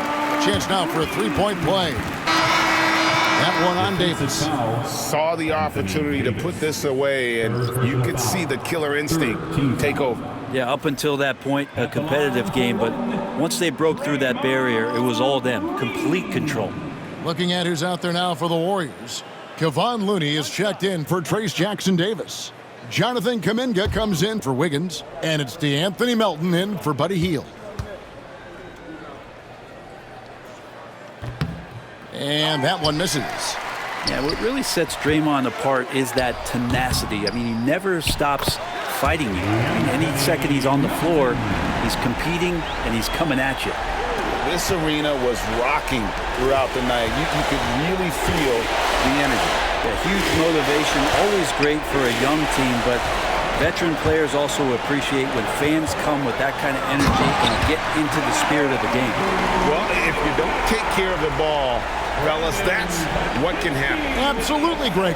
That makes the turnover even more painful. And the gamble paying off. Over to the wing. Here's Reddish. From outside, off the mark.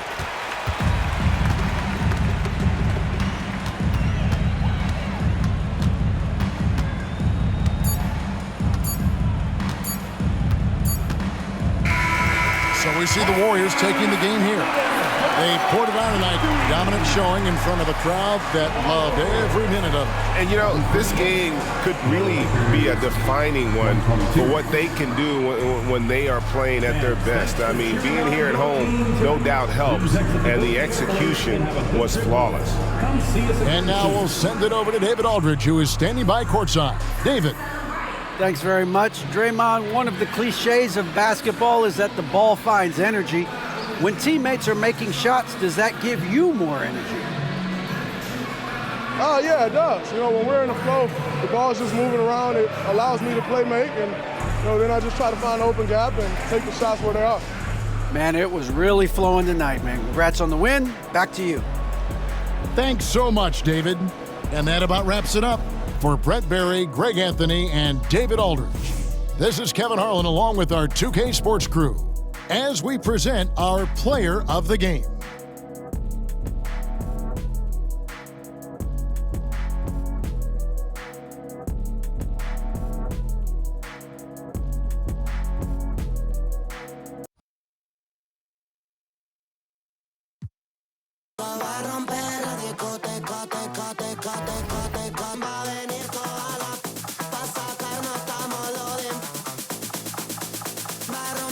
Discoteca, teca, teca, teca, teca, pa' romper la discoteca, teca, teca, teca, teca, pa' romper la disco, pa'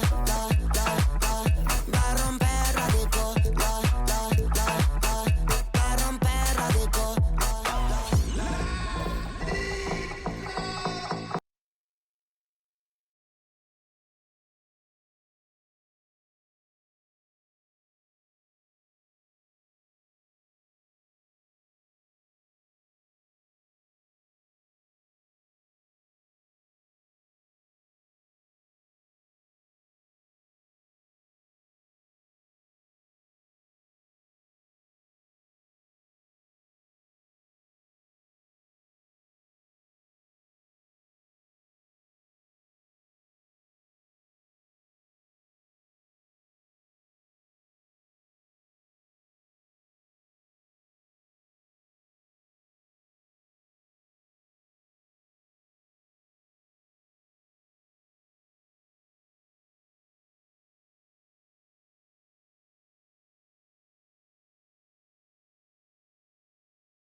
Let's meet the visiting team, Denver Nuggets.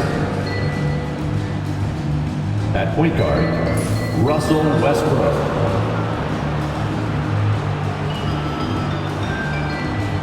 At small forward, Christian Braun.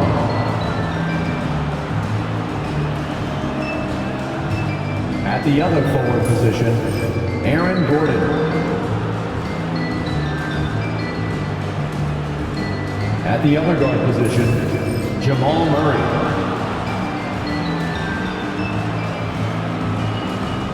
At center, Nikola Jokic.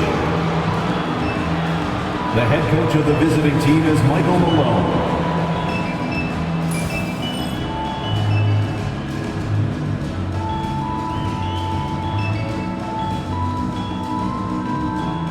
Let's bring out the starters for you, Phoenix Suns.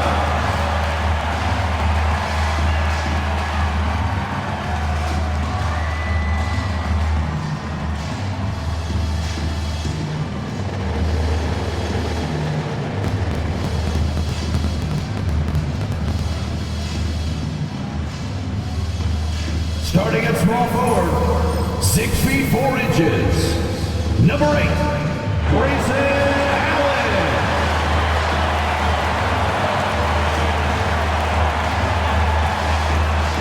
Starting at center, at 7 foot 0 inches, number 20, Yusuf Nurkic.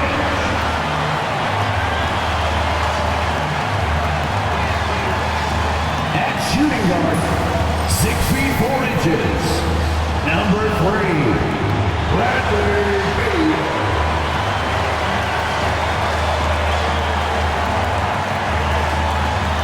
At guard, 6'5", number 1, Devin Booker.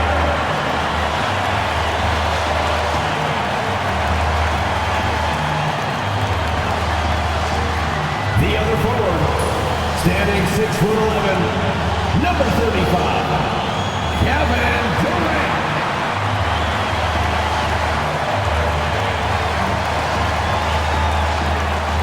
Season's greetings and Merry Christmas to everyone joining us here at 2K Sports. It's time for a special presentation of the NBA on Christmas Day. This is Brian Anderson, joined by Grant Hill and Richard Jefferson. Allie LaForce will be our reporter from the sideline. And for an idea of how the league is shaping up right now, take a look at these latest power rankings. You take a look at the Nuggets. They've stalled a little bit, looking to get something started and make a move up the ladder. You know, for Phoenix, they've been extremely competitive, maybe some ups and downs there, but it seemed like they were just figuring things out. They gotta get that energy back. A look at the starting group here for Denver. Westbrook runs the point with Murray to his side. Gordon and Jokic together in the middle, and it's Brown in at the small forward position. And for Phoenix, Booker and Beal are the talented backcourt. Allen and KD are the forwards, and it's Nurkic in at center, locking down the middle. And these two-game season series have been proposed as a way of cutting down on all the travel. Yeah, if there's any downside for the fans, it would be the repetition. It's nice to shuffle teams on the docket to keep things fresh. Now here's Gordon. On the wing, Murray. Jokic the screen. Lets it fly. And he buries that one. Back rim and in. And we talk about the importance of versatility. He's really got it all on the offensive end. Pass to Nurkic. The three ball. And it's Denver with a rebound. They couldn't put the pieces together, losing that last matchup with Phoenix. And their body language was unimpressive. They looked defeated much of the night, and because of it, they took the L. Yeah, I just didn't see any fire from them to want to get it back. That's just one of those games you throw away in the trash and try and forget about it. Westbrook outside. And now just over a minute played here in the first. Jokic the screen. That misses, so no good on his first attempt of the night. And the Suns with possession. They're coming off a win against the Nuggets. Yeah, they connected from outside all game. And the defense had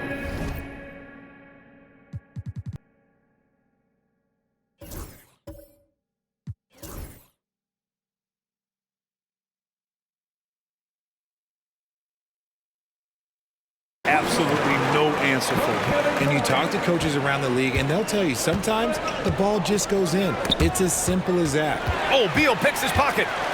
Pass to Durant. That's going to be over and back. Not watching the line on that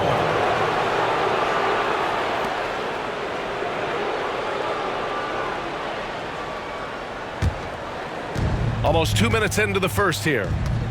Gordon on the wing. Back to Murray. I see him. All alone. And it's Devin Booker with a rebound. Okay, it's taking them a moment to find their rhythm, opening the game with some uneven 1-for-4 shooting. Sends it home from three-point land. Beal can hurt you from just about anywhere. He is a multi-skilled player. Outside Murray. Back to Westbrook.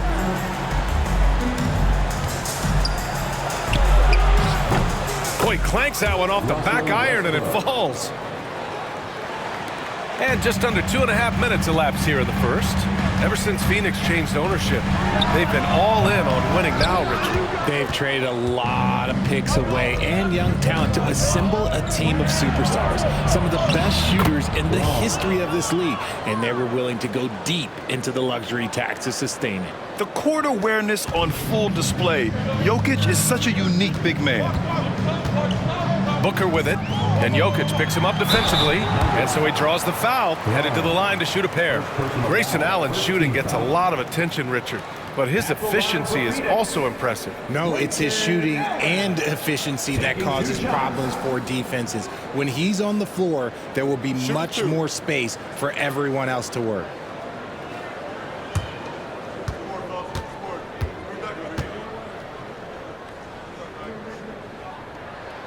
First one falls for him. And what you love about this Denver offense, Grant, by and large, they take good shots. Oh, they do. Top 5 in field goal percentage over the last 5 seasons. And a lot of that is Jokic delivering the ball to the right guy at the right time.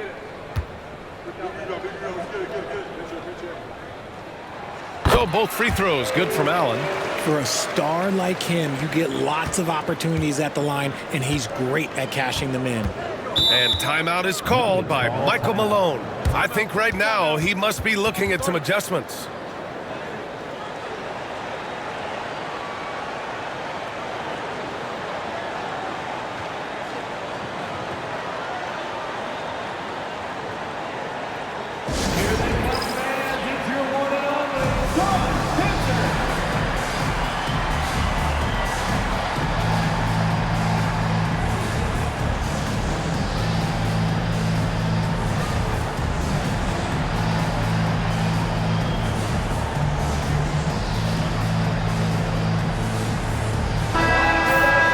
These teams have been lighting it up so far. The NBA's top scoring teams.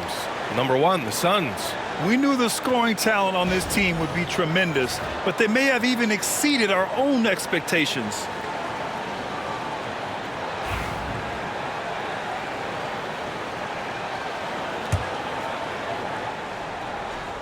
And we're about 3 minutes into this first quarter. Murray, no good. The Suns lead by 3. Here's Booker driving inside. Ooh, he's looking comfortable now. 3 for 3. Boy, Booker has so many ways to beat you on that offensive end. And play stops. A whistle there on what looks like an illegal screen. You know, the question is, do you leave him in?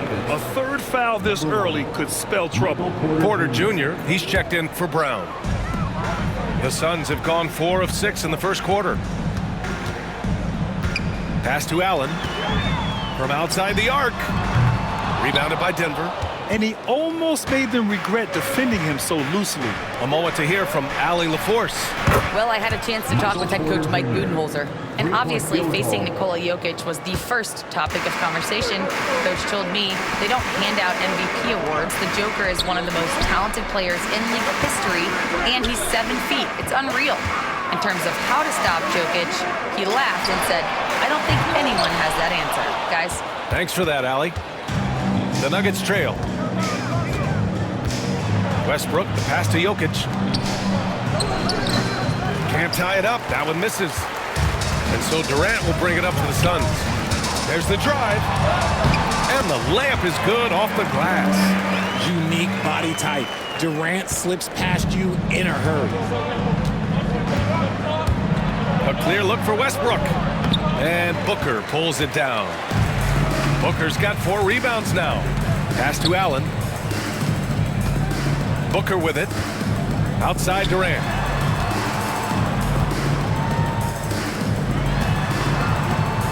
And here's Beal.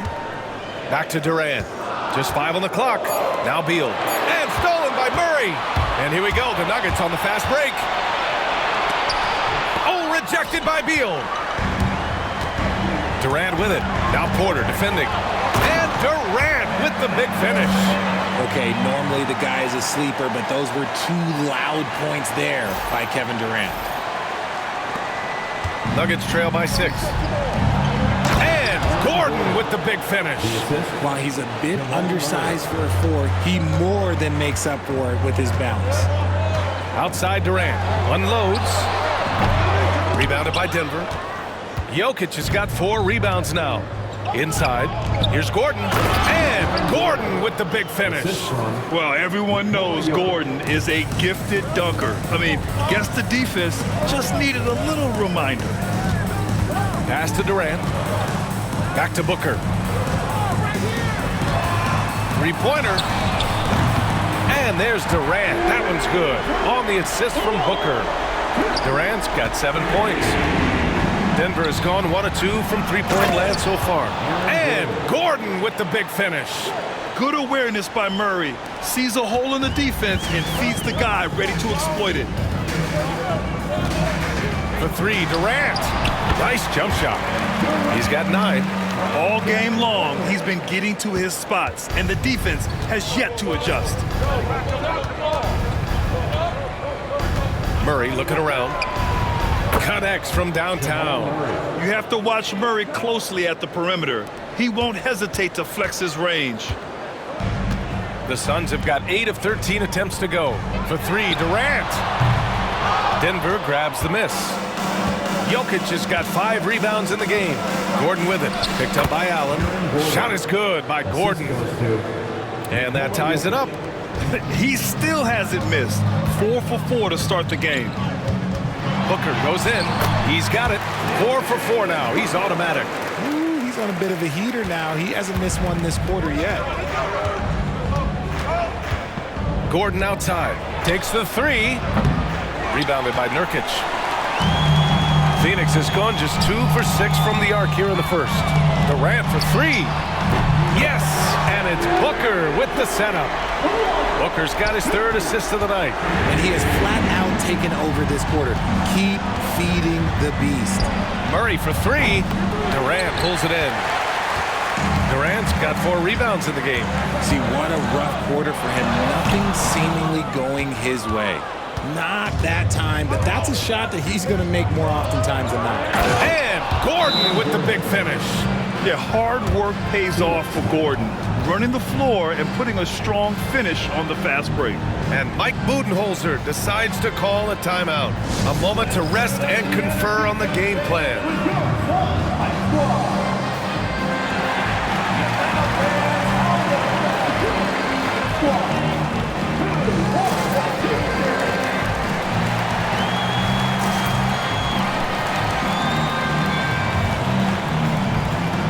A different look for Phoenix. O'Neal, he's checked in for Allen. And Tyus Jones subbed in for Beal. And Denver with a change here too. Šarić checks in for Jokic.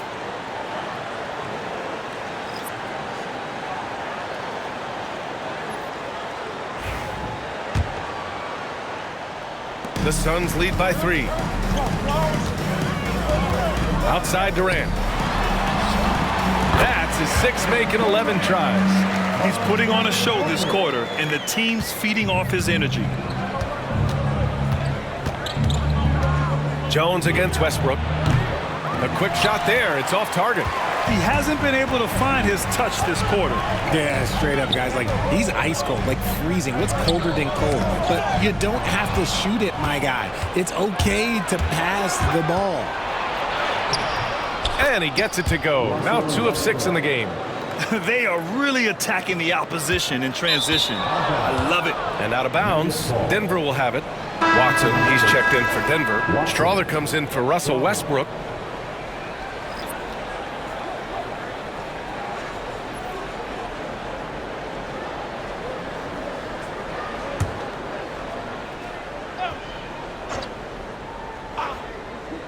Nuggets trail by 3. Porter finds Murray. Watson with it. Durant's there. A nice shot by Watson. They have no answer defensively inside. Phoenix has gone 3 of 7 from beyond the arc in the first. Back to Jones. Durant with it. 14 points for him. Counted from distance. Booker's got 11 points. That makes him 5 for 5 so far. Could be a big night in store. Pass to Strother.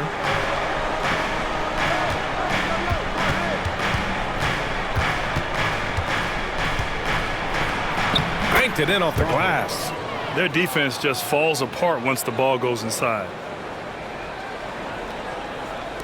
And it's the Suns with the ball. And you look at how Durant is playing at his age. He's still as elite as it gets, RJ. You don't lose skill. KD could play into his 40s if he wanted to. That shot isn't going away, and he's always going to be tall. He will be one of the best scorers every time he laces them up. And so far, they've had the advantage on the boards. Nurkic passes to Durant. Back to Nurkic. Outside Booker. Now here's O'Neal. Jones from outside. And the ball goes out of bounds. Last touch by Nurkic. And here we can check out the story for Devin Booker. Over the past 10 games, his effective field goal percentage has really taken a tumble. In layman's terms, his offense just isn't as well-rounded as it could be right now.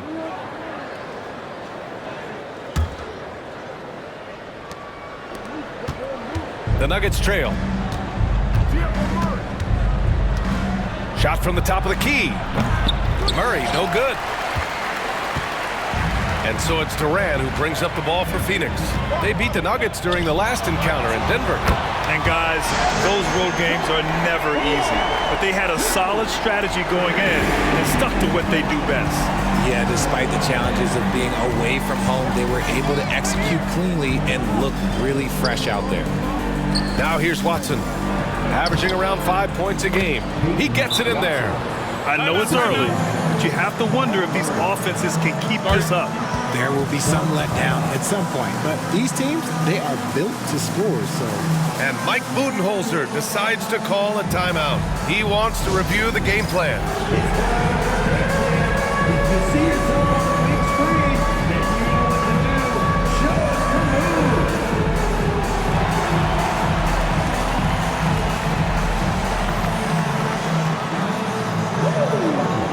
Phoenix making some changes. Plumlee comes in for Yusuf Nurkic, and it's Bradley Beal in for Jones. Nikola Jokic is checked in for Denver. Pickett comes in for Murray.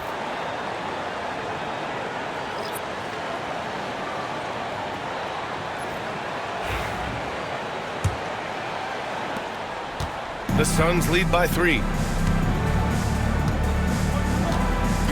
Now Beal. 13 points in the win against Denver. Durant's shot is off. So far, rebounding has been a focal point for them. The pull-up!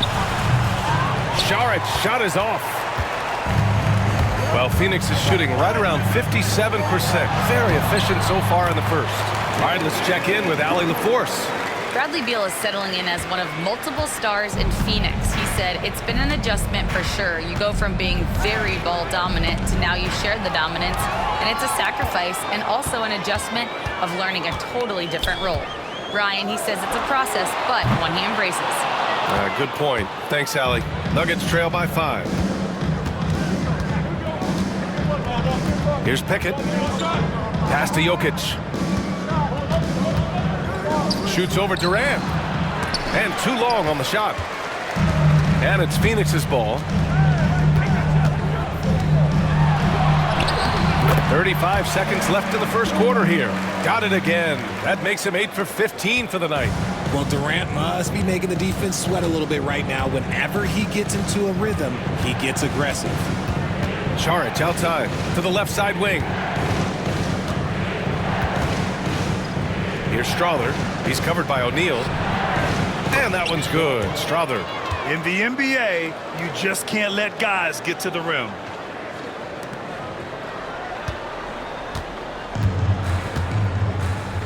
Beal right side. Fires for three. Rebounded by Denver. They push it up 4 on 3. Tries it from 19. And that one's good. Strother. Now just a 3-point Phoenix lead. Kevin Durant has been leading the charge for Phoenix, hitting 3 trays in the quarter, providing some sharp shooting. Back to the game after this break.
And welcome back, one and all, for more NBA Christmas Day action. And a closer look here at the scoring breakdown for the Suns. Well, so far, their long-range shooting has been the story, doing damage from deep. Another thing they're doing well early on is moving the ball, playing selfless basketball, and getting everybody involved on the offensive end. The Suns lead by 3. Grant, the Denver Nuggets have been on quite the run here in this window of time. Yeah, B.A. It's all working for Denver in recent years. This is a well-constructed team that they play as a unit, and it makes it so difficult to try to get the best of them. On the floor for Denver, getting going in the second. Hayden Watson is out there with Dario Saric. Then it's Michael Porter. Then there's Nikola Jokic. And it's Strother in at the point. Beal outside. Lets it go from the wing. And he gets the friendly roll as that one goes. Beal's got 5 now. Nuggets trail by 3. Here's Strother. Pass to Jokic. Another shot. And it's Phoenix with the rebound. Gotta applaud the defensive effort. It's not easy to stop him getting in the lane like that. Three-pointer, Beal, and he knocks it down. He's 3 of 5 now from the floor. I like the balance of that shot. Beal nailing a pull-up. Those are not easy. Fires the 3. Strother, no good. And it's Beal with the ball for the Phoenix Suns. 6-point game. Looking ahead, they've got the Mavericks coming to town for their next one. That'll be the second of a 2-game stretch at home. And here in the second with about a minute and a half gone by. Here's Strother, defended by Jones. And he wills that one in, sinking it right through the back of the iron. Give him 8 points now. The Suns lead by 7. Outside O'Neal. Pass to Okogie. This one for 3. It's hauled in by Saric. The Nuggets have gotten 2 of 5 shots to fall this second quarter. Jokic. Oh, that's too easy for Jokic when he gets inside position. It's almost too easy for Jokic inside. His size and soft touch make short work of the shot. Here's O'Neal. It's Beal on the wing. The 3. Strother grabs a miss. He didn't make them pay for that weak defense, but they just can't rely on him to miss those kind of shots. Here's Porter. The layup off target. The Suns have got 3 of 6 shots to go here in the second quarter. You know, over Bradley Beal's career, he succeeded in a few different roles, RJ. Yeah, he played with the ball-dominant guy. Then he became the sole star on his team. And now he's playing with multiple stars. Evolution is a part of success, and Bradley Beal is doing it. First trip to the line for him here. He could not find the mark from the free throw line in their last game.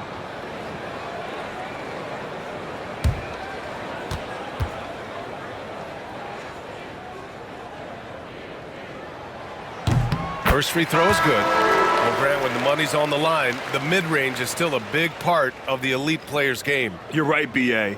And really, it comes down to touch, obviously, and size certainly helps, and then the savvy and balance to create that space. The Suns making a switch here. Allen's checked in, and a switch here also for Denver. Pickett's checked in. It doesn't matter where Beal is on the court. He can flat out score and puts a lot of pressure on the defense. Pass to Porter from behind the arc. Knocks down the triple. Porter's gotten his second bucket on the night. Pick works well there, but the defense left a lot to be desired. Yeah, that just comes down to a lack of effort. The defender has to do a better job fighting through the screen. Now here's Jones. He had 10 points in the win against the Nuggets in Denver. And his effort carried over to the defensive end. He came away with 3 steals and was a pest in general all night. Here's Pickett. 7-point differential. Ooh, lands soft on the front of the rim and drops in. Jokic has gotten 4 this quarter. They just look so overwhelmed inside. That's why they continue to get attacked. Beal outside. Pass to Plumlee. O'Neal with it. Here's Jones. So it'll be 2 free throws. He was fouled in the act of shooting. First personal foul, second team foul. And while we can, let's see which teams have been running the league's most efficient offenses. Second, the Nuggets. The 4th spot held by the Suns. And both of these teams know how to score, evidenced by how fluid both squads are on offense and how they run their sets.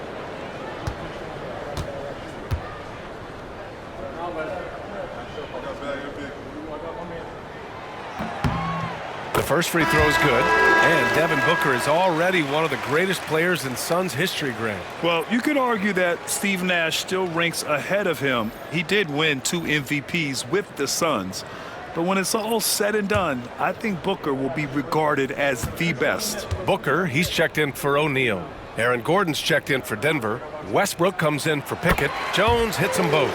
Yeah, they're really cashing in more at the line here in the second quarter. Nuggets trail by 7. Outside Porter. Pass to Gordon. Oh, trying his luck from deep. Phoenix grabs the miss. Nice rebound. Trying to match the other team's intensity right now. Booker can't get it to go. The Nuggets have gone 5 of 10 in the second quarter. Over to the wing. Uncovered. Denver the rebound. Gordon stolen by Booker. And here they come. Jones from outside. And once again off the mark by Phoenix. Denver has gone 1 for 3 from downtown here in the second. A solid read from Porter Jr. When he makes quality passes like this, it helps his team's overall chemistry. Here's Booker. A 35-point game for him in the win against the Nuggets in Denver. Allen outside.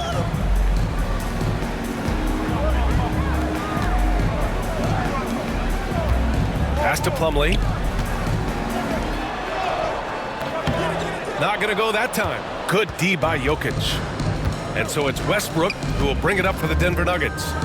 Trailing by 5. Plenty of daylight on that shot.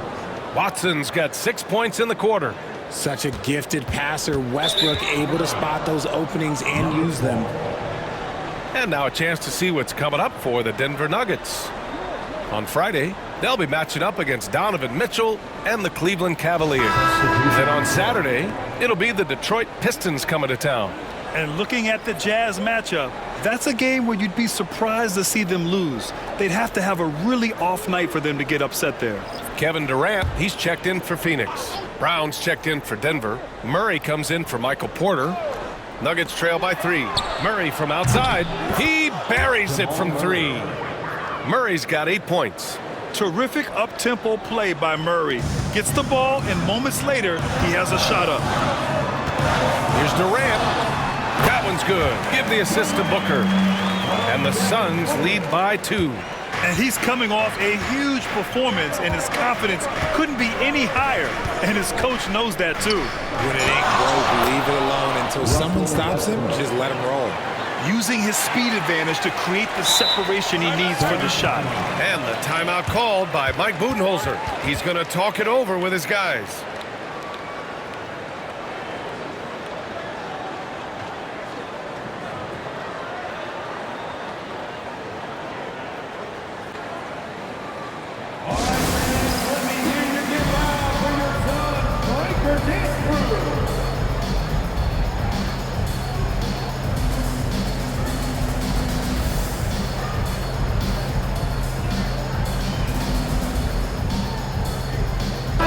Making a switch here. O'Neal's checked in. Now let's check out the Western Conference standings and see how they look here in December. You take a look at Phoenix. Here around the midway point, they've proven to be a top 3 team in their conference. And of course the Nuggets, they're in 7th place right now. You're seeing where the Nuggets are. They're just not where they thought they'd be as a ball club. Now, after the success they had last season, they were counting on having even a better year. And it's the exact opposite has happened. The chemistry has been off. They haven't been able to maintain momentum. A very disjointed season for them up until this point. Here's Brown. Looking at his stats, he's putting up about 7.5 per game. Murray, no good. Phoenix has gone 3 of 6 from outside in the second quarter. That one a tad offline, but it drops in for him. Durant's got 23. If there are any better pull-up shooters than Durant in the NBA, it's a very short list. All a defender can do, really, is just hope he misses. And he's going to the line for two. The official saw contact while he was going up. First team foul. These are his first free throws of the game. Aaron Gordon at the line for two.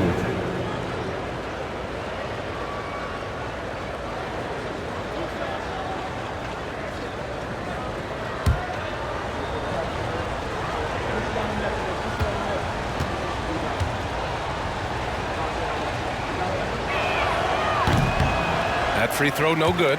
Well, the last few years, Richard, the Suns have had some all-time greats, but this is Devin Booker's team. No doubt, drafted in 2015. Book's been here his entire career. His first few seasons, the team was, let's just say they were rebuilding, but Devin stayed loyal and enjoyed some stellar seasons since then. And he sinks the second. And talking about Gordon, just a freak athlete and ferocious dunker, a valuable role player on this team. Here's Durant. Brown grabs the board. Denver has gone 2 of 5 from distance here in the second quarter. To the inside. Oh, Durant with a steal.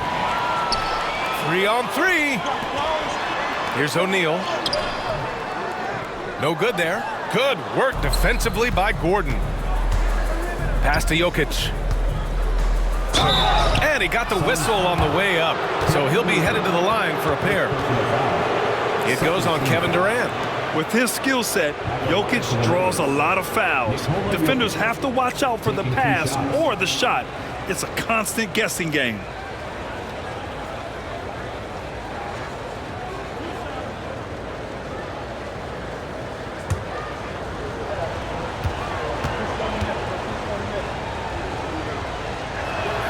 Ties it up, and his next one could give him the lead. And while Nikola Jokic has lots of years left in this league, he's already an all-time great, Grant. You know, B.A., not many guys have won multiple MVPs and a title, but Jokic has already accomplished so much. And with his size and skill set, Jokic can be elite for a long time and add to that impressive resume. I know he's kicking himself for not snatching the lead, but look, he tied things up. Outside Booker from deep three-point land. It's hauled in by Nikola Jokic. Jokic has got rebound number 7 tonight. And Gordon with the big finish. Oh, this is Gordon at his best, flying through the air and hammering home alley-oops with a little style. The 3, Durant. That one's good. Give the assist to Booker. Booker's got his 6th assist of the night. The way he can elevate over a defender from deep, very tough to contain outside the arc. Now here's Murray. He had a 30-point outing in their last game against Phoenix. And he didn't just create offense for himself now. He did a tremendous job of setting up his teammates as well. Here's Durant. Denver getting their last shot to go. That one goes. Count it. And it's Murray with the ball for Denver. They trail by 1. Jokic with a screen on Beal. Murray's shot is good. Murray's got 7 now in this quarter. Yeah, nice play by Murray. A big guard who is unafraid to mix it up inside. Here's Booker. Rebounded by Denver. Westbrook's got 4 rebounds now. Here's Brown. Bradley Beal puts it in. I'm trying to think of the last time I saw him miss a shot like that. It's been a while. And that one's good by Durant. Just maybe the best scoring forward of all time, and by maybe I mean he is. Yet again, it's Durant with a big night. Let's go now to the sideline and catch up with Allie LaForce. Well, Brian, a lot of teams are staying clear of that dreaded second apron of the luxury tax, but the Suns, they blew right past it, adding Bradley Beal to create a star trio. Kevin Durant said, quote, "That's what you're supposed to do. It's about swinging for the fences every year." They're looking to go the distance. Every year, you're right. Talent is there, Allie. When Westbrook is facilitating the offense, that's when he is the most valuable contributor. Denver shooting their 5th and 6th free throws of the game. Russell Westbrook, 2 shots.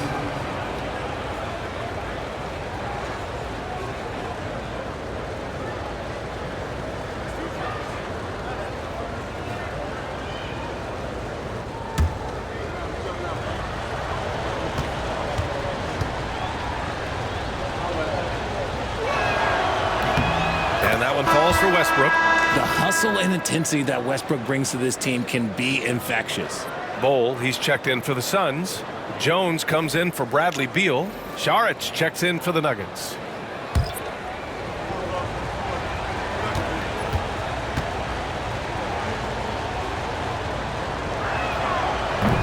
And so Westbrook nails both of them. The Suns trailing. And here's Jones, providing this team some offensive stability. A little over 10 points a game. Westbrook with it. He's picked up by Jones. Throws it up high. And Gordon with the big finish. And I like how Gordon lets the game come to him. That's why he's able to take over at times. Outside Booker. Pass to Allen. Back to Booker. Let's go with a three. Denver grabs the miss. You know, some people could say he's struggling on offense this period. I like to think of more of drowning. Just can't seem to find his confidence. And now the Suns fast break. Here's Booker on the attack. And he's going to the line for two. The official saw contact while he was going up. You know, Booker gets a lot of praise for his scoring. But how about his skill as a passer, Richard? Oh, he's a good decision maker, B.A. He's able to read defenses and dissect them with his passing. He's shown he can be a traditional, quote-unquote, point guard. 2 shots.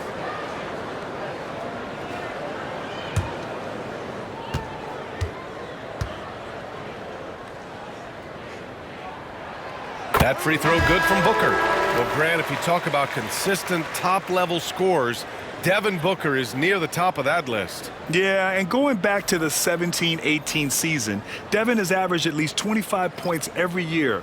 Book can create his own shot and finish. It's hard finding guys who can do both. Yusuf Nurkic, he's checked in for the Suns. Bradley Beal comes in for Jones. Hits both from the stripe. The thing about Booker is he rarely has an off night. He's one of the most consistent shooters in the league. Denver in the lead.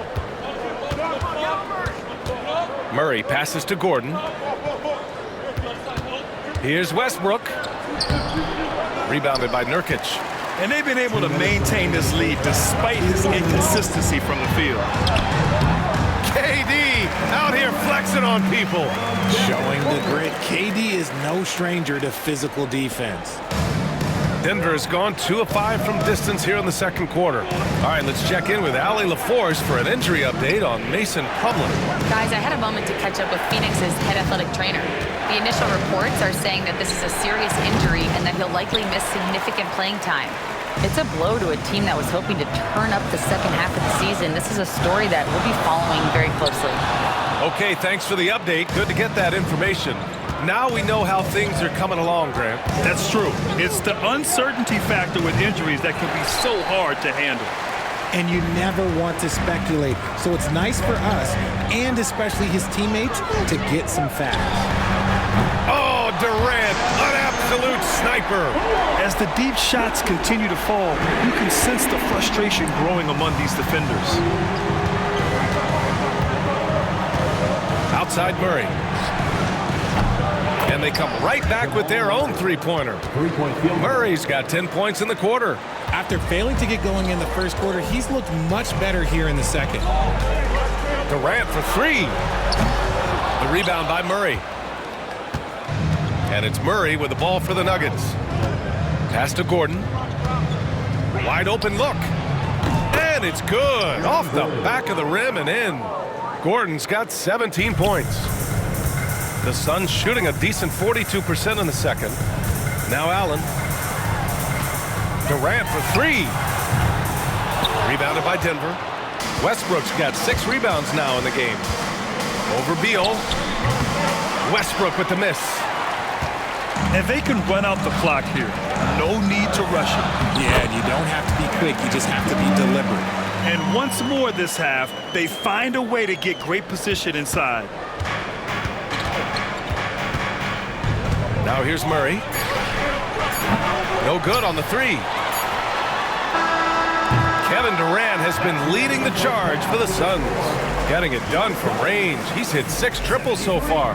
Well, now we have some time to check in with Allie LaForce. Allie. Thanks. I'm here with head coach Mike Budenholzer. Coach, how would you characterize the intensity level in that first half? Yeah, no, it's pretty intense. You know, both teams are getting after it defensively. Nothing's going to be easy, so it's the way it's supposed to be. Hopefully it continues in the second half. Thanks. Thanks very much, Allie. And folks, we'll be right back to start the second half of this game. And please direct your attention to center court and get ready for the fan half-court shot. Drums, please. They're measuring up the shot.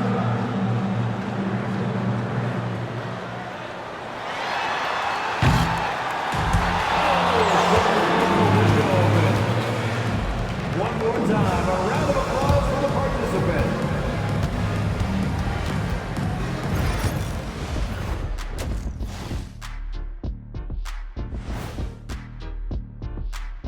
Welcome to our halftime show. Some excellent basketball so far with Denver in a close game.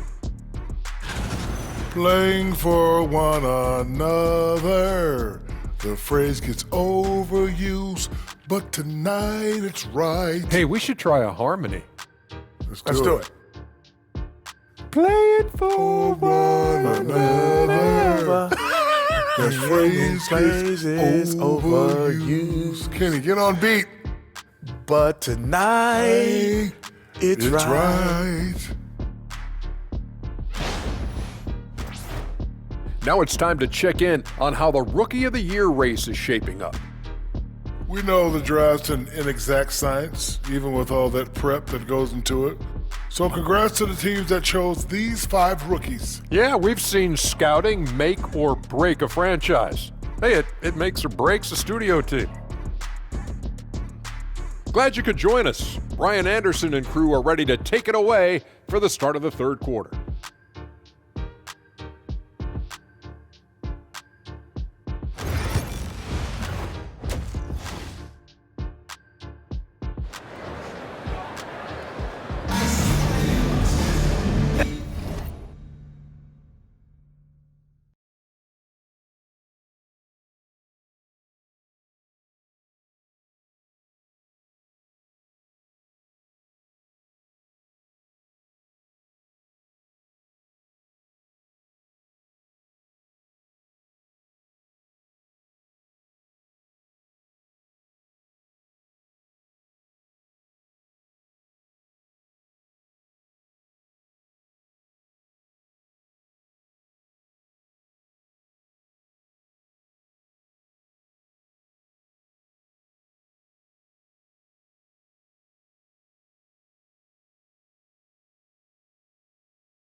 And after a fairly even first couple of quarters, this second half could turn out to be a great one, as both teams trying to gain an edge.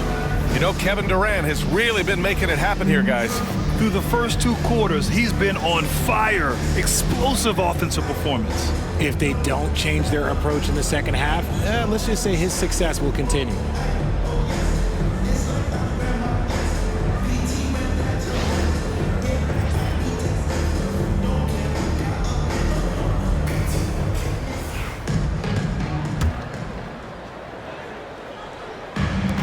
The Suns shooting about 48% from the floor. Pretty good.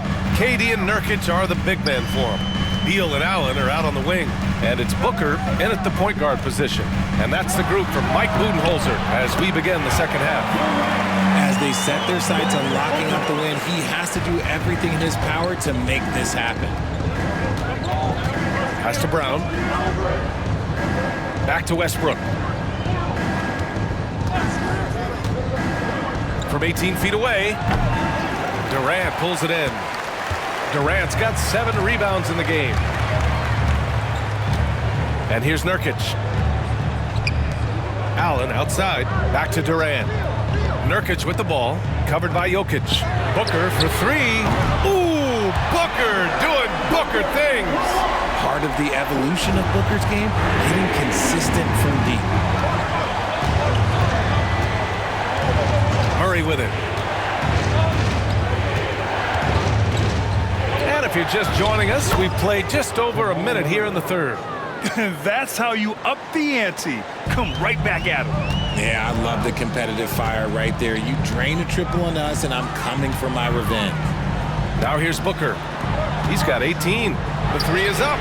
That's good from Durant on the assist from Allen. Allen's got 3 assists tonight. He's been dominant all game long. Nobody on the floor can stop him. And look, let's just say he knows it. Here's Murray, trailing by 5. And it's Murray finishing it off. We've seen this before from Murray. In big games, too, a dynamic scorer. Phoenix has gone 2 for 2 from deep here in the third. Nurkic passes to Durant. From downtown, Jokic grabs the board. Jokic has got his 8th rebound here tonight. Here's Brown. Allen defending. Brown's shot is good. Brown's got his 2nd basket on the night. A nice start to the third. 3 out of 4 and looking good doing it. Beal with it. He's picked up by Westbrook. Beal, the pass to Nurkic. Down low. And there's a 3-second violation. And here we have the top free throw shooters in the league right now. And you look at Allen, you want to avoid fouling this guy. He's 4th in the league in free throw percentage. And of course, Jamal Murray. Both of these guys excel at the line. And you just know their coaches love it. Guys who are reliable late in games. Now here's Murray. Give him 20. A chance there to take the lead, but a miss. Here's Beal. And he gets it to go, hitting off the back of the rim. Beal's got 18. The elevated playmaking of Durant. Passes like that really bring the team closer together. And here's Westbrook from the arc. And it's Phoenix with a rebound. Their biggest lead of the game was 9. Yeah, he's really scrambling to keep them in this game. Gotta respect that hustle. Here's Nurkic. The rebound by Murray. And you don't see that every day. Usually he'll convert when he gets that close to the rim. Deflects the pass. And it's going to be out of bounds. The Nuggets will retain possession. He clipped the ball there, but not enough to nab the steal. That's fine. You love the effort, not making things easy for the opposition on offense.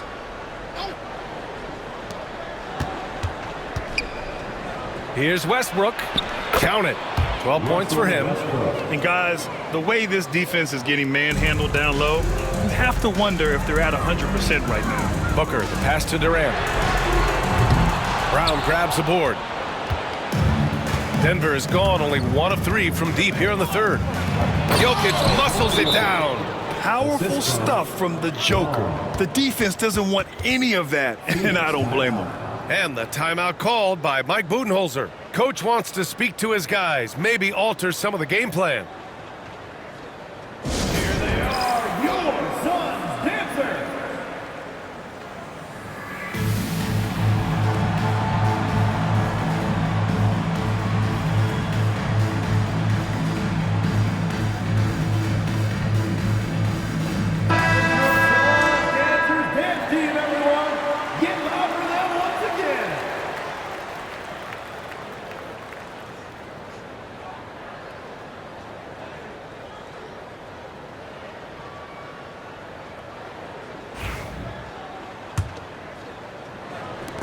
second half here, and we're just over 3.5 minutes into it.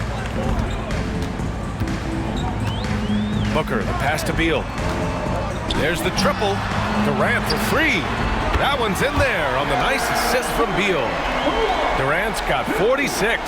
And the defense is really allowing them too much room on the perimeter. Denver has got 6 out of 15 threes so far in this game. When you look at the career of Kevin Durant, he's had an amazing list of teammates, Grant. Yeah, that's true, B.A. And it started with Westbrook and Harden. Then he had Steph, Clay, and Dre, Kyrie, and then Booker and Beal. That is quite the list. Now here's Booker. 18 points for him. Out to the right wing.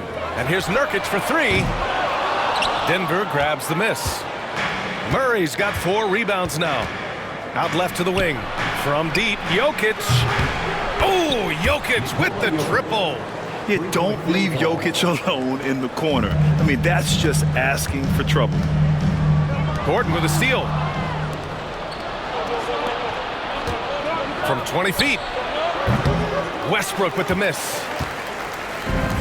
Phoenix has got 3 of 6 threes to fall in the third quarter.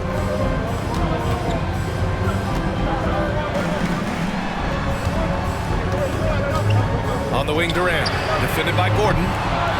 Phoenix no good that time either. And he probably thought he was going to bury that one. Here's Westbrook. Nice spin off the left rim and in. Now it's a 3-point Denver lead. And now almost all their points coming from the paint. On the wing, Durant. Fires the three. Nikola Jokic grabs the miss. Jokic has got 9 rebounds now. Pass to Brown.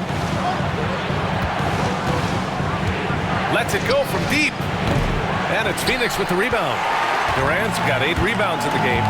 A deep three. Here's Booker. Oh, and he got fouled on his way up. He'll head to the line to shoot 2. It goes on Russell Westbrook. And Booker is so active on offense, which really forces the D to act with aggression at times. On the night, he's 2 for 2 at the stripe. In their previous game, he simply couldn't miss from the line.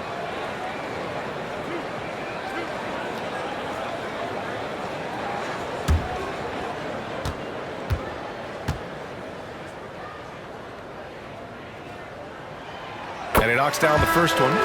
This is who you want at the line, and Booker gets himself there a lot. And the Nuggets making a change here. Porter Jr.'s checked in.